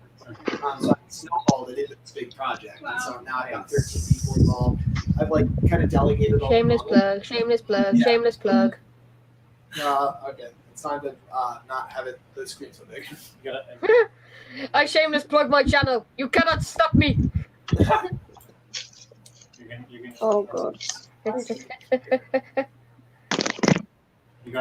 realized, does that have I thought that had magnets for a second, that drawing. And there goes the screen share.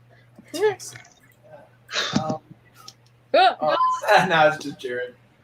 I have to lean in. Oh no, I unplugged my headset. Okay. I'm probably gonna start on the Coast Guard. Good point. I might actually start on a model. How big is he? I've not worked on anything Tugs in a few By the days. way, speaking of working on Tugs, you may want to check your DMs, Lemmy, because I may or may not have asked for quite a few that were there, including Pearl. But I just decided to make her because I was bored. This keeps happening. It's a lot of people to manage, huh? Yeah, it is. Yeah, but Mr. Director. Yeah, but I don't do anything else. So. Mr. Director. I mean, that's the thing is I think the best way to get it done is just to kind of interact with everybody individually. I have a question. Yeah. So you have people all around the world doing this project with you. Yeah. Jared, move your head. So when you're like recording eventually, yes. Yes. How would you record it when everyone's so separate? We send all the models. So Oh, wow. basically, Aren't you afraid of them breaking? not breaking because I'm gonna put about 50 million pounds of bubble wrap around them. Yeah, I can. It would take him a very long time to make each one individual. Yeah. Doing minor fixes would take Exactly. Yeah. But also, I'm more afraid of them getting lost, which is why I put tracking on it, which would probably be expensive. That's But it. at the same time, it's gonna be worth it because shipping overseas is generally expensive. Oh no, don't do that, Sam. I've got basically Alice. I've got this running joke with Lemmy, which is one of those where I keep hurting myself every time I go on a stream by accident. So I keep making the joke of. Don't. Not funny. He's It is funny. It is funny because of your reactions every single time. Why is that funny, Sam? It's all my funny God. until you lose a damn finger. Okay. No, it's just funny how you go into parent mode. It's brilliant. Because are you ready? Yourself. Don't do it. No, actually, not you. It's Don't not funny. He assume. agrees with me. Don't. Was that don't sue or don't assume? Don't assume. I know. Oh, right. Don't endanger yourself. I wouldn't be responsible for a kid cutting their finger off because I shared my passion with them. That is what you call a tragedy. Oh God! If you can't tell already, we have a lot of fun with Lemmy here on the Master of the Lemons channel. Okay, I need to know how big. Subscribe. What's Subscribe. that? Coast Guard. I'm gonna start on him today. Gonna start Oh, on yeah, 'cause what? it's morning for you. God. I'm gonna start on the Coast Guard. Oh, cool. Sure, I'll take one. I need to. Well, yeah, I'll take one. Just post it all the way across the Atlantic. Gummies. Oh, I want gummies now. But I can't because it's 10 minutes until it's morning. 10 minutes until it's the 3rd of July. You're getting fed. My one. This is. I have to be careful about how I influence people. I have this pipe right here because it's funny. But what if someone smokes an actual? It's not funny. It's a lot less funny. Yeah. This has just turned into a modelling stream now because I'm making Boomer. I'm making Houseboat Boomer. Ash is making a Coast Guard. If it's not, yeah. If it's not. I mean, to be perfectly honest, I might stay up for a lot longer. You're both part of the team. Yeah. Actually, I might just start a stream in a minute, just when we get kicked out, because I'm just back. I can't sleep. Go for it. I'm not going to sleep at all. That's a bad idea. Sleep. No, I won't. That's the problem. I physically won't. Even if I want to, I won't. Well, if you sit there for 3 hours and close your eyes, that's sometimes it's hard to go to sleep. It's going to be 7. It's going to have to be 7 hours because obviously it's midnight in 8. It's midnight in 8 minutes. Why not just go to sleep? Go to sleep, Sam. I don't want to. One, I don't want to, and 2, I know I can't. Spicy. Why? You should sleep. We've had these arguments before, Lemmy, and who usually wins? I don't know. Sleep is important, Sam. Do it. Go to sleep. Sleep. What is this thing you call called sleep? Sam. You do realize the weight it has on my conscience when I allow you to not sleep, right? I know. You also realize that you've done. This is the thing. I say usually I say on the calls I say night, Lemmy, but I don't go to that. I don't go night. I don't go to sleep. At least it puts your mind at ease. I've got so much content. I'm joking. I usually do. It's just Friday nights are exceptions. Look, I care about your health. I don't want you staying up all night. It's bad. What? You don't want us to pull the Lemmy challenge? No, I don't. I know that over and over again. Calling like staying away from the light. Oh, I do whenever I was absolutely jacked. I do live streams where they start at 3 a.m. Right? Well, Then, because of those live streams, I met you. So I kind of owe the Lemmy challenge something. No, you are not. That's not how that works at all, Sam. Okay. Is your life a swirling dumpster fire of madness? No. Yes. So you can go to sleep at a normal time. I will be right back. All right, Asher. He is so tired. Why is he so tired? I'm concerned. That's because he pulled the Lemmy challenge most of the night, managed to sleep for some bit, and then woke up, came straight on a live stream. When you first fall asleep, you don't go directly into REM sleep. Mr. McHugh has just put help mom and dad are fighting. You don't get enough REM sleep. So that's how a lot of people will sometimes go to sleep and then wake up and not feel rested.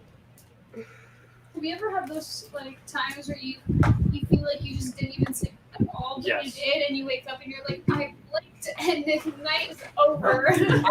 I don't like. I'm sorry, that's just Lemmy's life. I just need to trick myself into sleeping. Like, I don't think the rest actually matters to me. It's more the fact that if I feel like I'm justified in going to sleep, I will. Because I sleep too much. And so it's like if I wake up after the 4 hours of sleep, I love the teddy bear is just its own character. it doesn't really make a difference to me because I believe that I've slept. You know? Siba. That's why I'm gonna die in my 30s. You better not. I'd rather if you did. Yeah, I'd rather if you didn't. I can get you if you do. The bear will come after you, Lemmy. The bear will come after you. What? The bear will come after you if you die. Yes, this bear. A bear that is totally harmless. Yeah. Yeah, but a bear with a kitchen knife isn't harmless. Can't really argue with that, to be honest. No, you can't really. A bear with a kitchen knife is very, very dangerous. It's like if you attach a knife to a car, a remote control car. I think the car already would be dangerous. I so feel like, like cars I'm already glad that dangerous. you specified No, remote. an RC car. Yeah. Yeah. Oh my god! If I ever finish a Gauge 1 model of any sorts, like a Tug, I will definitely put on Help He's Got a Knife. Gauge 1 is the scale that the show was filmed in. Yes, and the Gauge I've decided to do my entire series because I'm bonkers. You are bonkers, Sam. I should be wearing one of those jackets that do up at the back. Don't be bonkers enough to not sleep and cut yourself. Don't do those things. Those are the Second option, no. First fun option, bonkers. yes. No. If you want to be fun bonkers, then pop a squat and make a fake pipe and Hang smoke on, with them. is Dougie still here? Is Dougie still here? No. Good. Yeah. Done. You can't tell me to pop a squat now because I've done it. I asked this who's still hearing he said Dougie. Yeah. There's a lot of names to remember. I don't expect you guys to remember anything. Hang on. Lemmy, Mr. McHugh has said, "Help, Mom and Dad are fighting." Link sleeping. It's agonizing. It's the worst. I want my sleep to feel extended. Redding Like 3640 Studio says, "Why does everyone hate Dougie all of a sudden?" We don't hate Dougie. Nah, it's all an act at all times. It's just funny. I don't hate Dougie. The Welsh I never support Dougie. pretend to hate Dougie. The Welsh support Dougie, by the way. The Welsh. Alright. I got my laptop. I'll find myself as well. Ow. Hang on, Lemmy. I've probably tried to say this about 4 times, but Mr. McHugh says, "Lemmy," that says, "Help, Mom and Dad are fighting." Help. So he just compared us two to Mom and Dad. Why do you not compare like somebody like? I went on a stream which was branded for me, and I was only on it for 2 hours, and the stream went for 10 hours. 8 hours wouldn't have nothing to do with me. That's true. And then my name was still in the title. Actually, technically, it's not anymore. Because I changed my name, didn't I? Well, I changed my name on. It's like your Yeah, like I your can't settle on one. I remember the first time I talked to Ted was literally a "Help, I need a name." Yeah. Help, I need a YouTube name, and he was like, "I don't know." True. That was the only time I've ever talked to Ted. You appear to be in deep thought, Asher. I'm not. I'm trying to do your ring thing. Ah, my phone is going to die. It's fun 5%. Not even real stuff.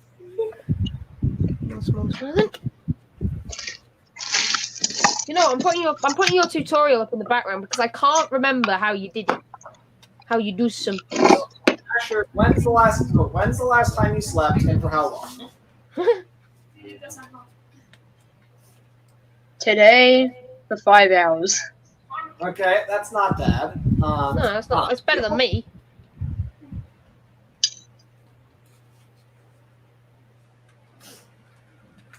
Much better than me, actually. By far. Deary me. Oh, deary me. Okay, I'm about to start on the measurement of the coast. Hey, he's got a deck. And I can't get it out. Oh, I haven't seen that laid on. Yeah, I know you haven't, Alice. Because I Do prefer I the even have security. space on my phone? I do. Okay, is the Coast Guard like that wide? If you can see He that is line. tiny. He is minute. That's the best. What I'd recommend, Asher, do you still have your phone on you? Me? Yeah, No, I'm Asher. using it. Asher. Yeah, that's what I mean. Look at the pictures, because there's a picture in Warrior of the Coast Guard and Big Mac going alongside each other. I can look at it on my laptop because I'm using my phone now. Oh, I thought you would look at using your laptop. Right, okay. But yeah, look at your laptop. Yeah, I was going to, but then I was like, Yeah. calm But yeah, down. if you look at that, that shot of those two side by side, it's really good for gauging how wide he is. This is why we're probably going to do a stream when we get kicked out, because But me and Asher just let have me- so much do you- fun in this stream. Do you think like that's a good width? Hey, Mr. the Lemons. I'm intervening. What's that, Asher? Do you think this is a good width or something? Width. Well, that seems more like length to me. No, that's width for the Coast Guard. The little black line is the width from edge to edge. That's what he means. Okay. Let's see. Well, how you have a tape measure or something? How long is it? I don't use tape measures, I use rules. Yes, my man. Good man. Hand me that one. Yeah, that's the one. What, the one that Blue Nose stole? So there should be a cardboard. This is thing inches. printed model. Right, so that's nearly an inch. I Yeah, won't this- I work think in this is- inches. Can you have a look in the? Can you flip it over to the other side? Because I don't work in inches. Because also I might be doing the Coast Guard Messenger. I need to ask Lemmy. So much I think that this is 1 inch. Throw it away. It's not an inch because from what I saw at least, that's what it didn't look like an No, inch. 1 inch. 1 inch is here to here. Oh right, I saw that line there. So it's like an inch and a half basically. Basically, but Yeah. 1 point. I either put it 1.35 or 1.25. I think I put it 1.35. Oh yeah, I had fun. I had fun on Thursday. I was in the dentist and I had a metal screw put in it. And I've got to be referred to the hospital. Yes, are you? No, like I would have to have played it in the first place. to play it No, again. that's why I was surprised. So what were you guys saying about Ghost Guard? I don't know what Oh, we were talking about its length. So I was Its width thinking that even. the right measurements would be like 1.5 inches by like 4.5 inches. That's kind of what I was thinking. What's the Yeah. width? Asher? Well, I said to Asher about the shot in Warrior where Coast Guard and Big Mac are coming in, going, you know, you've done it. Or no, that was Krampus and Now that's a good Krampus. It was Krampus, not Big Mac. Yeah. So if we found the size of Krampus, it would be perfect. That's about how long it is from. Not the black line there. Just ignore that. Yeah, I think that's about right. Wow. I mean, that's my answer for you, Asher. It's just 1.5 inches by 4.5 inches. I like how Alice. Yeah. I'm not even going to attempt the name because I'm going to get shot somehow. I'm going to get a nuke fired at Wales, or England, or top of Wales. I can't do that. Go ahead, try it. No, I'd rather not because I feel bad when I get the name wrong. I like how they're just in the background looking at OJ. I knew the inspector wasn't real. I knew it. What? What is this inspector? I've been meaning to ask this for about 5 minutes. What is the inspector? What, like 5 hours? We also need a new inspector. They said that they would come him yet. They said that they would come yesterday. What is an inspector? Are we in the 1700s? Tell him that such thing as an inspector. An inspector. It's true. It's true. There was supposed to be an inspector in my house too. That's like a. Oh, they say That's like a bloody British inspector. police officer from the 1800s. I don't know what to tell you. I don't know what else somebody did to inspect you damage. I don't know what I could call it. Anything about it? Let me. Let me. Tell. Yes. Is your sister? Is your sister still at your house? Because we've never ever seen her. We've never ever seen her. That the mysterious playmate who always played with Tugs. Yeah. Yeah. She's been a ghost. My sister, I mean, really, my sister is probably the most important person in my life, and yet, she's also quite shy, so she's probably not gonna be in this stream. But yeah, I mean, I don't mind. She would be the premier guest if she'd be in here. If you're gonna persuade her to come in, get her to come in as we hit 10 hours. Yeah, maybe. That would be the way I'd write it as a story, but that's not what would happen. Write a story. At some point. It's been a while. Don't show that to the audience. Yeah, let's go. Okay. It looks very long. Yeah, but he is very long. He's like way narrower and longer than like 10 senses. Yeah. That's like very distinctive of him. The postcard is so weird because his superstructure is the same size as his head. Like length. Yeah. I know, that's a very good observation. He's like very stumpy looking.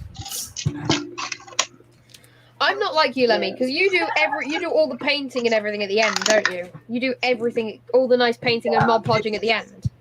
Some people do component by component, so they do like the whole, totally finish it, do the superstructure, totally finish it. Don't do that. I've painted the hull, but haven't put the deck in yet. And I do that just because I really like doing the hull, and the deck is such a pain. Wait, what did you say, Sam? The deck. I paint. Look, I've done the hull, haven't I? Look, it looks good. I haven't done the bottom yet. But you're pretty small. Hold on.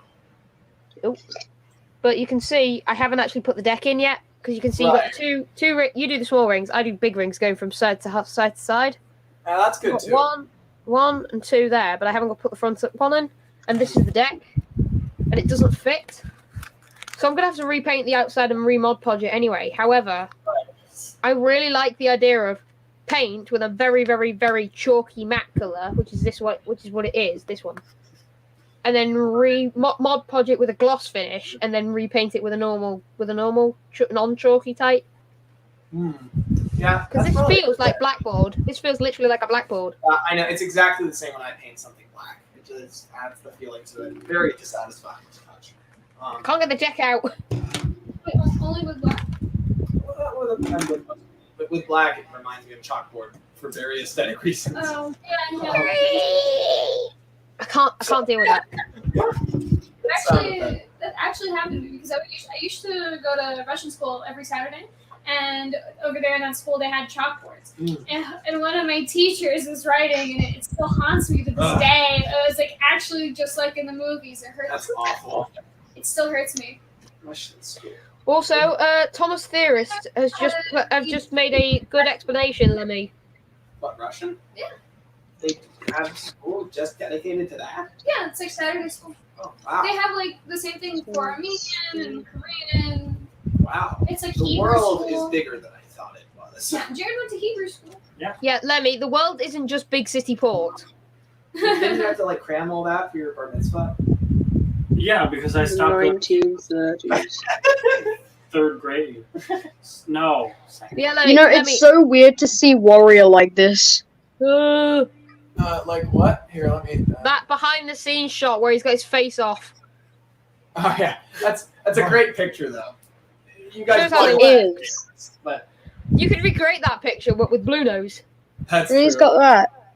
Apart from you only got one face mask of him. It's always satisfying seeing that. Because you have to realize for years Tugs didn't have any behind the scenes pictures. You couldn't see how they changed the faces and stuff.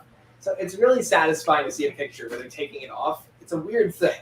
But I it's bet, like, yeah. But at the same time, it's like shows exactly how they need it. It's like, Let it's me. really- I have news. Yes. I've got Mighty Mo.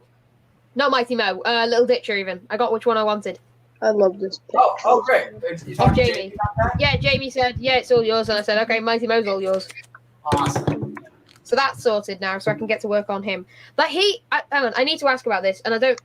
Can I talk about it on stream? I'm not sure. Yeah, you can talk about anything you want, as long as the only thing you can't talk about with Tugs TWR It's story hours. Yeah, you can't reveal somebody else's story idea or Yes. characters, but you can reveal your own story ideas. That's what I. Well, it's not really a story idea. It's mainly how am I going to do Mighty Mo? Do you want me to do it like a TWR breakdown crane, or do you want me? How do you want me to do it?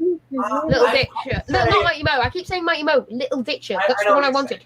That could be cool. Yeah, I mean, I'd be open to any design you come up with. Maybe have some like red handles on it or something to kind of look TWR. I don't know. Well, I could do the thing which I always wanted for TWR, which when I got my Rocky, I thought it actually had this feature where it had the arm and then it had a small crank on the side of him so you could crank it over and then you lowered the magnet. Yeah, you could do something like that. It's not too much work. It's trial and error. I do engineering course, so I'll find a way. As long as he's relatively in scale and not ridiculously detailed. Yeah, you've chosen the wrong person for that. Because the original plan for my TWR series was to have detailed Tugs, so I was going to do the opposite to you. That is probably even later than Jesus. I do have, let's see, 10, not the time, but the number of hours. How about we wrap this up in, I'm not trying to force you out or anything, but like 20 minutes. Yeah, he's lying. He's trying to get you out the door. Sitting there in silence as It's I okay. orchestrate this project. Well, no, I mean, I like listening This about is it. your life Yeah, That's true. I finally get to hear about it after 4 years. I appreciate it. from primary source. Yeah. Rather They than- drew eyebrows on a warrior. Hang on, let's have a look, because I need to see that. Lemmy. Someone's passion. So They drew eyebrows on a warrior. Mr. Webster. Cool. Yeah, I'm glad. They Can drew. you make Asher full screen? Because they show that. orchestrating all of this. I'm honestly Something- surprised you could I do that. appreciate Like, not you specifically, but anyone. Yeah. And it's probably laughing. I'm not. I'm just like I'm just imagining. And there goes my phone. Able to do this. I was a coordinator for a lab for a little bit, and that was a disaster. I think it definitely helps that you've got like the respect of all these people too. Which Yeah, is very. that's true. I built a community up before I even started the project. It's like I knew, I had in my head, like once I called out to everybody, I kind of had a guess as to a lot of people who would bring in. Like, Sam, I knew long before I started the project. Asher. If my cameras died. I was coming up with it. There was, there's like a Bailey. whole lot. Like, I feel like not many people would be able to accomplish this, you know? Well, thank you, Alice and Jared. That means a lot. Yeah, I mean, And neither will you. Oh my God. Sorry, I'm back. But yeah, I mean, it's cool bringing a lot of people together to make something Yeah, that's happen. awesome. Yeah, that is. I like it a lot. Yeah, This picture genuinely makes me upset. Yeah, by the way, Lemmy, my camera's dead, so there's no point keeping me full. Oh, and it's gone. There you go. There's This no point keeping me full. this makes me upset. What's that? I agree with you, Asher. I've never liked that. Warrior has eyebrows. Yeah, that's supposed to. No. What's wrong? Sorry. I mean, look at Zorn.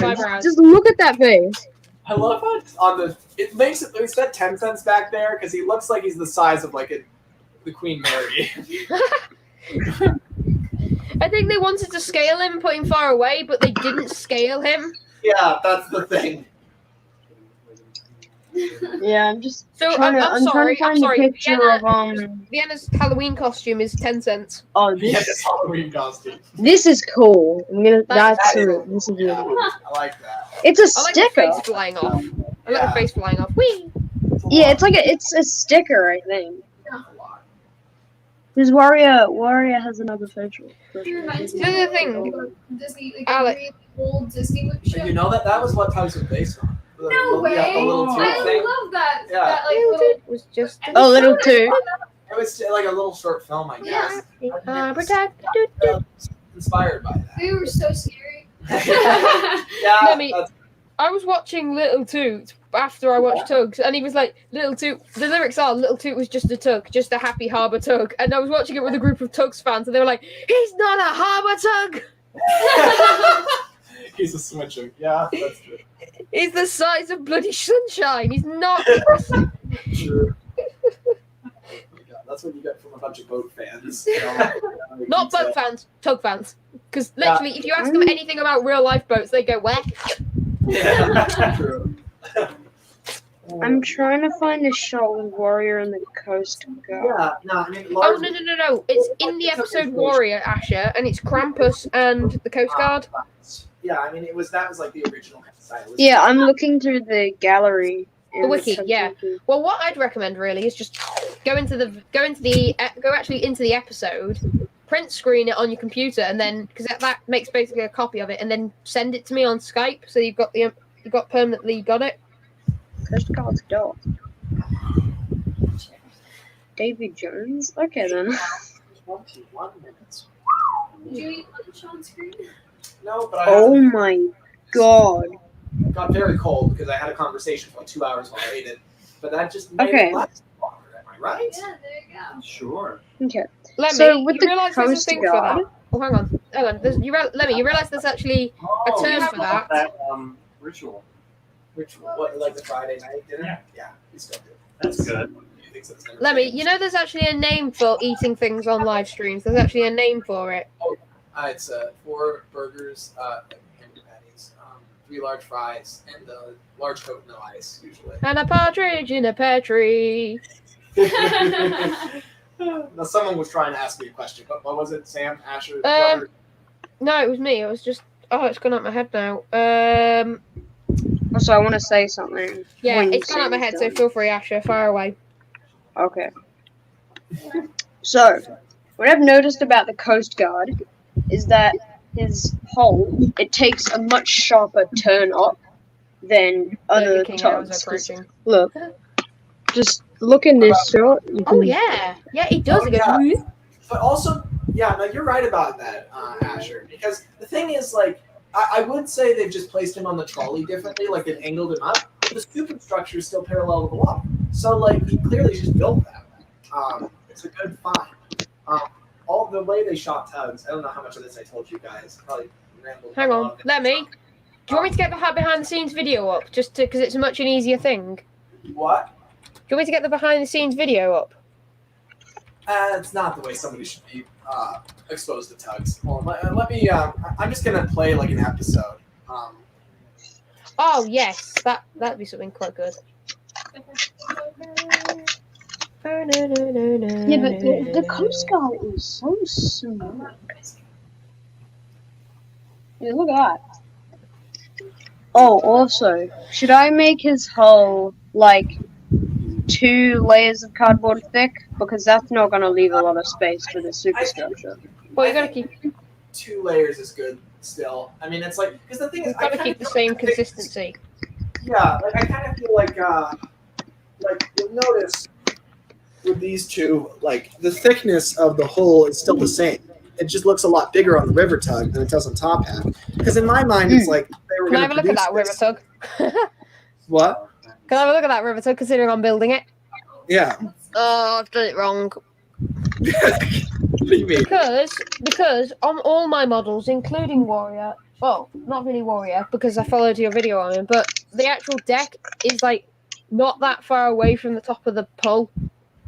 However, Yeah. it still looks good in That's my something mind. I see a lot of people do. I wouldn't worry about it. I'm not really being that finicky. It's fine. Hang on, I'm also taking notes quickly on where the superstructure is, because isn't it the same for Burke and Blair as it is?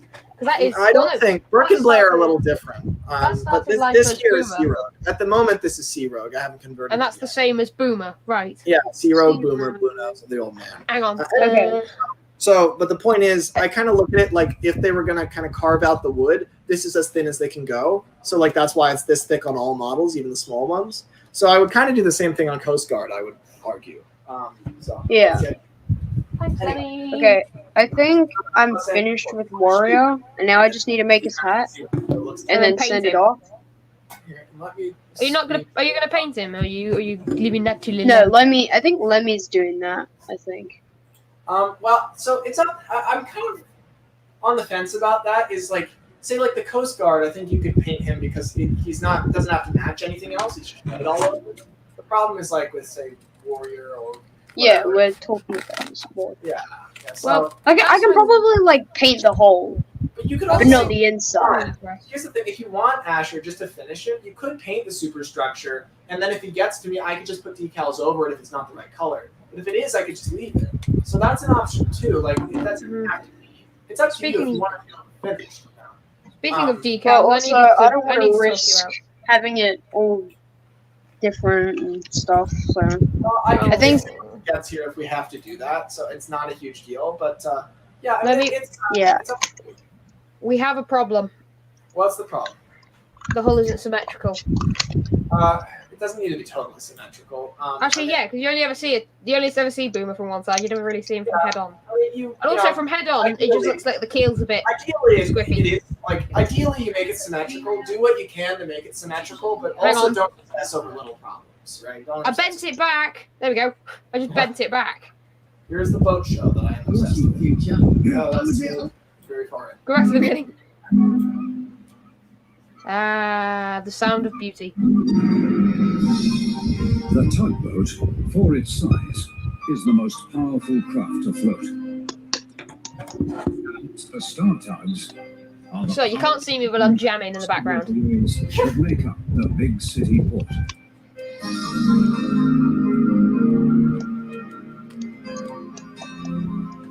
This is Tugs. Boom, boom, boom, boom, boom, boom.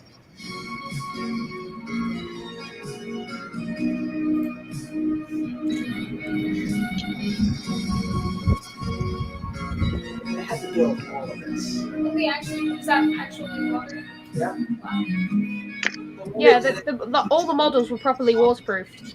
Yeah, so they don't actually float. They just sit in the water. That's actually also very smart. Yeah. They're propped up on trolleys. I'm worried about Yeah. it actually being fun. Yeah, and also bobbing around. It's kind of 1920, Big City Port was the biggest harbour. Yeah, they're very heavy. It was a time of change and great opportunity. Yes. Nobody knew it better than the hard-working I want to Tugs. hold the real ones, and I might be able to because I've been in contact with the guys. From tramp steamers to ocean When liners. Warrior was pulling something, there was like Important bubbling jobs in the along. port kept them working night and day. He's got a proper working propeller. The South Fleet were no exception. With 3 harbour tugs, OJ, a paddle steamer, Warrior, Oh. Okay. Something with the Coast Guard. I think it actually folds up at the back. His hull. I don't think it just goes flat. one little switcher, 10 cents. Or does it? And Hercules, my ocean-going tug. Have you got the hull of Hercules there with you, Lemmy? Striving to be the best in the port. Not always succeeding, but proud of their work. Remember the day we got our first big book. It started like most. Oh, Coast Guard's got a little. Next up, mate. Today I chopped another switcher to help with the extra work. He's from upriver. 10 cents, he'll be working with you. Sunshine. What, Captain Star? Hey, what's his name? Sunshine. Sunshine? Only good for day workers. I was writing you up a bit, top hat. I resent that. Settle down. Give Sunshine a chance. Now, the big good news. After a lot of hard bargaining, it looks like I've managed to land the ocean contract for one of the biggest liners around. Greenland Duchess. Here this afternoon. Bring her into dock, but first we've got a so OJ, you're in charge. Big Mac, you're leading. Tom, Warrior, you're on the side. Right.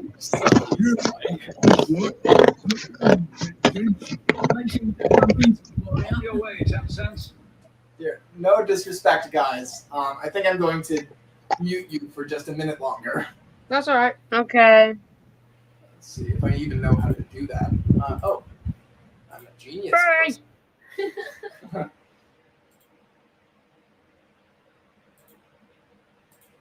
Show Sunshine how to get the work done and fast. Yeah, right. Okay, then. Now, the rest of you. I want you all finished early so you can get yourselves looking spick and span for the Duchess this afternoon. Our biggest rival in those days was Captain Zero. With his Z stacks, he was always looking for ways to get further ahead. Now listen to me and listen good. The Starfleet are about to get the ocean liner contract. And I'm not happy. We're not smiling, Captain Zero. I'm glad you don't find it funny, Zoran. Now I want that contract, and you are going to get it for me. Yes, but how? I thought that... I don't expect you to think.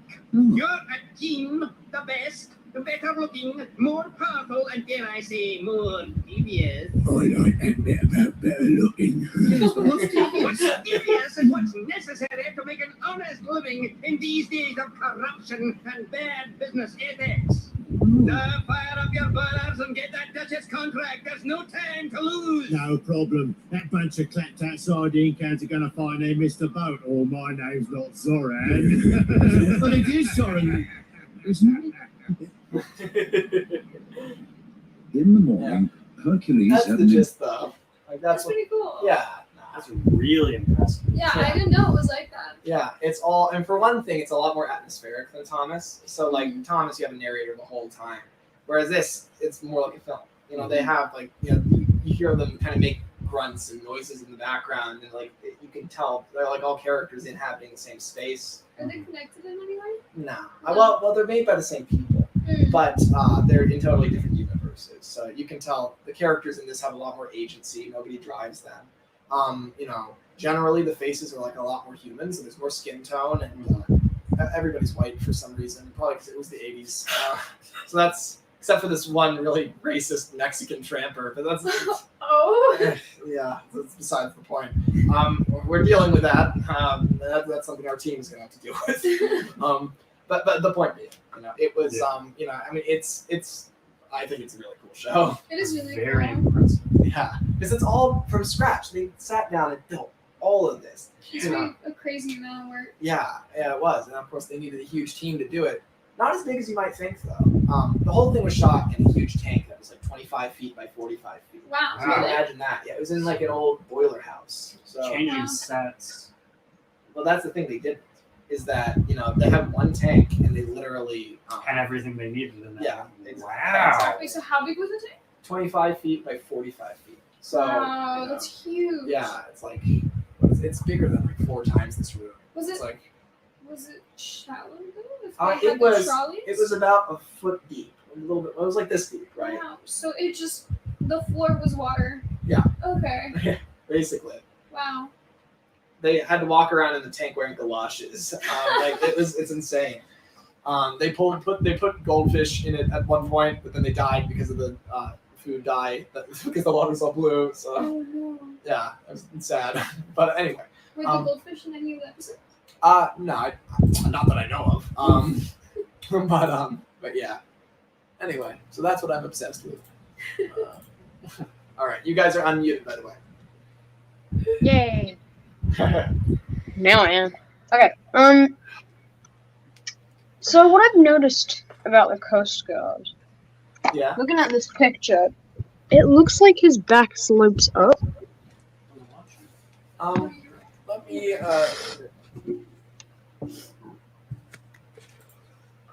all right, now let me make, there we go. It does a little bit, but maybe it doesn't slope up quite enough to justify modeling that part. You could go flat if you want to, I think. Yeah. It's up to you, Asher. I mean, whatever you think looks best. By the way, in that shot, it looks like a different alternate version of Warrior, where the Coast Guard actually starts pushing and he does Warrior's job, and he takes Warrior's line in the story. And he like pushes Izzy up, and he's like the hero. He's the smallest thing in the entire It's harbor. like, but Coast somehow Guard, you did it! Yeah, but somehow manages to push the massive Mexican tramper. That's absurd, though. The Coast Guard intervening in an emergency is like the fire tug doing something during a fire. It's just not how it goes. It's like I mean, he technically does. He technically does in munitions. He tells what people what to do, which is what he's a fire chief. Okay. I guess. To Yeah, give you yeah, services he doesn't use. It seems to be like. For TWR Tugs, will the Coast Guard have more expressions than this just dead, blank face. Yeah, we're gonna make him a bunch more faces, and I invite you guys to draw facial expressions digitally. I can't too. draw. And you I can. I'm thinking of drawing a mock-up of Billy Shoepack faces, like a mock-up face sheet for him or something. I do that all the time, Asher, where I sketch a face out and then I put it in like GIMP and I like draw over it and I make it more detailed. So if you did that, I could pull those into GIMP and then do what I do, where I like do a painting over it. Yeah. Well, I mean, I can technically draw if you count that design of the Llewellyn class that I showed you for that my own series, Lemmy. Yeah, technically that counts. I think you do fine, Sam. I think you do fine. I would just say go for it only if you're interested, right? I mean, just if you have any To interest. be honest, it's not really me. But yeah. I would show you what I'm doing, but I can't because I physically have no way of doing so because the phone died. Oh, that's tragic.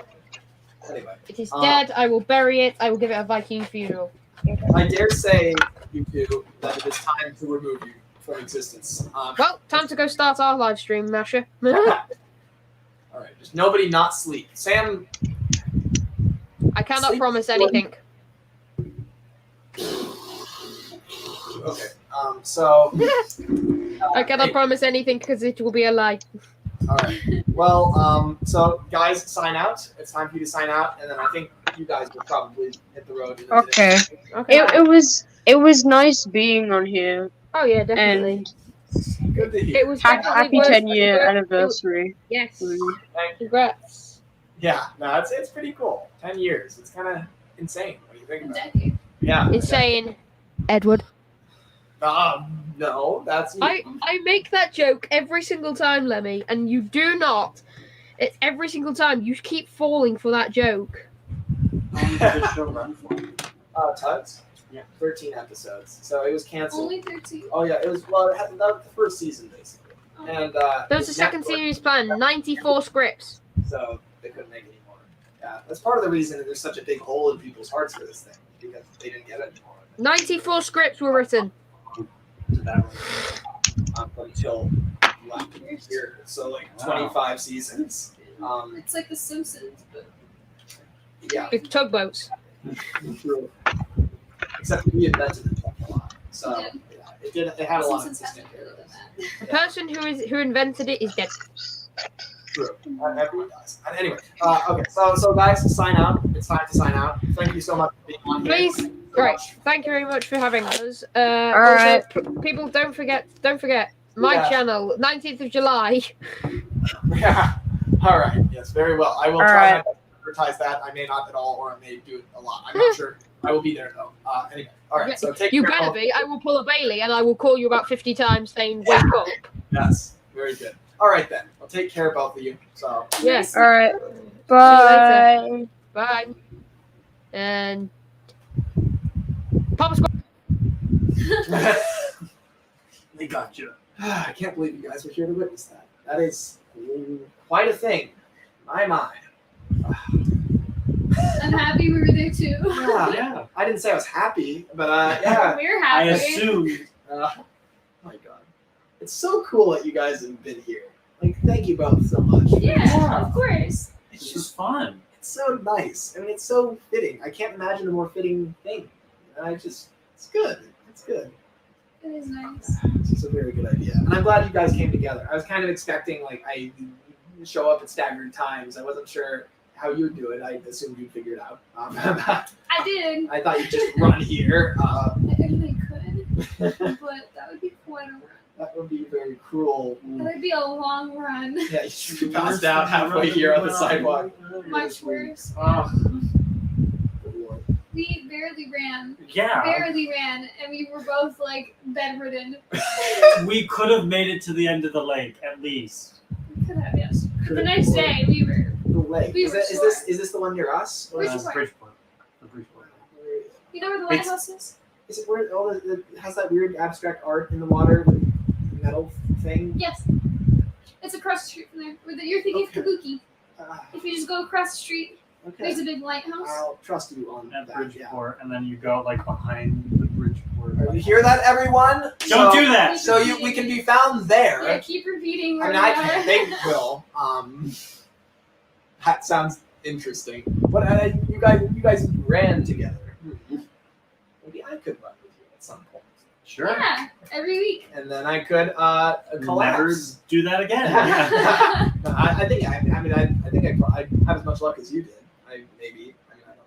We both have We did not run very well. Yeah, well, it would be fun regardless. Then we will update you on the next Yeah, one. Good. It'll probably. Well, I would like it to be like Monday. Me too. That would be nice to have it be like at a set time. Yeah. Yes, that would be nice. If I am not in a job thing, because I'm doing the Home Depot thing. Is that where you're working? I'm thinking about it. Well, I'm not thinking. I'm hoping I get accepted to the Home Depot. But I'm to the point where I probably will get the job. That's good. Yeah, I'm fine now. Thank you. We will all be hired people soon. Yeah, true. I'll be working for the man. But anyway. Bring you some of the bacon. So we should probably draw the session with the three of us to a close. We've still got an hour and 20 minutes to this thing. So You're I'm almost gonna there. Yep. Is it 10 hours? Yeah. Wow. It's been 8 hours and 41 minutes. So Train King James and Taj. Oh, perfect. Okay, I will bring you guys in next. Here, I'll bring them in right now. In fact, so you guys can meet them, and then you can. Okay. Let's see. All right, first, Train. You said Mahal. Train King James And the other one? and Taj Mahal. He's the one that agreed about the Dune movie. And Yeah. I think he's the one that may have agreed about Shrek. Taj knows everything about movies. Yeah, I agree. I'm going to bring you in now, Taj. It's Taj time. Okay, Taj, it's now time for Taj. Hello, Taj. Hello. I have my embarrassing profile pic right now. This is a classic throwback. I've had this one since 2012, I think. But enough about me. It's just so nice I've commented this a few times in the chat during the past few hours. I'm currently working actually right now, so it's funny you're all talking about jobs, but it's flexible hours, so I can take time and so on and so forth. So if you're hearing frantic typing, it's because I'm putting stuff in. But it's just so nice to see all of you together, because I think that what you have, and I'm fortunate enough to have some friends who understand me and my interests. So it's just I think I just want to say, just once again, you're not doing Lemmy favors, or should I say Sam? I've called Lemmy ever since he was just Lemmy. But you're not friends because you're trying to be nice, but you just are. And so I just want to say thank you for being such good friends. And I think it's a shame, and I've said this a few times, but I think everyone deserves to have friends that truly understand and get you. And I think it's beautiful that you have that. Yeah, absolutely. I mean, I couldn't agree more. And I'm very lucky to have had them my whole life. Pretty much. Now, there have been long stretches where I haven't talked to either of you. That's true of everybody. I don't think there's anybody here who's with me who is aware of that and hasn't experienced it. So that's just the case. I mean, I know that we had quite a long stretch where we didn't talk, but that's because I was not talking to anyone. I guess fair, but also it's always two-sided. I didn't seek you out either. I'm an isolationist. You know this, Taj. To be fair, I was hard to seek out. I was a pretty, if you were both hard to seek out. Okay. It's a match. Also, our stream. We talked about doing it on stream. I've completely forgotten. Does it still work? Is it still possible? Can we do it, Taj? Yeah, I actually sent you a message about it on Skype. Actually, I have not answered you. I'm sorry. I really want to do it. We have to do this. Really want to take a zig. I'm sorry. I had to go for the Spice Girls reference. I just had to. Yeah, we gotta do that soon, Taj, for sure. Speaking of which, there you are. Oh, no, you're not. Just a flicker of Taj. It's a little flame, and suddenly he's gone once again. I'm gonna bring in James now too. Okay, so we'll be like Taj King Mahal or Train Mahal James. I don't know which one sounds worse. I'll go with whatever one. So let's bring him in and let him decide. Hello, James. Don't ever try putting our names together ever again. I'm sorry. I will hunt you down and slaughter your future offspring. I mean, if that's the case, I'm joking.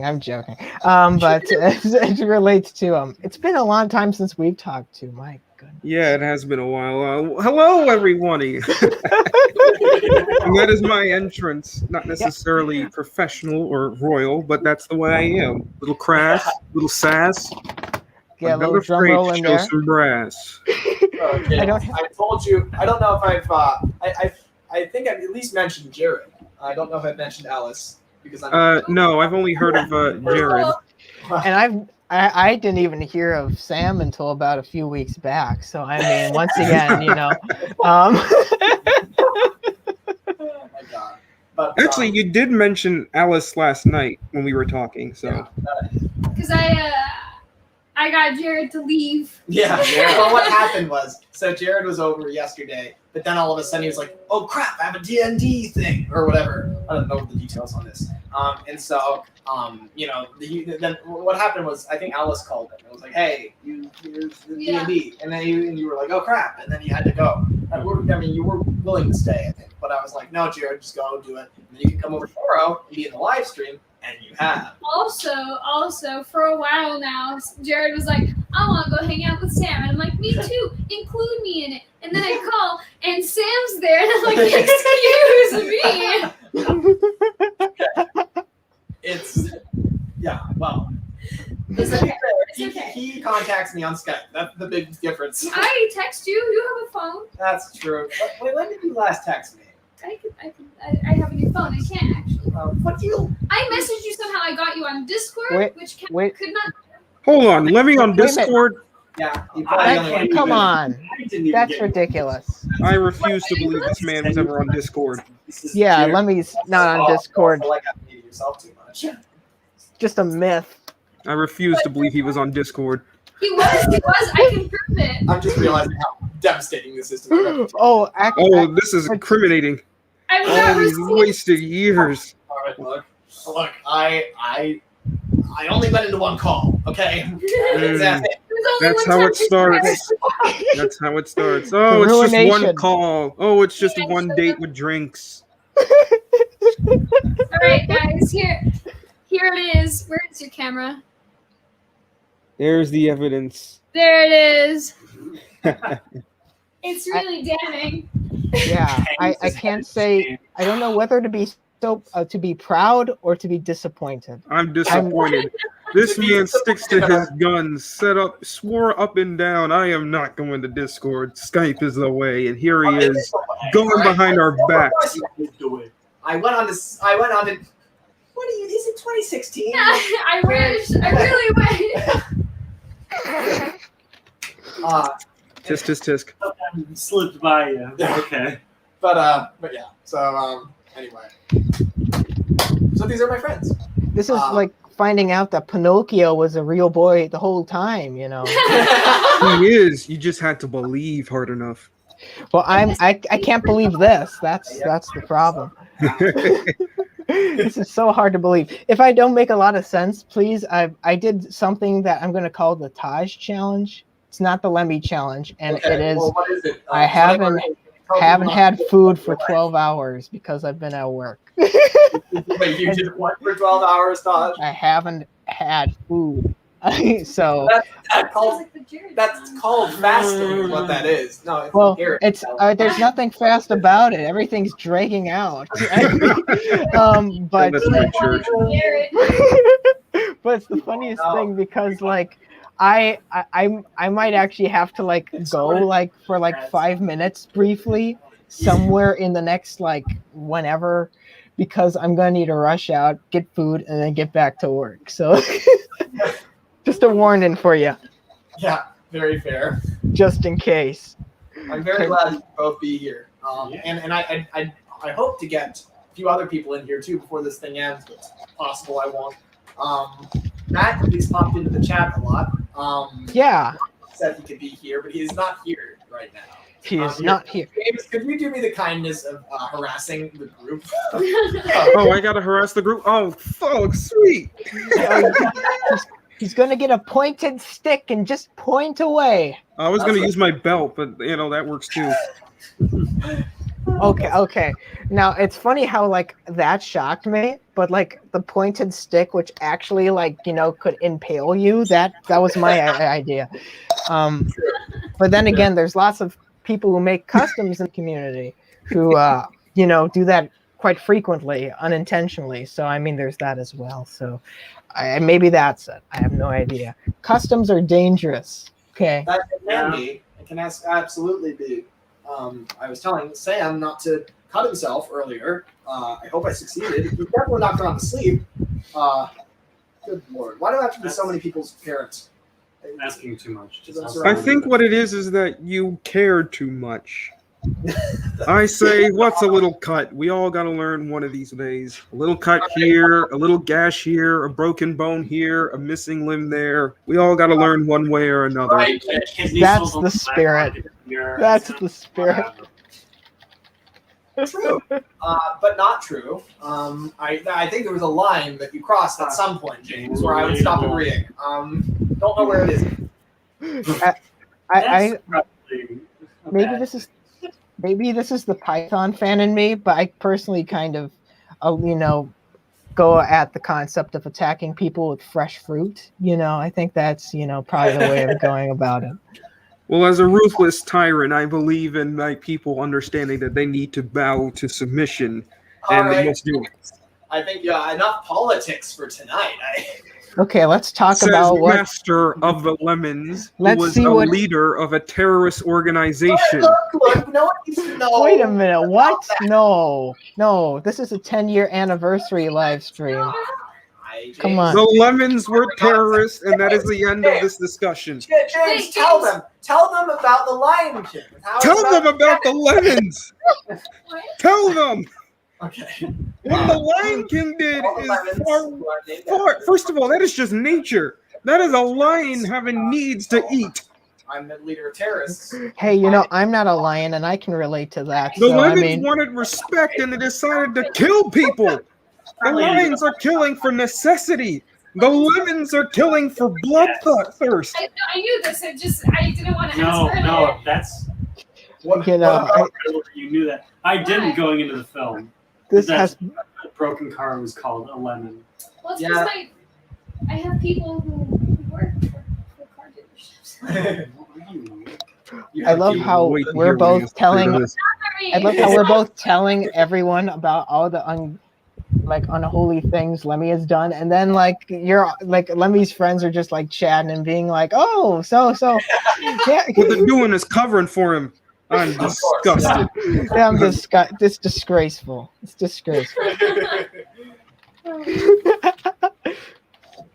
It's so cute. James, say hello to Alice. Just do that. Hello. Hello. That's so weird. That's like those robots that you get that are like toy robot that talk to each other. And it's like they're talking to each other. What do you mean? I feel like I'm in Who Framed Roger Rabbit. Oh no, dude, it's not This about that. feels like a circus. Sharp elbows. Yeah, I know. I didn't expect you to be so bony. This is wonderful, though. This is I am wonderful. a stick and bones. I some bruise easily. clarification. What's up with the way I say hello? There's nothing wrong with that. But I find it so surreal because James is in one world and you're in the other world. I'd hardly call Jersey one world. Yes, we may act like savages. Yes, we may kill each other for gas money. Yes, we have innumerable amounts of potholes, but we are not on fire. All right. This is like Hannah Montana. Come for us like this. Yeah, we know we're ablaze. I don't think Jersey's ever had a problem with a gender reveal party setting fire to a national forest. Well, to be fair, half the state's underwater, so. You guys have the opposite problem, huh? Yeah. I just love this. I love seeing you guys interact with my Thomas friends. Because you're such important, at this point, you're both equally important parts of my life. It's like going to your wedding. You get to see the family, and then it's like all these people you had no idea, and then they don't learn about this whole other half-life that Lemmy lived with a second family.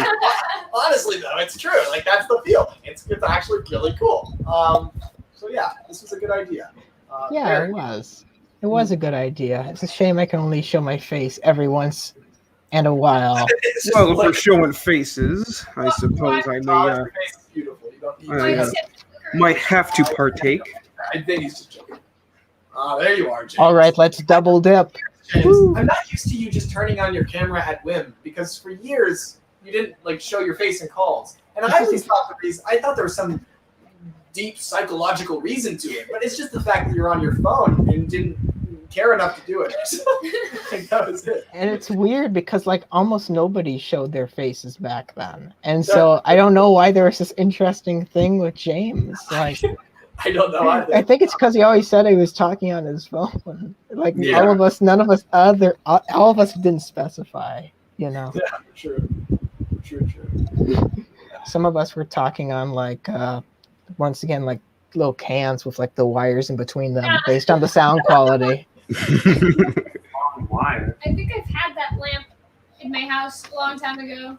That exact lamp. Pretty much that. It's from like IKEA, I think. I think that's where it came from. Or it's from your house. It's not at my house anymore. Oh well, maybe that was See? my house. Ooh, that is a stylish lamp, I must say. My goodness. We don't even use it. It's just for decoration. It's a good decoration. It's doing the job. It's stylish. My lamp used to be right next to my turtle. Yeah. Lighting for the turtle. All right, then. I think it's time. But you guys give your bow and say your piece and whatnot and everything. And We're not It was worthy. Canada. I hope I'll be back. yeah, very good. There you go. What do you mean, sure? I don't know. I should involve you guys in my videos more. I should tell you more. I should be in your lives. I shouldn't pretend you don't exist. Yeah, for like, I don't know, 10 years. Okay, In yeah. Alice's unfortunate case. Oh my god. Oh, the stories I could tell.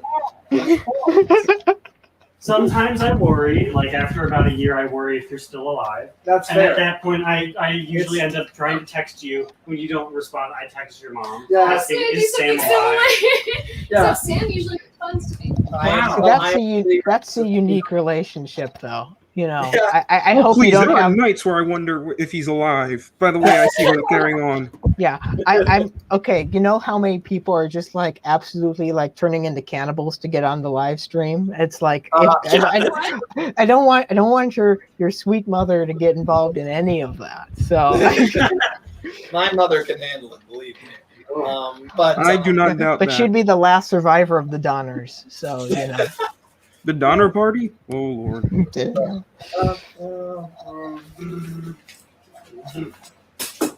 There. The magic's all gone. Look at it. It's all fake. We're about to beat down the audience. Like we're standing over them. We're like, yeah. Oh, you stand over me now. After they break, I can use them as a weapon. Yeah, right here is his Give weak it spot. 1 month, Lemmy. 1 month, and we'll see who's standing over whom. Very frail. That's not what a weak spot is. He is one big weak spot. That's tragic. I bruise and break easily. I don't know who swallowed that. Maybe mine. No one has any idea. I know this is- That's okay. Ooh. It was nice to meet you guys. Yeah. This has been very fun. Yeah, it's been great having you two on here. So, Yeah. This was great. About Yeah, I agree. All right. I will see you both out. As if you've done something wrong. Get out of my home. All right, Taj, we're taking over, okay?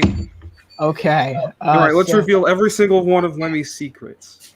Okay. Secretly, he's a little naive.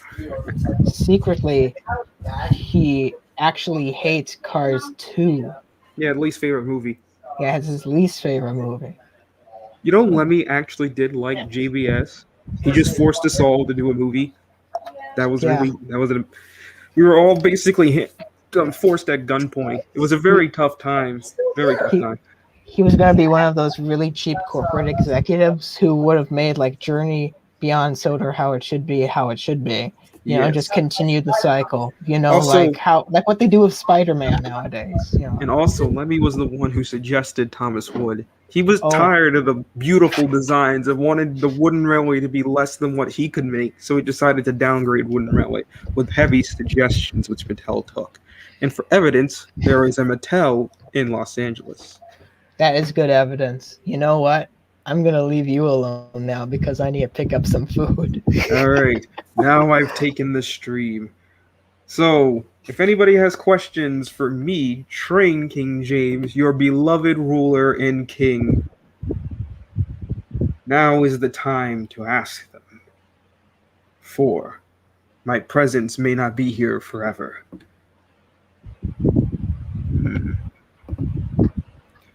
No one seems to have any. Your king is most displeased.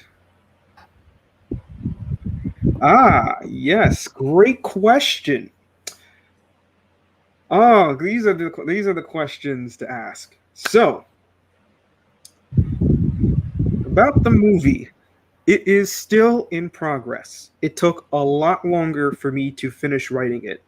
For frame of reference, I finished writing the movie in early June, and then I did some rewrites that I finished about a week ago. So, see, the movie is in progress. Filming has begun. Customs have been made for it. You guys will see very soon. I hope to at least release a trailer, maybe like a teaser, at the end of the month, because that's where progress is at. I'm really excited. You guys are going to really like this project. It's very important that you do watch the first 3 seasons of my series, Sodar New Era. And then you guys can really understand and enjoy the movie, because it takes in aspects from the first 3 seasons. And the question about season 4. Season 4 will take place after the movie, and I can't start season 4 until the movie is done. So that's why everything's been delayed. The movie was supposed to come out long before this, but it took me a very, very long time to write this film. It took me over a year to finish writing it, getting it all together. It was a very long process that a lot of it came down to motivation, time, school. That's why it took me so long to finish it. And for that reason, it's why everything's been delayed. COVID really threw me for a loop when it came to my series. It really pushed back season 3, because theoretically speaking, season 3 would have finished in spring, but then I had my computer. I had we had my. What's this? Are people trying to overthrow me in the chat? I shall take your women and you'll be off with your heads. That is a decree I'm making right now. All right, let's take a look at some other questions. I got sidetracked. But yeah, long story short, things have been delayed. So, do you support Scruffy Gang for life? Scruffy is a menace to society. He is not to be trusted, and he should be probably replaced by someone like Rickety, who is a good-hearted soul just in the wrong place. How long do you think the movie will be? Well, the movie currently, assuming nothing gets cut, is over 100 pages of script length. And for context, my episodes on average are around 10, and they tend to run around on average 15 minutes. So by that logic, it's going to be somewhere around 2 hours, 2.5 maybe. It will be a fairly long production, but I'm very excited to make it. Do I like cow's milk or goat's milk? So that's a good question. So actually, I am lactose intolerant. I cannot take cow's milk just directly or goat's milk. I have to be very careful. So what I have to do is I get lactose-free milk or almond milk, soy milk. Can't come from an animal. Got to be careful with that. So really, in that case, neither. When will season 4 take place? So I can reveal a little bit about the movie. The movie takes place in the year 1970, as season 3 just finished in 1969. So it's the year 1970, and season 4 will take place between 1971 all the way to 1984. It'll be a longer season in terms of time. Let's see, constitutional monarchy. Hello. No one overthrew. My supporters have come. Excellent. When can I apply to become the king's loyal barber? Well, unfortunately, this hair will not be cut by any mere mortal. It must be handled delicately by those who are very good with their hands. So unfortunately, you will not be able to cut my hair, but I appreciate the application. We do have room, though, in our stables. We do need people to take care of our animals, for the kingdom needs animals. Let's see. How dare you speak ill of Scruffy Gang? I cannot support terrorist, aka I do not support Master of the Lemons. What are you doing the last week of July, says Crimson2091. I don't have any plans for the last week of July. Thank you very much. Will Sodor A New Era come up to present day? No. The series will not reach present day. It'll get close to present day, but not quite. Will you adapt the Christopher Audrey stories? Yes, actually, I will in the series. We will get into Christopher's work. Part of season 4 will begin to touch upon it. And the next season afterwards will deal with it as well. Technically speaking, Henry and the Express is canon to Sodor A New Era. It takes place obviously more in the future, but it is a Christopher Audrey adaptation, so it will be covering some of that stuff. Someone is trying to demand titleship of Earl. I don't believe that I can give that rank to you, as according to royal decrees and all that stuff and royal law, can't just name an Earl. Could be heresy. My supporters could come out of left field. Okay, I would like to say this: any person who dares conspire against me, you will get the names of your families, and you'll be banished from my territory out to the outlands, otherwise known as Arizona. I hope you like the heat. This is fun, taking over a stream. I have a question for you guys, as I've now hijacked Lemmy's 10-year stream as part of my big kingly plan. If I were to do a Sodor New Era stream on my channel sometime in the coming weeks, would you guys be interested? Is James shamelessly plugging it? To be fair, there was nobody else here. I took control. I don't blame you, James. Come on. What was I to do? A king demands a presence, of course. You must understand this. I do understand, James. I understand what insurrection looks like when it happens. Insurrection. It's not like I was revealing personal deep secrets about you with Taj before Taj inexplicably disappeared.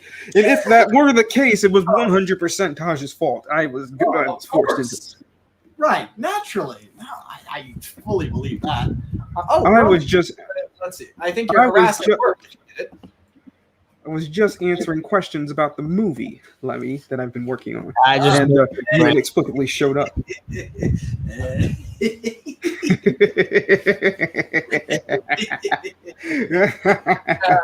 Anyway, so Roman, how you doing?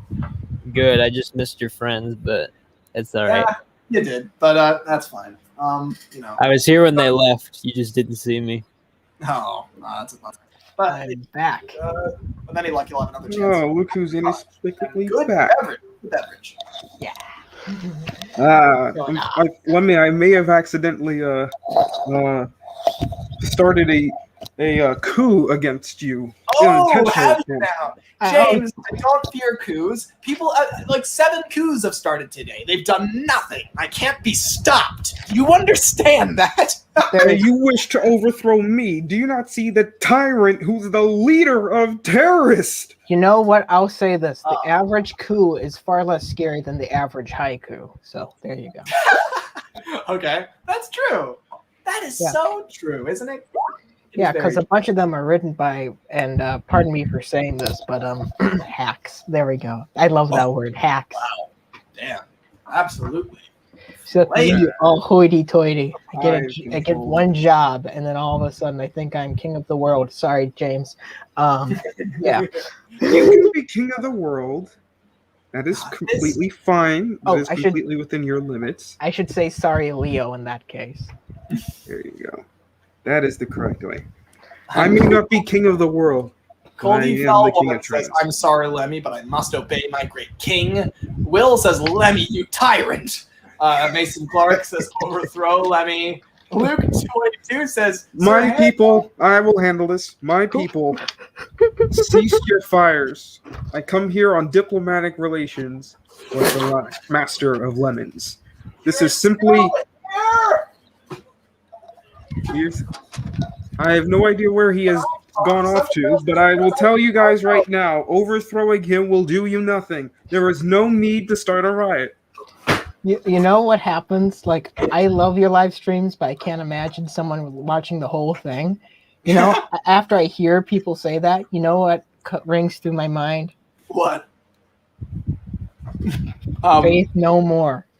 You're gonna have to explain that one. Because my faith in humanity is gone. Oh my god. The utility People, this has is been a depleted. peaceful interaction amongst rulers. Consider it a UN meeting. Okay, all right, that's fair.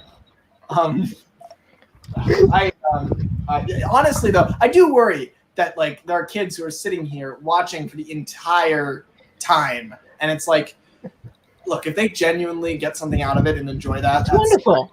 That's great. Yeah, but it may be that they're just obsessing and they're desperate to get in. And like, I'm going to say this right now. If I have not known you for 2 years, then you're not going to get in the stream today. It's as simple as that. I see it. Everybody I see in the chat looks great to, or everybody who's in the, waiting in the wings looks great to bring in. I'll be honest, I'd love to talk to a lot of you, but we could do a rapid fire. That's true. I could, but I think this is the one day I'm not prioritizing the audience. Today, 10 seconds.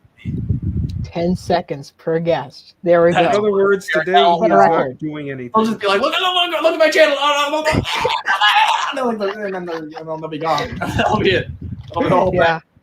Oh Nobody no, wants that. I'm sorry. I just a rare wash of self-awareness came over me. I have become the bourgeoisie. I'm so sorry. No. Carl Matthews 8. Join the party as we clink champagne glasses and we ignore the proletariat sitting outside. Oh God. Roman, are you sitting outside? Did you just call Roman the proletariat? I didn't know. I was valid. just wondering. I just noticed that the Thomas theorist just left. There's the answer. And I No. respect that, Adam. Let's see. Roman, Carl stay away Matthews- from the light. Oh, no, he's back. Never mind. Let's see. Lemmy is the king of the streams, and James is the king of the James. One I will day, take they will that. have a huge Viking-like battle. Who will win? I can't say. I might need to get Percy number 6 on the phone if we're going to have any Viking-like battles. Fair. Well, I'm from Minnesota, so you know. All right, you got that reference. Good. I can bring the whole team. You know, they'd probably still lose, but you know. Oh, that he's gonna be mad that you said that. Oh, Roman I'm a was only Vikings guy, visible though. for a split second, and now he's gone forever. He's right here. Well, yeah, but he was not. His camera was on, and now it's not. Yeah, he might be on something, so you know he might not be here. You know. So Will what- Thomas. Let's see. Will Thomas 199 says you have to be best friends with Lemmy like me. Bow down to me, peasants. Why is everyone trying to stage a coup in the chat? I don't know. That might have something to do with you. As king, I would like to get together the leaders of men and nations abroad for a beautiful discussion of diplomacy, to discuss treaties and alliances to make ourselves You're trying strong to in blackmail war. me like 3 times today, James. I did not. I did no such thing. I mean, To me, that's what happened. That's what my memory seems to. Well, your memory is very slippy. Oh, slippy memory. That sounds like a Talking Heads track. Hey, speaking of talking heads, what should we talk about? Oh, talking. Oh, Hens. I heard that as Talking Talk Heads. about hens. True. See, what was I when I first started today? I expected to like show off a bunch of stuff. That mainly has just been talking and bringing people in, and that's really the best thing. No, is It's It's clinking champagne glasses while watching the watching the proletariat gathering pitchforks and stuff outside. This is plastic. That's a one Actually. perspective. I understand why people would watch this whole stream. Like, I mean, as much as I love the Lemmy lore, I like that. Though you do some crazy streams. Like that's like, it's like a Bella Tarr film. You know, it goes on forever. You know, and it's great. But you know, it's You you know. cannot really- watch it for that long. Yeah, I would never sit down and watch like. But 10 this- hours stream. This one I get. This one Yeah. I get. This is the only. If I was going to pick one, it is this because this one is kind of really special. Like it is my 10-year anniversary. Which, by the way, I mean, it's kind of out of character for me to even celebrate this small. I feel like it's not very expected that I would. But this is one of those things that I think was worth celebrating. You know, I mean, it's like, and it's interesting. It's not like I released a video for it, or like I did anything really kind of grand scale. I mean, you squatted. That was pretty crazy. I did do that. You did Let's squats think on the about live it. stream? What's that, Roman? You did squats on the live stream? What do you mean? That's not what squatting means. You remember that I'm on stream and my little subjects in here. Everything I'm saying. Hey, squatters' rights. Squatters' rights. So, what would you like to talk about, Lemmy? Maybe Tugs TWR, but then again, that excludes the two of the people who are here right now. Unfortunately, yeah. Let me think about this. I'm a Thomas fan. I'm used to it. I mean, come on. True. I shouldn't joke about that because it sets up a bit of a expectation, a precedent. Don't joke about those things. But at the same time, it's beautiful because then, like, it's like when something beautiful happens, you know, then it's like.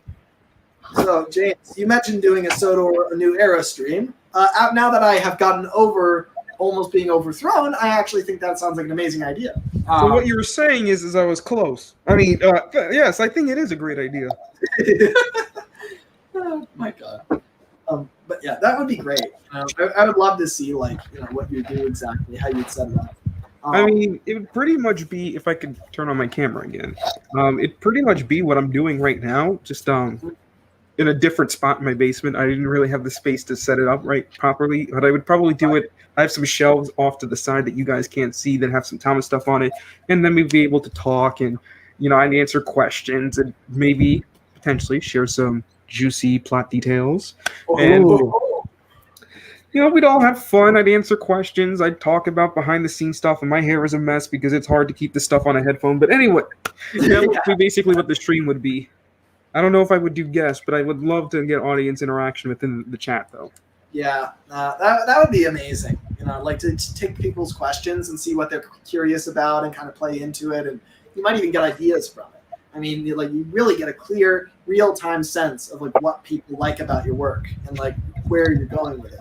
Like, I mean, I love the size of my audience. The highest it ever got today was like 43. And I prefer that because I can kind of pay attention to everybody. Now, at the same time, I ignore the chat a lot of the time, but I can pay attention to it if I have to, right? Like, you know, I may pay attention to who's in the call, but, you know, that's my choice. I can pay attention to everybody. It's not like I can't split my attention. Everybody is equally special. Yes, indeed. So people are asking me to spill the spoilers. I don't know. I'm afraid. I don't know what I could say. I don't know if you should spill anything. You might want to eye drop some. I will say this. I will say this about the movie. There are ideas and concepts that come from various places in Thomas media. That's all I will say was that. That means nothing to you guys as of right now, but Lemmy knows exactly what I'm talking about, because I would like to take this time personally to thank Lemmy. He's been someone who I coordinate a lot with on my ideas. I love having conversations with him. He's someone that we can bounce off each other and talk and share. I get to pitch things to him to kind of like see how it sounds to someone else, can see what people would kind of react, and it allows me to make some pivots and edits. He looked over the script for the film. He gave me a lot of good pointers, and, you know, he's a great person to have on the Sodor New Era team, so to speak. That's extremely touching to hear, James. Agreed. You know, the feeling is entirely mutual too. I mean, I can't tell you how much of a creative influence you've been on me. It's hard to say because I haven't released a lot of stuff lately. But once I start releasing again, you'll see it, believe me. I'm not going to tell anybody about the thing I'm working on right now. But the thing I'm working on right now, there were some scenes I wrote where I thought, this could be in James's series. You have really influenced me. And our conversations and our improvs and all of that, they are of immeasurable value to me. So yeah, the feeling is entirely mutual, and I love being involved in your stuff. It's amazing. So yeah, absolutely, I appreciate that. My Leighton Live is coming out right now because this is an interesting question.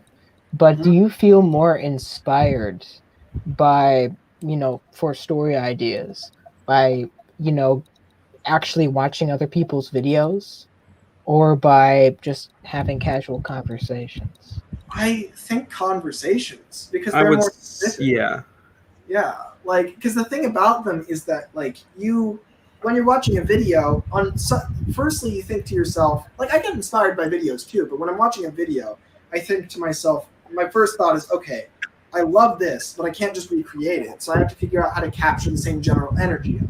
Whereas if you are working in real time with another person to come up with a story and improvise it, then it is a very two-sided process, and you feel ownership in it. Like when I come up with ideas and me and James are equally involved in the idea process about something unrelated, about a project that doesn't even exist, when we're kind of bouncing off of each other, I feel like those ideas are just as much mine as they are his. Whereas if I watch, say, a series, it's amazing, but it's also very much his, and I'd have to figure out how to convert it. And the beautiful thing about having character conversations with people is you come up with stuff that's equal parts both of you. And that's really cool because you think of things you'd never think of, but they're also very much your own ideas. And Exactly. Yeah. So, Big thing too, when I watch people's content, the first thing that comes to mind is even if I get an idea, it's like, but the person did this. And it's like, right. Exactly. I don't want to accidentally rip people off. And there are times where I do get inspired, but there are other times where like I get inspired watching or reading something in the Railway series or watching something from the show. And then sometimes I'll have character conversations, and then I'll say something really funny, either to Lemmy or sometimes I have these conversations with myself. I'm like, hold on a second, write that down. I need to use that. And the next thing you know, it appears in my series, and it's a line that people talk about that they like. I can't think of any off the top of my head, but I know that's a thing that I've I am done. the exact same way, where I really I would literally just speak out loud as the characters, because you can just do that, if you can do all the voices, if you have passion for all of them, know how to do them. You can just do that even when no one's around. But it helps a lot to practice with people around. And one of the biggest reasons I'm a great storyteller is because I've improv with my sister my entire life. And in the same way, I think James, and I do mean James, I don't just mean all my friends in the Enclave, I mean you specifically, James, are a really good improv partner. And I feel like you really sharpened my improv skills, especially in relation to Thomas, because it's just we just work that way. We're very much improv-oriented people, which I just love. And it's awesome. So, I love it. It's great. For context, there was a time where Lemmy and I were improvising, and it involved what would happen if Henry and James were sent to Soviet Russia. Yes, that's immediately the first one I think of. That was probably one of our best. When did this happen? Like a year or two ago. Oh, okay. Yeah, about that long. Yeah. And it lasted for an hour. It was in a human context, right? So, I probably brought up, the human series, sparingly here and there. Me and James have done a lot of that where we kind of improvise, what would the characters be like in human circumstances, right? Because you learn a lot about them if you do that. And one of the improvs we did was just that. It's all right. What if James and Henry are just immediately in communist Russia? What happens? And James is infatuated. Everything's draped in red. There's a sense of style and fashion, and Henry is horrified because he's the only one who paid attention in history class. James and Henry give me a vibe, and I've pictured this idea as a humanized James and Henry during the 60s protesting. And James is doing it because, hippies have great style and he gets to wear these cool 60s, 70s outfits. And Henry's legitimately protesting trees and something like that. And there's probably a newspaper clipping of them getting arrested together. I don't know. I think just have that vibe. I get that vibe so much. This goes back to kind of what I was saying earlier in the stream about, I was having a conversation with somebody about James and Henry. Somebody said their favorite characters are James and Henry. I think it was NWR Films maybe. Somebody was saying that. And I was talking about how those two in particular have such a great connection. And you and I probably know this better than anyone, James. I wrote a whole special about it. Yeah, really. And it's like, those two are just amazing together because they both have kind of the same understanding and connection to Gordon, but they're not Gordon.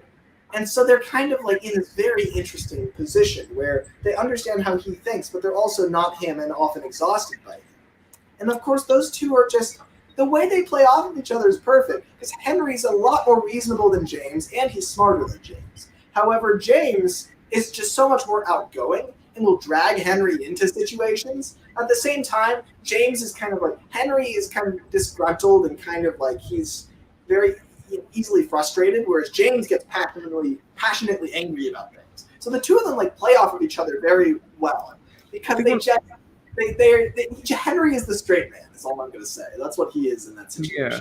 It's like one of my favorite scenes in the show is the beginning of Henry and the Elephant in season 4, and it's the scene just for no reason at all. The big engines are just mad because I guess Percy's not shunning their trains or whatnot because it's not connected to the Railway Series connection. And then Henry just randomly goes after James like, "Why are you upset, James? Not good." What was it? No, James speaks to Henry first like, "Why are you upset, Henry? It's not going to rain today. Stop complaining. Do some work instead. I'm not afraid of getting wet anymore. Anyway, you look silly enough to be a clown. You should join the circus." It's just like they're just going after each other for no reason. And Gordon's just sitting there in the background, not saying a word. He's probably just loving every minute of this. Yeah, and that's the great thing about the three big engines is I feel like Gordon, in a lot of ways, Gordon is the most. I don't want to say the most mature because Henry's the most mature, but Gordon's the most adult. Yes. Yeah. Because he just sits there. He just sits there, and he's just like, You really think that matters? Very well. Go at it then. I have better things to do.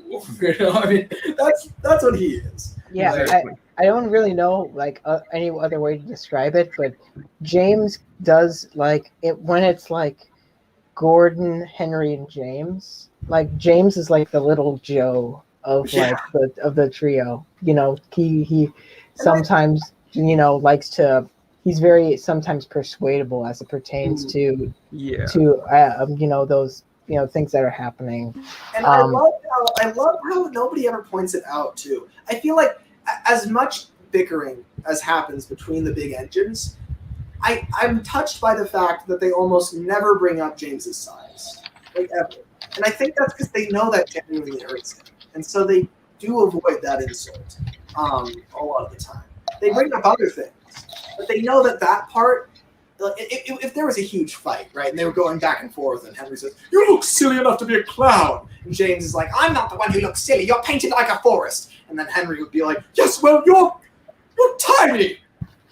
The fight would stop, and then James wouldn't yell back. He'd be like, "That's not nice." It would be like he would change gears very quickly. He'd be like, he'd go from like playful kind of. Yeah, like from it almost being like something where it's like, there's like times when like you're arguing like in like a debate setting where it's like almost like you're trying to like impress the other person, where it's like, oh, look at what I came up with. Oh, you got that, and then you cross that line.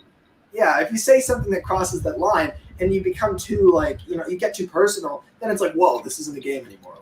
And exactly. I think that's like in that situation, if Henry's like, "Well, you're small," it's like the whole Chevy would go quiet, and Gordon be like, "Oh God," and James be like, "I'm what?" Oh God, that's what changing the subject. No, we're not changing the subject. I'm what, Henry? Henry. Listen, I'll give you a passport to Guatemala. Get out of the country as fast as you can. I think I'm compromised, Henry. Meanwhile, Edward's just coming into the yard. He's just like, what's going on? Oh, James just got cold small. I'll be back in half an hour. Yeah. Oh my God. That's exactly it, though. And I love that. It's like, it would be this subdued rage. Because it's one thing, if James is furious with you when he's talking like this, then it's like, it's not honestly all that scary. It's like, yeah, that's James. He's a chihuahua. Yeah, exactly. Yeah, you've used that term before, and it's a very good, reference to what he is. But the fact is, like, when he speaks more calmly but with anger, that's kind of scary. The idea of him saying, what did you say to me? It was just like, like a low voice, just kind of like, no, go on, no, tell me, what did you say? And it's like, that's at that point, it's like, oh shit, he's really mad. He's not just like, James has to get angry sometimes. It's just who he is. Like, he would never be happy if he doesn't get it out a little bit each week. He's a total whining drama queen crybaby. He complains about everything. That's who he is. Cryberry. He needs to vent steam. But there's a difference between that and genuinely being hurt and being angry. That's a different thing altogether. There's a difference between Edward being late and Gordon jabbing at James's genuinely sensitive spot. So that's like the real difference. Exactly. And Lord, it's amazing. Just like a way to look at Henry and James, it's like Gordon is the alpha and the both of them are the omega, and they're both trying to battle out to see who's the alpha among the two omegas. And it's very interesting. It's kind of like Gordon is very much the definitive leader of the main line. No one's ever going to admit it, but it kind of is. He pulls the most important train. He's the biggest engine. He's arguably the most important. Again, nothing anyone would ever actually say, because God save the railway if that ever got out. Yeah. It's something that's in everyone's head, and that's why certainly Gordon said. Yeah, it's his word carries a lot. So James and Henry, and it's kind of like they both have insecurities, and the way that they deal with it is by basically they kind of cling to Gordon, because with James, it's like you have someone bigger next to him, someone more important.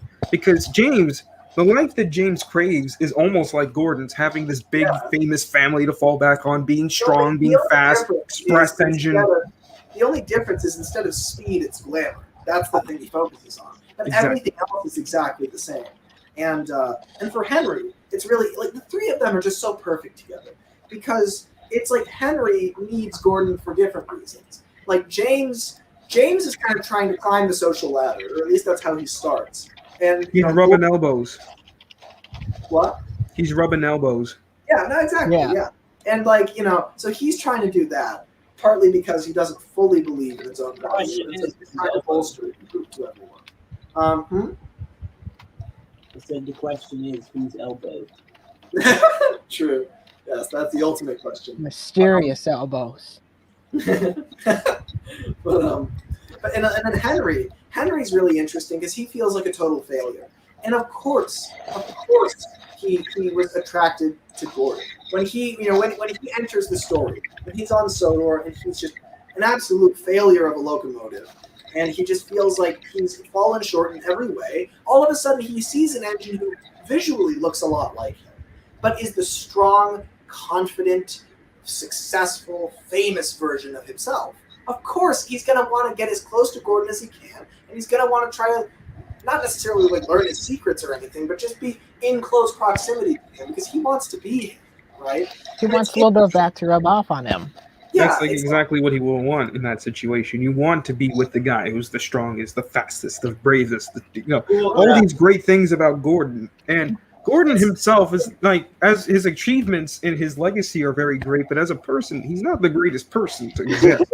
He's not the most admirable being, and that's something that Henry and James both overlook severely. Yeah, they overlook it, but also I think they, on some deep level, like if the three of them were stuck in an elevator, right? Going back to the human thing, if it's one of those episodes where they're stuck in an elevator for the whole time, and it's near the very end, and so Gordon is no longer wearing the suit, and he's just in the collared shirt, and his tie is loosened, and he's like, "We're never getting out of here," It's that stage in the story. They would start to open up about this, why they all need each other, and the fact that Henry would be like, "Gordon, it's not that we don't know you're an asshole. we all have our problems too. I mean, me and James." Dreadfully insecure, and I've hurt people because of it. I'm sorry, I'm what? I'm not dreadfully insecure. I'm somebody who was supposed to be big. I was supposed to be a big man on Broadway, but here I am doing marketing for some bank corporation. That's the word, Jay. Supposed to be. But you weren't, and that broke your heart. Just admit it. I admit all my failings. Oh, no. I admit that I suffer dreadfully, and no one cares. No, that was their failing, not mine. No.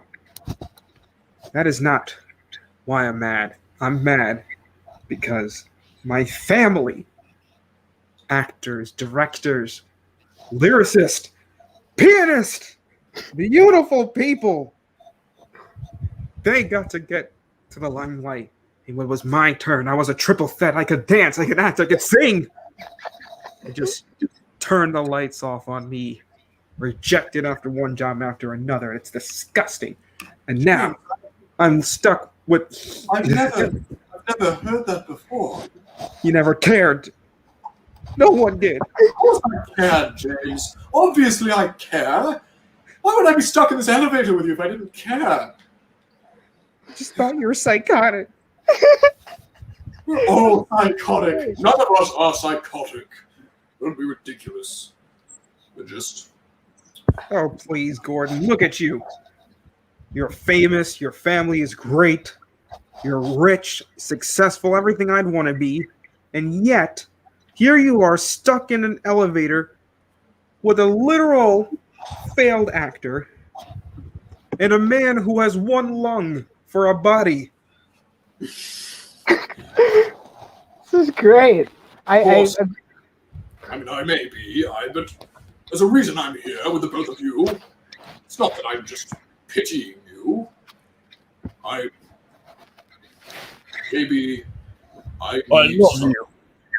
need someone to ground me. Maybe that's why I need you both. I mean, I'm Ground you. Ground you. Listen to this man. He's talking about being grounded. Imagine being so far up that you have to be grounded. I wish I could be grounded. Instead, I have to claw and scratch my way through everything just to be appreciated. Well, but if we both do that, then we meet in the middle, don't we? I suppose. And by meeting in the middle, that means I go up? That is a rather interesting compromise. I go down. I don't know how I feel about that. But clearly I'm seeking it out. Why? Why would I want that? Well, maybe you don't want the lifestyle that was forced upon you by the GNR and Mike Wesley. Don't speak ill of Wesley. I'm sorry, Gordon, I don't mean that. I'm just saying, I don't know if it necessarily suits you. I mean, I don't know. I mean, how many... It seems like every time that a big express engine comes to the island, you hate them. Fair. These are the parts where we slip into engine again. This is... There was this one time. Do you remember the one time, James, where we were improvising and then the engines are all in a meeting, like the humans are all in a meeting. And then Gordon, so Edward was giving a speech or something. Henry was giving a speech, and he said that Daisy was an engine. And then Gordon was like, "Whoa, you were Gordon." And you're like, Whoa, hold the phone. Engine? What are you talking about? You're giving a me. She's not an engine. It was like this really shocking moment. You remember that? I'm sorry to interrupt this memory, but my goodness, that honestly was really impressive. I think, forget the second city. Who needs the second city? That's all the improv you need right there.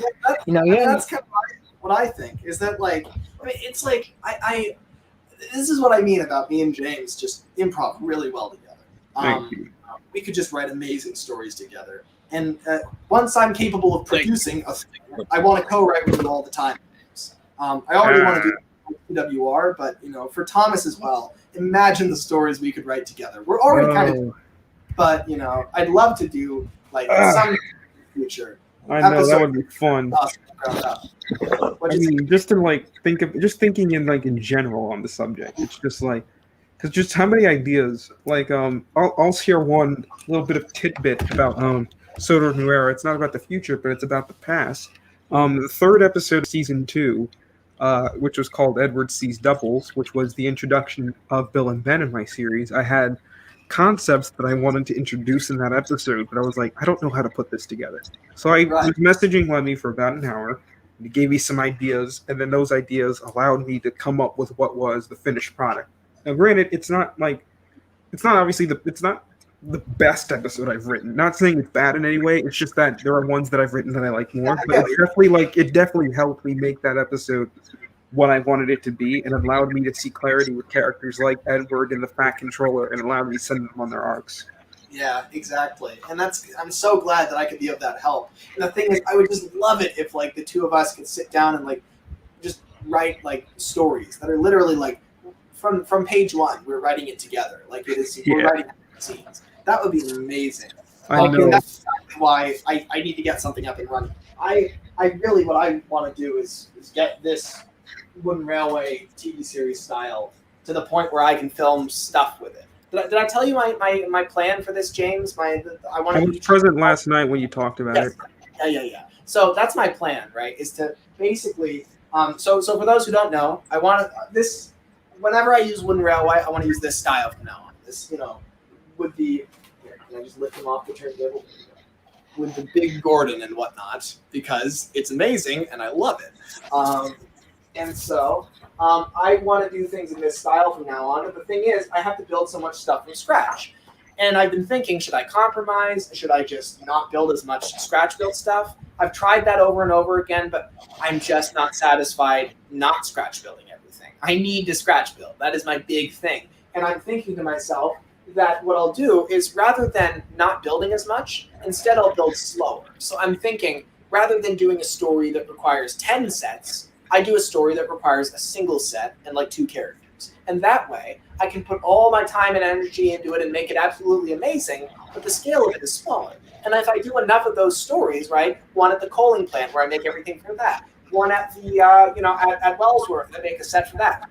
And keep going forward like that, eventually I'll be to the point where I have all those sets. And that's the point where I would love to sit down and like write stories with you, James. Obviously, we can do other mediums too. I mean, we can do anything. But Anything's possible. That's what I'm thinking of. Absolutely. And I think that's why both your show, and your program, I'm talking to James as it relates to the show, and you as it relates to your program on like Character Gallery. I think that's why they're so successful and they're so praised, is because you really understand the characters. Like a lot of people just kind of are like, I like how these engines look, and I kind of want them to be together, and that's wonderful. And that's kind of how I have traditionally wrote, even growing up and so on, all that. And there's nothing wrong with that, but I think there is a new level of like depth as it relates to the understanding of the characters that you have. That's really something special. So I'm going to ask all of you, actually, if Roman wants to answer too, that's great. But if you just got a call one day from the show as it is right now, that being, would you say you'd be interested in writing? No. Or would you be curtailed? Would you feel curtailed? Okay. I'm not writing for that garbage right now. It would just not work. It's like putting a score. It's like that childhood toy with the blocks, and it comes with a container, and it has the different holes, and the blocks are different shapes. It is supposed to teach your kids how to read shapes. And it would be like, for me, putting a triangular prism block through a square hole. It's just not going to work. Well, I own a sander, so I can make it work, actually. So. The thing is, with the way that the show is currently written and designed, it is completely a far cry from my style. Now, if I were contacted, say, a few years ago, say around season 18, 19, 20 time, I would probably be able to adapt to that because I have definitely written things in that style. I can't. My writing is very it's very character focused. It's very like atmospheric, and that was where the show was kind of getting. I would say my writing is almost more Tugs influenced than Thomas influenced, because I really love the natural feeling dialogue that Tugs has. Because even though you're being told a story, it feels like you're being pulled in. Yeah. It's like Captain Star is like, okay, here's what's going on here, and then you have the Tugs talking, and you're just a part of the conversation, just observing. Yeah. The thing is, for me, I feel like it depends on how restrictive it is. Like, if I could give them ideas, like, I would have to know more. Because I think I might say yes. Now, obviously, it wouldn't be anything near what I would usually do. But I still think, like, if the engines have to be really cartoony and jump off the tracks, and they have to be learning lessons about how to build things and, you know, all this other goofy stuff, I can work with that. As long as I'm allowed to make the characters in character. That's the thing. So, like, I don't care if Gordon is impressing. You know, the important thing is Gordon impresses everybody with his skill and strength and speed. I don't care if that's him pulling the express or him doing a sick double-barrel jump across the entire island. You know, Top Gun style. Yeah, the important thing is that he's doing something that elicits a certain response from the characters. So, I mean, obviously, I would never want that as, like, main Thomas. That would, you know, I would die. But, like, if this was just one experiment of, like, how to, like, tell Thomas stories, yeah, I could do it as long as I could keep the character dynamics intact. If I had to make Thomas a little baby SpongeBob-y character, that would be really annoying. I can handle the voice, like, even, and I can handle the look. But if he needs to have some moxie, you know, he needs to be able to go up to Gordon and tell him an insult, right? And if he can't do that, then no, I could not write for that show. So, I mean, that's actually a really good comparison to SpongeBob because, like, as it relates to like that's what happened to SpongeBob. He was never supposed to be like a kid. He was just supposed to be kind of immature, like a teenager. But even then, you know, he's always been Young at heart. No SpongeBob that is comparable. Because the thing is, like, he's always been good-natured and positive and cheerful, and Thomas is not those things really. I mean, Yeah, he's, that's like, true. got a That's very true. strong moral compass, but he's more of a punk rock kid than he is like a nice prep school. You know, I don't know. Yeah. Thomas feels like to me. You know what Thomas reminds me of? Not necessarily character-wise, but story-wise. He feels to me kind of like, I'm going to make a reference and give me time to make it make sense. But he kind of reminds me of Mike and Sully a little bit, as like from Monsters Inc. Now, I don't know who here has seen Monsters Inc. and Monsters University. I have. But I have. Monsters University explains that, you know, Sully and Mike went to college. They got taken out of college due to circumstances that I will not discuss. And they ended up working their way through Monsters Inc. to then, you know, Mike's one of the top scarers until, of course, what happens, Monsters Inc. happens. But, you know. So, interesting. It's like that Thomas has that kind of rags to riches vibe to him where he kind of necessarily didn't take, he feels like he didn't take a traditional path that most people like Thomas would. Most tank engines are reserved for shunting yards. Some do work on branch lines, but E2s were generally used around the harbor, or harbors. I forget the name of the harbor off the top of my head. Southampton? Yes. And they were generally used in that area, and that was pretty much their life. And then all of a sudden, Thomas goes to Sodor, he shunts in the yard, he helps build an entire railway, and then a couple of years later, he's getting his own coaches, he's getting a branch line, and then a couple decades later, he's one of the most famous engines in the world. Yeah, like, exactly. I made But the that's joke, like- yeah. I made a joke a couple weeks ago. I'm sorry, Tyler. That's fine. Sorry. I guess I'll speak. Since I caused all this trouble. But I was about to say that's too long for the modern show. Like, it's like if like it wouldn't need to be like Thomas goes from shunting in, you know, the, you know, at you know, Tidmouth or Knapford, depending on which, you know, iteration you're going from. That's the thing, though. I know what you're going to say, Todd. It's the timeline of it. To have this long story that slowly kind of folds out over a long time and never capture the attention, it's not what they're looking for, right? Yeah, it's they'd like- say it needs to be like, oh, Thomas, you know, gets like kidnapped by a like anti-steamer, you know, Here's the thing. vigilante. This goes back to what I was saying before, is that I care that the soul of the character is intact. So it's okay if Thomas never works at Vickerstown or Tidmouth or Wellsworth or wherever he was a pilot. He doesn't even have to be a shunter at all. I mean, what's important is that at the beginning of the story, even if story just means a 5-minute episode, at the beginning of the story, he needs to be disadvantaged, down on his luck. He needs to be underestimated. And then by the end of it, he needs to prove everybody wrong and prove that little engines can do big things, and do it in a really kind of really snarky, kind of smart-ass way. If that happens, then I'm good with it. Even if it's 5 minutes long, that's Thomas. If Thomas needs to save the world, Yeah. I mean, he could save the world, though. I mean, you could do a story like that as long as he's uplifting those who are disadvantaged. Because that is kind of something that I think is good about him. He is this underdog mascot. He is this little engine that does big things. He believes the way you're built does not define who you are or what you can do. And that's exactly what James was talking about. Is he just did not take the natural path in life. The quote unquote right path for you was stay in the shunting yard and fetch Gordon a nice train. He wouldn't do that, right? So instead, he fought and he kicked and he screamed and he worked hard until finally he got, exactly, what he always dreamed of, his own branch line. This is amazing to me, and I applaud Thomas for this. Thomas is a passenger engine, not a tank engine that pulls passengers sometimes, not a goods engine, not a mixed traffic. He's a passenger engine.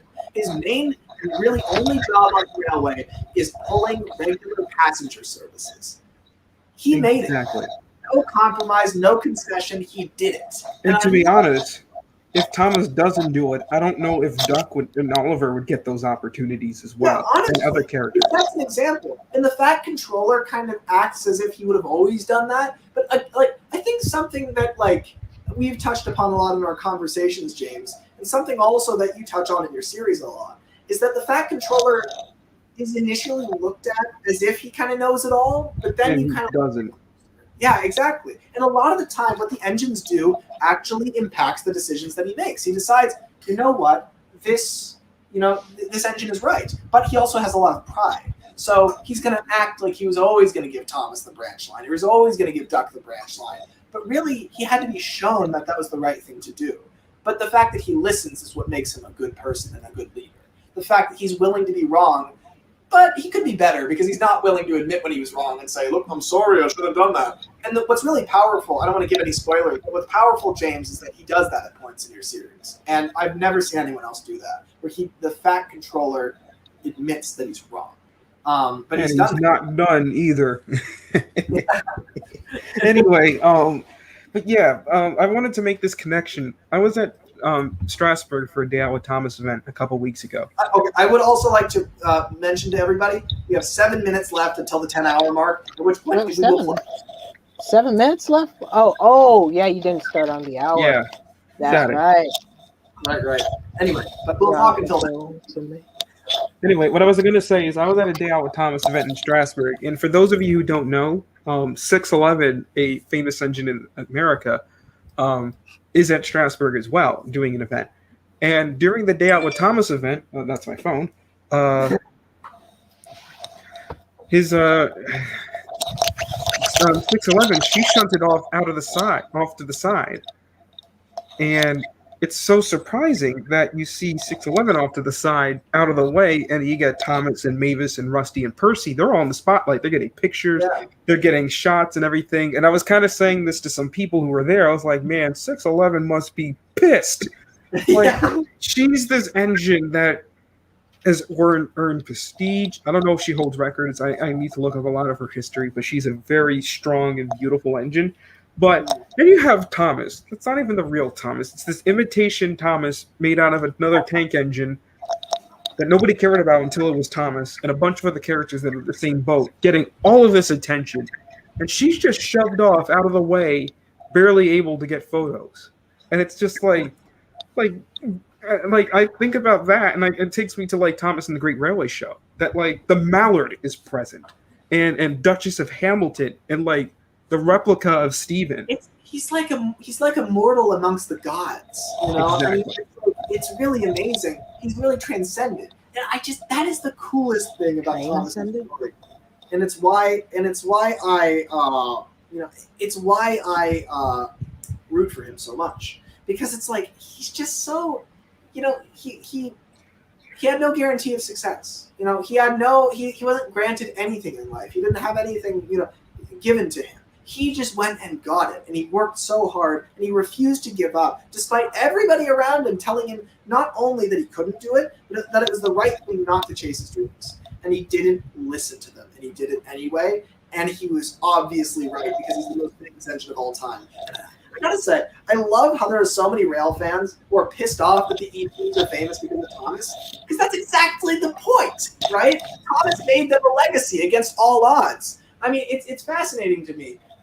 Rail fans who hate the whole the whole idea of Thomas making these E2s well recognized. I wonder if they realize that they are the villain in the Little Engines Can Do Big Things story. They're not that people, obviously. It's just a fictional thing. But they are Gordon. They are saying, "Get back in your place. You're a pigeon." And it's saying, no. Your bunkers too small. Your tanks are too shallow. You can't be famous. And think about this for a second. Thomas as a character is pretty much the embodiment of what Sodor is to the world. Exactly. The world has got faster, sleeker, stronger, newer engines. And then you have the first 6 engines that are some combinations of experimental to prototypical to failure, somewhere along that spectrum. Right. That are still working in service to this day. Which is so cool. It's like they're just giving the world the middle finger. It's like everyone's moved on to other bigger things, and the Sodor's just like, yeah, we're going to keep doing our thing. And then that's the big controller thing. takes so much crap for it. Nobody gives a better middle finger than Thomas. He is out of all of them, he is the perfect mascot. He's so snarky. He's just so, he is the perfect representation. I just had I love that too. I just had a horrible idea, a horrible corporate idea. And that is, okay, the movie Cruella? All these stories where they're trying to make the antagonist be really sympathetic and Joker and or something like that, or I guess Wicked kind of started that trend. What about we make this?